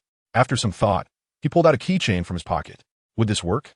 Alan looked at the keychain with a hint of disdain. What is this? Where did you get it? I found it yesterday. It was a small gift from the court after working. Subin explained, producing another one from his pocket. I have another. Alan found it. How many did they give you? Only two. I originally had one, but I traded a ticket with a colleague for another, so now I have two. Other than my keys, student ID, and wallet, these are the only personal items I have, Subin replied. Fortunately, he had worn jeans today. Otherwise, he would have struggled to produce them. Upon hearing Subin had only two, Alan's expression softened a bit, and he reluctantly accepted one, saying, "Then I'll take this." Alan immediately took out his keys, attaching the rubber keychain shaped like a stadium and shaking it in front of Subin. "You should add yours too. In the future, whenever you see this, remember you still owe me money, all right?" Subin thought to himself. He appears quite affluent, yet at this moment, Alan seems rather petty. Nevertheless, Subin did not argue and obediently attached the other keychain to his own keys to carry with him. Yang Xingzhe was sitting in the living room reading and sipping tea when he saw Subin enter with bags, smiling as he approached. "You're back? Oh, you've already changed." Subin was already wearing the shirt, but over it, he had put on the coat he wore when leaving. "Yeah, I bought several. Where did you buy them? What brand?" "Yang Chengzi Inquiret. They're not from a brand store. I got them at that department store." Subin displayed the clothing, unbothered, seeking Yang Xingzhe's opinion on Alan's taste. "They're all brands I've never heard of." Yang Xingzhe thought the clothes seemed somewhat unsuitable for Subin's age group. But considering Alan's status, he understood why he would take Subin there. Subin donned the sweater in front of Yang Xingzhe, asking, "What do you think?" Yang Xingzhe's eyes lit up. The light gray sweater complemented Subin's complexion beautifully. The previously unruly young man suddenly appeared much more composed, and the blue stripes at the collar added a touch of charm. Yang Xingzhe could not help but pat Subin's shoulder. "It suits you very well. I told you, Alan's taste is impeccable." Subin felt delighted and put on the light camel-colored coat for Yang Xingzhe to see. Such attire was something Subin, as a junior, would never attempt back home due to its understated color, which seemed lacking in vitality. Yang Xingzhe scrutinized it and gave a thumbs up. "Subin asked, but doesn't it look a bit too mature?" "Not at all. You have a youthful face. When you wear those Adidas or New Balance brands, you look like a child who isn't matured yet. This, however, enhances your presence significantly." Yang Xingzhe offered a candid evaluation, adding, "Good clothes gain character with wear. You'll understand that better in a few years. This style and color are timeless and versatile." Yang Xingzhe checked the price and remarked, "It's not expensive either. J-brand clothes offer great value compared to high-end stores." Subin sighed, "It's nearly 2,000. Is that not expensive? It seems like Xingge is quite wealthy." Yang Xingzhe chuckled. "Good clothes come at this price. The quality you'd find in a brand store would cost at least 3 times as much. Those brands just profit off advertising." Since Yang Xingzhe said so, Subin felt reassured. He couldn't shake the feeling that after a trip abroad, his status was gradually elevating. Subin was even tempted to take a stylish photo to send to Chen Xiaotian. But then he thought perhaps after a year here, he would have even more changes. When they met again, it might just surprise her even more. Subin indulged in visions of their reunion, lost in thought, when he heard the jingling of keys nearby. Alan, holding his keys, cheerfully reminded Subin that it was time to write the IOU. Subin sighed, "The road ahead is long and arduous. I shall seek a job." That evening, Subin cooked dinner, and his roommates once again enjoyed a feast. As he was returning to his room upstairs, Alan called out to him, "Michael, how about this? Considering your hard work, if you cook for me in the future, we can offset your £5 debt to me. How does that sound?" Subin was taken aback. Is there such a good deal? In truth, Alan did not mean that Subin should cook solely for him, but rather, if Subin prepared meals for everyone and Alan was present, he could enjoy them too, thereby offsetting part of the debt. After all, Alan had to maintain his independence in this household and could not afford to spend as much on ingredients as Yang Xingzhe and Jean Fei did. Subin felt a rush of excitement, not thinking it through carefully, and blurted out, "Really? Then I'll cook dinner for you every night." Alan noticed Subin's impulsive words, prompting Subin to quickly amend his statement. If you ever wish to taste my cooking, I will be delighted to prepare a meal for you." Alan smirked, and Subin felt a twinge of embarrassment at the realization that he was unwittingly leveraging their roommate dynamic for financial gain. He awkwardly attempted to justify himself, but then Alan issued a directive, "Prepare breakfast for me tomorrow morning." "A what?" Subin was momentarily taken aback.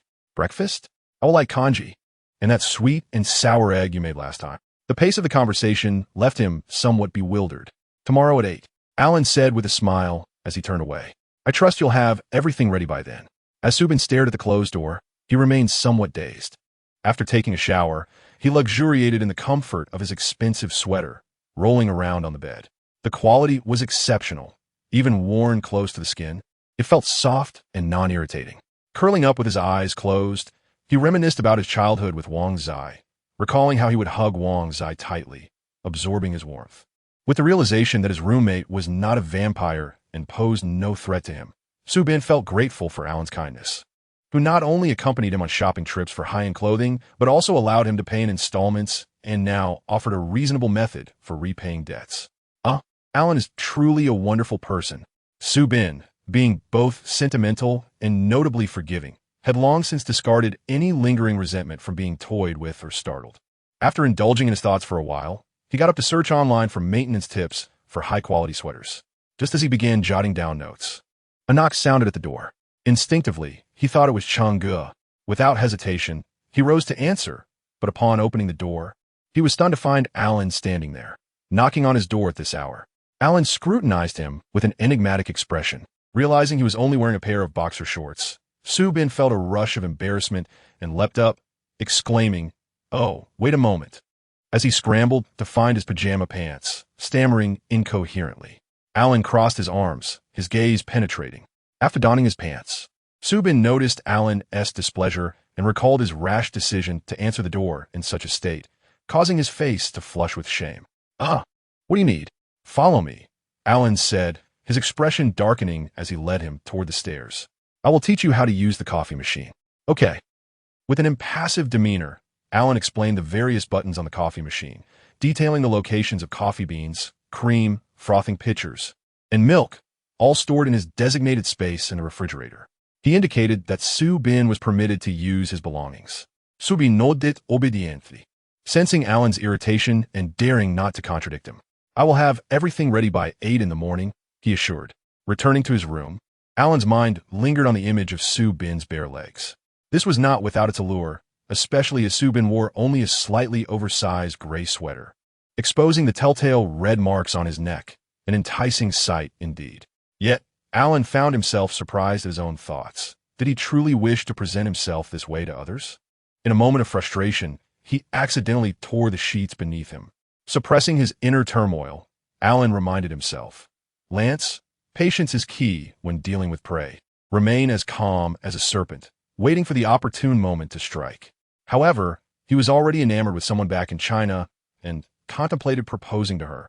Alan closed his eyes, feeling somewhat lost, realizing he needed to reflect more deeply on his feelings. The next day, Subin awoke to the sound of his weekday alarm at 7. Instinctively reaching for his phone to call Chun Xiaotian, he suddenly recalled that he needed to prepare breakfast for Alan. He hastily set aside his phone and hurriedly dressed and washed up before heading downstairs to begin cooking the congee. The porridge required the most time, while the coffee could be prepared afterward, with the eggs frying just before 8. This was the first time he had deliberately cooked breakfast for Alan, a distinct departure from his usual casual cooking for his roommate. Subin, being inherently practical, never sought to take advantage of others. If he could earn money, he would strive to reciprocate with something of equal value, aiming for balance. Merely serving congee and fried eggs would lack sincerity. So he rummaged through his pantry for the laogan he had purchased at the Chinese supermarket and retrieved fresh bacon from the refrigerator. Contemplating a laogan ma bacon dish. But what if Alan didn't like it? Not everyone shared the same tastes. Perhaps he should reconsider. Yang Qingzhe descended the stairs and spotted Subin in the kitchen, busy at work. "Aren't you attending class today?" he inquired, noting that such a breakfast was time-consuming. Typically, Subin only cooked elaborate meals on weekends or holidays, and if he had class in the morning, he wouldn't have time to prepare. "Yes, I have a 9 o'clock class," Subin replied, deftly removing the cooked bacon from the pan. Noticing the 2 plates of bacon, one with laogan ma and the other plain, Yang Qingzhe pieced together the situation. The coffee machine screen indicated there were 5 minutes left to brew, prompting him to ask, "Are you having breakfast with Alan?" No." Subin quickly washed the pan. "It's just for Alan." Yang Qingzhe was puzzled. "When did you owe him money? He doesn't seem to be struggling financially. Why would you need to cook for him as repayment?" Subin cheerfully explained, I owe him money, and he asked me to make breakfast to settle the debt. Yang Qingzhe raised an eyebrow, skeptical. How much do you owe him? What does he pay you for one breakfast? $5, I think, Subin replied uncertainly. Yang Chengzi Chuklet. You're not sure? Did you negotiate this? Subin clarified. He initially mentioned $5 for dinner, and today's breakfast was a last-minute decision. Pondering the situation, Yang Qingzhe questioned Alan's financial motives. Why would someone of his means only offer $5? It seemed rather stingy. Could there be some ulterior motive at play, perhaps using money to manipulate Subin? With a glint in his glasses, Yang Qingzhe laughed. $5 for breakfast seems a bit much, doesn't it? Let me lend you a hand, my old friend. Subin, grinning, replied, I was just considering that. I plan to tell Alan that breakfast shouldn't be so expensive. Yang Qingzhe thought, this naive boy, the more I observe him, the more I feel the urge to tease him. Shaking his head, he poured himself some red tea and cereal before heading upstairs to eat. At exactly 8 o'clock, Alan descended the stairs, having caught a whiff of rice aroma while washing up upstairs. He couldn't help but smile at the thought of Subin diligently preparing congee for him in the kitchen. By the time he reached the dining table, Subin had arranged the breakfast meticulously and was currently experimenting with the frothing pitcher. Upon seeing his employer, Subin eagerly greeted him, his excitement palpable as he glanced at the breakfast spread, akin to a devoted servant awaiting approval. Alan's smile deepened as he approached, exchanging morning greetings. His mood lifted further upon noticing an additional dish on the table.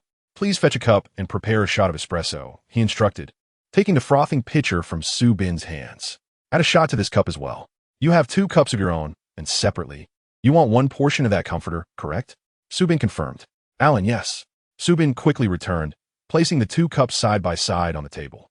He watched as Alan picked up a bottle of milk and filled one of the cups brimming with espresso, while the other was filled with milk to the brim. About 5 centimeters from the edge. Then he took a frothing jar, gently shook it, and twisted the neck to press the nozzle, causing a fluffy, white foam to rise atop the other cup of coffee. Alan pushed the frothy coffee toward Subin. Here, yours. What? Subin thought Alan was asking him to prepare another cup of coffee to demonstrate how to use the frothing jar, not realizing it was already prepared for him to enjoy. Holding the coffee, Subin felt a bit flustered. Alan glanced at him and chuckled. Are you going to stand there watching me eat? Oh, no. Of course, Subin also prepared his breakfast. But today was different. He wanted to attend to his employer first, so he completely forgot about his meal and stood there foolishly, awaiting Alan's feedback. Let us serve some porridge and eat together, Alan suggested. Subin, his employer, is quite understanding, even offering coffee. What should I do? I'm a bit touched.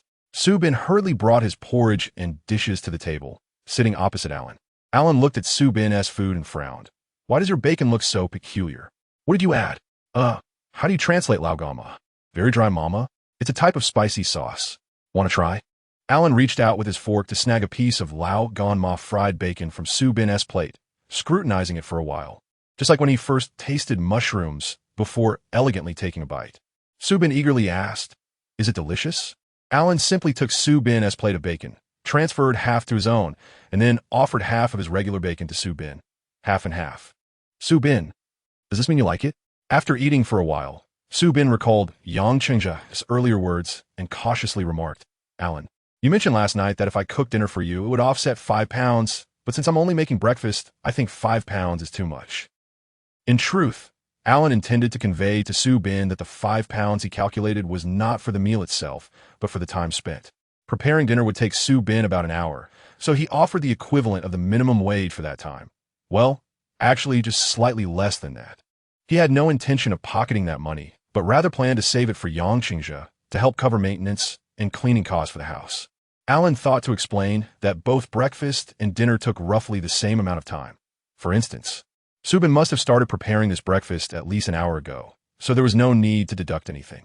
However, before he could voice this, Subin was already eagerly stating, how about we consider breakfast as half of a dinner?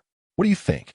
Besides, you made me coffee, and a cup like this would cost 4 or 5 pounds at Starbucks. I feel like asking you for 5 pounds would be quite unreasonable. Alan couldn't help but chuckle at this foolishness. Alan responded nonchalantly, and Subin thought it best to leave things as they were. His employer had the awareness of servant, and he wouldn't interfere. When Yang Qingzhe came downstairs after finishing his cereal, he walked into a scene where Alan, who typically refrained from speaking during meals, was now enjoying a conversation with Su Bin while sipping porridge. After breakfast, Su Bin hurriedly cleaned up and dashed out the door. It took at least half an hour to get to school by bus, and with it being 8:20, he was already pressed for time. Exiting alongside Alan, he noticed Alan carrying the daily trash and a neatly folded cloth, prompting Su Bin's curiosity. What is that? Alan, a bedsheet. Su Bin, a bedsheet. Is it also trash? Alan, yes, there's a designated recycling bin for old clothes at the trash disposal site. Su Bin, no.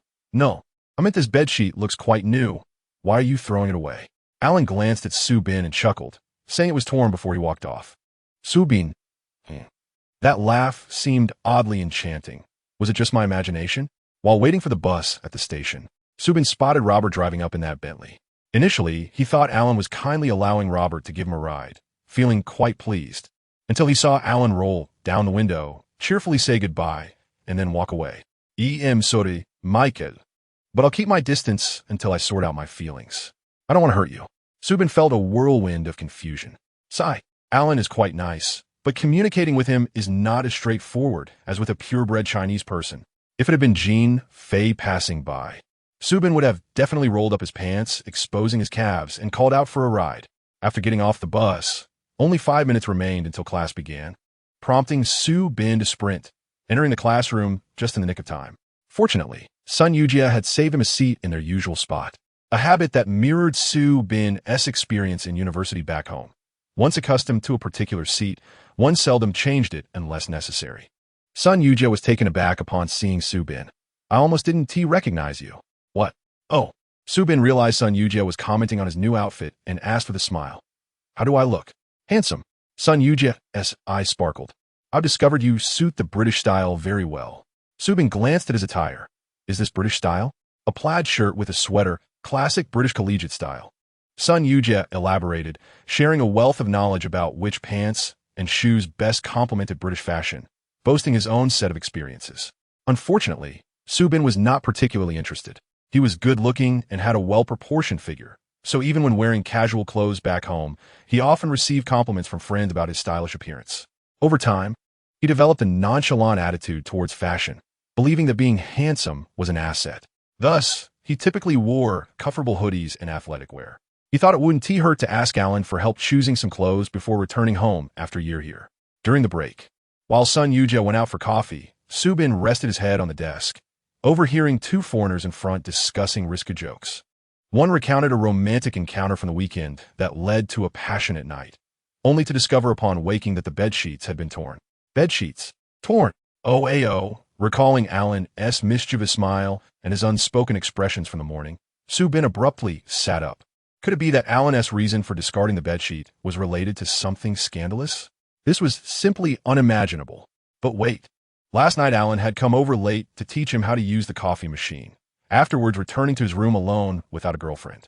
Who could he have been with? Or was he alone? Oh, Su Bin couldn't help but envision Alan entangled with the bedsheet in various ways. Oh, no. Alan usually appeared quite ascetic, having shared a bathroom with him for over half a month.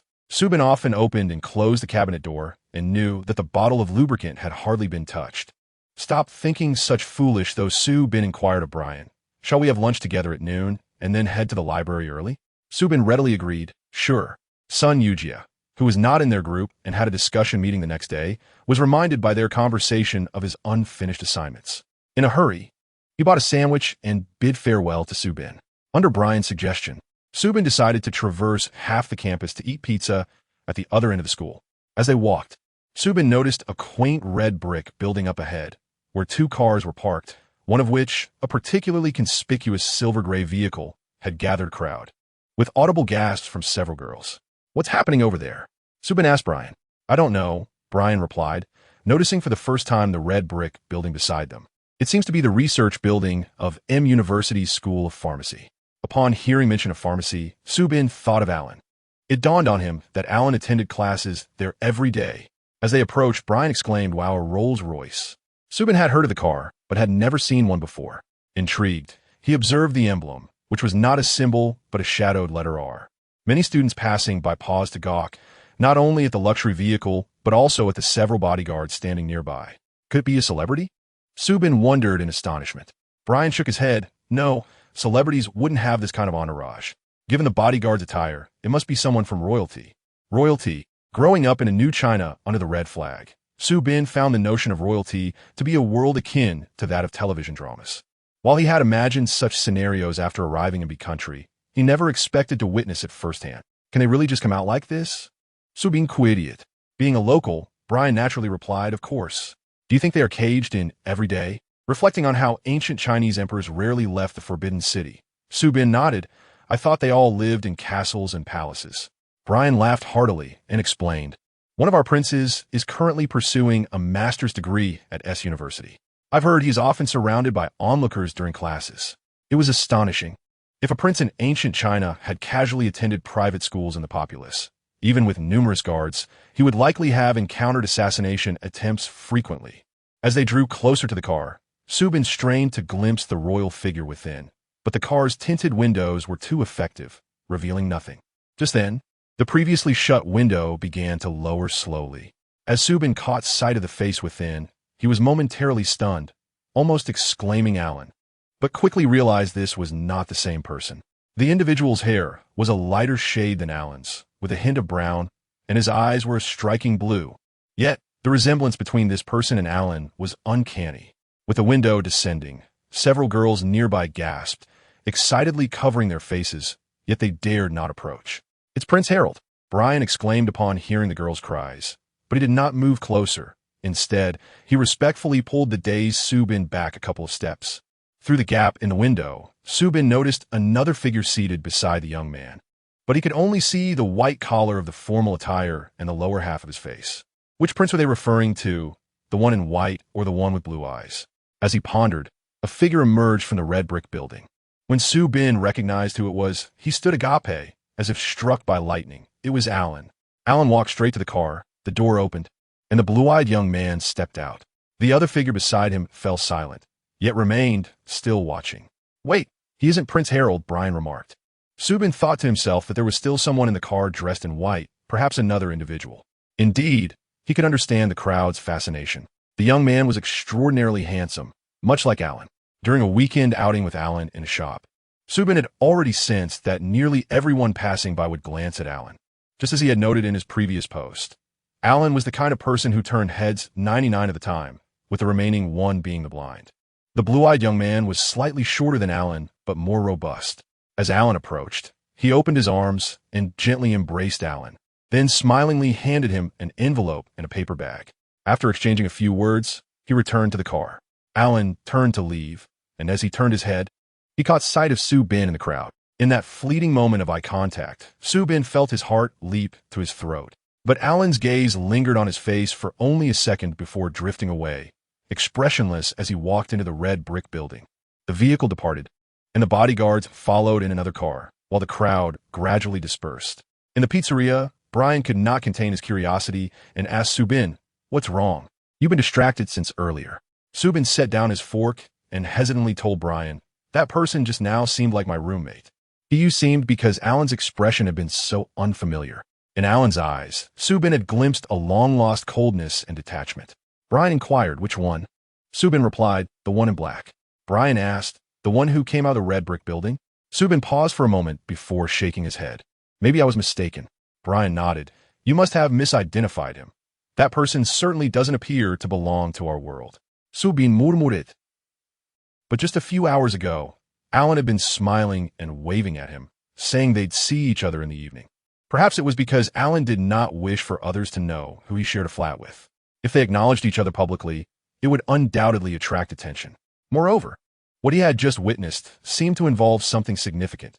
Perhaps it was a secret to Alan, which is why he preferred not to reveal it. As he contemplated this, Subin anticipated the awkwardness that had arisen the last time he had broached the subject of returning to China. He firmly reassured himself. He will definitely pretend he saw nothing. Subin mentally repeated, "You saw nothing today, nothing at all. Cowardly voice, follow orders. Brave voice, ha, foolish." Subin. The afternoon group discussion proceeded smoothly, and Subin realized he had indeed misjudged Chang'an. Although Chung was not as accommodating as Sun Yuja had claimed, He was meticulous in his studies and did not make things difficult for Subin. In fact, today he even praised Subin for his diligent research and summarization.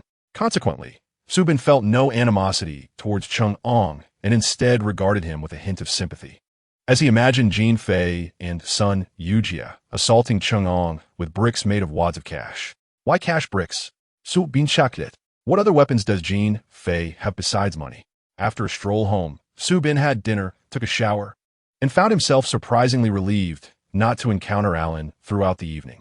While cleaning, he unconsciously glanced at the lubricant on the shelf. Subin. No way. He incredulously took it out for a closer inspection.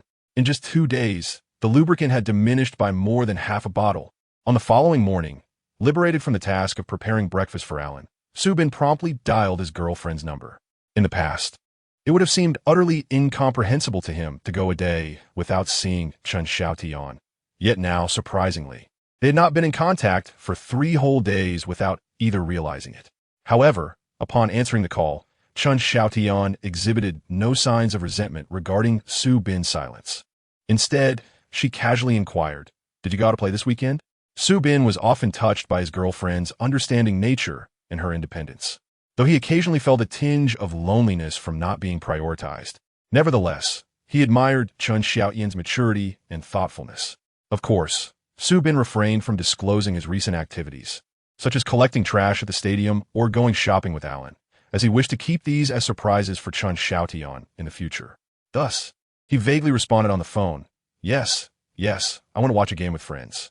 In truth, he had indeed watched a bit of the match while collecting trash. So it was not exactly a lie.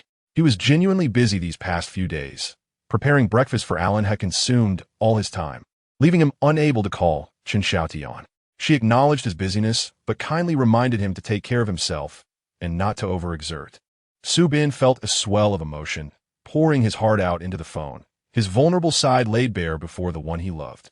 He longed to fly to Chen Xiaotian and implore her for comfort, crying out, "Xiaotian, I miss you." On the other end, Chen Xiaotian paused for a few seconds, softening her tone to say, "Subin, I've been quite busy too. I recently found an internship as a translator, and whenever I'm not in class, I have to work on translations. Though the pay isn't too much, it's quite a learning experience. I often think about you, worried about how you're managing on your own.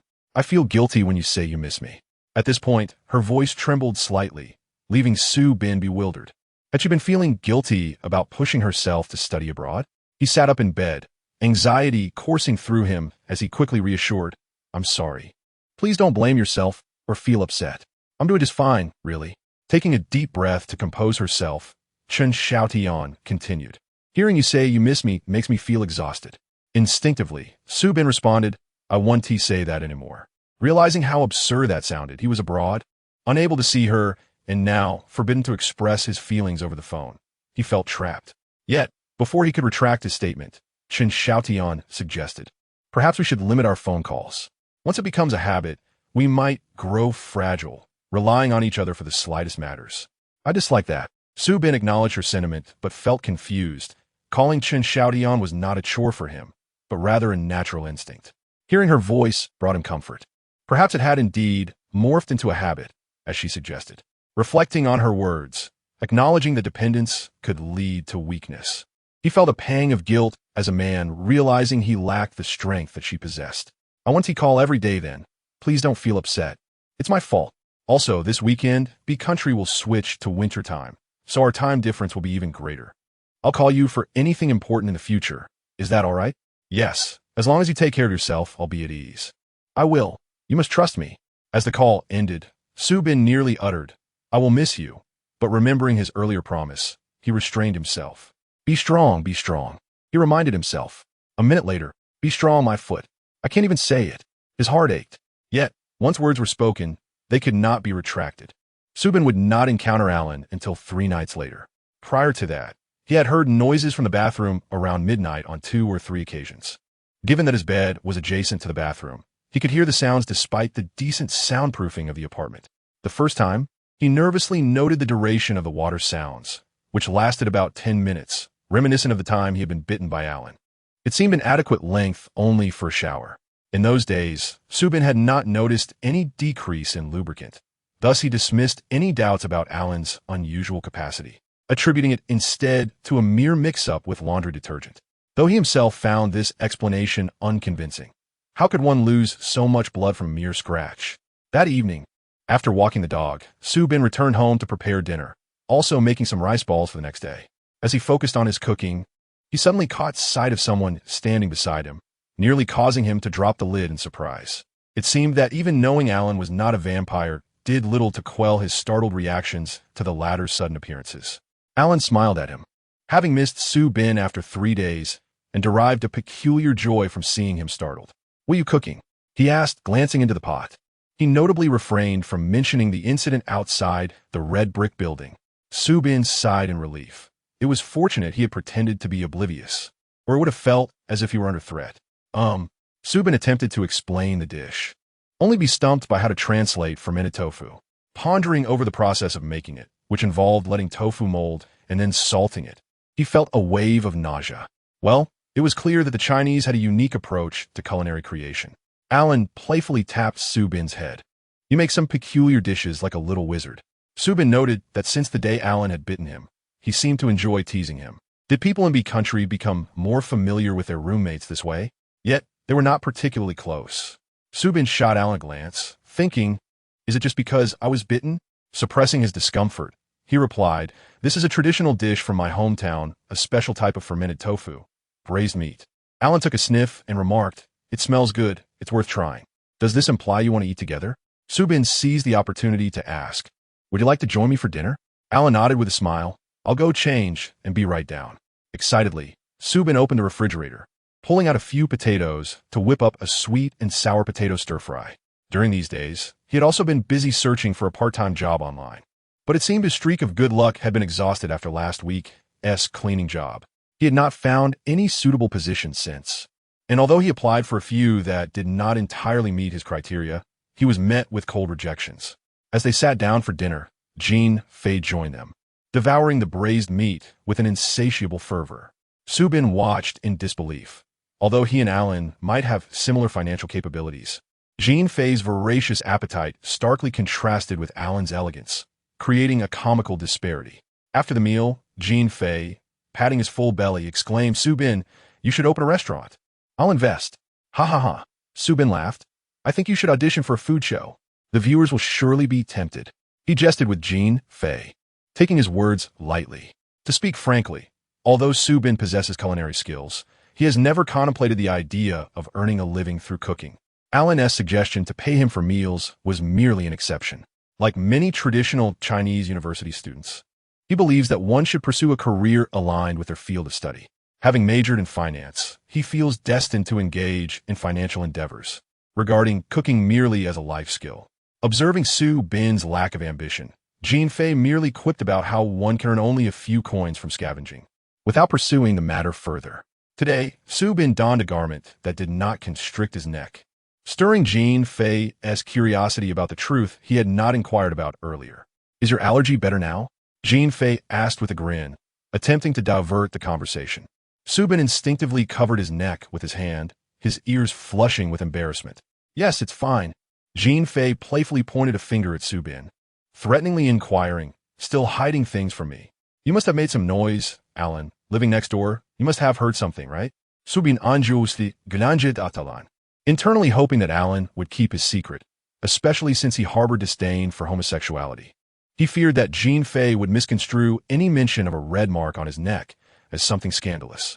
Initially, Alan intended to remain silent, but upon seeing Su-bin's expression, he mischievously replied, "Well." Su-bin recognized the familiar mischief in Alan's eyes, and a sense of dread washed over him. Jean Fei, intrigued, pressed Alan for the truth, while Alan relished Su-bin's embarrassment before responding leisurely. "I only heard him making some sounds in his room that resembled." "Uh-huh," Jean Fei exclaimed, "by himself?" Upon realizing that Alan's implication was that Su-bin was moaning, Su-bin's face burned with embarrassment. "Damn it, Alan, you're such a nuisance, don't explain." Jean Fei was baffled, unable to fathom what position Su-bin could have assumed to cause such a mark on his neck. He's not a snake. Could it be that he did it to himself? Jean Fei's gaze shifted to Su-bin, now filled with pity. "Goodness, Who would have thought Su Bin was someone who enjoyed being submissive in bed? Su Bin, too weary to decipher the implications behind Jean Fei's lewd gaze, felt utterly exhausted, wishing only to find a corner to kneel in despair. After bathing in the evening, Su Bin wrapped a towel around his waist, having forgotten to bring a change of undergarments in his haste, and thus had to wait until he brushed his teeth before changing clothes. Midway through brushing, Alan emerged, much to Su Bin's dismay, who internally criticized Alan for not adhering to their previously agreed-upon schedule. Is he really going to show up now, when it's already 11? Su Bin pondered, annoyed by Alan's behavior in front of Jean Fei. Surely, Alan can hear the commotion from the bathroom. Why does he choose this moment to come out? Is he hoping to bid me good night? Alan scrutinized Su Bin, who was clad only in a towel. Are you done? Alan asked, arms crossed, assessing Su Bin's appearance. Su Bin spat out the foam in his mouth. Almost done. Just a moment. He contemplated letting Alan use the bathroom first before cleaning up, but Alan stepped inside. This time, Alan did not turn to the side to squeeze toothpaste like before. Instead, he faced Su Bin directly, his gaze intense. Before Su Bin could react, Alan stepped forward and placed a hand on his neck. What the hell? Su Bin took. Unable to retreat, feeling a shiver run down his spine, worrying that Alan might intend to bite him again. This time, there's no scarf to cover it. Su Bin's anxiety peaked, his body tense. It has faded, Alan remarked nonchalantly. Of course it has faded after 4 days. Do you think I have a tattoo on my neck? Alan's expression turned serious as he released Su Bin, stepping aside to let him exit. The following day, having already agreed with Chun Xiaotian to limit their phone calls, Su Bin found himself scrolling through his most frequently dialed contacts, hesitating before finally giving up after 10 minutes of fruitless deliberation. After completing his morning routine, he became distracted while cleaning until something in the cabinet caught his attention. It was that bottle of lubricant. To his disbelief, Su Bin turned the bottle around, realizing it was almost empty. During class, Su Bin's mind wandered to thoughts of Chun Xiaotian, contemplating his part-time job search, and, of course, the enigmatic lubricant. However, what troubled him most was the prospect of finding work. Yesterday, hearing Chun Xiaotian mention that she had secured a part-time position intensified Su Bin's desire for independence through earning his own income. Although Alan had offered him a fantastic opportunity to repay his debts, he had only cooked for him twice in a week, one of which was breakfast. Su Bin now realized the necessity of a stable part-time job to accumulate some savings. Noticing Su Bin's furrowed brow as he scribbled calculations in his notebook, Sun Yujie curiously inquired, "What's wrong?" Su Bin hesitated to discuss his employment troubles with Sun Yujie, feeling trapped in a dead end and unsure if there was a way out. He wished to maintain his pride, especially since Sun Yujie appeared to him as a fragile individual in need of protection, not unlike a girl. Choosing to avoid the subject of work, Su Bin opted for a more personal inquiry. "Hey, do you usually take care of yourself?" He lowered his voice cautiously, avoiding any vulgarity. Sun Yujie looked puzzled. "Is there anyone who doesn't tea? That would be abnormal." Su Bin nodded. "That makes sense. So how long does it usually take you?" "If it's purely physiological release, it's quicker, as you just need to think about being vigorously engaged," Sun Yujie admitted shyly.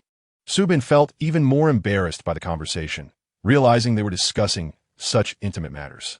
"If there's someone in your heart, and you're in a good mood, it takes longer," Sun Yujie continued. "How many minutes do you usually take?"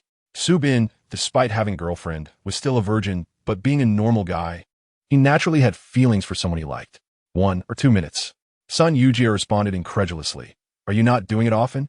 "That's really fast." Su Bin felt a strange sense of being belittled by someone he considered a subordinate, which annoyed him. Once a week, in reality, Su Bin's frequency was around once every 10 days. Thinking of Chun Xiaotian's face made it difficult for him to last long. He felt as though he was defiling a goddess, leading to feelings of shame and subsequently diminishing his activity.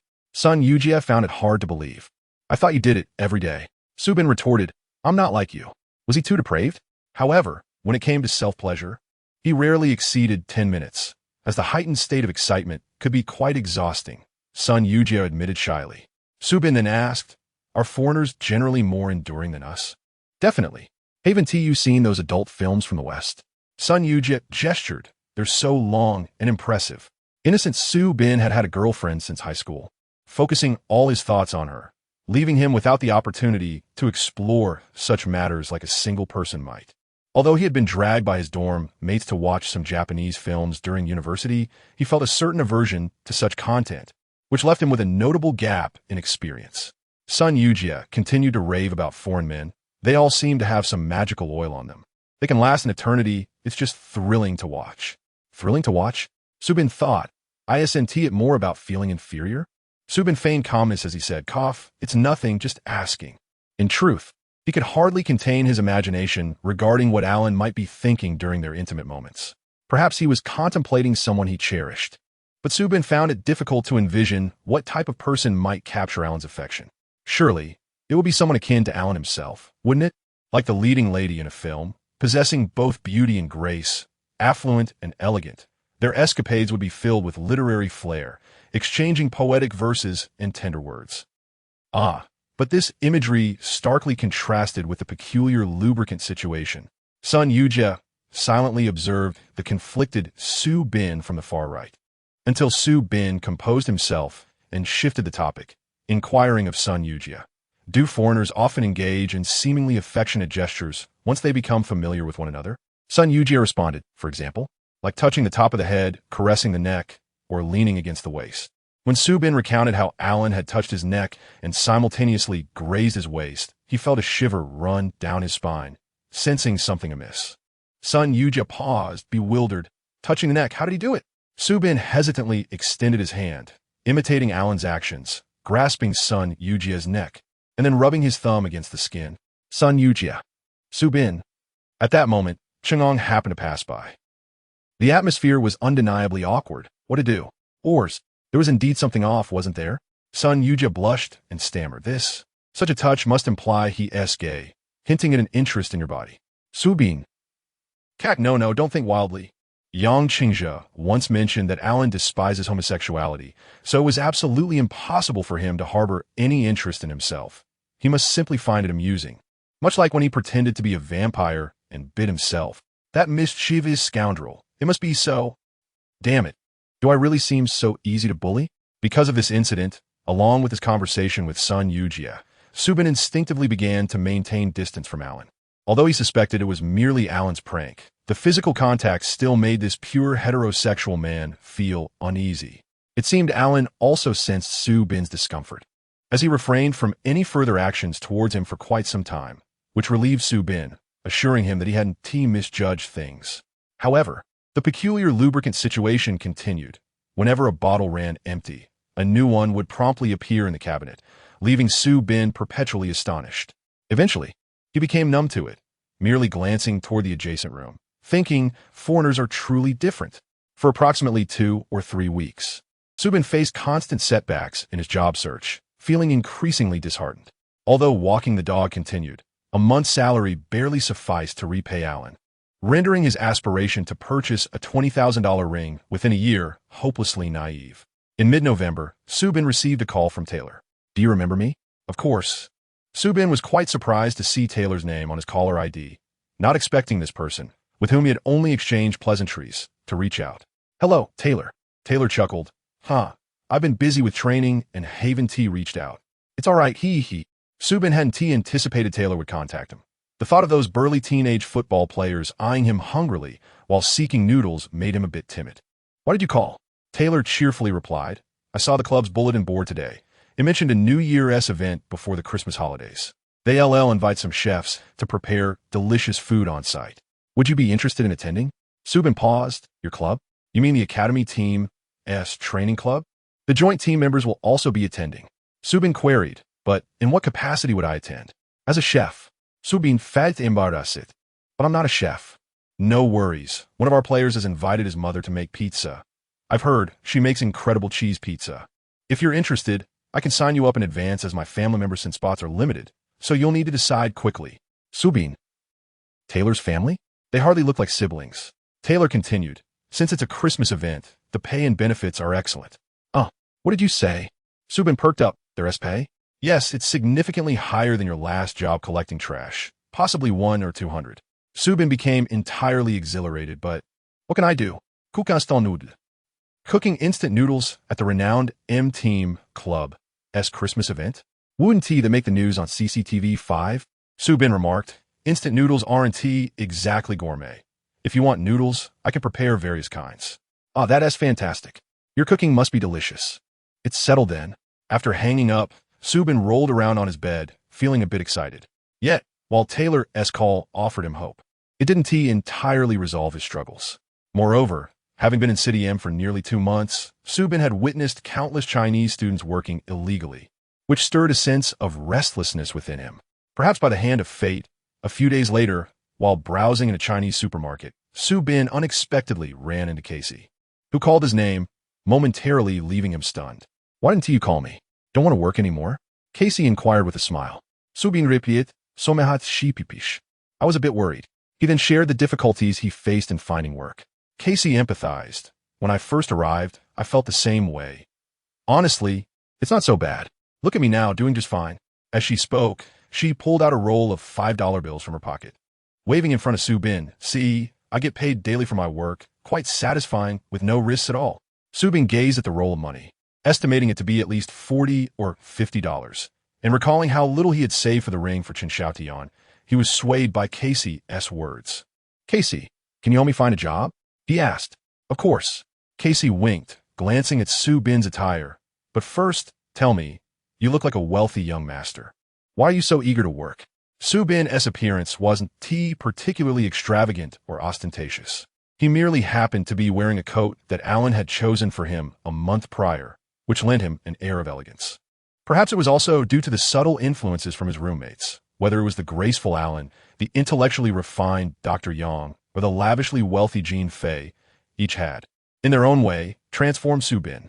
Thus, upon seeing Subin this time, Casey was somewhat taken aback by his transformation. Subin invited Casey to a nearby CF, candidly revealing his motives for seeking work. Casey was particularly moved. Unfortunately, the place where I work doesn't need anyone right now, but don't worry. I have many friends elsewhere, and I'll inquire on your behalf, getting back to you soon. Subin politely expressed his gratitude. Thank you so much. After they stood up, Subin insisted on paying, as he believed a gentleman should never let a lady foot the bill. As Casey watched Subin's retreating figure, she felt a pang of regret for not having encountered such a quality single man and simultaneously envied Subin's girlfriend, thinking how fortunate she must be to have such a boyfriend. Subin did not expect Casey's response to come so swiftly. That evening, he received a phone call from the other party, informing him that a large Chinese restaurant was in need of help and inquiring if Subin had any interest. Help? Subin asked, curious about the nature of the work. It's just doing miscellaneous tasks, kitchen duties, running errands, cleaning, everything, Casey explained. The restaurant you're referring to, is it called Tai Fu? Subin recognized the name. It was a well-known Hong Kong-style tea restaurant in M City, famous for its afternoon tea, often bustling with patrons on weekends, necessitating a waiting list. On one such weekend, Subin had visited with Jean Fei, Sun Yujia, and another friend of Jean Fei, where he had observed some working international students pushing carts laden with dim sum, circling the dining area, offering a delightful array of dishes at reasonable prices. The restaurant also housed a large supermarket downstairs, which offered discounts after 5 o'clock, with prices lower than those found in the Chinatown supermarkets. Yes, that's the one, Casey confirmed. Having heard of the restaurant and visited it, Subin felt reassured and asked, "What are the working hours?" Casey replied, Friday night from 6 to midnight, Saturday and Sunday from 11 in the morning to 11 at night, totaling 30 hours over 3 days, for a total of £150 with payment on Sunday night. Subin was taken aback. Although the hourly wage was modest, the concentrated hours meant that if he persevered, he could save enough for a ring in approximately 4 months. Casey added, "This is just the beginning. After 4 weeks, the salary will increase based on performance." Subin exclaimed, "Indeed. Working under the table is quite tempting. I have to walk my dog on Friday evenings, and I finish at 6, so I might not make it in time," Subin suddenly realized. 6 o'clock was prime time at the restaurant, and arriving late might not sit well with the owner. Casey pondered and asked, "What time do your classes end on Friday afternoons? Can you walk your dog earlier?" With Casey's suggestion, Subin knew how to proceed. "I'll speak with Professor Smith tomorrow and see if I can reschedule so I can walk the dog and transition smoothly to work." Casey smiled and asked, "So you're planning to go?" Subin replied, "Yeah, let's give it a try." "Great, I'll have my friend at Tai Fu contact you. And you can start this weekend, all right?" Subin agreed, though he was now concerned about getting home after work. Taifu was approximately 3 kilometers from school, and while the bus ride took about half an hour, it was in the opposite direction of Su Bin's residence. The last time he had dined there, Jean Fei had driven them, but now he would need to figure out how to return home alone at 11 o'clock at night. Would there still be a bus? Professor Smith was accommodating. After all, students like Su Bin, who could endure such pressure, were few. When Su Bin mentioned his situation, the professor readily agreed. A few days later, on Friday, Su Bin received a call from Casey's friend, Tony, who promised to meet him and guide him to the restaurant. It was Su Bin's first experience with under-the-table work, and he felt a mix of excitement and trepidation, predominantly the latter. On the way, he discussed various restaurant-related matters with Tony, who, being seasoned in the field, offered casual reassurances. Noticing Su Bin's unease, Tony teased, "Come on, don't look like you've never seen the world before. It's really not a big deal. I've been working for over 2 years now." Su Bin felt following his more experienced companion into Tai Fu through the back entrance. As they walked through a grimy corridor, Su Bin felt a surge of anxiety. Noticing locals speaking in Cantonese as they hurried about, shouting, "Faster, faster." At that moment, Su Bin's mind conjured up images of various Hong Kong gangster dramas. They entered the changing room directly from the back, and just as Su Bin donned his work attire, someone called out to him, "Tony, is this the new helper? Come over here, what is your name?" Su Bin hurriedly replied, "Michael." "Good-looking lad," a middle-aged woman exclaimed in a mix of Cantonese and Mandarin before ushering him into the kitchen. "Wash these small towels. We're about to hit peak hours, and we're running low." The small towels she referred to were those used by diners to wipe their mouths, and there was a mountain of them piled up. Su Bin stared in disbelief at the heap of towels. "Wash them? By hand? Goodness, will I even have hands left by the end of the night?" Before he could ask further questions, the woman dashed off. Standing before the mountain of dirty towels, Su Bin was at a loss when a petite girl appeared, balancing an uncountable number of plates on her arms. She swiftly approached Su Bin, unloaded all the plates beside the sink without breaking a single one, and succinctly stated, "Washington." Su Bin stamm eret, As she turned, she noticed Su Bin's stunned expression, which was far from the agile demeanor of a seasoned dishwasher. She paused, looked him up and down, and exclaimed, "Wow, handsome. Are you new? Do you need help?" Su Bin, overwhelmed with gratitude, replied, "Yes, yes. With all these towels, where do I wash them?" The girl pointed to a nearby washing machine. "Just toss them in." Su Bin was flabbergasted. "Really?" The girl effortlessly lifted the large basket, demonstrating how to load the towels into the washing machine. She retrieved a container of bleach and detergent from the shelf above, generously pouring in an amount roughly equivalent to a bowl of rice before closing the lid and pressing the heavy-duty wash button, saying, "It'll be done in 20 minutes. Su Bin was left speechless, contemplating, "Isn't that an excessive amount of bleach?" The girl continued, "Sister, it might be busy. Don't just wait around. If she sees you, she'll scold you." Su Bin asked, "What should I do now?"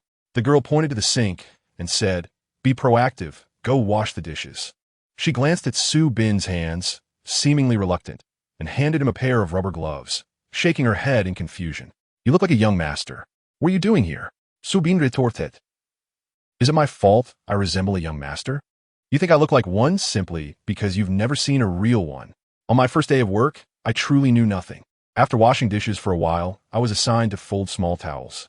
The towels soaked in bleach had a pungent smell of disinfectant, and after folding them, I felt as if my nose was no longer functional. Then, I endured the heat to place each towel into a steam machine for further sterilization. After that, I returned to washing dishes for 2 hours, my back and waist aching. Suddenly, a commanding voice boomed from above. "You re-washing so slowly. Hurry up. There aren't enough plates." The person glared at me, leaving me startled like a frightened quail before he carried off a heavy stack of plates. I felt a chill run down my spine, terrified that I might have wet myself from fear. Damn, is this not fast enough? If I went any faster, the plates might fly. Around 9 o'clock, after washing dishes for over 2 hours, the supervisor called me to eat. "There's food?" I was surprised that we could eat during work hours. The supervisor glanced at me and said, "You have 15 minutes. Eat quickly." Many employees were already seated, enjoying their meals, while some were still busy outside. It seemed that 9 o'clock was a shift change for everyone. The food wasn't a formal meal, but consisted of small snacks typical in restaurants, such as shao mai, shrimp dumplings, and chicken feet in black bean sauce, along with a large pot of seafood porridge. The group seated together comprised both men and women, all young, some even younger than me. They noticed my unfamiliar face, but merely glanced at me without initiating conversation, each one resembling a robotic shell. I spotted the girl who had previously helped me and sat beside her. Hello. She had eaten anything, but was merely sipping water and texting. When she saw me approach, she smiled and said, "Young master, are you getting used to it?" Unlike her earlier authoritative tone, her voice was now soft and lacked vigor. I filled a bowl with porridge and bitterly smiled. "Please don't call me young master." She chuckled lightly, ignoring my plea. After tasting a few spoonfuls of the delicious seafood porridge, I lost my appetite. Noticing I had only eaten half a bowl, she teased, "And you say you're not a young master?" I felt a bit annoyed by the title, asking, "What is wrong with that?"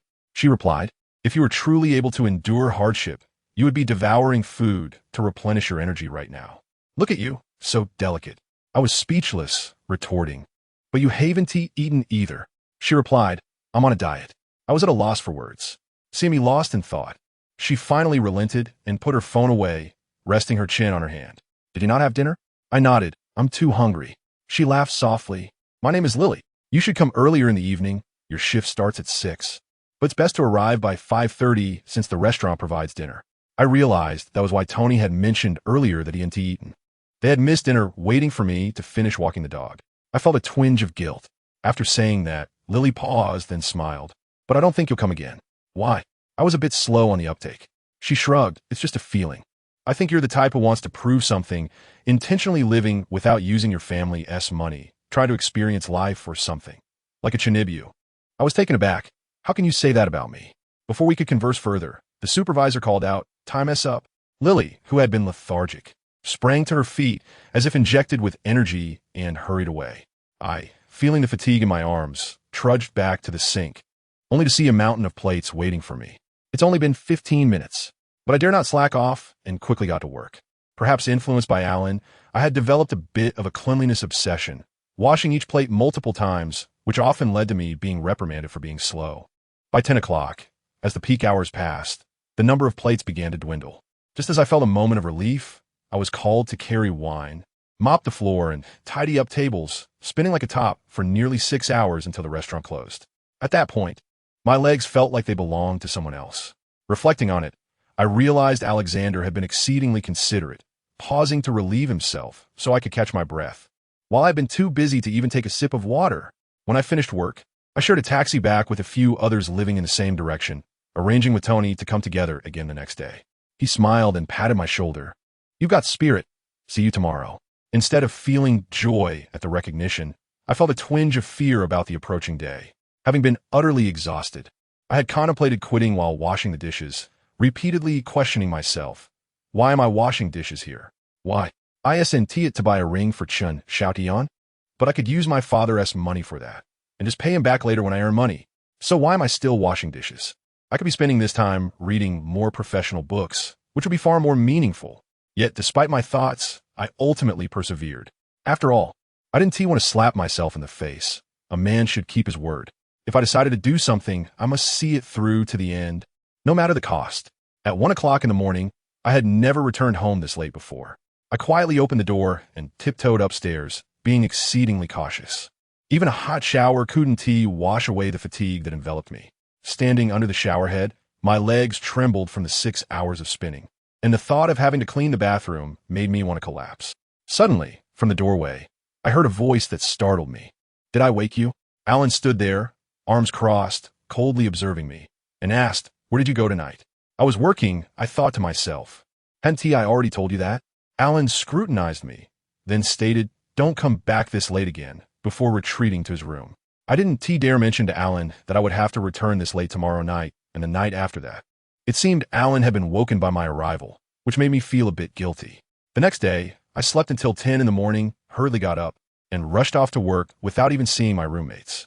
Arriving at the restaurant at 11:30, I had a meal before being called back to the kitchen to continue washing dishes. Damn it, I felt like I was washing dishes in my dreams. However, due to the busyness of the weekend, another young man joined me in washing dishes. I noticed his movements were noticeably more agile than mine. He seemed to be a seasoned dishwasher. "New here? First day?" he asked. "No, it's my second day."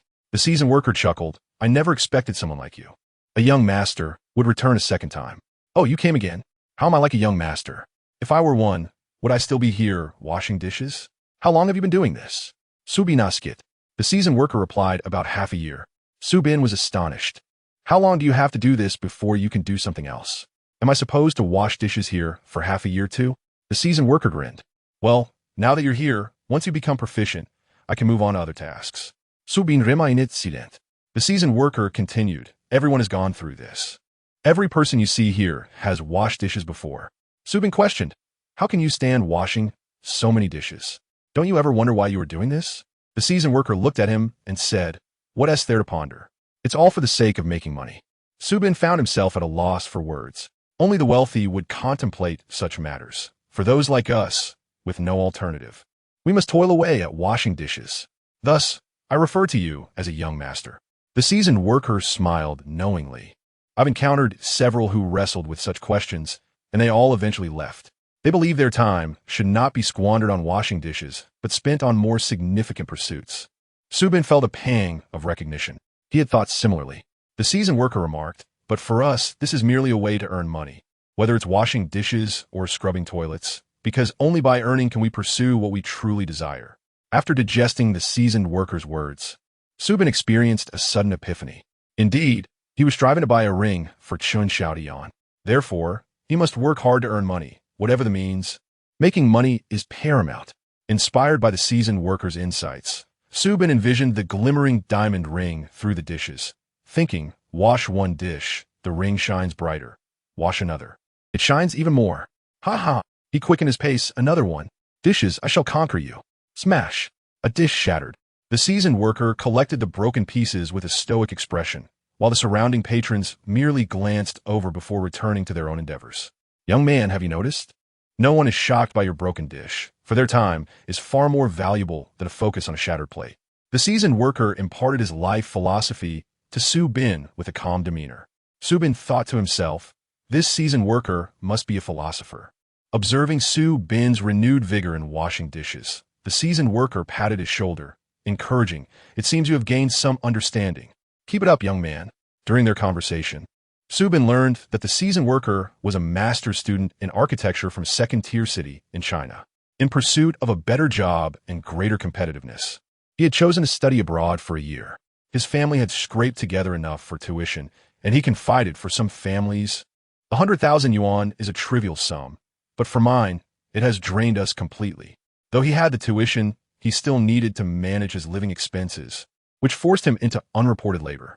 Subin felt a pang of sympathy, but the seasoned worker remarked that many shared his plight, including Lily, whom Subin had just met. They all worked hard for better education, qualifications, or status. It was then that Subin understood the distinction between himself and them. He recalled the two phrases his father had said when he decided to study abroad. How much does it cost to study abroad for a year? I've transferred the money to your card. Just be careful. The first statement was straightforward, devoid of any extraneous expression, but his father had frowned slightly at the second. Subin was puzzled as to why he remembered these details so vividly, and they surfaced in his mind at that moment. What he once dismissed was now something others aspired to attain. Just like the seasoned worker, the tuition he cobbled together was never a concern for Subin. Reflecting on these matters brought a bittersweet sensation, making him feel particularly inadequate. At that moment, a menu appeared before him. Michael, while washing dishes, memorized the menu. You'll be serving tonight. The supervisor, who had arrived unnoticed, gave him that instruction before stepping out. The seasoned worker observed the privileges granted to Subin with a hint of indignation, making Subin feel as though he had employed some underhanded means, leaving him somewhat uneasy. While memorizing the menu, he inquired, what is the normal process? The seasoned worker explained, Level 1 is washing dishes and various items. Level 2 includes cutting cabbage and frying shrimp chips. Level 3 involves brewing tea, clearing tables, and setting them. Upon hearing this, Subin realized that Lily, who had been clearing tables, was already at level 3. Quite impressive. The highest level was taking orders and serving, which he anticipated as the ultimate challenge. The seasoned worker lamented, because that unlocks the dialogue feature. Subin thought, so the seasoned worker must be a chatterbox. As evening approached, and the peak hours loomed with fewer patrons, the supervisor called Subin outside for practice. When he appeared in the dining hall, Lily looked at him with surprise, making Subin feel somewhat inadequate. Fortunately, he stumbled through a few tables without major errors, albeit a bit slowly. He carefully observed the supervisor's demeanor, who did not scold him but merely said, "Keep practicing. It will be busier after dinner. If you can't manage, help Lily clear the tables first, and then you can practice when things calm down." Clearly, the supervisor intended to nurture his potential, yet Subin felt a sense of resentment brewing within him, unsure whether to feel pleased or anxious. Dinner commenced at 5:30, and with a half-hour break, Subin noticed Lily devoured 2 bowls of rice before leaning back with a satisfied sigh, engrossed in her phone. "Why are you eating so much today? Not dieting?" Subin asked with a smile. After a tiring afternoon, who has the energy to diet? Lily replied, suddenly beaming at her phone screen. Subin inquired, "Who are you texting? You seem so happy." "My boyfriend." Lily's expression softened as she spoke. "He's back in China." Subin was astonished. "Isn't it 1 or 2 o'clock in China now? Is he still awake?" "He's keeping me company," she said, a hint of concern in her tone. "I urge him to sleep, but he won't." "Oh." Lily's voice was sweet, and she added, "But I'm happy that he cares about me." Subin felt a wave of envy. He longed to text Chen Xiaotian at all hours, just as Lily did with her boyfriend. "You and your boyfriend are so great. My girlfriend doesn't like it when I call her often. If I called her at this hour, she would definitely be upset." "Your girlfriend is also back in China?" Noticing the similarities between them, Lily felt a sense of joy, but she sensed that Subin's situation was different. "Why would she be upset? I'm always thrilled when my boyfriend calls me, no matter the time. That's why I say you're lucky." Subin felt unjust. His communication with Chen Xiaotian had dwindled lately. Due to his work, he couldn't reveal the details, and Chen Xiaotian disliked his complaints, leading to a situation where he didn't know what to say during their last conversation. "What do you usually talk about?" Subin asked. "Anything and everything. I even told him about you." Lily was unreserved in sharing her latest conversation with her boyfriend. "Lily, a handsome new guy joined the restaurant today. He looks like a young master." Boyfriend, "Handsome guy? Am I not more handsome?" Lily, "He is more handsome than you." Boyfriend, "What did you say?" "Say it again." Lily, "You're not as silly as him." "Huh. He looks a bit foolish." Subin, "Husband, forget it, I forgive you." Lily, "That handsome guy actually advanced from washing dishes to being a waiter just by relying on his looks. I never received such treatment." Subin, "Husband, is your team leader male or female?" Lily, "Male." Husband, "Then he must be gay." "Honey, don't be angry. You will always be the most beautiful woman in my heart." Lily, "I love you, husband." 3. Subin, "Why is it that even though I am not single, I still feel tortured by the affection of others?" Subin compares himself and Chen Xiaotian to Lily and her boyfriend, and he is disheartened to realize that Chen Xiaotian would never express such sentiments as Lily does. It is not that Subin is unworthy of reliance, but rather that Chen Xiaotian possesses a formidable mental fortitude and an unyielding heart. Alternatively, Subin always feels that he and Chen Xiaotian are not on the same wavelength, making flirtation impossible. Sigh. They say women become foolish when in love. Why is Chen Xiaotian not foolish? What is wrong with her, looking so troubled? Lily puts her phone away. Would Subin tell Lily that he feels envy and resentment? Their happiness casts a stark shadow on Subin's solitude. Lily gives him a glance, and for some reason, hints, "Michael, a woman in love will definitely not reject her boyfriend's call." Subin feels as if something he has been pondering has been exposed. His palms are sweating. He insists on defending Chen Xiaotian, stating, "My girlfriend is different. She is very rational. Rationality is not an excuse, and rational people are not robots. My boyfriend often says I am too rational, yet in front of him, I enjoy being cute and playful. This is the instinct of a woman in love. If one day I, in a rational state, do not wish for my boyfriend to call me frequently, there can only be one possibility." Subin seems to anticipate what Lily will say, instinctively hoping she will refrain from voicing it. Yet he cannot stop her. "She doesn't love you," Lily asserts firmly. Subin feels as though an arrow has struck his knee. He tries to find evidence that Chen Xiaotian cares for him. But in the face of Lily's declaration of love to her boyfriend, all his sweet moments with Chen Xiaotian seem utterly fragile. However, Lily remains oblivious to Subin's inner turmoil and shifts the topic. "Actually, I find it quite strange that you insist on working here, perhaps to mask his own insecurities." Subin tells Lily that he wants to earn money secretly to buy a ring for his girlfriend. He expected Lily to respond with envy like Casey did, but instead, She looks at him as if he is insane and says, "Are you out of your mind?" Cack. At this moment, Subin feels on the verge of collapse. Lily can't help but chuckle.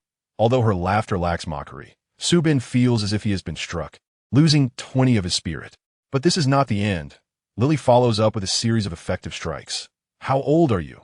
Thinking about buying a ring? Can't you wait until after graduation? If the feelings are deep, what's the harm in proposing a few years later?" Only young girls and those immersed in idle dramas would be moved by something like working to buy a ring. If your girlfriend is truly as rational as you say, she would find it abrupt and thoughtless. Fortunately, my boyfriend is not as childish as you. Otherwise, I would have kicked him out long ago. Subin feels utterly defeated, out of the game. Watching the handsome guy lose his composure as he is hit with the truth, Lily internally laments. What a delusional youth. Stop overthinking. Lily's tone softens. "Come on, I'll teach you how to clear the dishes." Subin, in a daze, rises. Regardless of how lost he feels during work, he must remain focused. Reality is harsh. Clearing dishes is a skill. Subin watches as Lily stacks 4 or 5 heavy plates on her arm, amazed. "Aren't those plates heavy?" "They are." "Let's talk, quick learn. Do you plan to carry them one by one to the kitchen later? Everyone in the restaurant will be watching you." Subin learns the stacking technique quickly as long as he keeps his wits about him. But achieving Lily's level of proficiency proved challenging. After clearing a few tables, he thinks that if he continues like this, he might end up with muscular arms or become a professional plate stacker.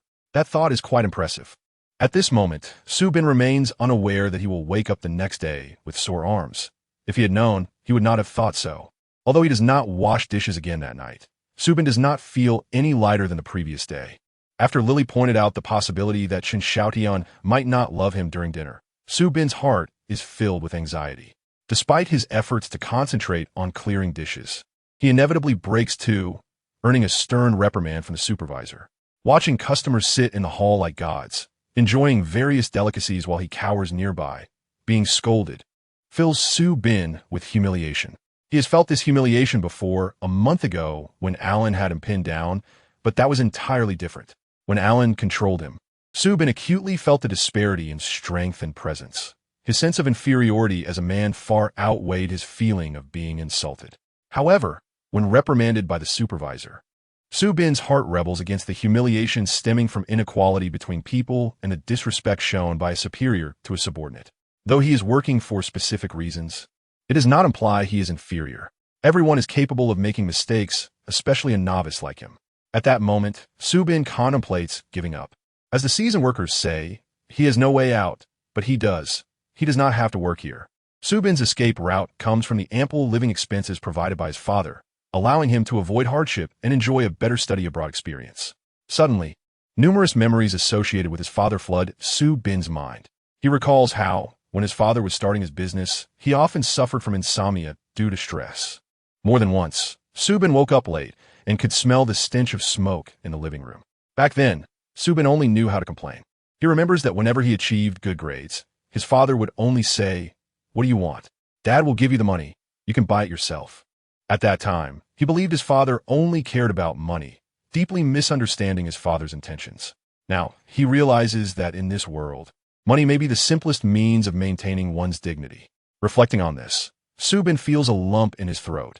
He suddenly realizes that attempting to prove his independence to his father through working is rather foolish. He wants to give up, but he fears that giving up equates to an inability to endure hardship, leading not only to being looked down upon by others, but also to losing self-approval.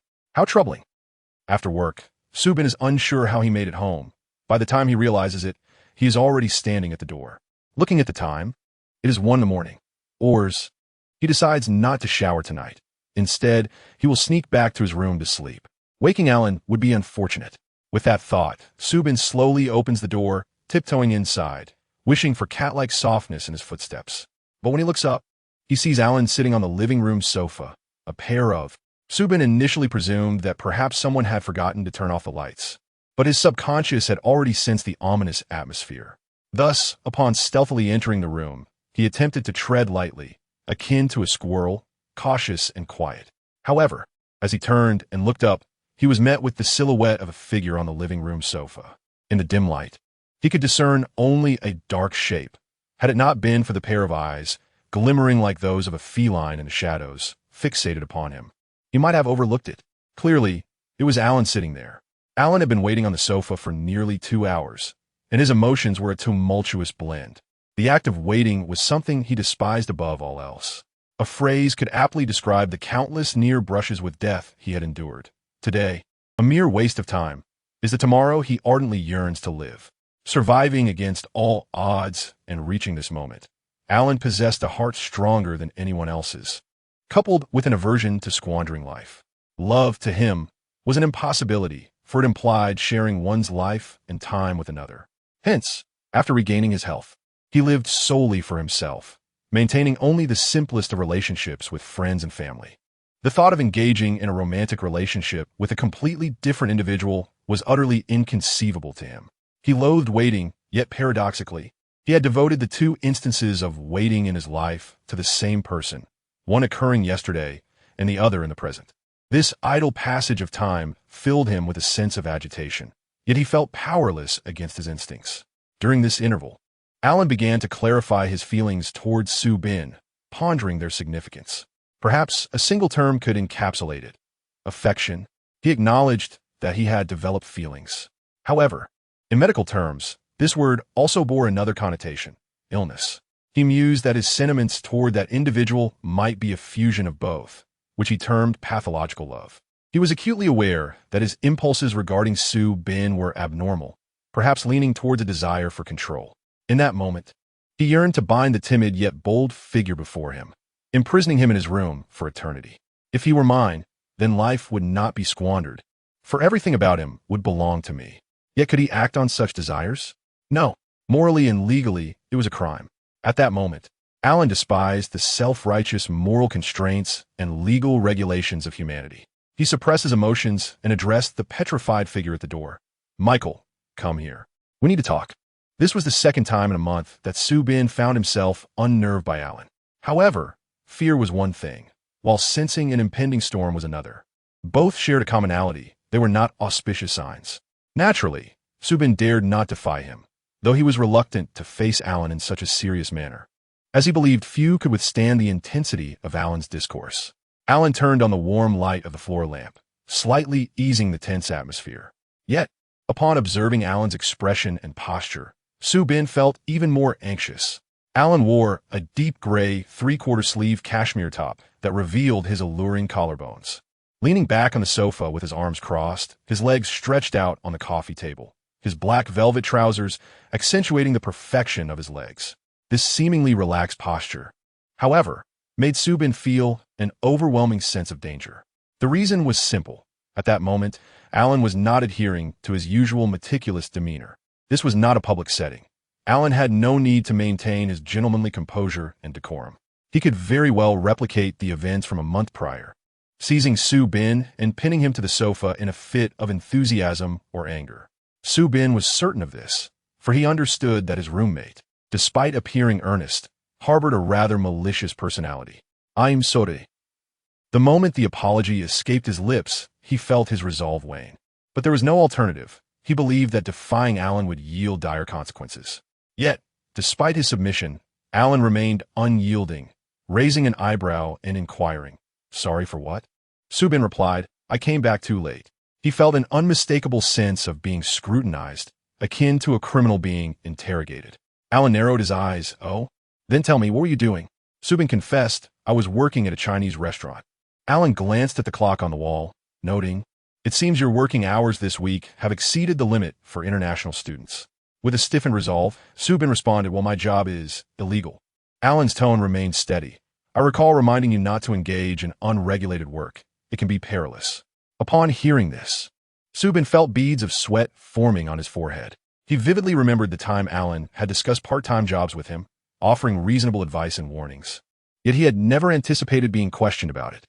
Alan did not delve into Su Bin's previous actions, but merely asked, "Are you going to continue?"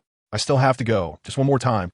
Su Bin regretted his words immediately as Alan's expression morphed into something terrifying. The foreboding storm clouds now looming ominously.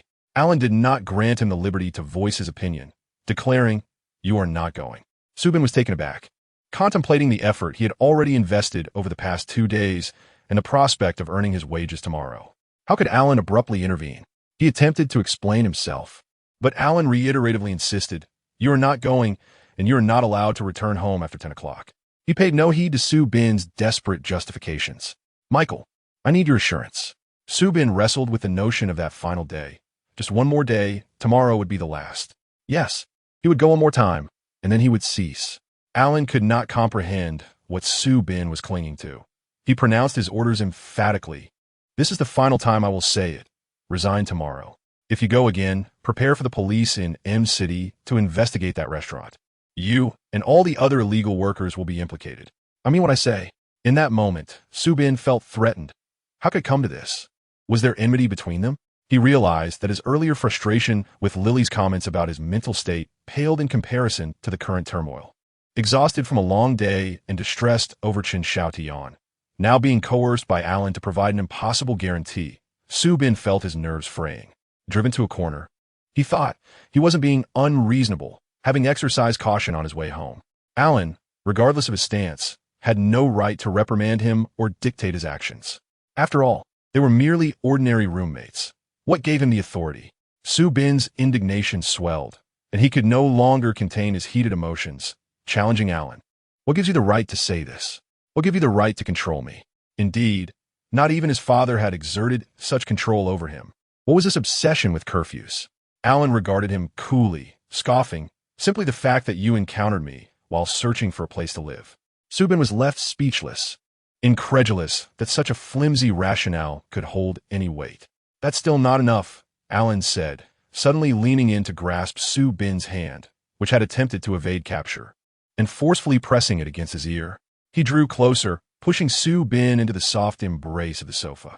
At this moment, Su Bin felt a genuine sense of despair. His thoughts raced to the question of whether Alan intended to bite him again. Alan held his wrist tightly, compelling Su Bin to meet his gaze, and then sternly declared, "From the day you moved in, you are under my care." Su Bin could only think, damn it, is there no longer such a thing as personal rights? Yet he was rendered speechless, utterly terrified by the ruthless glint in Alan's eyes that he had never witnessed before.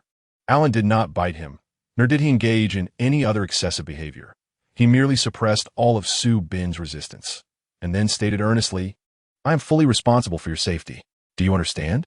Su Bin felt a surge of anger rising within him, yet he could not express it. He felt wronged but dared not cry, fearing that doing so would strip him of the last remnants of his pride. He fought back tears, causing himself immense discomfort, while Alan watched him with an intensity that ignited a fervor within. It was evident that Su Bin was on the brink of collapse, his anger and hurt evident in his tear-filled eyes, which only served to provoke Alan further. He longed to bite him, to compel him to submit completely and obediently. Just observing the humiliation on Su Bin's face sent Alan's blood racing. So they remained, one pressing against the other, silently locked in a standoff for a good 10 seconds. The atmosphere was thick with tension, as if one more second could lead to utter destruction. Su Bin sensed this unpredictable feeling, which felt far more perilous than Alan's threats. Just as he was about to plead for mercy, Alan suddenly released his grip, his hand gradually sliding down to rest on Su Bin's shoulder before gently drawing the tense young man into his embrace. Su Bin remainit silent. Alan's chin rested against Su Bin's forehead as he closed his eyes, suppressing the desires stirring within him. "I am deeply concerned for you," he murmured hoarsely in Su Bin's ear. "Do you understand?" Su Bin's heart was conflicted. The pent-up fury within him was shattered by Alan's unexpected tenderness. The transition from his previous severity to this softness far beyond Su Bin's expectations, leaving him unable to cope. Tears streamed down his face. Why is it like this? When hard methods fail, he resorts to softness. It feels so unfair. Damn it, and he still holds me. If Su Bin could see Alan's expression at that moment, he would likely notice a hint of a cunning smile dancing at the corners of his eyes. But Su Bin could not see. His face was buried in Alan's chest, his forehead pressed against the warmth of his skin, tears flowing freely and soaking Alan's clothing.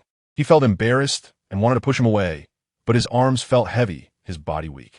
The defenses he had built and his pretentious strength had crumbled under Alan's simple declaration of concern for him.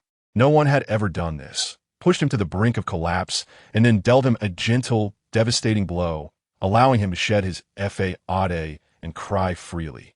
Alan finally pulled back slightly, his gaze fixed intently on Soo Bin's tear-streaked, flushed face, as well as the sudden shyness that washed over him when caught in Alan's gaze.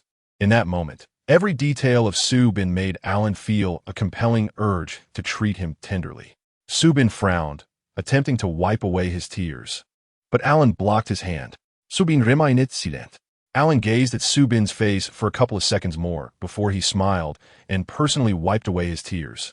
His cool thumb gently caressing the heated corners of Soo Bin's eyes and cheeks, raising his temperature further. The tenderness of this action was overwhelming. Soo Bin found himself unable to retreat, standing there in stunned silence, pondering why Alan would not allow him to wipe his own tears. Was it strange to him? Or did he feel guilty for having made Soo Bin cry? Soo Bin averted his gaze, his eyes drifting to the collar of Alan's cashmere sweater, where several spots had darkened from being soaked with tears, betraying Soo Bin's earlier embarrassment. Seeing that Soo Bin had stopped crying, Alan withdrew his hand, asking, "Are you still going tomorrow?" At this moment, the fury that had once stormed across Alan's face was nowhere to be found, as if the previous intimidation had merely been a figment of Soo Bin's imagination. In the June heat, Alan's demeanor was simply astonishing. "Soo Bin hesitated. Can I say that I want to go? I haven't received my salary yet." Alan sighed. "Why are you so fixated?" Noticing a softening in Alan's demeanor, Soo Bin quickly replied, "I haven't received my salary. I have 150 pounds. If I don't go, it will be a loss." Alan remained silent. Soo Bin, sensing the quietude, hastily promised, "I'll only go this last time, I swear. Once I receive my salary tomorrow, I'll tell them I won't be returning." Alan had no real intention of preventing Soo Bin from going, especially since, as Soo Bin had mentioned, he had no authority to do so. Yet he couldn't help but think how wonderful it would be to confiscate everything of Soo Bin's, including his money, deciding what Soo Bin could use, what he could spend, and what he could buy. That way, Soo Bin would not entertain any strange notions or defy him for such a trivial amount of money. "Is it just to buy a ring for your girlfriend?" Alan asked, his brow furrowing slightly. Soo Bin was momentarily taken aback. If this question had been posed by Alan the day before, he would have answered with unwavering confidence, feeling proud. But today, after enduring Lily's barrage of words, he felt apprehensive, terrified that what she said might be true. Perhaps to mask his own uncertainty, Soo Bin replied softly, though he wasn't sure if he would still buy the ring. If Alan forbade him from working, he wouldn't be able to gather the funds. A ring represents a lifelong commitment in their culture. Alan looked at Soo Bin and asked, "Have you thought this through? Do you truly wish to spend your life with her?" "Yes." Soo Bin reassured himself internally. Chin Xiaotian cannot possibly be what Lily described. After all, they had been together for many years. They were each other's first loves, and they would surely continue to thrive together. Alan regarded him with a complex expression, as if enduring some inner struggle, before finally dropping his gaze and softly saying, "If you've made up your mind, then go ahead." Was this Alan's way of permitting him to work tomorrow? Soo Bin blinked in surprise as Alan straightened up and remarked, "It's getting late. You should go to bed." The following morning, as Soo Bin reflected on the events of the previous night, he wished he could bury himself deep underground. A man in another man's embrace, crying like a child. How could he possibly feel more humiliated? Especially when he thought of Alan suddenly embracing him and expressing concern, or the look in his eyes while wiping away his tears. His face could probably fry an egg. Soo Bin rubbed his face, feeling the soreness in his eyelids from crying, and instinctively reached for his phone under the pillow, wanting to call Chin Xiaotian. But facing that most familiar contact, he hesitated. He didn't know what to say if the call connected. He feared that in a moment of impulse, he might blurt out, "Do you love me?" But what terrified him most was hearing Chin Xiaotian reply with a simple no. He set his phone down, changed his clothes, and washed his face. At the bathroom door, he encountered Alan, causing his face to flush crimson. Oh no, now that he saw Alan, memories of last night's scene flooded his mind. However, Alan maintained a decidedly indifferent demeanor, greeting him with a low murmur before heading downstairs, as if the events of the previous night had merely been a figment of Soo Bin's imagination. Soo Bin pondered, what on earth does Alan think? Am I the only one who finds last night's events bizarre? Yet recalling Alan's erratic temperament, Soo Bin found some solace in that realization. At 11:30, in the restaurant, both Lily and the veteran noticed Soo Bin's swollen red eyes and burst into laughter, teasing him about whether he found the job too arduous and cried upon returning home. "Ingrid, Soo Bin nearly threw up latte. No, what is it? Should I say I was upset by my roommate? That would be even more amusing. He could only suppress the truth and calmly replied, "It's an allergy." The Sunday at Thai Fu restaurant was unlike any other, featuring a unique dim sum trolley service. Starting at noon, the aisles of the dining hall filled with small carts, each laden with a variety of dim sum, pushed around by part-time staff to serve the seated diners, reminiscent of a sushi conveyor belt. Due to the plethora of dim sum carts, even the seasoned veteran was called upon to assist. Subin was assigned to a cart filled with baozi, including custard buns, char siu buns, and glutinous rice chicken. These dishes were all listed on the menu, so Subin felt confident in his recommendations. However, he soon realized that the menu he had memorized was of little use, as this was a Cantonese restaurant, and they needed to announce the food names in Cantonese to promote the culture. This left Subin somewhat flustered. Lily and the veteran, seemingly seasoned in this scenario, deftly introduced the items on their carts in Cantonese. Subin hastily learned from a part-time worker from Guangdong, jotting down the names in Chinese characters to feel at ease. As the restaurant opened, guests streamed in, quickly filling every table, with many more queuing at the entrance. Evidently, this dim sum trolley event was exceptionally popular among patrons.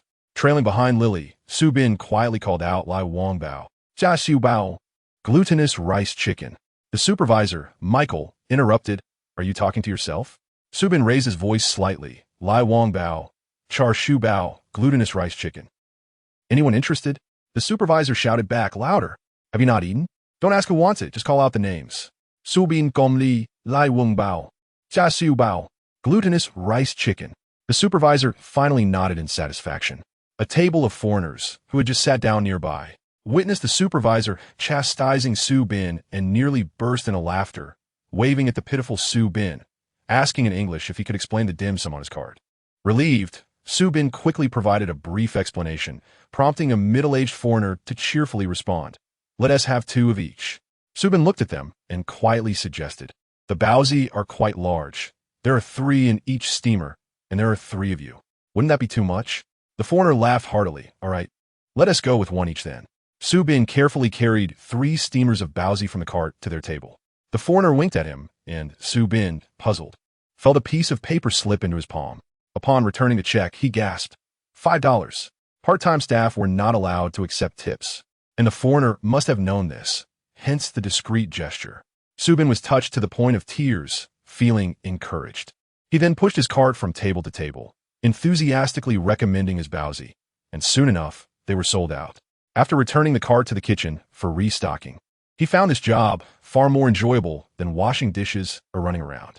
Each sale of dim sum filled him with a sense of accomplishment. An hour passed, and rather than diminishing, the number of guests increased.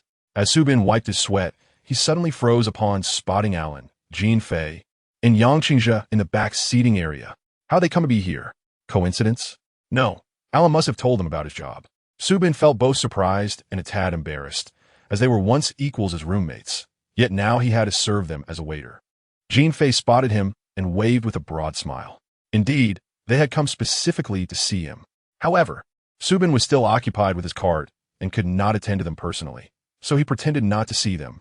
Focusing on reciting the dim sum names in his less than fluent Cantonese, his voice notably quieter than before. By the time he made another round, the trio had settled into a particularly conspicuous spot in the dining hall. With Alan present, many turned their heads, and even Lily seemed stunned, frequently glancing towards where Alan and the others sat while pushing her cart. When they both delivered dim sum to the same table, Lily excitedly asked, "Hey, did you see that handsome foreign guy in the black sweater? So handsome, I can hardly take it."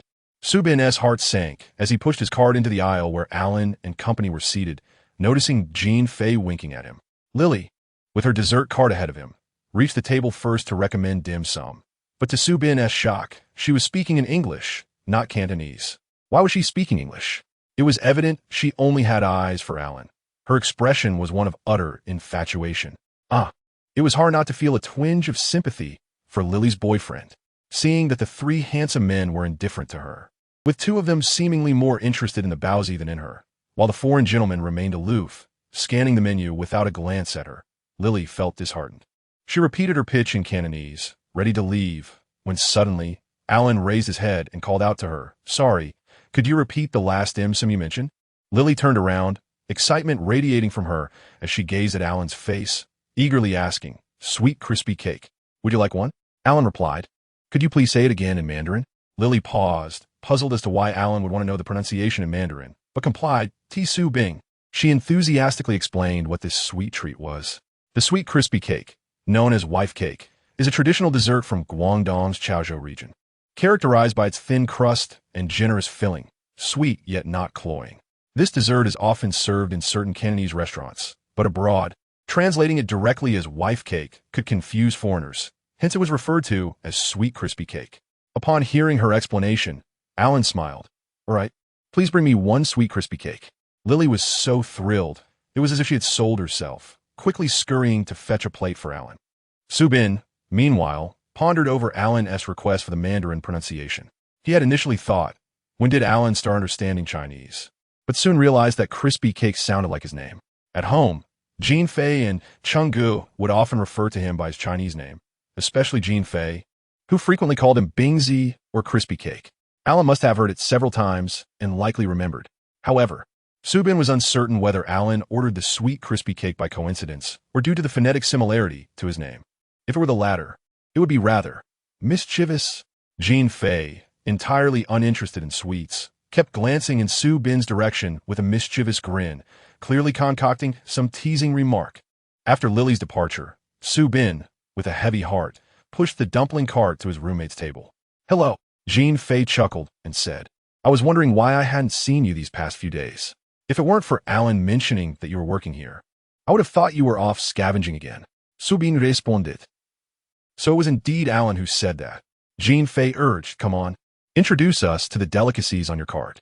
Su Bin, feeling exasperated, reported the names of 3 types of dumplings in Cantonese.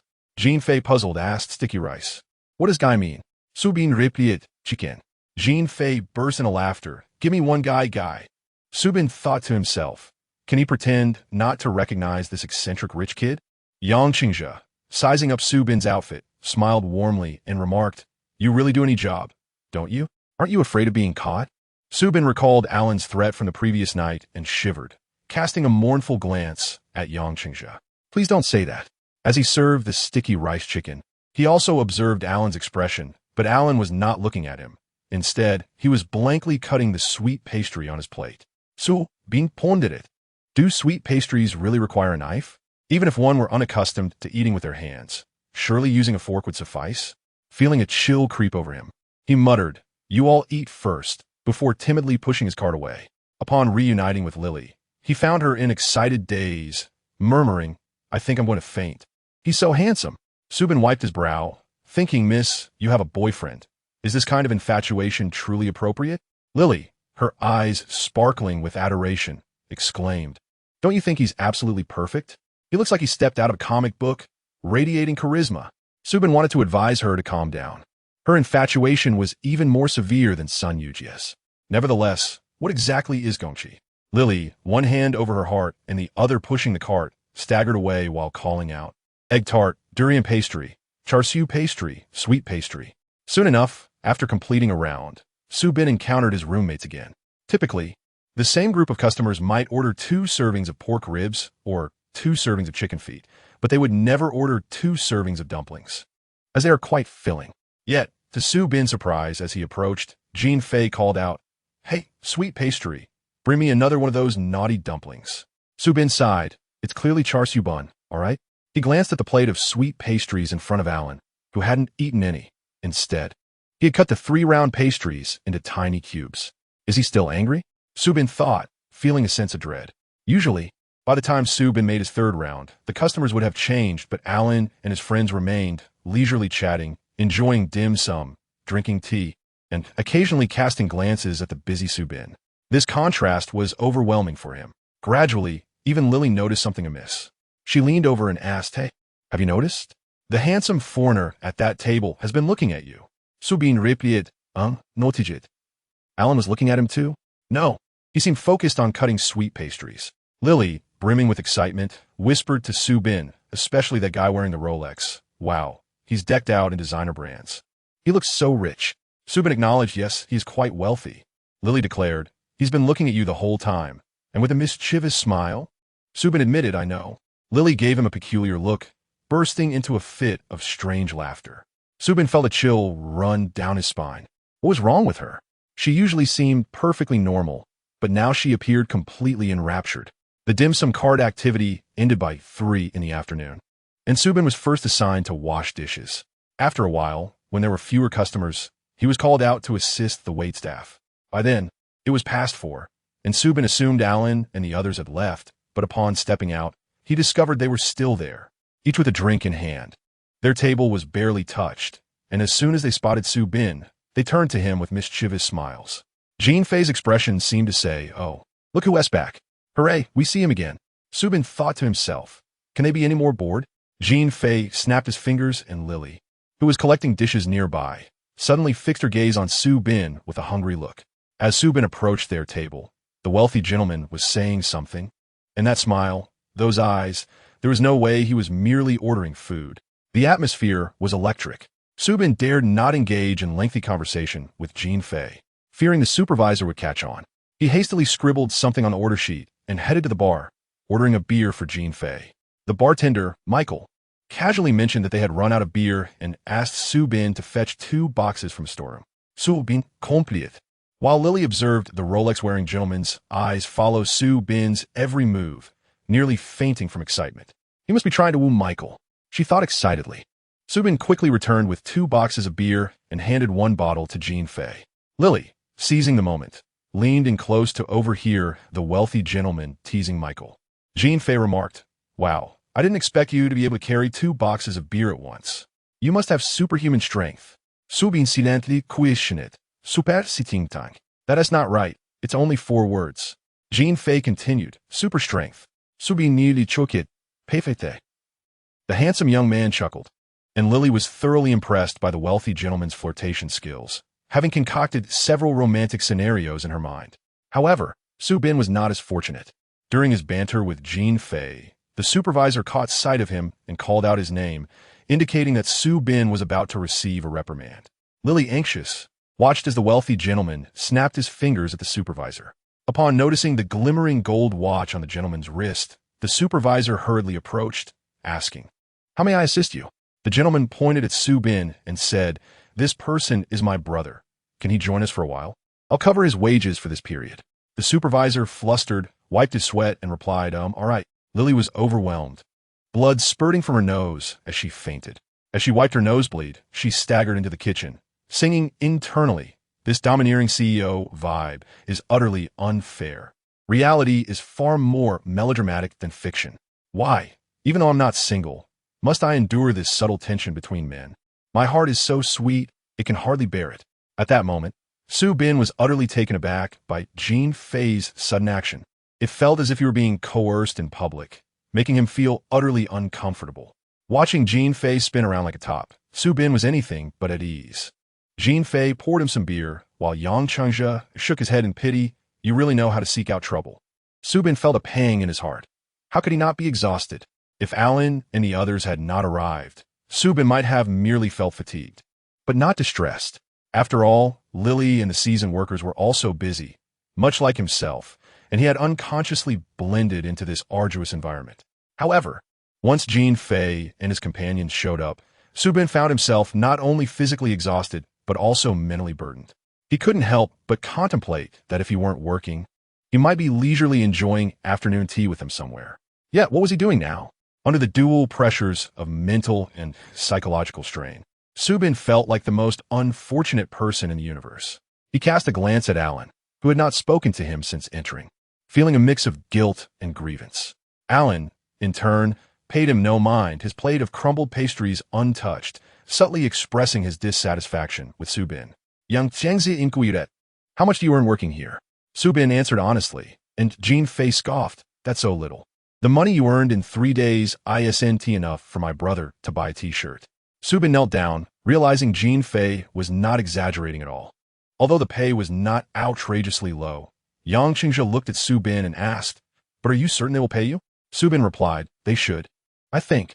Casey had informed him that payments were made on Sundays, and both Lily and the seasoned workers had been here for quite some time. Yang Qingzhe smiled and asked, "What if they don't pay you?" Subin hesitated. Yang Qingzhe continued, What if they tell you to finish next week's work before settling this week's wages? What will you do? Subin exclaimed. Don't scare me, Changge. Yang Qingzhe adjusted his glasses, chuckling. After all, your job is illegal, without any legal protection. Even if they genuinely intend to shortchange you, you would be powerless. Wouldn't you? Subin protested. That's not fair. That's wrong. Yang Qingzhe, with a playful smile, queried, if that happens, would you still come back? Why did Qinggu's smile suddenly feel so terrifying? Subin stammered, I probably wouldn't.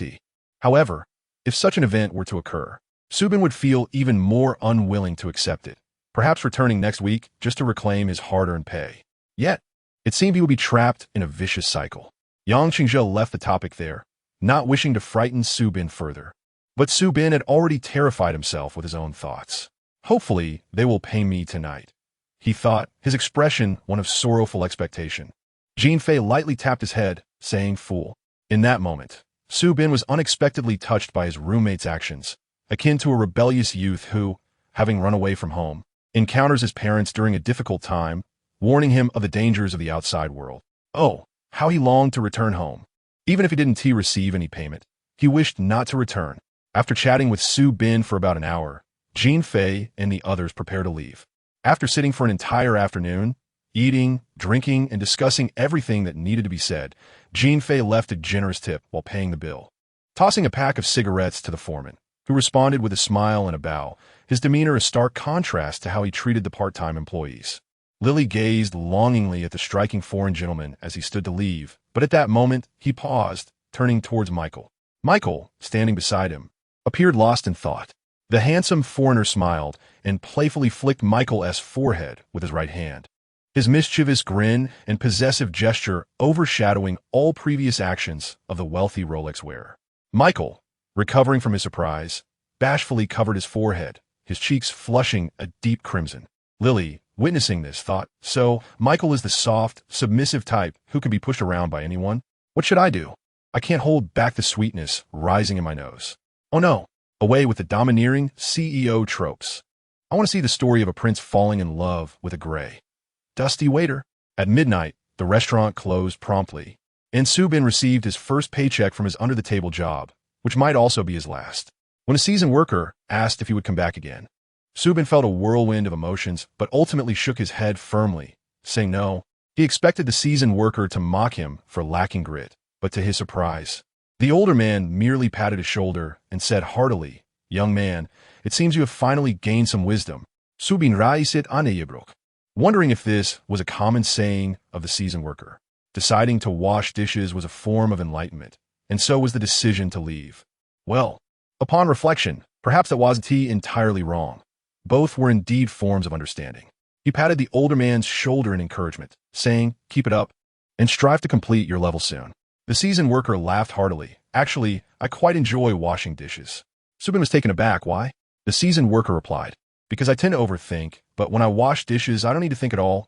I just focus on cleaning one plate after another, as if I'm cleansing layer after layer of thoughts from my mind. It brings me great relief. Subin, unable to grasp the seasoned worker's philosophy, remained speechless.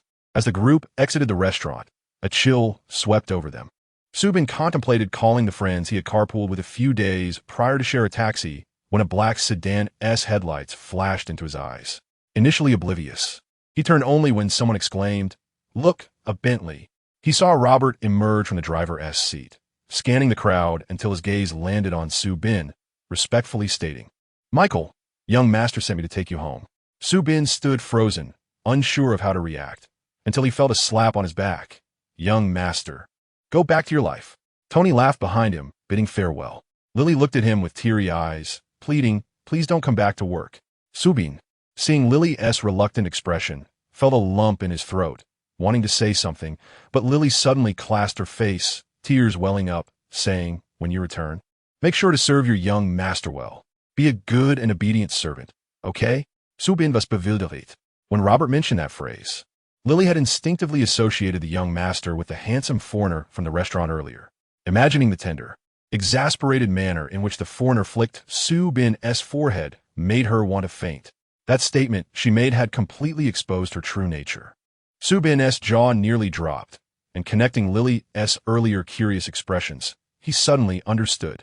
So, Lily wasn't merely infatuated. She was a Fujoshi. Is this the legendary Fujoshi? When not revealing her true self, she presents a rather positive image. Why would she be a Fujoshi? It turns out her strange behavior towards Jean Fei and Alan wasn't due to her liking them, but rather her elaborate fantasies about them. And what does it mean to be a servant? Did he really look like someone who should serve others? Initially, Subin considered asking for Lily's number, but in that moment he abandoned the thought, distance himself from Fujoshis, and live a peaceful life. After bidding farewell to everyone, Subin got into the car. At first, his mind was racing, but soon he felt drowsy. Perhaps the comfort of the Bentley's interior lulled him into a deep sleep. Subin awoke to a tingling sensation on his face, and before he even opened his eyes, he caught a whiff of a familiar male scent. Upon opening his eyes, the sight of a chest so close stirred within Subin memories of the previous night, where he had wept profusely in the embrace of another man. Startled, he pushed gently, Alan. Alan immediately withdrew, his tender expression fleeting. Awake? Subin, still in a daze, recalled Alan's posture moments ago, which seemed to suggest he was about to embrace him. Although this conjecture felt somewhat inappropriate, given Alan's past, Subin found solace in the thought that perhaps his mind was merely influenced by Lily's earlier comments about his relationship with Chen Xiaotian. Lily's assessment had left Subin in a state of confusion. He mused that women like Lily possessed a peculiar charm. Observing Alan's current demeanor of pride and indifference, however, felt entirely normal. After entering, Subin expressed gratitude to Alan for sending Robert to fetch him and apologized for the concern his actions had caused over the past 3 days. Alan, with arms crossed, replied coolly, "No need for apologies, but I require your assurance that, at least during your time in the country, you will refrain from engaging in any illegal activities and will return home no later than 10 in the evening." Subin responded, "Un promise." At this, Alan's expression softened slightly as he remarked, "Good boy." Subin pondered. Why did Alan's words and actions often strike him as peculiar? The following morning, Subin prepared breakfast cereal with milk in the kitchen, his arms sore to the point of exhaustion from lifting the milk. Jean Fei, who had risen early, noticed Subin's fatigue state and asked, "What happened to your arms?" "My hands are sore from washing dishes. I felt the aftereffects of playing frisbee," Subin admitted, recalling how he had concealed his discomfort while working the previous day. The small cart for dumplings had proven to be more cumbersome than it appeared, and now, upon waking, Subin felt as if both arms were nearing collapse. Jean Fei, unable to empathize, stood by and teased, "You're so useless. I even praised your innate strength yesterday." Frustrated, Subin retorted, "Come on, I'm not a machine. I'm flesh and blood. Of course, I'll be sore after 2 days of heavy labor." Jean Fei playfully tapped his head. "That's what you get for doing illegal work." The next day in class, Sun Yujia, noticing Subin's drooping demeanor, exclaimed, "What is wrong with you?" Subin, still muddled, had inexplicably ended up at the 166 reading website. The term Subin used was closer to practiced, and, among straight men, such exchanges were often straightforward and unrefined, typically without offense. However, Subin had forgotten he was now in the presence of a rather shameless person who was quite adept at letting his imagination run wild. By the time Subin realized this, Sun Yujia's face was already flushed. Subin felt exasperated. Previously, he would have dismissed such comments without a second thought, merely glaring at Sun Yujia. Yet, after his experiences of being held by a man while crying and being perceived as a submissive by a woman, he felt compelled to clarify. If necessary, he could do as Jean Fei had done and smack Sun Yujia's head to dispel his errant thoughts. But after explaining, Sun Yujia's response only deepened Subin's despair. "Bingo, I know you didn't mean it that way, but I couldn't help but imagine you in that situation. It seems rather, enticing." Subin exclaimed, Oh, can we still be friends?" Despite his discomfort, Subin felt powerless to prevent the situation, repeatedly thumping his chest in frustration. "Hey, can I ask you something?" Subin suddenly inquired. "Do you think it's common for one man to comfort another by embracing him?" In his 20 years as a straight man, Subin had never experienced being pinned against a wall by another man, nor had he ever been confronted with such intimacy. This was all the more perplexing given that it was Alan who had instigated these encounters. Many of Alan's actions left Subin bewildered, especially in retrospect, as they seemed to exude an odd ambiguity. Before Subin moved in, Alan had explicitly stated he did not want a homosexual as a roommate. in Yangqingzhe had also informed Su Bin of Ailin's disdain for homosexuality. Thus, Su Bin had never considered that Ailin might harbor feelings for him. Listening to Su Bin, Sun Yujie scratched his head and said, "You have to understand, I'm gay. To me, if a guy were to embrace me for comfort, I would definitely think he wants to be with me." Sun Yujie glanced nervously at Su Bin. "So my answer might not hold any value. You should ask a straight guy. But then again, you're a straight guy too. Don't you feel it strange?" Su Bin found himself at a loss for words. Indeed, when Sun Yujie had confided his orientation, he had been in tears, while Su Bin had merely stared in shock, utterly unsure of how to respond. The reason Su Bin had posed his question to Sun Yujie was not solely to understand Ailin's behavior, but also to unravel his own feelings. Su Bin, sitirut bayaiden, realized he did not mind this ambiguity. In fact, he found it somewhat enjoyable. After all, Ailin was a figure of immense stature, with an impeccable appearance, ties to royal lineage and country, the financial means to afford a Bentley and a chauffeur, and a formidable presence, all of which eclipsed Su Bin's humble beginnings. If such a distant and aloof individual were to show a particular interest in one person, that chosen individual would undoubtedly feel a profound sense of unexpected happiness. Yet, it was undeniable that Ailin's oscillating warmth and coldness left Su Bin perplexed. For instance, the previous afternoon, Ailin had ignored him throughout their time at the restaurant, only to suddenly smile and flick Su Bin's forehead before departing, transforming Su Bin's feelings of grievance into an unexpected sense of comfort, as if Ailin had never been upset at all. Moreover, Su Bin recalled Ailin's insistence on the reasons for being entitled to care for him, which now seemed unreasonable in retrospect, as well as Ailin's concern for his well-being, which made Su Bin want to bury his face in his hands out of embarrassment. Yet, the following morning, Ailin had reverted to his icy demeanor.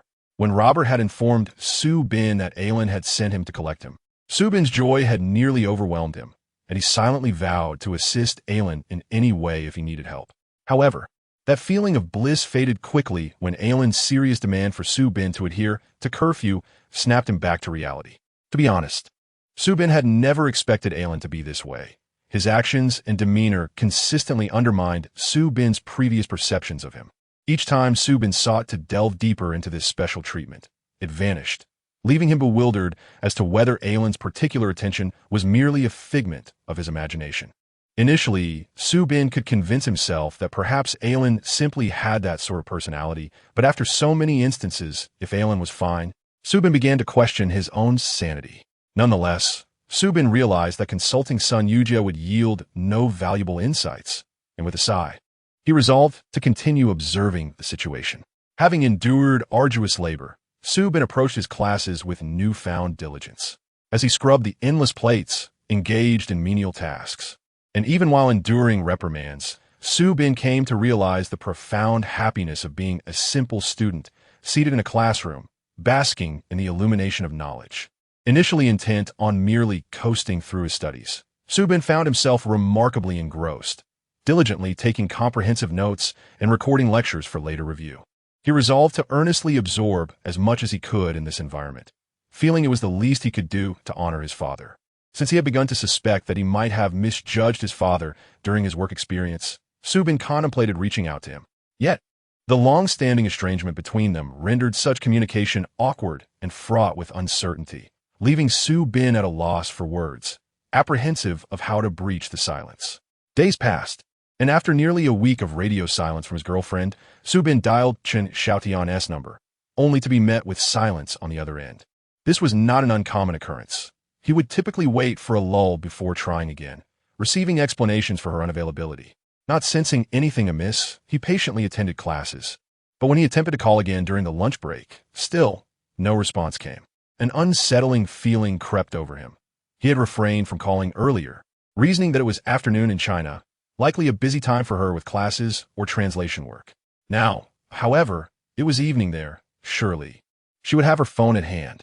Worrying something might have happened to her, Su Bin quickly retrieved Huang Jingming's number and called, but again, no one answered. Persistently, he reached out to Guo Li, but after only 2 rings, the call was abruptly dismissed. Panic began to set in. If neither Chen Xiaotian nor his close friends were answering, could something have indeed gone wrong? Was it possible they were deliberately withholding information to spare him worry? Although this reasoning felt somewhat far-fetched, it was not entirely implausible. Another unsettling thought crossed his mind. Was Chen Xiaotian intentionally ignoring his calls? The mere notion sent a shiver down his spine, prompting beads of cold sweat to appear. Unbidden, the words of Lily echoed in his mind. Not in love. Subin found himself reflecting on their last conversation, realizing certain unsettling truths. Were they not supposed to miss each other, being a couple? Shouldn't lovers exchange sweet words or words of encouragement to fortify one another? Why then did Chen Xiaotian perceive such expressions as signs of weakness? If this pattern of diminishing contact persisted, would it not erode the bond they shared?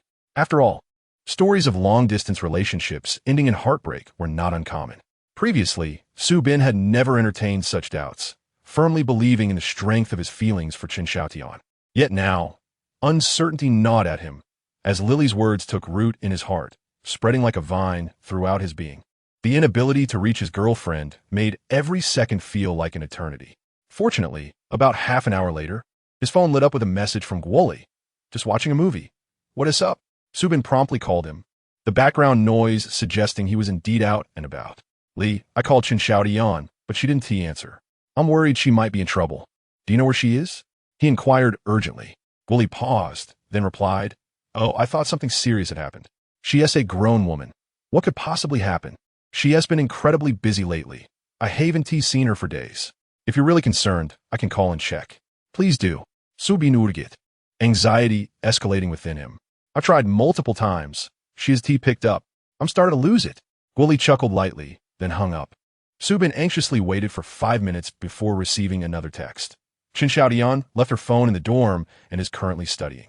Subin, relieved at first, attempted to call again, yet still there was no answer. He dialed Guoli once more, asking, How do you know her phone is in the dorm? I still can't reach her. Guoli hesitated, seemingly caught off guard. I asked her roommate, Yuan? I have her number. Subin ehalit in relief. Oh, I see. Guoli fell silent for a moment before saying, Subin, are you doing okay? Iem mefine, Subin replied. Listen, Mun. I think your constant need to stay in touch might be overwhelming for her. You know Chen Xiaotian's personality. Subin acknowledged that he had indeed been clingy during their time in China, a fact well known among his friends. However, since moving abroad, or rather since the conversation he had with Chen Xiaotian last month, he had made a conscious effort to restrain himself. Regrettably, his previous clinginess left a lasting impression, and his current frantic search for Chen Xiaotian offered little in the way of indication. Faced with Guoli's advice, Subin felt powerless. He refrained from arguing and hung up, waiting until just before Chen Xiaotian's usual bedtime to call again. Miraculously, this time, she answered. Xiaotian, Subin climate. His hands trembling with excitement. You finally answered. What is wrong? Chen Xiaotian's voice was calm, a stark contrast to Subin's elation. Is there something going on? Her tone, tinged with fatigue, struck Subin painfully. Did she think that every time he reached out, it was merely to burden her with his worries? I was just worried about you. I called several times. Subin felt a twinge of embarrassment for his previous eagerness, recognizing that many of his anxieties were products of his own imagination. Still, as long as Chen Xiaotian was safe, he would be at ease. However, she offered no explanation for her silence, simply stating, I'm very tired, Subin. I haven't had a moment to drink water since 6 this morning. If it's not urgent, can we talk another time? Subin was taken aback, feeling a pang of hurt. He understood the exhaustion of such a day. It did not justify her dismissal of his concern. After fretting for hours, Chen Xiaotian seemed indifferent to his feelings, leaving him feeling quite put upon. In truth, he longed to hear her voice, to dispel the shadows of doubt and insecurity that haunted him. He wished to ask if he had done something wrong, if he had angered her, and lamented their prolonged silence. He wanted to say, You needn't bear such burdens alone. I'll earn the living. You can just be beautiful yet. With those words, Chen Xiaotian abruptly cut off all his thoughts with her insistence to speak later. Yet, pondering was futile. In the presence of someone he cherished, Subin felt utterly weak and malleable, never capable of anger or confrontation, only striving to meet her desires. Thus, after her statement, he complied, saying, Rest well, and before hanging up, he couldn't help but add, Don't overexert yourself. It pains me to see you struggle. On the other end, silence enveloped them. Traditionally, Subin would wait for Chen Xiaotian to end the call, so he anticipated she might respond, but after 5 seconds, he was met only with the sound of a busy tone. Subin felt a profound sense of loss, as though all the vitality had been drained from his body. Upon returning home that evening, he logged into the campus network, which he had not accessed in quite some time, and sent a private message to Huang Jingming. "Da Huang, I tried to call you earlier, but you didn't answer. I sense that Xiao Tian has been somewhat distant lately, perhaps because we haven't been able to meet. She mentioned over the phone that she has been incredibly busy, and I am quite worried. Please talk to her and remind her to take care of herself." Huang Jingming, much like Chen Xiaotian, was not particularly fond of social media, only occasionally logging in to see Su Bin's updates and leave a comment. Therefore, Su Bin was confident that De Huang would respond upon seeing his message. However, he felt a twinge of sadness at the thought that he had to involve a friend to express concern for his girlfriend. Returning to his homepage, he scrolled through the new statuses of friends and classmates, some lamenting their wasted hours in the study room scrolling through their phones instead of studying. Others vowing to conquer the vocabulary book of Yu Min Hong for the CET6 exam, and still others mourning their romantic entanglements, lost in self-pity. As he read, Su Bin was reminded of the vibrant days of his first 2 years at the provincial university, when life was bustling and lively. In stark contrast, he now felt as though he had detached from that environment, living in a different world, and this realization brought a sense of loneliness. Most classmates had posted their statuses before midnight, with the only late-night activity coming from a senior who stayed up gaming, frequently sharing screenshots of his gaming achievements and posing the rhetorical question, "Am I awesome or what?" Below, a uniform line of replies echoed, "Awesome." Noticing a recent game screenshot posted by the senior half an hour prior, which had yet to receive any comments, Su Bin decided to seize the moment and replied, "Sodio?" Just as he was about to close the webpage, he was suddenly taken aback. He discovered that prior to that image, the senior had also posted a status about dining with his girlfriend, Yuan, at a restaurant on Provincial University East Road, remarking, "So delicious." It struck Su Bin that Yuan was indeed the girlfriend of his senior, a relationship he had facilitated. He paid special attention to the timing of that post, as it coincided with when he had been on the phone with Guo Li. At that moment, a notification appeared in the bottom right corner of his screen, indicating a new message. The senior had noticed his comment and initiated a conversation. "Long time no see. How's life abroad treating you?" Su Bin steadied his tumultuous emotions and replied, "Not too bad. By the way, when did you go out for that sauerkraut fish?" The senior responded, "We went out after her class ended in the evening." "Why do you ask?" Su Bin pressed on, "What time did she return?" The senior replied, "Around 11. A warning bell rang in Su Bin's mind, his thoughts racing to the possibility that Guo Li had deceived him. Before he could ponder further on why Guo Li would lie, the senior sent another message. "What is up, kid? Have you noticed something amiss with Chen Xiaotian?" Su Bin froze upon reading the message. The senior continued, "While we were having dinner, Yuan received a call, and it seemed someone was cautioning her not to disclose something. She appeared quite troubled, but she didn't ask me to keep quiet, haha. Su Bin, honestly, you should break up with Chen Xiaotian. She is not right for you." Su Bin was taken aback, bewildered by the implications of the senior's words. The senior continued, "Ever since you pursued Chen Xiaotian in your freshman year, I felt she wasn't genuinely invested in you. Relationships are delicate matters, and it's not my place to interfere. But I believe it's time for you to reconsider. Are you still there? Respond." "Yes," Su Bin typed, grappling with the senior's unsettling observations. "Why would you say such a thing?"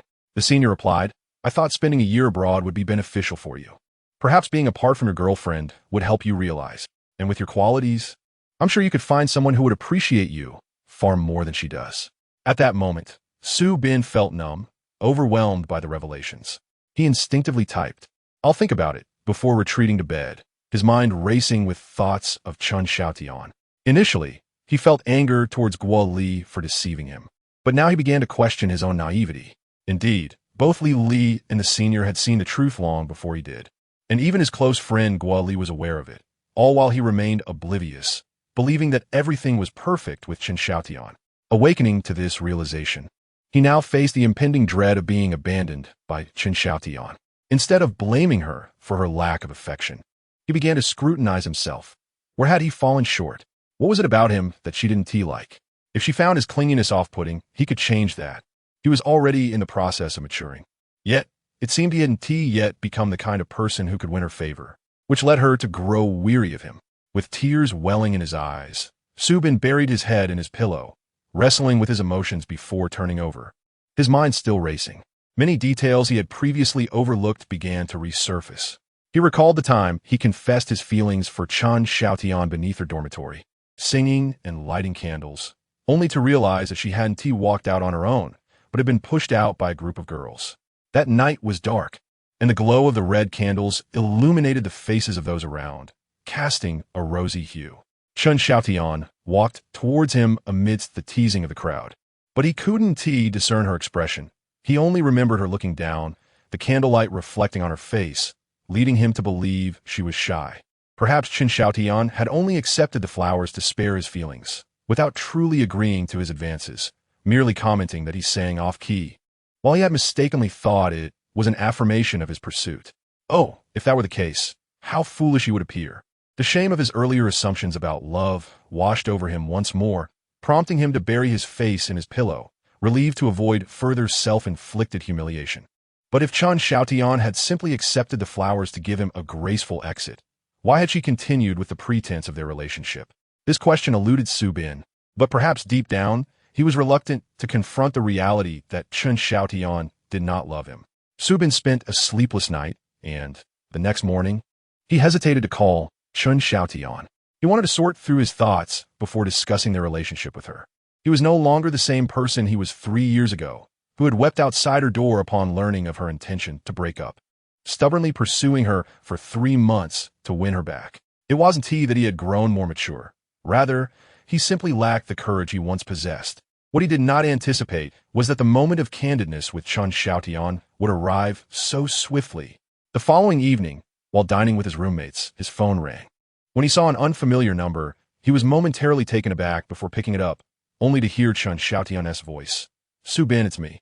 He immediately stood up and moved to a corner of the living room, lowering his voice. "Why are you calling?" Making an international call from China was a cumbersome process, which is why he had always been the one to call her. This was the first time Chen Xiaotian had reached out to him, especially at such an hour in China, leaving him in a state of shock. But without giving him a moment to respond, she stated firmly, "Let us break up." Her voice, though gentle, was steady and resolute. Those simple 5 words left Su Bin, who had been mentally prepared, utterly blindsided.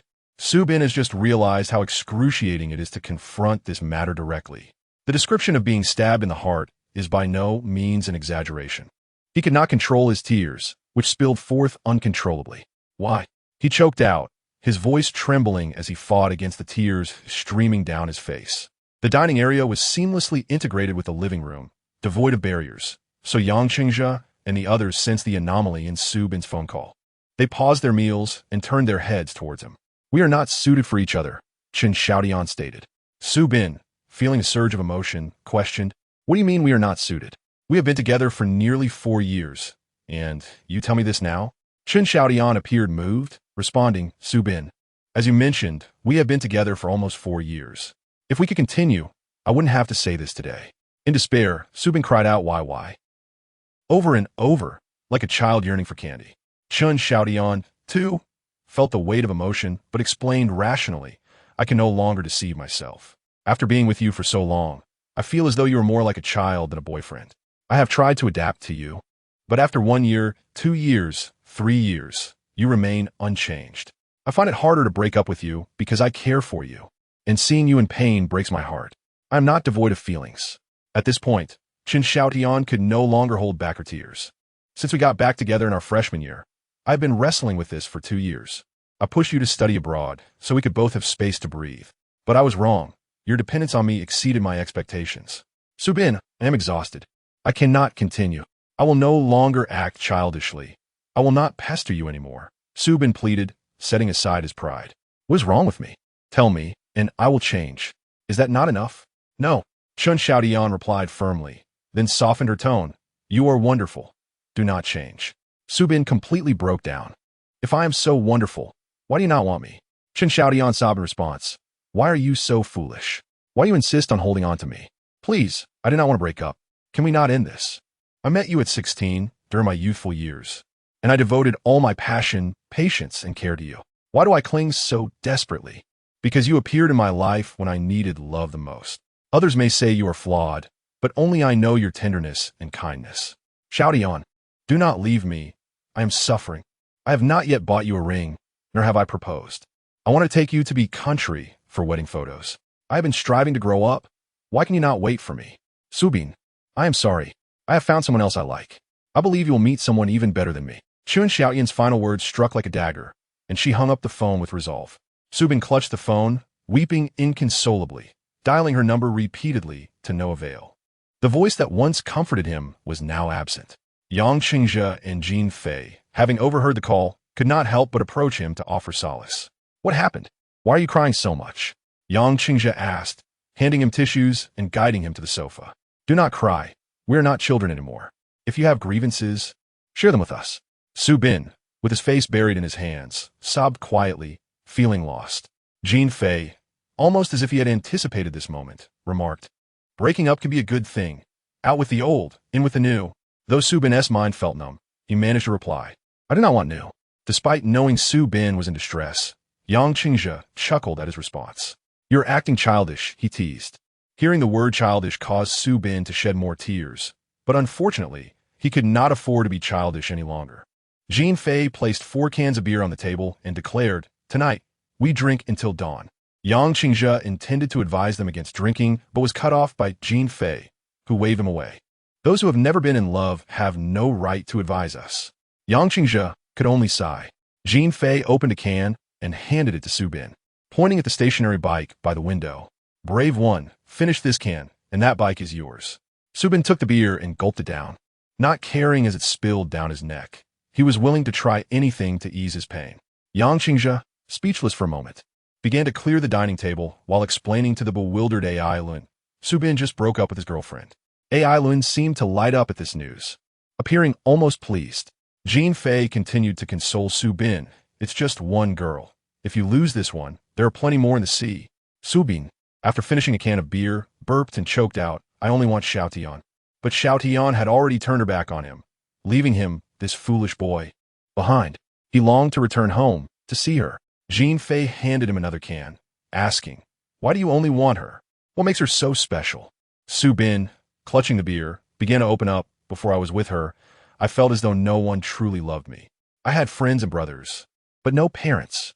Every time I thought about going home after school, I was terrified of the emptiness, the silence of a vacant house, just me.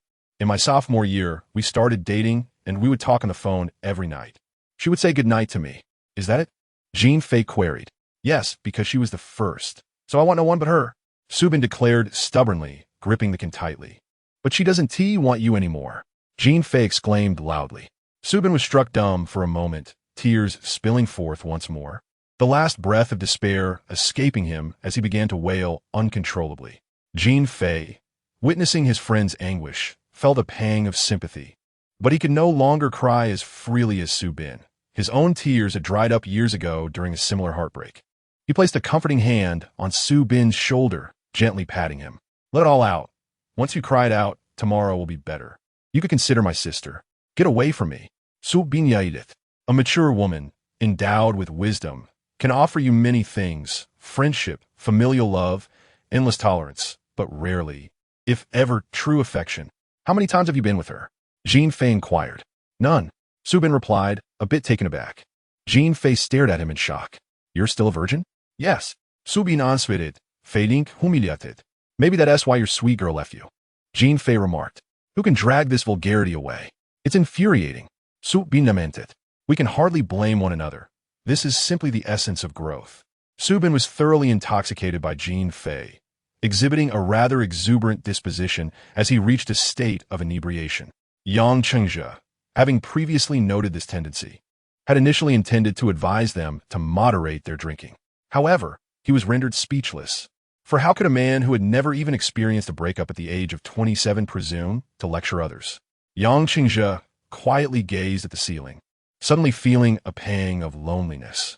In his drunken stupor, Su Bin, seeking an outlet for his restless energy, spent more than an hour vigorously pedaling on his stationary bike, weeping and incoherently belting out melancholy ballads.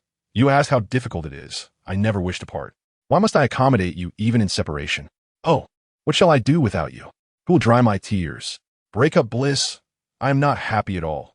My world is shrouded in darkness. After addressing some matters upstairs, Yang Qingzhe descended to find Su Bin, utterly exhausted, draped over the stationary bike, his tear-streaked eyes wide open and forlorn. Jean Fei emerged, remarking, "At last, the commotion has ceased. What stamina? Oh, and still crying. You are quite the faucet." Subin attempted to respond, but fatigue rendered him voiceless. Jean Fei continued, "Well, this is for the best. He will surely sleep soundly tonight." Yang Chengzhe cast a sidelong glance at Jean Fei. "You seem rather experienced in these matters." Jean Fei gazed into the distance. As they contemplated how to carry Su Bin upstairs, Alan appeared, casually retrieving his phone, which had been recording the entire time. "Has he quieted down?" Alan inquired. Jean Fei shrugged. "He has been at it all night." Approaching, Alan effortlessly lifted the limp Su Bin from the stationary bike, stating, "I'll take him back to his room." After saying this, he ascended the stairs. Yang Qingzhe and Jean Fei exchanged glances. Yang Chengzhe remarqued, "Alan is quite attentive to Su Bin. Perhaps he didn't assist last night, so..." Drawing from his extensive social experience, Jean Fei stroked his chin in contemplation, perplexed by Alan's apparent cleanliness obsession.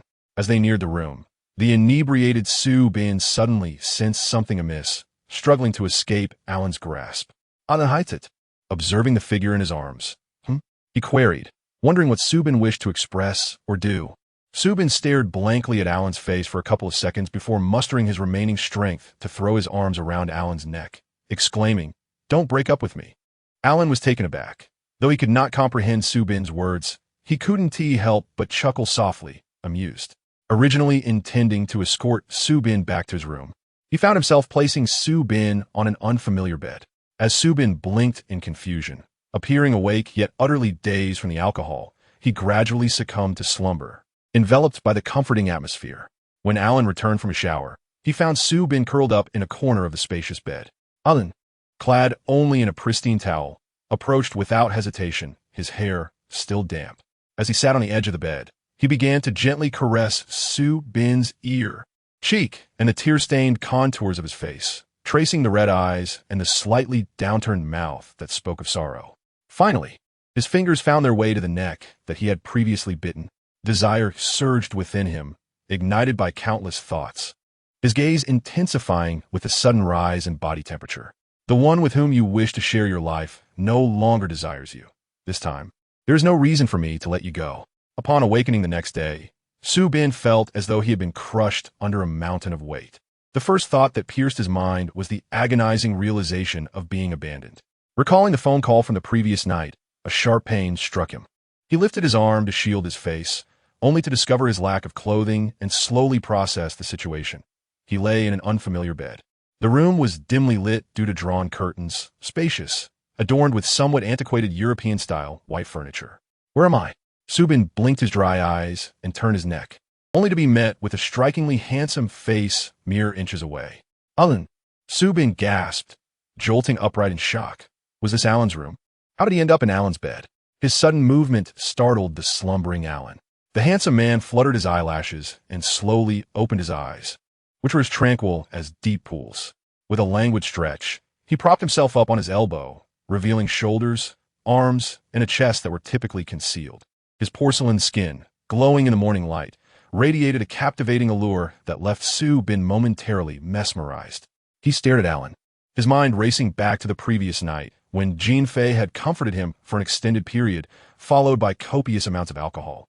And then, everything after that became a blur. How did I end up here? How did I find myself sharing a bed with you? A wave of anxiety washed over Su Bin, momentarily overshadowing the pain of abandonment.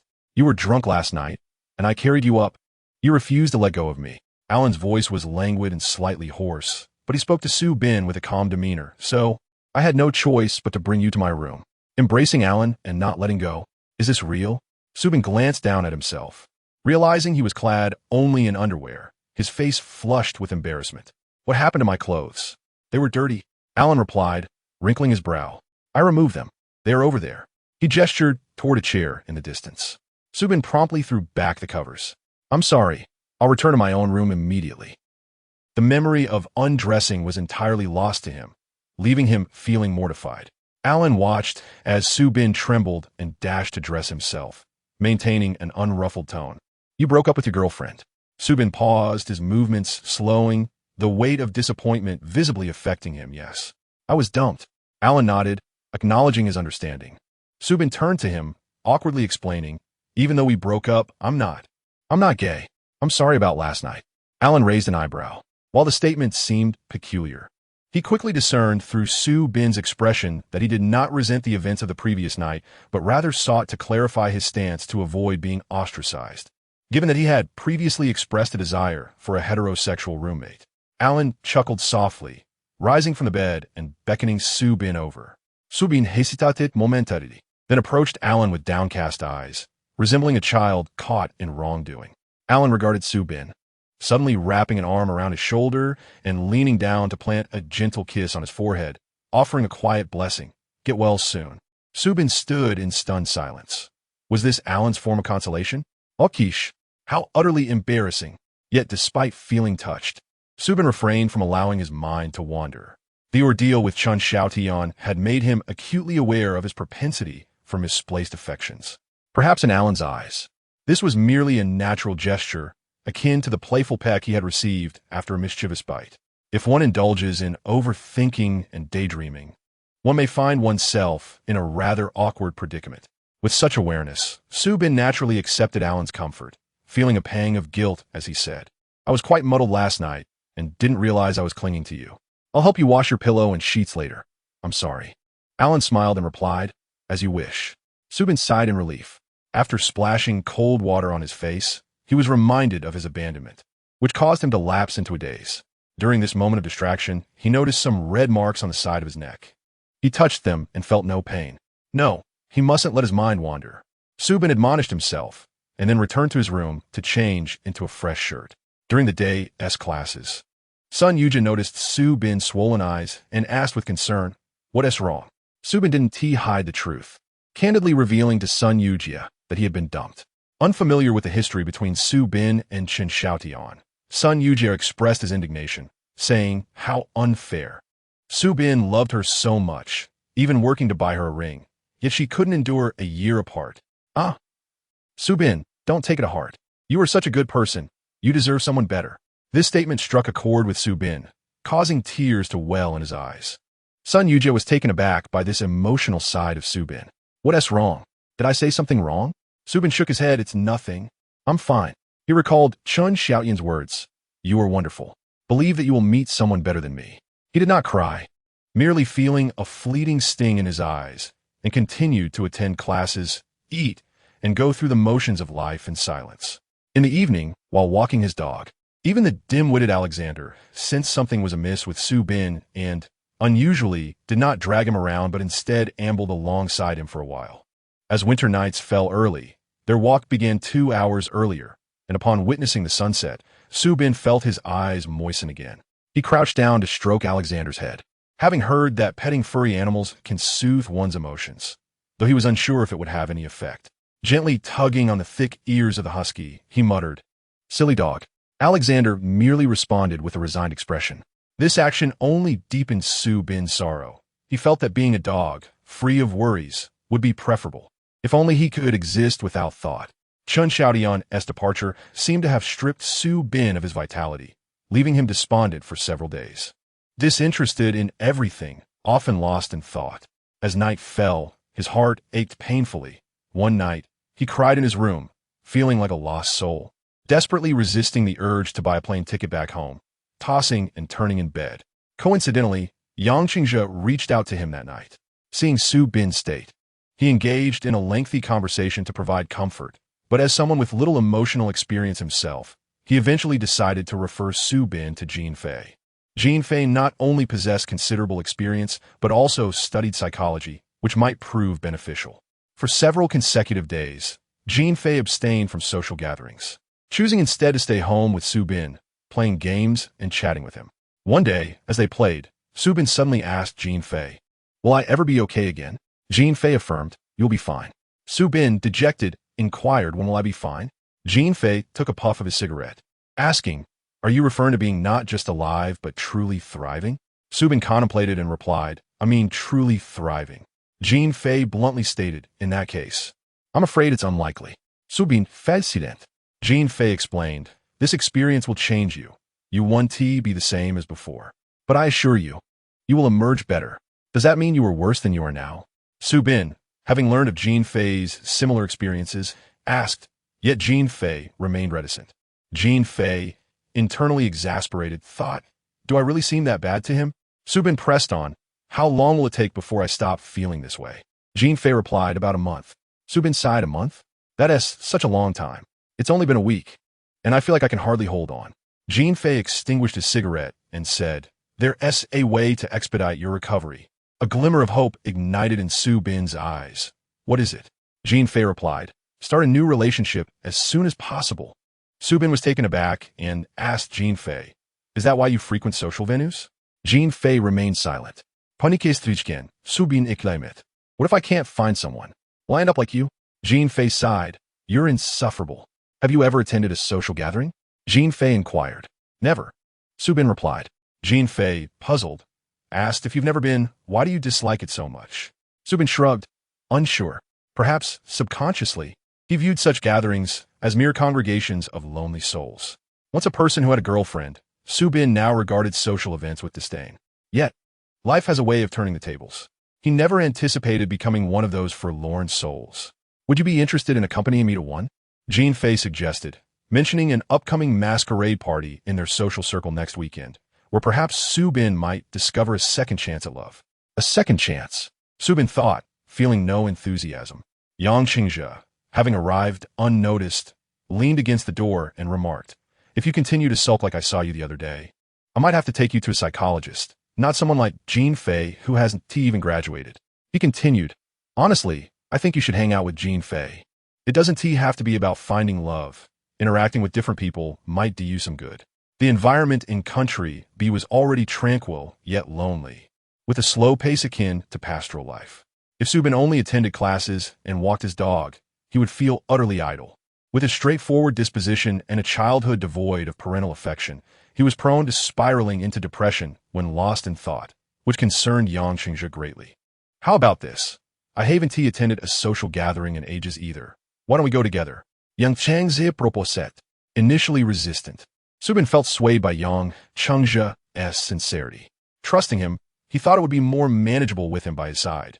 All right then, he conceded. Jean Fei shot him an incredulous look. You're so reluctant. It's as if I'm forcing you into something scandalous. In truth, after a few days, Su Bin felt immense gratitude towards his roommates. From the moment he was rejected, they had been by his side, offering support and encouragement. Without them, he might have succumbed to despair. He now endeavored to distract himself from thoughts of Chun Xiaotian, grateful for the geographical distance that separated them. Otherwise, given Su Bin's emotional nature, no one could have deterred his desire to see Chun Xiaotian. But now, they were worlds apart. Her silence equated to her complete disappearance from his life. Since the breakup, Su Bin had refrained from logging onto the campus network, wary of encountering mutual friends who might bring up the topic or share photos from their time at the university, places filled with memories of him and Chun Xiaotian, which he feared would trigger nostalgia. After a couple more days, it seemed he had improved slightly. At least, he no longer cried uncontrollably at night. Yet, he remained deeply wounded and despondent, his emotions wandering in the abyss of despair. The term masquerade party, when taken literally, refers to attending a gathering under a false identity. In essence, it involves adorning oneself to the extent that one's true visage remains unrecognized, thereby embarking upon a series of romantic, mysterious, and passionate social interactions.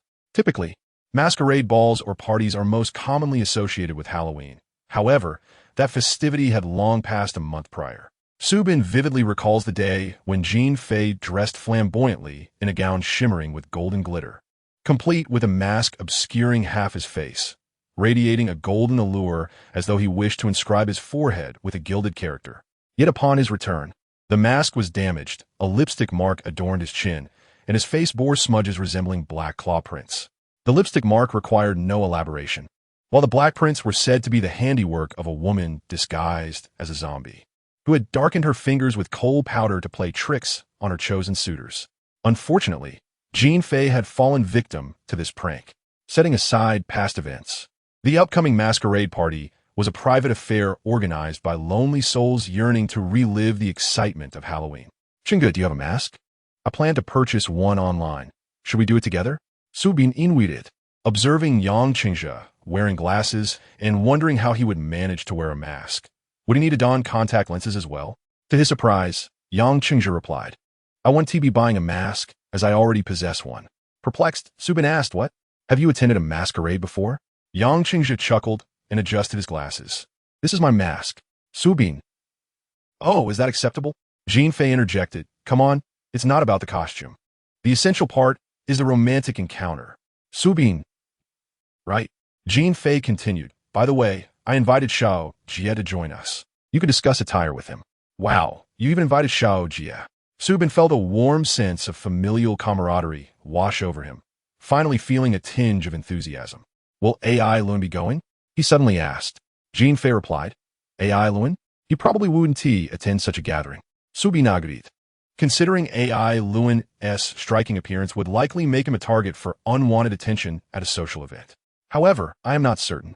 Since you have a good relationship with him, you might as well invite him to see. Jin Fei added, After all, I have never invited him. Wouldn't that overshadow my presence? Su Bin mused. Indeed, this is typical of someone with Jin Fei's narcissistic disposition.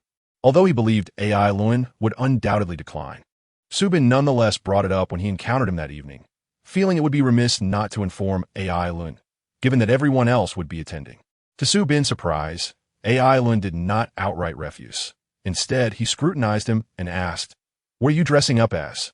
In truth, although Su Bin had agreed to Cheng Gu and Jin Fei's plan, he had not truly considered immersing himself in the festivities. He merely thought it better to engage in some activity rather than languish at home. I might just wear a mask, he replied. AI Luan seemed to anticipate Su Bin's response, nodded, and inquired, location and time? Su Bin almost failed to register AI Luan's implication that he was considering attending. He promptly provided the details, adding that Jin Fei would drive them there. AI Luan replied, No need, I might not have the time. Su Bin. So, it seems the likelihood of him attending is rather slim. After returning to his room, Su Bin chatted with Sun Yujie for a while. Sun Yujie had various suitable outfits, but was a size smaller than Su Bin, making it impossible to lend him anything. It doesn't have to be too formal. I've been a few times, and everyone is quite casual. I've even seen someone dressed in pajamas with clown makeup. Sun Yujie remarked. Hearing this reassured Su Bin. The weekend swiftly approached, and the day before the party, the mask Su Bin ordered online arrived. Strangely, however, the following afternoon, he received another large package. Su Bin could not recall purchasing any other substantial items, yet the recipient's name was his own in pinyin. He carried it back to his room and, upon opening it, was astonished to discover a white tailcoat and a matching mask. Inside the box was a note. To SB, please wear this gift at the masquerade from your roommate. Su Bin. Who on earth sent this? Logically, Yang Qingzhi, Jin Fei, or AI Luan could all claim to be Su Bin's roommate. Judging by the extravagance, Su Bin's first thought was Jin Fei. However, the SB reference led him to think of Yang Qingzhi and AI Luan, as they had seen his post about the cliff incident, with AI Luan even teasing him about it. Embracing the outfit, Su Bin intended to confront them. But as he stepped outside, he encountered AI Luan, who was hastily leaving with a bag. Hey, are you heading out? Su Bin asked it. I have something to attend to. AI Luan replied curtly before departing. With the party approaching, it seemed AI Luan would likely not attend. Moreover, AI Luan had glanced at the outfit in Su Bin's hands without commenting, leading Su Bin to eliminate him from the list of potential gift givers. He hurried downstairs to confront Jin Fei. Did you buy this outfit for me? Jin Fei responded, Brother, I'm just bored and thought to get you something. I'm worried I don't have anything to wear myself. Su Bin gestured rudely at him. How could he claim to lack clothing with so many options available? Go big weird. If it wasn't AI Luan or Jin Fei, it must have been Cheng Gu who gifted it. Reflecting on Yang Qingzhi's recent concern and guidance, a wave of gratitude surged within Su Bin as he rushed to try it on. The white tailcoat, adorned with golden buttons and accented with vertical stripes of gold and blue at the collar and cuffs, resembled an elegant student uniform. The mask was also white, with the corners shaped like angel wings, embellished with tufts of feathers. Just as Su Bin finished dressing, Yang Qingzhi emerged from his room and exclaimed, Quite impressive. You look dashing. It suits you perfectly. Su Bin naturally interpreted Yang Qingzhi's words as a post-gift compliment. Qingge, thank you. Su Bin apreciate sincerity. Yang Qingzhi appeared taken aback. Su Bin was already handsome, yet it was rare to see him so animated by a compliment. Nevertheless, this was the first time Yang Chengjia sensed a flicker of vitality returning to Su Bin since his heartbreak, so he refrained from commenting further. That evening, Su Bin donned the attire and set off. Jin Fei drove to pick up Sun Yujie, and together the four of them arrived at the party venue, a large garden villa designed for youthful entertainment. As Su Bin exited the car, he could hear the heavy metal rock music emanating from inside. Once inside, he was enveloped by an atmosphere of darkness and revelry, illuminated by dim lights revealing a myriad of eccentrically dressed individuals, both Chinese and foreign. This was Su Bin's first encounter with such an environment, and he felt more trepidation than excitement, closely trailing behind Jin Fei and Yang Qingjia to a large circular sofa in the center of the grand living room. Upon seeing Jin Fei, the guests rose to greet him, and two heavily made-up women approached with smiles. As Jin Fei flirted with them, he introduced Su Bin and the others, and the crowd warmly welcomed them. Truly, a social adept was present, and the atmosphere was anything but awkward. Feel free to enjoy yourself. Don't hold back. If anyone asks who you are, just tell them you're the brother of Boss Jean. No one here doesn't know Boss Jean, Jin Fei said, prompting laughter from the crowd. Su Bin could not help but admire Jin Fei's prowess. Indeed, the title of social prince was well-deserved. Yang Qingjia appeared relaxed, quickly engaging in conversation with a nearby stranger. Sun Yujie's performance took Su Bin by surprise upon entering. He seemed transformed, shedding his usual gentleness and softness. Su Bin's attire that day was undeniably striking, drawing the attention of many girls as soon as he arrived. This can be attributed to both his naturally appealing looks and the discerning taste of the person who gifted him his outfit. The pristine white tailcoat and feathered mask accentuated his youthful bewilderment and innocent charm, tinged with a hint of melancholy from a recent heartbreak, rendering him akin to a naive angel inadvertently wandering into a realm of chaos. At the masquerade, he seemed destined to be devoured by the wild revelry around him. After merely half an hour, several girls approached him, eager to engage in conversation. In all honesty, Su Bin was not adept at handling female attention. In the past, when faced with flirtation, his standard response was to cheerfully declare, "I'm sorry, I have a girlfriend," relishing in the self-satisfaction it brought while simultaneously making others envious. However, that excuse was now rendered obsolete by his recent breakup, and to wield it again would be utterly shameless. The women he encountered in this social milieu were markedly different from the soft-spoken girls he had previously met. Their boldness exceeded his imagination, and their enthusiasm left him blushing. Most were affluent, attractive, and spirited, almost mythical in their allure, far more formidable than any enchanting woman he had previously known. Soon, Su Bin found himself overwhelmed. He contemplated seeking assistance from his friends, but he could not locate the unprincipled Sun Yujie, and Yang Qingjia was engrossed in conversation with a seemingly mature woman, leaving Su Bin reluctant to interrupt. Not far away, Jin Fei, who was engrossed in a game of dice, noticed Su Bin's flustered demeanor and, instead of offering help, burst into laughter. What a poor choice in friends, Su Bin muttered under his breath. As he conversed with the girl, a sudden thought struck him. May I use the restroom? The girl paused, responding, "I'll wait for you to return." Finally escaping her clutches, Su Bin chuckled inwardly. "Ha, you're so naive. I want to be coming back." He held no ill will towards the girls. His heart still lingered on his ex-girlfriend, Chen Xiaodian. As he interacted with each new face, he unconsciously compared them to her, and no one measured up, which only served to heighten his irritation. After meandering around the villa for some time, he found himself dodging anyone who called out to him or invited him to dance or drink by replying, "I'm looking for the restroom." He discovered this line was remarkably effective, and soon many were aware of the fool in a white tailcoat persistently searching for the restroom, yet failing to find it. How unfortunate for him. After several laps around the room, he observed various clusters of people, both men and women, mingling in small groups. He caught sight of couples in corners, engaged in intimate gestures, and others playfully flirting beneath the dim lighting. Hidden beneath the cacophony of heavy metal rock music, they surrendered to their primal instincts, reveling in indulgence. For reasons he could not quite articulate, Su Bin was reminded of his high school days when he hesitated to return home after classes. During that time, he would linger at school, playing basketball with friends, dining on skewers, and occasionally visiting internet cafes, only heading home when darkness enveloped the sky. He cherished his time at school, not due to fondness for his classmates, but rather an aversion to the solitude that awaited him at home. Thus, his distaste for social gatherings was not without justification. He felt that these revelers were much like his former self, fearful of solitude and yearning for love. Yet, amidst this chaos, could true love be found? Suddenly, a voice jolted him from his reverie, and upon focusing, he recognized the girl in studded shoes. Indeed, she was a member of Chang'ang's group.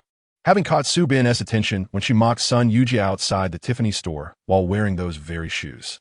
Hello Su Bin greeted her nonchalantly, glancing at her footwear and noting, oh, another pair of studded shoes. How much do you adore spikes? The girl proudly twisted her ankle. What do you think? Aren't they cool? Though this pair differed from the previous ones, to Su Bin, they looked remarkably similar. He, feeling slightly apprehensive, asked, that must hurt if it kicks someone, right? With all those spikes, it's like wearing 2 durians on your feet. She exclaimed, why would I kick anyone? That would hurt me too. Su Bin, puzzled, inquired, why is that? Do you have spikes inside your shoes? ISNT at action and reaction. Kick someone, and your feet would suffer? To his astonishment, she replied, I'm afraid the spikes might fall out. I'd be heartbroken. Su Bin was left speechless. The girl continued, these shoes are quite expensive. Losing even one spike could cost hundreds. Su Bin thought to himself, different perspectives make for an impossible conversation. However, relieved to know she wouldn't dare kick anyone, he relaxed. What brings you here? She inquired, glancing around with evident disdain. Is Jason here too? Su Bin felt a twinge of irritation at her attitude towards Sun Yujia. His being gay doesn't affect you. Why be so bothersome? She shot him a glare, scoffing. Don't you know that being gay is contagious? Ong has been friends with him for a year, and now he is acting strangely. Even if Chung Ong was acting oddly, it was his own issue, a reflection of his own inclinations. Was Sun Yujia coercing him? Su Bin no longer wished to converse and turned to leave. Yet, the girl coldly called after him, you'd better be careful. Don't cry when you end up assimilated. Exasperated, Su Bin thought, this girl is insufferable. After stewing in irritation, he suddenly realized that his aversion to engaging with women could lead him to become gay himself. Suddenly, he recalled Jean Fei, who had half-heartedly embraced the social scene, and felt a pang of concern. Hey there, little one. A seemingly amiable foreigner appeared before him. Still searching for the restroom? Little one? Am I that small? Su Bin retorted. The foreigner chuckled. Shall I take you there? Su Bin felt no pressure from the foreigner's physique. He was neither as imposing as a football player nor as intimidating as AI Lun. He took the remark lightly, but after wandering for so long, he felt that rejecting this offer would only expose him further. Moreover, he genuinely needed to use the restroom, so he replied, all right, that would be great. The foreigner smiled. The restroom upstairs is cleaner. Let us head up. Su Bin's mind was elsewhere, lost in thought, and he absent-mindedly replied, oh. The Villa S Hall was a spacious duplex, and upon ascending the spiral staircase, he discovered a quiet area with a restroom, significantly more serene than below. Su Bin found the facilities and intended to thank the kind foreigner for guiding him, only to realize he showed no inclination to leave. Instead, he approached Su Bin with an unsettling eagerness, attempting to embrace him. Little angel, you're just so adorable. I want you. Su Bin was taken aback. Recoiling in shock and disgust, what on earth? The foreigner stumbled back, irritated by Su Bin's reaction. What is your problem? You've been searching for the restroom for ages. Is it not for release? I can assist you. If you had no interest in me, why come up? Su Bin was utterly distraught. When did using the restroom become such an impure experience? Did I really resemble a gay man, so much that someone would approach me? To add insult to injury, that foreigner had the audacity to touch me. The more he pondered this, the more infuriated he became, and he shouted, I am a brother of Boss Jean. In a fit of rage, he struck the foreigner once more, who let out a yelp, and Su Bin fled downstairs as if his life depended on it. How could I be targeted by a homosexual? This is revolting. Like a startled bird, Su Bin weaved through the crowd in search of Yang Qingjia, cursing the pervert from earlier under his breath. In his search, he caught a glimpse of 2 boys resembling Sun Yujia and Chang'ong, embracing and kissing. However, by the time he attempted to confirm, they had vanished into the throng. After a prolonged search with no sign of Yang Qingjia or even Jean Fei, panic began to wash over him. He silently vowed never to attend social gatherings again and found his way to the restroom on the first floor. It was already 10 o'clock at night, a time when Alan usually enforced a curfew on Su Bin. Though tonight was an exception, he felt a sense of urgency to return home. The restroom was located at the end of a corridor surrounding the hall, and as everyone was busy enjoying themselves in the hall, the restroom was nearly deserted. After washing his hands, Su-bin hurriedly intended to return where there were more people. He was lost in thought, head down, when suddenly a pair of vintage leather shoes appeared in his path. He looked up to see a man in a black tailcoat and a mask blocking the corridor. Upon seeing his face, Su-bin was momentarily taken aback. The black and gold mask did little to conceal the man's striking features. His dark green eyes glimmered with a chilling light in the dimness.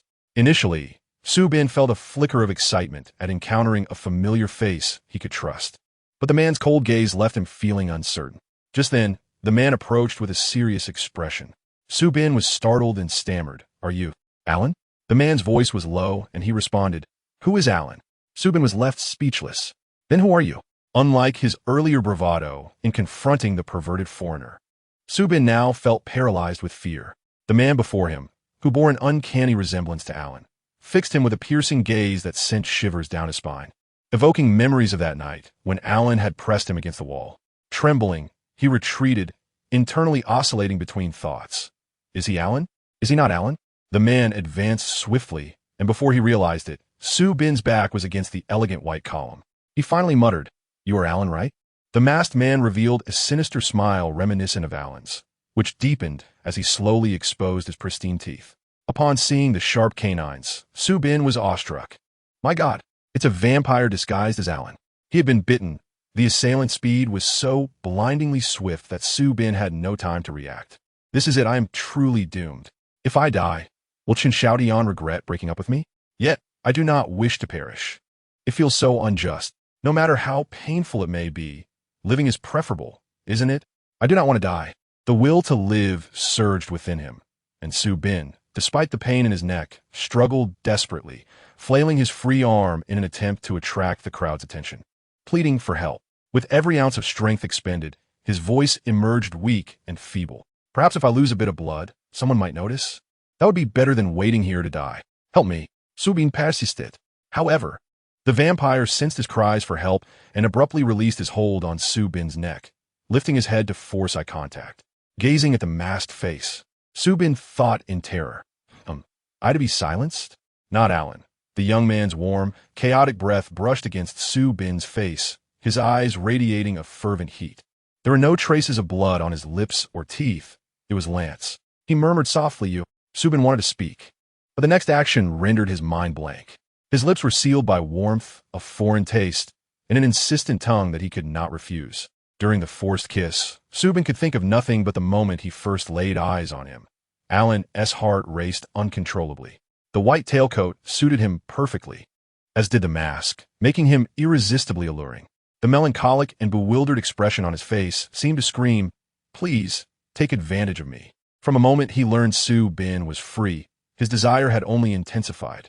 Alan realized he was teetering on the edge of losing control, just as he was kissing him now, overwhelmed by an urge to consume him whole. Initially, he had no intention of kissing Su-bin. He merely wanted to tease him at the party, to engage in a playful game to bring him some joy. Thus, he had donned the vampire guise, commissioning custom fangs, and enlisting a makeup artist to create a more sinister appearance. He eagerly anticipated the reaction of the sweet fool. Alan was not mistaken. The Navi boy had indeed been frightened. When Su-bin uncertainly questioned if he was Alan, he nearly burst into laughter. As Alan sank his teeth into Su-bin's neck, he confirmed he preferred a responsive partner. Compared to that night, when Su-bin had been too intoxicated to react, the boy in his arms now was infinitely more adorable. Thus, that night, Alan had only sampled the experience. However, feeling Su-bin tremble within his embrace, hearing his muffled moans, ignited a fire within him. Still trying to seek help from others? In my arms, you can only think of me. His restraint was akin to pouring fuel on flames. The more he suppressed it, the more it backfired. He secured Su-bin's head, silencing his lips, easily breaching his defenses, claiming him completely. Just like the silly boy himself, his evasive tongue was utterly charming. Run away, escape. The more you try, the more exhilarated I become. You cannot escape me. After their passionate entanglement, both their breaths were ragged. Su-bin remained firmly held in Alan's embrace, unable to move. their gazes locked through the mask, separated by mere centimeters of air. Hearts racing, neither averted their eyes. It was intensely ambiguous, steeped in tension. Subin had no inkling that he could be so utterly weakened by a man's kiss. Though his blood was not being drawn, he felt as though he was being drained completely. It was an absolute invasion he could not resist, rendered incapable of thought, merely following Alan's rhythm. It felt as though something was being drawn from him through their kiss, leaving him feeling utterly unhinged. What should I do? I am confused, humiliated, and a little lost. What does Alan truly want? Alan chuckled softly and pressed another kiss to Subin's lips. Have I rendered you foolish with my kiss? Only then did Subin realize he had been holding his breath for far too long. He gasped for air, his face flushing in that moment. Alan teased him. It seems you still possess some semblance of a normal human reaction.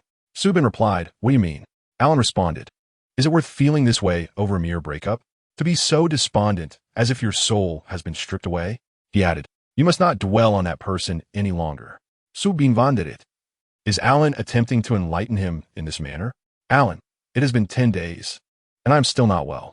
I do not wish to be an opportunist, yet 10 days is my limit. My patience is wearing thin. Subin. However, it seems that Alan has successfully distracted himself from Chun Xiaodian through this act, for when he was kissed, his mind was utterly blank. And in that moment of control, only thoughts of Alan occupied his mind. Subin blinked forcefully and asked, Why did you disguise yourself as a vampire to deceive me? Alan, do not forget, this is a masquerade party. Subin, who? This is a place for mutual deception and amusement. Otherwise, why wear masks? Alan easily removed Subin's mask, revealing that people merely indulge and vent their emotions in this manner, to be a genuine or perhaps an unreal version of themselves. Subin, so Alan is merely playing around, but kissing and all. That seems excessive. Such understanding allowed Subin to release his mental burdens. Yet he felt somewhat frustrated. If it's just a game, why did you bite me so hard? Is it truly amusing to toy with me? Alan let out a gentle sigh, tracing Subin's exposed neck with his fingers, and remarked, Perhaps I have become a bit addicted. Subin, how can this guy be so willful? Ors. Finally, Alan released him, but not before teasingly brushing his finger against Subin's reddened lips, causing him to shiver. You seem to be enjoying it, don't you? Is it not unpleasant? Subin's face flushed a deep crimson, akin to a ripe fruit, as he stumbled over his words in a fluster. I am not gay. Not gay. I am not. Alan laughed at his reaction. Fool. There's no need to label yourself so quickly. Even if you were, I would not despise you. Subin. Why do I feel utterly toyed with? Such a heart-wrenching experience. Subin, are you here? Yang Qingzhe's voice echoed from a distance. Oh, Alan is here too? Sheng Yi. Subin exclaimed, overwhelmed with joy. Finally, Yang Qingzhe had arrived. His tumultuous heart could finally find peace. What is the matter? Are you having fun? I search for you everywhere. Yang Qingzhe approached them, noting the peculiar atmosphere between the two, and added, you both seem to be dressed like a couple. Yang Qingzhe notited. Subin glanced at himself, then at Alan, realizing their outfits were indeed quite similar, one black and one white. Alan's tailcoat had deep crimson stripes at the collar, resembling his own attire. It suits you well, Alan observed suddenly. So you chose it, no wonder. Yang Qingzhe muset. Subin, mout agape. Yang Qingzhe did not allow Subin to dwell on his thoughts any longer and inquired about their plans. It's getting late. What do you intend to do? I want to go back. I find it rather dull. Subin nodded vigorously, having felt this way for some time. Yang Qingzhe, at this rate. Jean Fei won't return until 2 or 3 o'clock. Shall we head back first? Alan, all right, I will have Robert drive over. Subin cast a curious glance at Alan, wondering when he had arrived. Had no one seen him come in? How had it not caused a stir? Soon after, he witnessed Alan produce a piece of black fabric from his lapel, giving it a gentle shake, transforming it into a hooded cloak. Once draped, most of his face was concealed. Indeed, he had come prepared. Had Alan gone through such elaborate measures merely to amuse himself? It felt so peculiar, so strange. What to do, Kak? On the way back, Yang Qingzhe shared his sentiments. I do not like women who pretend to be foolish, nor do I appreciate genuinely foolish women. At this rate, am I destined to be alone forever? Subin wished to comfort Yang Qingzhe with reassurances, but heard Alan's indifferent response. Subin. Is it truly kind to respond to a roommate so brutally? Yet, Yang Qingzhe seemed unperturbed, sighing in resignation. After a moment, he suddenly remarked, "Actually, finding a charmingly foolish boy like Subin might be quite entertaining." "Subin, Kaxingge, are you jesting?" Upon uttering that remark, Yang Qingzhe noticed Alan tense up, casting a sharp glance his way. It seemed this old roommate and the new one had some issues. Ing Qiu Si Ting. Yang Qingzhe continued to inquire about Su Bin's experiences at the social gathering, asking if he had met any desirable girls. Su Bin shook his head in annoyance, mentioning an incident with a lewd foreigner. As Yang Qingzhe listened, he carefully observed Alan's expressions, noting his evident displeasure. Had he not been present, Alan might have erupted with something to say to Su Bin. Oh dear, could it be that this aloof, old roommate harbors feelings for the adorably foolish new roommate? Yet, considering Alan's previous behavior, it seemed plausible. For example, why had Alan appeared pleased when Su Bin experienced a breakup? TSK, living under the same roof, secretly nurturing such thoughts, Alan truly was. Perhaps it was time to lend Su Bin a guiding light. Upon returning home that night, Su Bin hurried upstairs, eager to wash up and retire for the evening. However, from the moment he began undressing, thoughts of being kissed by Alan flooded his mind. While washing with warm water, scrubbing his neck with the bath sponge, feeling the toothbrush bristles against his teeth and tongue, and catching a glimpse of the fresh marks on his neck in the mirror. Now his mind was entirely consumed with thoughts of Alan. Back in his room, Su Bin lay on his bed, still contemplating Alan, the forceful kiss from a man. The more he thought about it, the more he felt embarrassed. The nauseating sensation he had experienced with that lewd foreigner was entirely different. When Alan held him, he had been too shocked to respond normally, surrendering all reactions to his body's primal instincts. Comfort was comfort, discomfort was discomfort. Alan was right. He felt no aversion. In fact, he even relished it. As the kisses escalated, he discovered a sense of healing within the experience. Though the embarrassment was unavoidable, the thought that such a fastidious person as Alan would kiss him, and with such tenderness, not finding him distasteful, followed by those comforting words, left Su Bin feeling warm all over. What to do? It seemed Alan had entirely displaced Chen Xiaotian from his mind. How could someone so radiant have kissed him? Oh dear, it felt as though his worldview was shattering. Su Bin was unaware of how he fell asleep, slip in the morning. Su Bin awoke feeling feverish, only to discover himself entangled with the blanket like twisted dough. He had never experienced anything like this before. Even during his previous relationship with Chen Xiaotian, their encounters were limited to the most innocent of kisses, mere brushes of lips that quickly parted, leaving him feeling rather embarrassed. However, last night, Alan had initiated a lengthy French kiss that lasted nearly 10 minutes, nearly stealing Su Bin's breath away, followed by a dream that was an abrupt transition from plain porridge to a lavish feast. To have such indecent dreams left him questioning his masculinity. As he languidly prepared for the day, Su Bin felt a twinge of anxiety at the thought of encountering Alan. It seemed that the more he feared a situation, the more likely it was to occur. Just as Su Bin stepped into the bathroom, Alan followed closely behind. He couldn't help but wonder if Alan had been intentionally waiting to catch him. Their eyes met, and Su Bin quickly averted his gaze. Notijin Su Bin's bashful Demianov. Alan, in high spirits, greeted him with a cheerful, "Good morning. Feeling better?" He then positioned himself at the sink to brush his teeth. Tol Su Bin. This statement felt laden with significance, as it reinforced his belief that Alan's kiss the previous night had merely been a consolation, devoid of any deeper meaning. At that moment, Su Bin found himself at a loss, questioning Alan's intentions in sharing such close quarters in the bathroom. While the proximity was not entirely unwelcome, it was puzzling given Alan's previous insistence on keeping their schedules separate. With Alan's towering figure occupying the narrow entrance, Su Bin felt trapped, left with no choice but to awkwardly brush his teeth side by side. As he glanced at the slightly disheveled Alan, clad in a revealing sleep outfit that accentuated his collarbones and chest, Su Bin couldn't help but recall their shared night after a drinking spree. His mind raced with thoughts that he had successfully suppressed the night before. The timid side of him morphed into a lascivious character, while the courageous side transformed into a proud and reserved persona.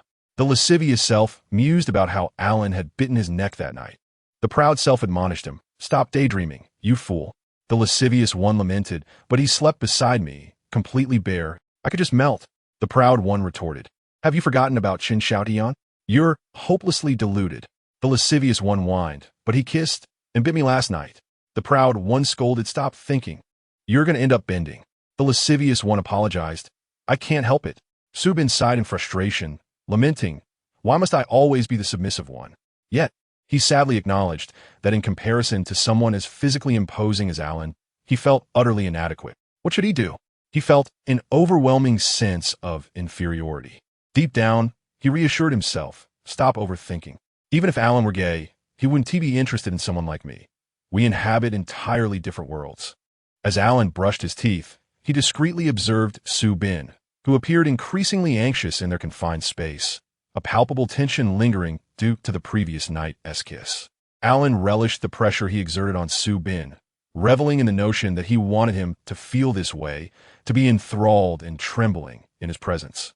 Noticing Su Bin's stealing glances, alternating between shyness and melancholy, Alan found him irresistibly charming. What a silly boy, he mused, unaware of what thoughts occupied his mind. After finishing his brushing, Alan wiped his mouth with a clean towel and, in a swift motion, drew Su Bin closer by the neck, planting a kiss on his lips. Su Bin's mind momentarily short-circuited, his cheeks flushed crimson, and he felt as if he might combust. Alan chuckled, a mischievous laugh escaping him as he playfully tapped Su Bin's forehead, bringing him back to reality. Flustered, Su Bin stammered, "Why again?" Alan replied with a teasing grin, "Because you look like you wanted me to kiss you." Su Bin's heart raced at the implication. How could that be possible? He exclaimed. In response, Alan's expression shifted to one of mock seriousness as he warned, "Is that so? Then I shall refrain from such actions in the future." Upon hearing this, Su Bin panicked, uncertain if he had offended Alan. "I didn't mean it that way," he stammered, attempting to salvage the situation. Alan's demeanor softened again, a triumphant smile dancing on his lips as he remarked, "You see, the moment I mentioned not kissing you, you looked utterly dejected." Su Bin felt a mix of exasperation and amusement, realizing he was being toyed with both physically and verbally. "Now, go wash your face," Alan instructed with a chuckle, stepping aside to allow Su Bin space in the bathroom. Later, during class, Su Bin received a text from son Yujia asking for a favor with attendance. Having known each other for some time, Su Bin found it odd that son Yujia, who had never missed a class, was reaching out. He recalled a masquerade party from the night before and felt concerned that something might have happened to him. However, son Yujia arrived for the afternoon class, and upon seeing him in good spirits, Su Bin felt relieved, though he noticed son Yujia seemed somewhat uncomfortable as he shifted in his seat. "What did you disappear till last night? I couldn't find you." Su Bin inwided. Son Yujia glanced around furtively before whispering, "I was with Chang'ong." Su Bin raisedan eyebro, surpriset. "Weren't you two at odds?" Son Yujia admitted, "Well, we made up. We were together all night." Su Bin smindrojit. Recalling Jean Fei's earlier scheme to turn Chang'ang's affections towards son Yujia, a sense of dread washed over him as he wondered if the couple he had seen kissing the previous night had indeed been Chang'ong and son Yujia. Son Yujia soon confirmed his suspicions, beaming as he confessed, We became intimate." The revelation hit Su Bin like a ton of bricks, and he felt an overwhelming wave of emotion as he recalled the words of the girl in studded shoes. Homosexuality is contagious. He was startled by his own shifting perspective, feeling as though he had contradicted himself. In frustration, Su Bin pressed son Yujia, demanding, "What exactly is going on between you two?" Son Yujia explained, "We ran into each other at the party while wearing masks. The atmosphere was strange, and Chang'ong was a bit drunk. He saw me, pulled me over, and we talked a lot." "What did you discuss?" Su Bin probed, wary that their conversation had veered into inappropriate territory. Son Yujia glanced at Su Bin, guilt evident on his face. "He mentioned feeling uncomfortable seeing me with you." Su Bin was incredulous. "What does your relationship with him have to do with me?" Son Yujia reflected for a moment, realizing he had not misled Su Bin. Chang'ong had indeed expressed those sentiments. When they met, Chang'ong was already a bit tipsy, and son Yujia had taken the initiative to clarify, "Su Bin is straight and has a girlfriend back home." He felt the need to emphasize their purely platonic friendship. Yet, Chang'ong had looked at him with a troubled expression and confessed, "I know you are just friends, but I can't shake this feeling." "Do you think something is off with me?" That statement hinted at deeper feelings, and son Yujia recognized that if he feigned ignorance at that moment, he would no longer deserve to be called the lascivious, lovesick character in Su Bin's narrative. However, he still suppressed the turmoil within and feigned calmness to remind Chung-ong. "Brother Ong, you've had too much to drink."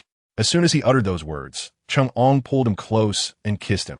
A clash of thunder and fire ignited as they embraced, lost in a kiss that was difficult to part from. Sun Yujie was aware that Chung-ong was intoxicated, and during their conversation, Chung-ong had consumed even more. Perhaps Chung-ong merely sought to confirm something, or perhaps he would regret the kiss afterwards. Regardless of the reason, Sun Yujie would not refuse. Even if he were to be hurt, he would accept it willingly. Yet, the progression of events surpassed Sun Yujie's imagination. As Chung-ong took him to a hotel room, and then, quite naturally, they engaged in intimacy. For Sun Yujie, such experiences were highly sought after. After hearing Sun Yujie's account, Su-bin found himself enveloped in a painful state of unresolvable confusion. "So, has Chung-ong been bent?" Su-bin pondered it. "Not really." Sun Yujie lowered his gaze, feeling somewhat disheartened. In truth, there are straight men who, out of curiosity, engage in same-sex encounters. If they later find it repulsive and unacceptable, they remain straight. However, if they discover pleasure in it, they may very well be bent. Sun Yujie and Chung-ong could at most be considered to have had a one-night stand. The following morning, when Chung-ong sobered up, he returned to his calm and mature demeanor, revealing no signs of disdain or regret for the events of the previous night. Perhaps once Chung-ong comes to terms with his feelings, he may no longer seek out Sun Yujie. Sun Yujie felt touched, recalling Chung-ang's slightly guilty and concerned gaze as he asked, "Does it hurt?" Just thinking about it made Sun Yujie feel intoxicated. What should he do? Happiness arrived too swiftly. Just from a simple inquiry of, "Does it hurt? You feel this way?" Su-bin thought Chung-ang's behavior was somewhat callous. If he didn't like it, why attempt it? Sun Yujie covered his face, stating, "I think it was wonderful. I'm just afraid he find me repulsive." Su-bin sighed. "Ah, Sun Yujie, you really are something. I genuinely worry for you." Su-bin glanced at Sun Yujie's fidgeting form and awkwardly asked, "So, does it hurt?" It was quite tight. Just thinking about it was painful. Of course it hurt. Sun Yujie pouted, feeling wronged. Su-bin, why must a straight man discuss such topics with a bottom? Sun Yujie, but I told Chung-ong that it didn't hurt. Su-bin, why? If it hurts, he should know. Sun Yujie's feeling of grievance dissipated momentarily, only to be replaced by a blush, because it does hurt. Sun Yujie continued to share some details that made Su-bin cringe, such as their repeated encounters and the fact that Chung-ong didn't use protection. All of it was decidedly inappropriate content. Although Sun Yujie claimed their fervor was primarily due to Chung-ang's inebriation, Su-bin found that explanation lacking in credibility. If the first encounter could be attributed to drunkenness, then the second and third. It was undoubtedly Sun Yujie's insatiable desires that overwhelmed Chung-ong. Moreover, Su-bin couldn't quite comprehend how Chung-ong, who was supposed to be straight, could exhibit a physiological response to another man. Even for himself, after being kissed by Alan a few times, Su-bin only felt a sense of confusion and a hint of shyness from the intimacy. But he did not experience any physiological reaction. Suddenly, Su-bin became agitated, thinking, if that were the case, then he must not be bent. Su-bin felt a rush of relief, his spirits lifted. Believing he was fine, Su-bin conversed with Sun Yujie with renewed confidence. "Hey, you need to come clean. Did Jean Fei give you some bad advice regarding your encounters with Chung-ong?" Su-bin interrogated seriously. Previously, Jean Fei and Sun Yujie had conspired, and if this incident was indeed orchestrated by them, Su-bin would have to reassess his two friends. After all, discussing something is one matter, but acting on it is another. From a straight man's perspective, he still found it somewhat unethical to intentionally bend another. Sun Yujie quickly waved his hands. No, it was merely a coincidence last night. I didn't expect Chung-ong to be there." After he spoke, he lowered his eyes, nervously adding, "Fei Good did mention some methods to me, but I only listened out of curiosity." Su-bin widened his eyes. What methods? What did Jean Fei say? Just to please him, to make him feel good. Sun Yujie glanced at Su-bin, shyly stating, "Fei Good said, if I can get him hard, that's already half the battle won. Whether I can make him feel good depends on my own skills." Su-bin, this is messing with my worldview. Please maintain your composure. When I first heard that method, I thought it was beyond my capabilities because let alone the act itself. Chung-ong didn't even want to talk to me, so I didn't take it to heart. Sun Yujie covered his face again. But I didn't expect Chung-ong to take the initiative last night. I. Su-bin silently scoffed. You must have enjoyed it to the fullest, right? Sun Yujie, I just thought the opportunity was right in front of me. I had to seize it and give it a try. Su Bin was speechless. So Jin Fei's outrageous methods were indeed put into practice. Sun Yujie reflected, even if we have no future, what happened last night is enough for me to cherish for a lifetime. Su Bin was at a loss for words with Sun Yujie. He couldn't comprehend why the latter could place his emotions in such a humble position. Yet, for reasons unknown, Su Bin felt a twinge of envy towards him. For Sun Yujie was easily satisfied. Just look at him now. Merely because of a night of unspeakable intimacy, he was floating on air. Subsequently, Sun Yujie expressed his thoughts on the masquerade party, which, unlike Su Bin's distaste, he felt grateful for. The enchanting atmosphere allowed the normally composed and rational individuals to unleash their passion and indulgence. Had it not been for that occasion, perhaps Chang'an would not have spoken to him in such a manner. But which version of Chang'an was the true one? The Chang'an who confided his capricious thoughts to Sun Yujie, or the one who repeatedly urged Sun Yujie to return to the right path? No one could say for certain. As Alan had remarked, one could don a mask or remove it, becoming either an unreal or authentic self. In a state of confusion, lonely men and women, each harboring a restless heart, pressed forward with fervor, reveling in their experiences. Later, Su Bin learned that Chang'an sought out Sun Yujie once more, and they engaged in another intense encounter. Thus, whenever Sun Yujie appeared these days, he seemed to be surrounded by a bouquet of flowers, his expression content and his steps light. The moment Su Bin laid eyes on him, the entire world seemed to sigh in infatuation. However, when Sun Yujie mentioned that the nature of his relationship with Chang'an remained ambiguous, merely maintaining this enigmatic connection, Su Bin felt a pang of concern for him. Yet, Sun Yujie himself seemed indifferent, utterly blissful, as if he were on the verge of transcending. Su Bin had little time to worry about others, for he had a significant dilemma of his own. Alan's 2 kisses had shattered his worldview. Thus, Su Bin needed to engage in some psychological reconstruction promptly. He spent considerable time online researching and posting inquiries to confirm his own well-being. This time he was wiser, primarily asking anonymously, and he posed several questions separately, such as what to do if he was unexpectedly kissed twice by a straight male roommate and felt unable to refuse, what to do if his straight male roommate seemed to have feelings for him, and whether kissing a straight male roommate was normal. The responses he received were varied. Many echoed the previous ridicule he had encountered, but there were also sincere advice and insights. Among them was a user who had experienced something similar, responding, "A kiss or two is merely a prank. Don't overthink it." When pressed further, he asked, "What if I don't feel repulsed? Do I have a problem?" The reply came, "Is that person attractive?" Su Bin pondered for a moment. To avoid being stripped of his disguise once more, he refrained from elaborating on the subject of his inquiries, opting instead for vague phrasing. He prodded, "Quite handsome, isn't he?" M replied, "No wonder. If he is charming and you share a close relationship, it would indeed be difficult to refuse." Personal experience. Upon reading this response, Su Bin found it rather credible. Alan's appearance exceeded mere handsomeness and charm. It was almost otherworldly. Fortunately, Alan had considerably toned down his teasing over the past couple of days. Otherwise, given his overwhelming allure capable of bending straight men, Su Bin might have been utterly overwhelmed. Just before closing the webpage, he caught sight of a comment from S, who opposed M's view. "PM, be mindful. Perhaps that person hasn't revealed their true self yet." Su Bin. After shutting down his computer, Su Bin noticed the booklet on his desk that had been there for quite some time. A gift from K when he first reported for duty. He picked it up casually to flip through its pages and was astonished. He discovered that the questions he had posed online were addressed within this booklet on common psychological issues faced by international students in B country, with the very first inquiry being about how to cope with a long-distance relationship breakup. This book was nothing short of a treasure. Breakups in long-distance relationships were indeed prevalent among international students in B country, and the editor had heard numerous painful experiences. But not a single individual was unable to move on from such a split.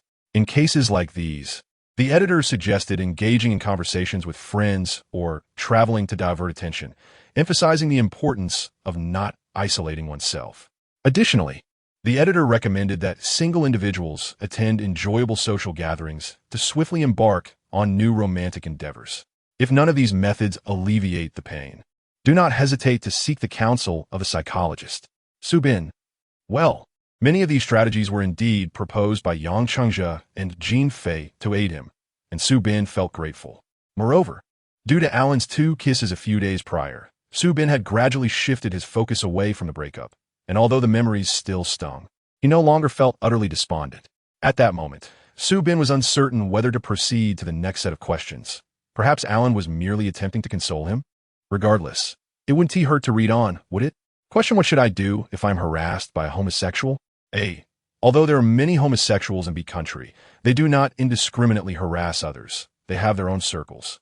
If a homosexual shows interest in you, there will certainly be verbal or behavioral hints beforehand. Please remember to decline politely. They are normal individuals who will respect your wishes. However, if you encounter someone on the street who intends to act inappropriately, do not hesitate to report it. Furthermore, there have been incidents involving international students being assaulted by individuals of different ethnicities while returning home late at night. Su-bin. OAO.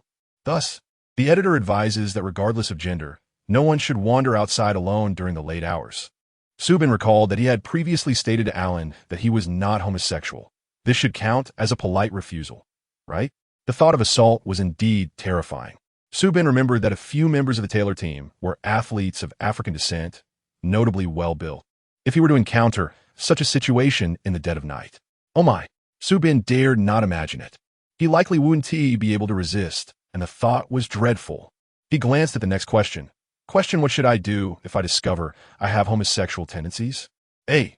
This is a very realistic question that requires consideration of various factors. The only advice I can offer is to go with the flow. Go with the flow? Well, wait a moment. Why am I even paying attention to the answer to this question? I am not homosexual. Time flew by, and soon a week had passed, bringing the Christmas holiday closer. In just 5 days, Su-bin would be preparing noodles for the Taylor team. Although this job came with compensation, it seemed somewhat informal, and he was uncertain whether to inform Alan in advance. In truth, Su-bin had lost interest in the job since breaking up with Chen Xiaotian. Without the need to purchase a ring, working for extra money seemed meaningless now. Nevertheless, being a man of integrity, he felt compelled to honor his commitment. That evening, after dinner with his roommates, Su-bin contemplated how to broach the topic with Alan when an unexpected and shocking incident unfolded. Cheng-ong and Sun Yujia were having issues, and now Cheng-ong had come to confront Jean Fei. When the doorbell rang, Su-bin was washing dishes in the kitchen, unaware of who had opened the door. Upon hearing a commotion, he hurriedly emerged from the kitchen with his hands still wet. Now, Su-bin was taken aback. Why was Cheng-ong back? At that moment, Cheng-ong was glaring angrily at Jean Fei. When Cheng-ong heard someone call his name and turned to see Su-bin, his surprise quickly morphed into fury. Is this all you're doing? Cheng-ong glared at Jean Fei, pressing him further. Jean Fei, who was not one to yield easily, felt particularly irked by Cheng-ong's authoritative demeanor. What plotting? Everyone in the circle knows that I, Jean Fei, never interfere in others' affairs. Su-bin's heart sank. Could it be that Jean Fei had indeed done something to provoke Cheng-ong's visit? Oh no, it seemed Cheng-ong had mistaken him for an ally of Jean Fei. Su-bin felt a wave of despair wash over him, foreseeing his group project grade plummeting. Cheng-ong raised an eyebrow. So what about the text you sent to Xiao Jia? Jean Fei, puzzled, replied. What text? Cheng-ong scoffed. Don't play dumb with me, golden-haired turtle. Just because you have a bit of money, don't think I won't confront you. Look at you, acting like a spoiled heir, embarrassing your family while abroad. Jean Fei retorted. Ong, mind your language. How I embarrass my family is none of your concern. If you dislike me, have the guts to take me on. What is golden-haired turtle? Is that a nickname for Jean Fei? And what about Ong the Big Head? Although the moniker was somewhat amusing, Su-bin felt that Cheng-ong's head was not particularly large. While Su-bin was still entertained by the unfolding drama, he suddenly realized that as soon as Jean Fei finished speaking, Cheng-ong lunged at him. Ah! Su-bin cried out, hoping for a peaceful resolution. But before he could finish his thought, Jean Fei retaliated, and the two quickly became entangled in a fierce struggle. This development exceeded Su-bin's wildest imagination. Su-bin attempted to intervene with a few words of persuasion, but as he took a step forward, he was abruptly pulled back with great force, crashing into another body. It was Alan. Having heard the ruckus, Alan had arrived and was now shielding Su-bin from the fray, preventing him from stepping in. Held firmly by Alan, Su-bin felt a surge of anxiety. While he could understand Jean Fei's temperament leading to a fight, it was utterly inconceivable for the usually composed and rational Cheng-ong to resort to violence. Moreover, Both seemed as if they had trained in combat, each delivering blows with increasing ferocity until Belo, Q Jin Fei Chang'ong. The two paused for a mere second before continuing their altercation, while Su Bin helplessly watched his lovingly nurtured scallions, which he had tended to for 2 months, being crushed and rolled over by those two scoundrels, ultimately cascading off the coffee table, roots and soil scattering everywhere. Su Bin.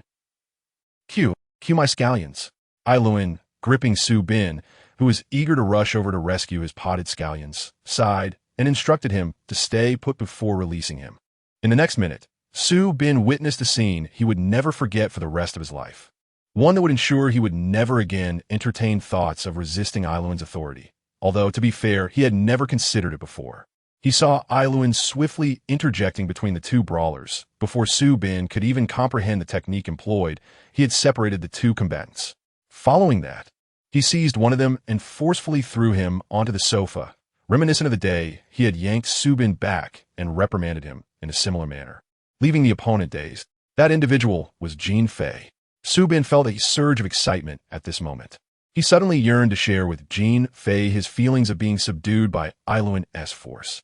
At that moment, the proud and defiant voice in his mind was fervently proclaiming, "I am not weak. I am not weak." Indeed, even Jin Fei, standing a height of 1.8 meters, appeared as pliable as a soft noodle when confronted by Ailuan, leading Su Bin to believe there was no need for him to feel inferior. The other individual, however, was not as fortunate. Ailuan grasped the opponent's arm and dragged him from the living room to the doorway, slamming him against the door with a resounding thud. Cheng Yang's face instantly paled as he gazed at Ailuan, his eyes revealing confusion, helplessness, and perhaps a hint of fear. Once Ailuan released him, he slumped to the ground, clutching his arm in silence. This series of actions transpired in a matter of seconds, akin to a cinematic effect. Yet it took over a minute for everyone present, except for Ailuan, to fully comprehend the shocking turn of events. After subduing Chang'ong, Ailuan looked down at him with a calm demeanor and uttered a single phrase. "Calm down. Think about what you want to say before you speak again, otherwise you can leave." Cheng Gan. Su Bin could empathize with Cheng Ang's current emotions, and he would bet 100 that by tomorrow, a vivid bruise in the shape of a handprint would appear on Cheng Ang's arm, even darker than the one he had previously acquired. Su Bin dared not speak, for it was the first time he had witnessed Ailuan lose his temper in front of so many people. Well, not exactly lose his temper, as Ailuan maintained a composed expression. After dealing with Chang'ong, he approached the coffee table, frowning as he rearranged Su Bin's potted scallions, setting them back upright on the table. Su Bin understood that Ailuan's actions were not motivated by desire to save his scallions, as he had shouted in Chinese out of excitement, a language Ailuan surely did not comprehend. Yet, witnessing Ailuan tending to the scallions evoked a peculiar feeling within him. It seemed as though a gentle glow emanated from Ailuan, a sight that was wonderfully warm. The atmosphere was now awkward, with no one quite understanding what had just transpired. Su Bin noted from Jin Fei's earlier tone that he too seemed unclear about Cheng Ang's intentions. Such matters were beyond Su Bin's capabilities to navigate, so he could only call Yang Qingzhe for assistance. However, he found it strange that with all the commotion downstairs, Cheng Ge had not heard a thing. But upon glancing up, he discovered Cheng Ge peering down from the staircase, observing the scene with a half-smile, remaining silent. Su Bin was momentarily taken aback, feeling as though the image of the understanding neighbor he had in mind had been upended. Cheng Ge did not appear as benevolent as he seemed. Yang Qingzhe noticed Su Bin's gaze and, with a flicker of his glasses, reverted to the gentle demeanor Su Bin remembered. He descended the stairs, playing the peacemaker, first helping Cheng Ong to his feet and seating him, then preparing a cup of tea. Despite the hostile atmosphere, he treated them as guests. Cheng Ong, having been subdued by Ailuan's intimidating actions and strong words, gradually regained his composure and apologized to Yang Qingzhe, who seemed to take on a paternal role, but remained curt with Jin Fei. "I shall handle my own affairs. I merely came to warn you to keep your distance from Sun Yujie. Do not let me catch you two conspiring again." The crowd. After uttering this, Cheng Ong stormed out, surprisingly able to slam the door despite Ailuan's earlier grip on his arm. Su Bin felt a twinge of admiration.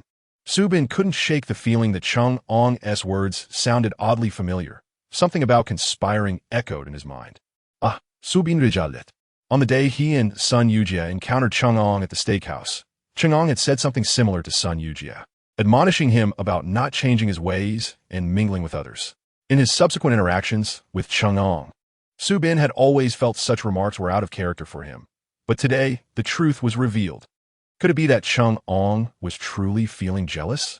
Coupled with his act of snooping through Sun Yujie's messages, it indeed seemed plausible, if one were unconcerned. Why would they bother to spy? This was undoubtedly a manifestation of a possessive obsession. In comparison to Chang'ong's demeanor towards Jin Fei, Su Bin suddenly felt that the earlier glare from Chang'ong was far too mild. At that moment, terrifying words like basement, imprisonment, and training surged uncontrollably in Su Bin's mind. 166 reading network 062. Let me be happy. Su Bin snapped back to reality and intended to assist in tidying up the remnants of the chaos in the living room. He initially wanted to check on Jin Fei, but then noticed that Ailuan's arm was stained with a patch of wetness. Su Bin found it odd. Had something been spilled amidst the chaos? But then he froze. Ailuan, you're bleeding?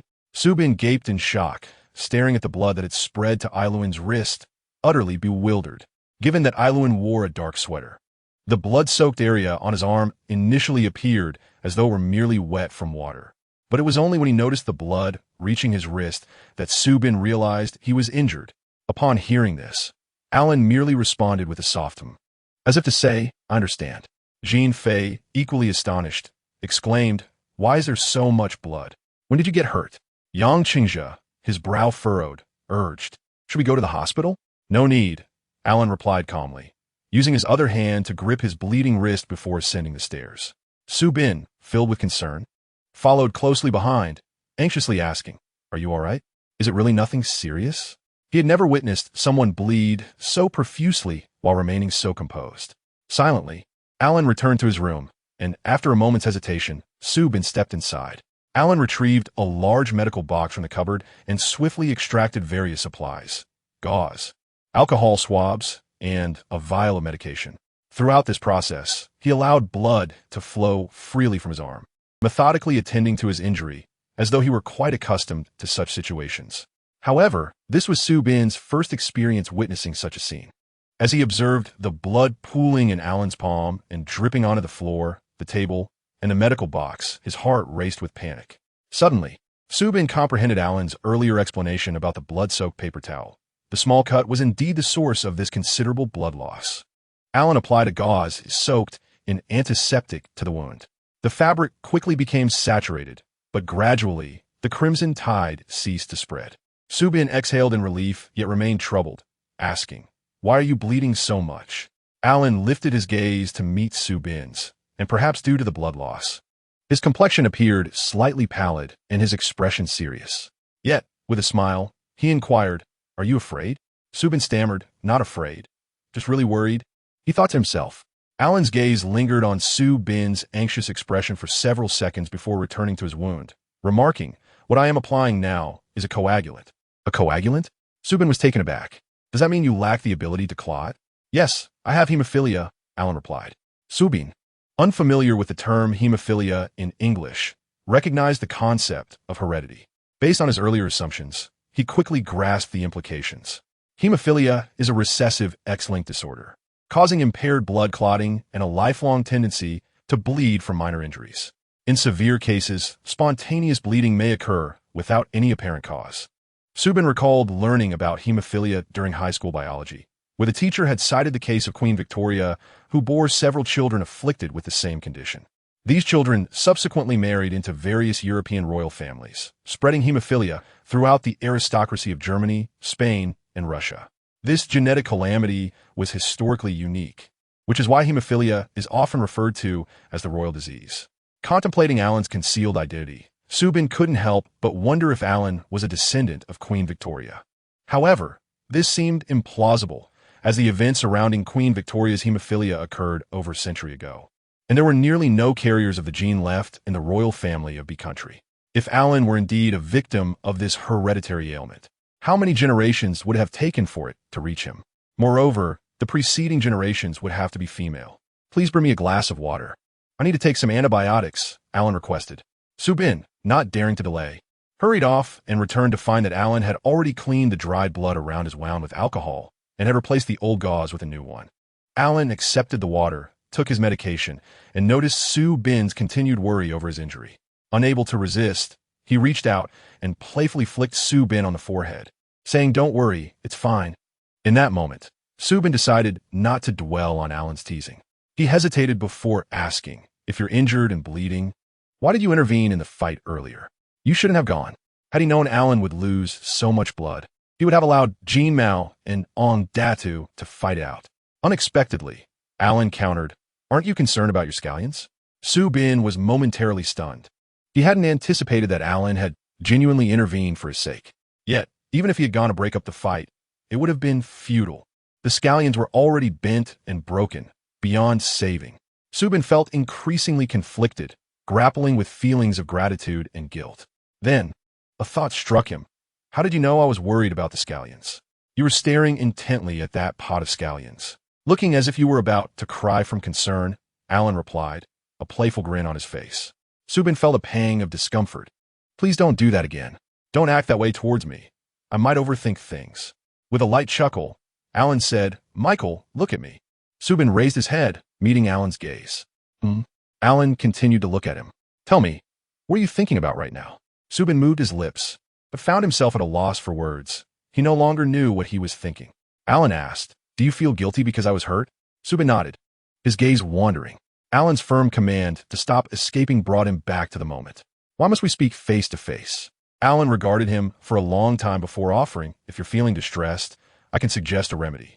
Sue Bin, somewhat dazed, nodded, thinking, "I'll go along with whatever Alan says today. He is injured, and I should be understanding." Alan said, "Do me a favor." "What favor?" "Alan smedet. You figure it out." Sue Bin was positive. "Anything I want?" "Yes, as long as it brings me joy." After pondering, Sue Bin considered what might please Alan. Cleaning the bathroom? That seemed rather mundane. Cooking him a lavish breakfast? That felt unoriginal, especially since he had been cooking to repay debts for months. A gift? But what could one like Alan possibly appreciate? "What if I do something I believe will make you happy, but you don't feel happy?" "Subinaskit. Then it doesn't count. Think of something else," Alan replied. "Huh? How would you know if I made you happy?" "If I'm happy, you'll know," Alan reassured him. "Okay, I'll think about it. It shouldn't be too difficult," Sue Bin replied. "All right, no need to do it now. You have until Christmas. For now, get some rest." Mentioning Christmas reminded Sue Bin of a noodle cooking task he had yet to report to Alan. Seeing Alan in good spirits, he quickly brought it up. To his surprise, the cheerful expression on Alan's face darkened suddenly. Sue Bin couldn't help but shiver. This was his first time witnessing Alan's abrupt change in demeanor. It was astonishingly swift. Had he failed to do something that would bring Alan joy, only to instead cause displeasure? Alan hoofed softly. This was it. Sue Bin felt utterly guilty under Alan's reproach. His thoughts had been completely led astray by Alan, rendering him unable to rationally consider why this matter had upset him. Nor could he fathom how he had ended up in such a predicament. "But I promised that person a month ago," Sue Bin hurriedly explained. "At that time, I was thinking about working to earn some money. So even if I don't want to go now, there's nothing I can do." Upon hearing this, Alan's expression softened slightly as he asked, "You don't want to go?" Sue Bin nodded. "Yes, but I feel it's not right to break a promise." Alan silently observed him for a moment and said, "On December 17th, the M-League Football Club's Christmas event will take place from 3 p.m. to 9 p.m. You promised me this would be the last time you take on a non-student part-time job." Sue Bin looked at Alan seriously and replied, "I promise." In retrospect, Sue Bin found the nature of his relationship with Alan somewhat peculiar. Is it typical for ordinary roommates to report to each other before embarking on an activity, much like a child seeking parental consent before going out to play? Yet, despite having never experienced such a dynamic before, Sue Bin found himself oddly relishing it. Initially, he felt a rebellious urge against the constraints Alan imposed, perceiving it as a loss of freedom. However, upon realizing that Alan's stringent demands stemmed from genuine concern for his well-being, Sue Bin suddenly felt a sense of being cared for and cherished. He hesitated to admit that he enjoyed Alan's guardianship. Instead, he quietly reveled in it. Later that evening, as Sue Bin returned to his room, the image of Alan's bloodied hands lingered in his mind, prompting him to search online for information regarding hemophilia. He discovered that severe cases could lead to subcutaneous bleeding and muscle hemorrhage, and that engaging in vigorous activities could result in joint hematomas. which might compress nerves and trigger symptoms such as numbness, excruciating pain, and muscle atrophy, potentially causing tissue necrosis due to vascular pressure. Reflecting on Alan's past statement about being unable to attend school due to health issues, Subin began to grasp the underlying reasons. Yet, considering Alan's current condition, he surmised that he must be significantly improved. If not for today's incident, Subin would have remained unaware of Alan's hemophilia. Moreover, Alan was such a formidable individual. But how could someone afflicted with such a perilous ailment practice martial arts? Could it be that he possessed an innate strength? It appeared that divine fairness prevailed, bestowing extraordinary power upon an individual while simultaneously granting them a fatal flaw. Subin lay back in bed, his thoughts a whirlwind, ultimately resolving to undertake an endeavor that would bring joy to Alan. The following morning, Sun Yujia skipped class once more, this time without even sending a text. Subin quietly signed him in and sent a message of concern, only to receive no reply after a lengthy wait. Unable to contain himself, he called during the break. But the call was abruptly terminated after just 2 rings. How peculiar. Since they had met, Sun Yujia had never hung up on him. Could Chang'an be behind this? Recalling Cheng Ang's somber expression when he left last night, Subin inexplicably began to worry for Sun Yujia. Fortunately, a group discussion was scheduled for the afternoon, and since Chang'an was the leader, Subin planned to observe the situation. During lunch with Brian, Subin finally received a response from Sun Yujia. "I'm doing fine, just unable to get out of bed." The innocent Subin initially failed to comprehend the meaning of this message. But once he connected the statement with its speaker, a wave of salaciousness washed over him. Wasn't Chang'an injured when he left yesterday? How could he have entangled Sun Yujia in such a scandalous predicament? The implication of being unable to get out of bed raised unsettling questions. Was it due to some intimate activity, or was he literally bound to the bed? Subin fell into silence. When did his thoughts become so scandalous? Sun Yujia, return my dignity. At the afternoon group discussion, Chang'an arrived punctually, and Subin, seeing his composed demeanor, found it hard to reconcile him with the person who had argued fiercely the night before, nor with the individual Sun Yujia described as ferocious. Could it be that Chang'an had a split personality? Observing his calmness, as if he had suffered no harm from last night's encounter, Subin thought, indeed, he is the leader among the Chinese students in finance. Lost in thought, Chang'an suddenly addressed him. "Michael, share your insights on the competitive strategies employed by Company X in Case A." The question shattered Subin's train of thought, and he quickly composed himself to respond. However, Cheng Ang's piercing gaze dissected him with ruthless precision. With each glance, Subin felt as if he were bleeding out. What had initially seemed a simple question became increasingly challenging, and as he stumbled through his answer, he became more disheartened. Chang'an mercilessly critiqued him, kindly suggesting that Subin review the relevant financial case analysis text. After the discussion, Brian quietly asked Subin, "Do you have a conflict with Leo? Why is he picking on you today?" Subin felt like crying. "You noticed too?" Brian replied, "It's quite obvious. Everyone can see it." Subin was distraught.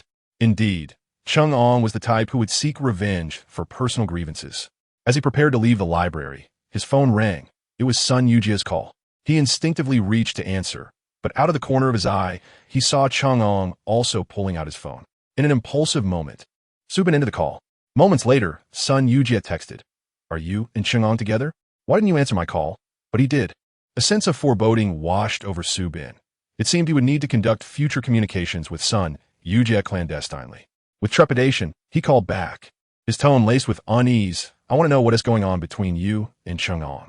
He yearned to ask how Sun Yujia was truly unable to get out of bed, but he feared that hearing the answer would strip him of his remaining dignity. So he withheld the question. Unfortunately, Subin underestimated Sun Yujia's propensity for indiscretion. The latter began to divulge everything, both the pertinent and the irrelevant. It turned out that after a few intimate encounters, Chang'an had agreed to date Sun Yujia, but had strictly instructed him to keep a secret. This requirement was understandable. Given Cheng Ang's notoriety within the Chinese community, any revelation about their relationship could lead to significant scrutiny and backlash. Thus, Cheng Ang's request was, in essence, protective of Sun Yujia. Ecstatic, Sun Yujia was oblivious to the implications of his secret. He had unwittingly concealed the truth from Subin. However, in front of Jean Fei, he could not maintain the facade. Jean Fei was perceptive and could easily discern the truth after just a few exchanges. especially since he and Chung Ong shared a childhood connection, being privy to many of Chung Ang's youthful misadventures. Sun Yujie, in his blissful ignorance, eagerly shared the details of his relationship with Chung Ong with Jean Fei, who reciprocated by revealing Chung Ang's childhood escapades. Though these revelations were innocuous, Sun Yujie could not fathom why Chung Ong reacted so furiously upon learning of this exchange.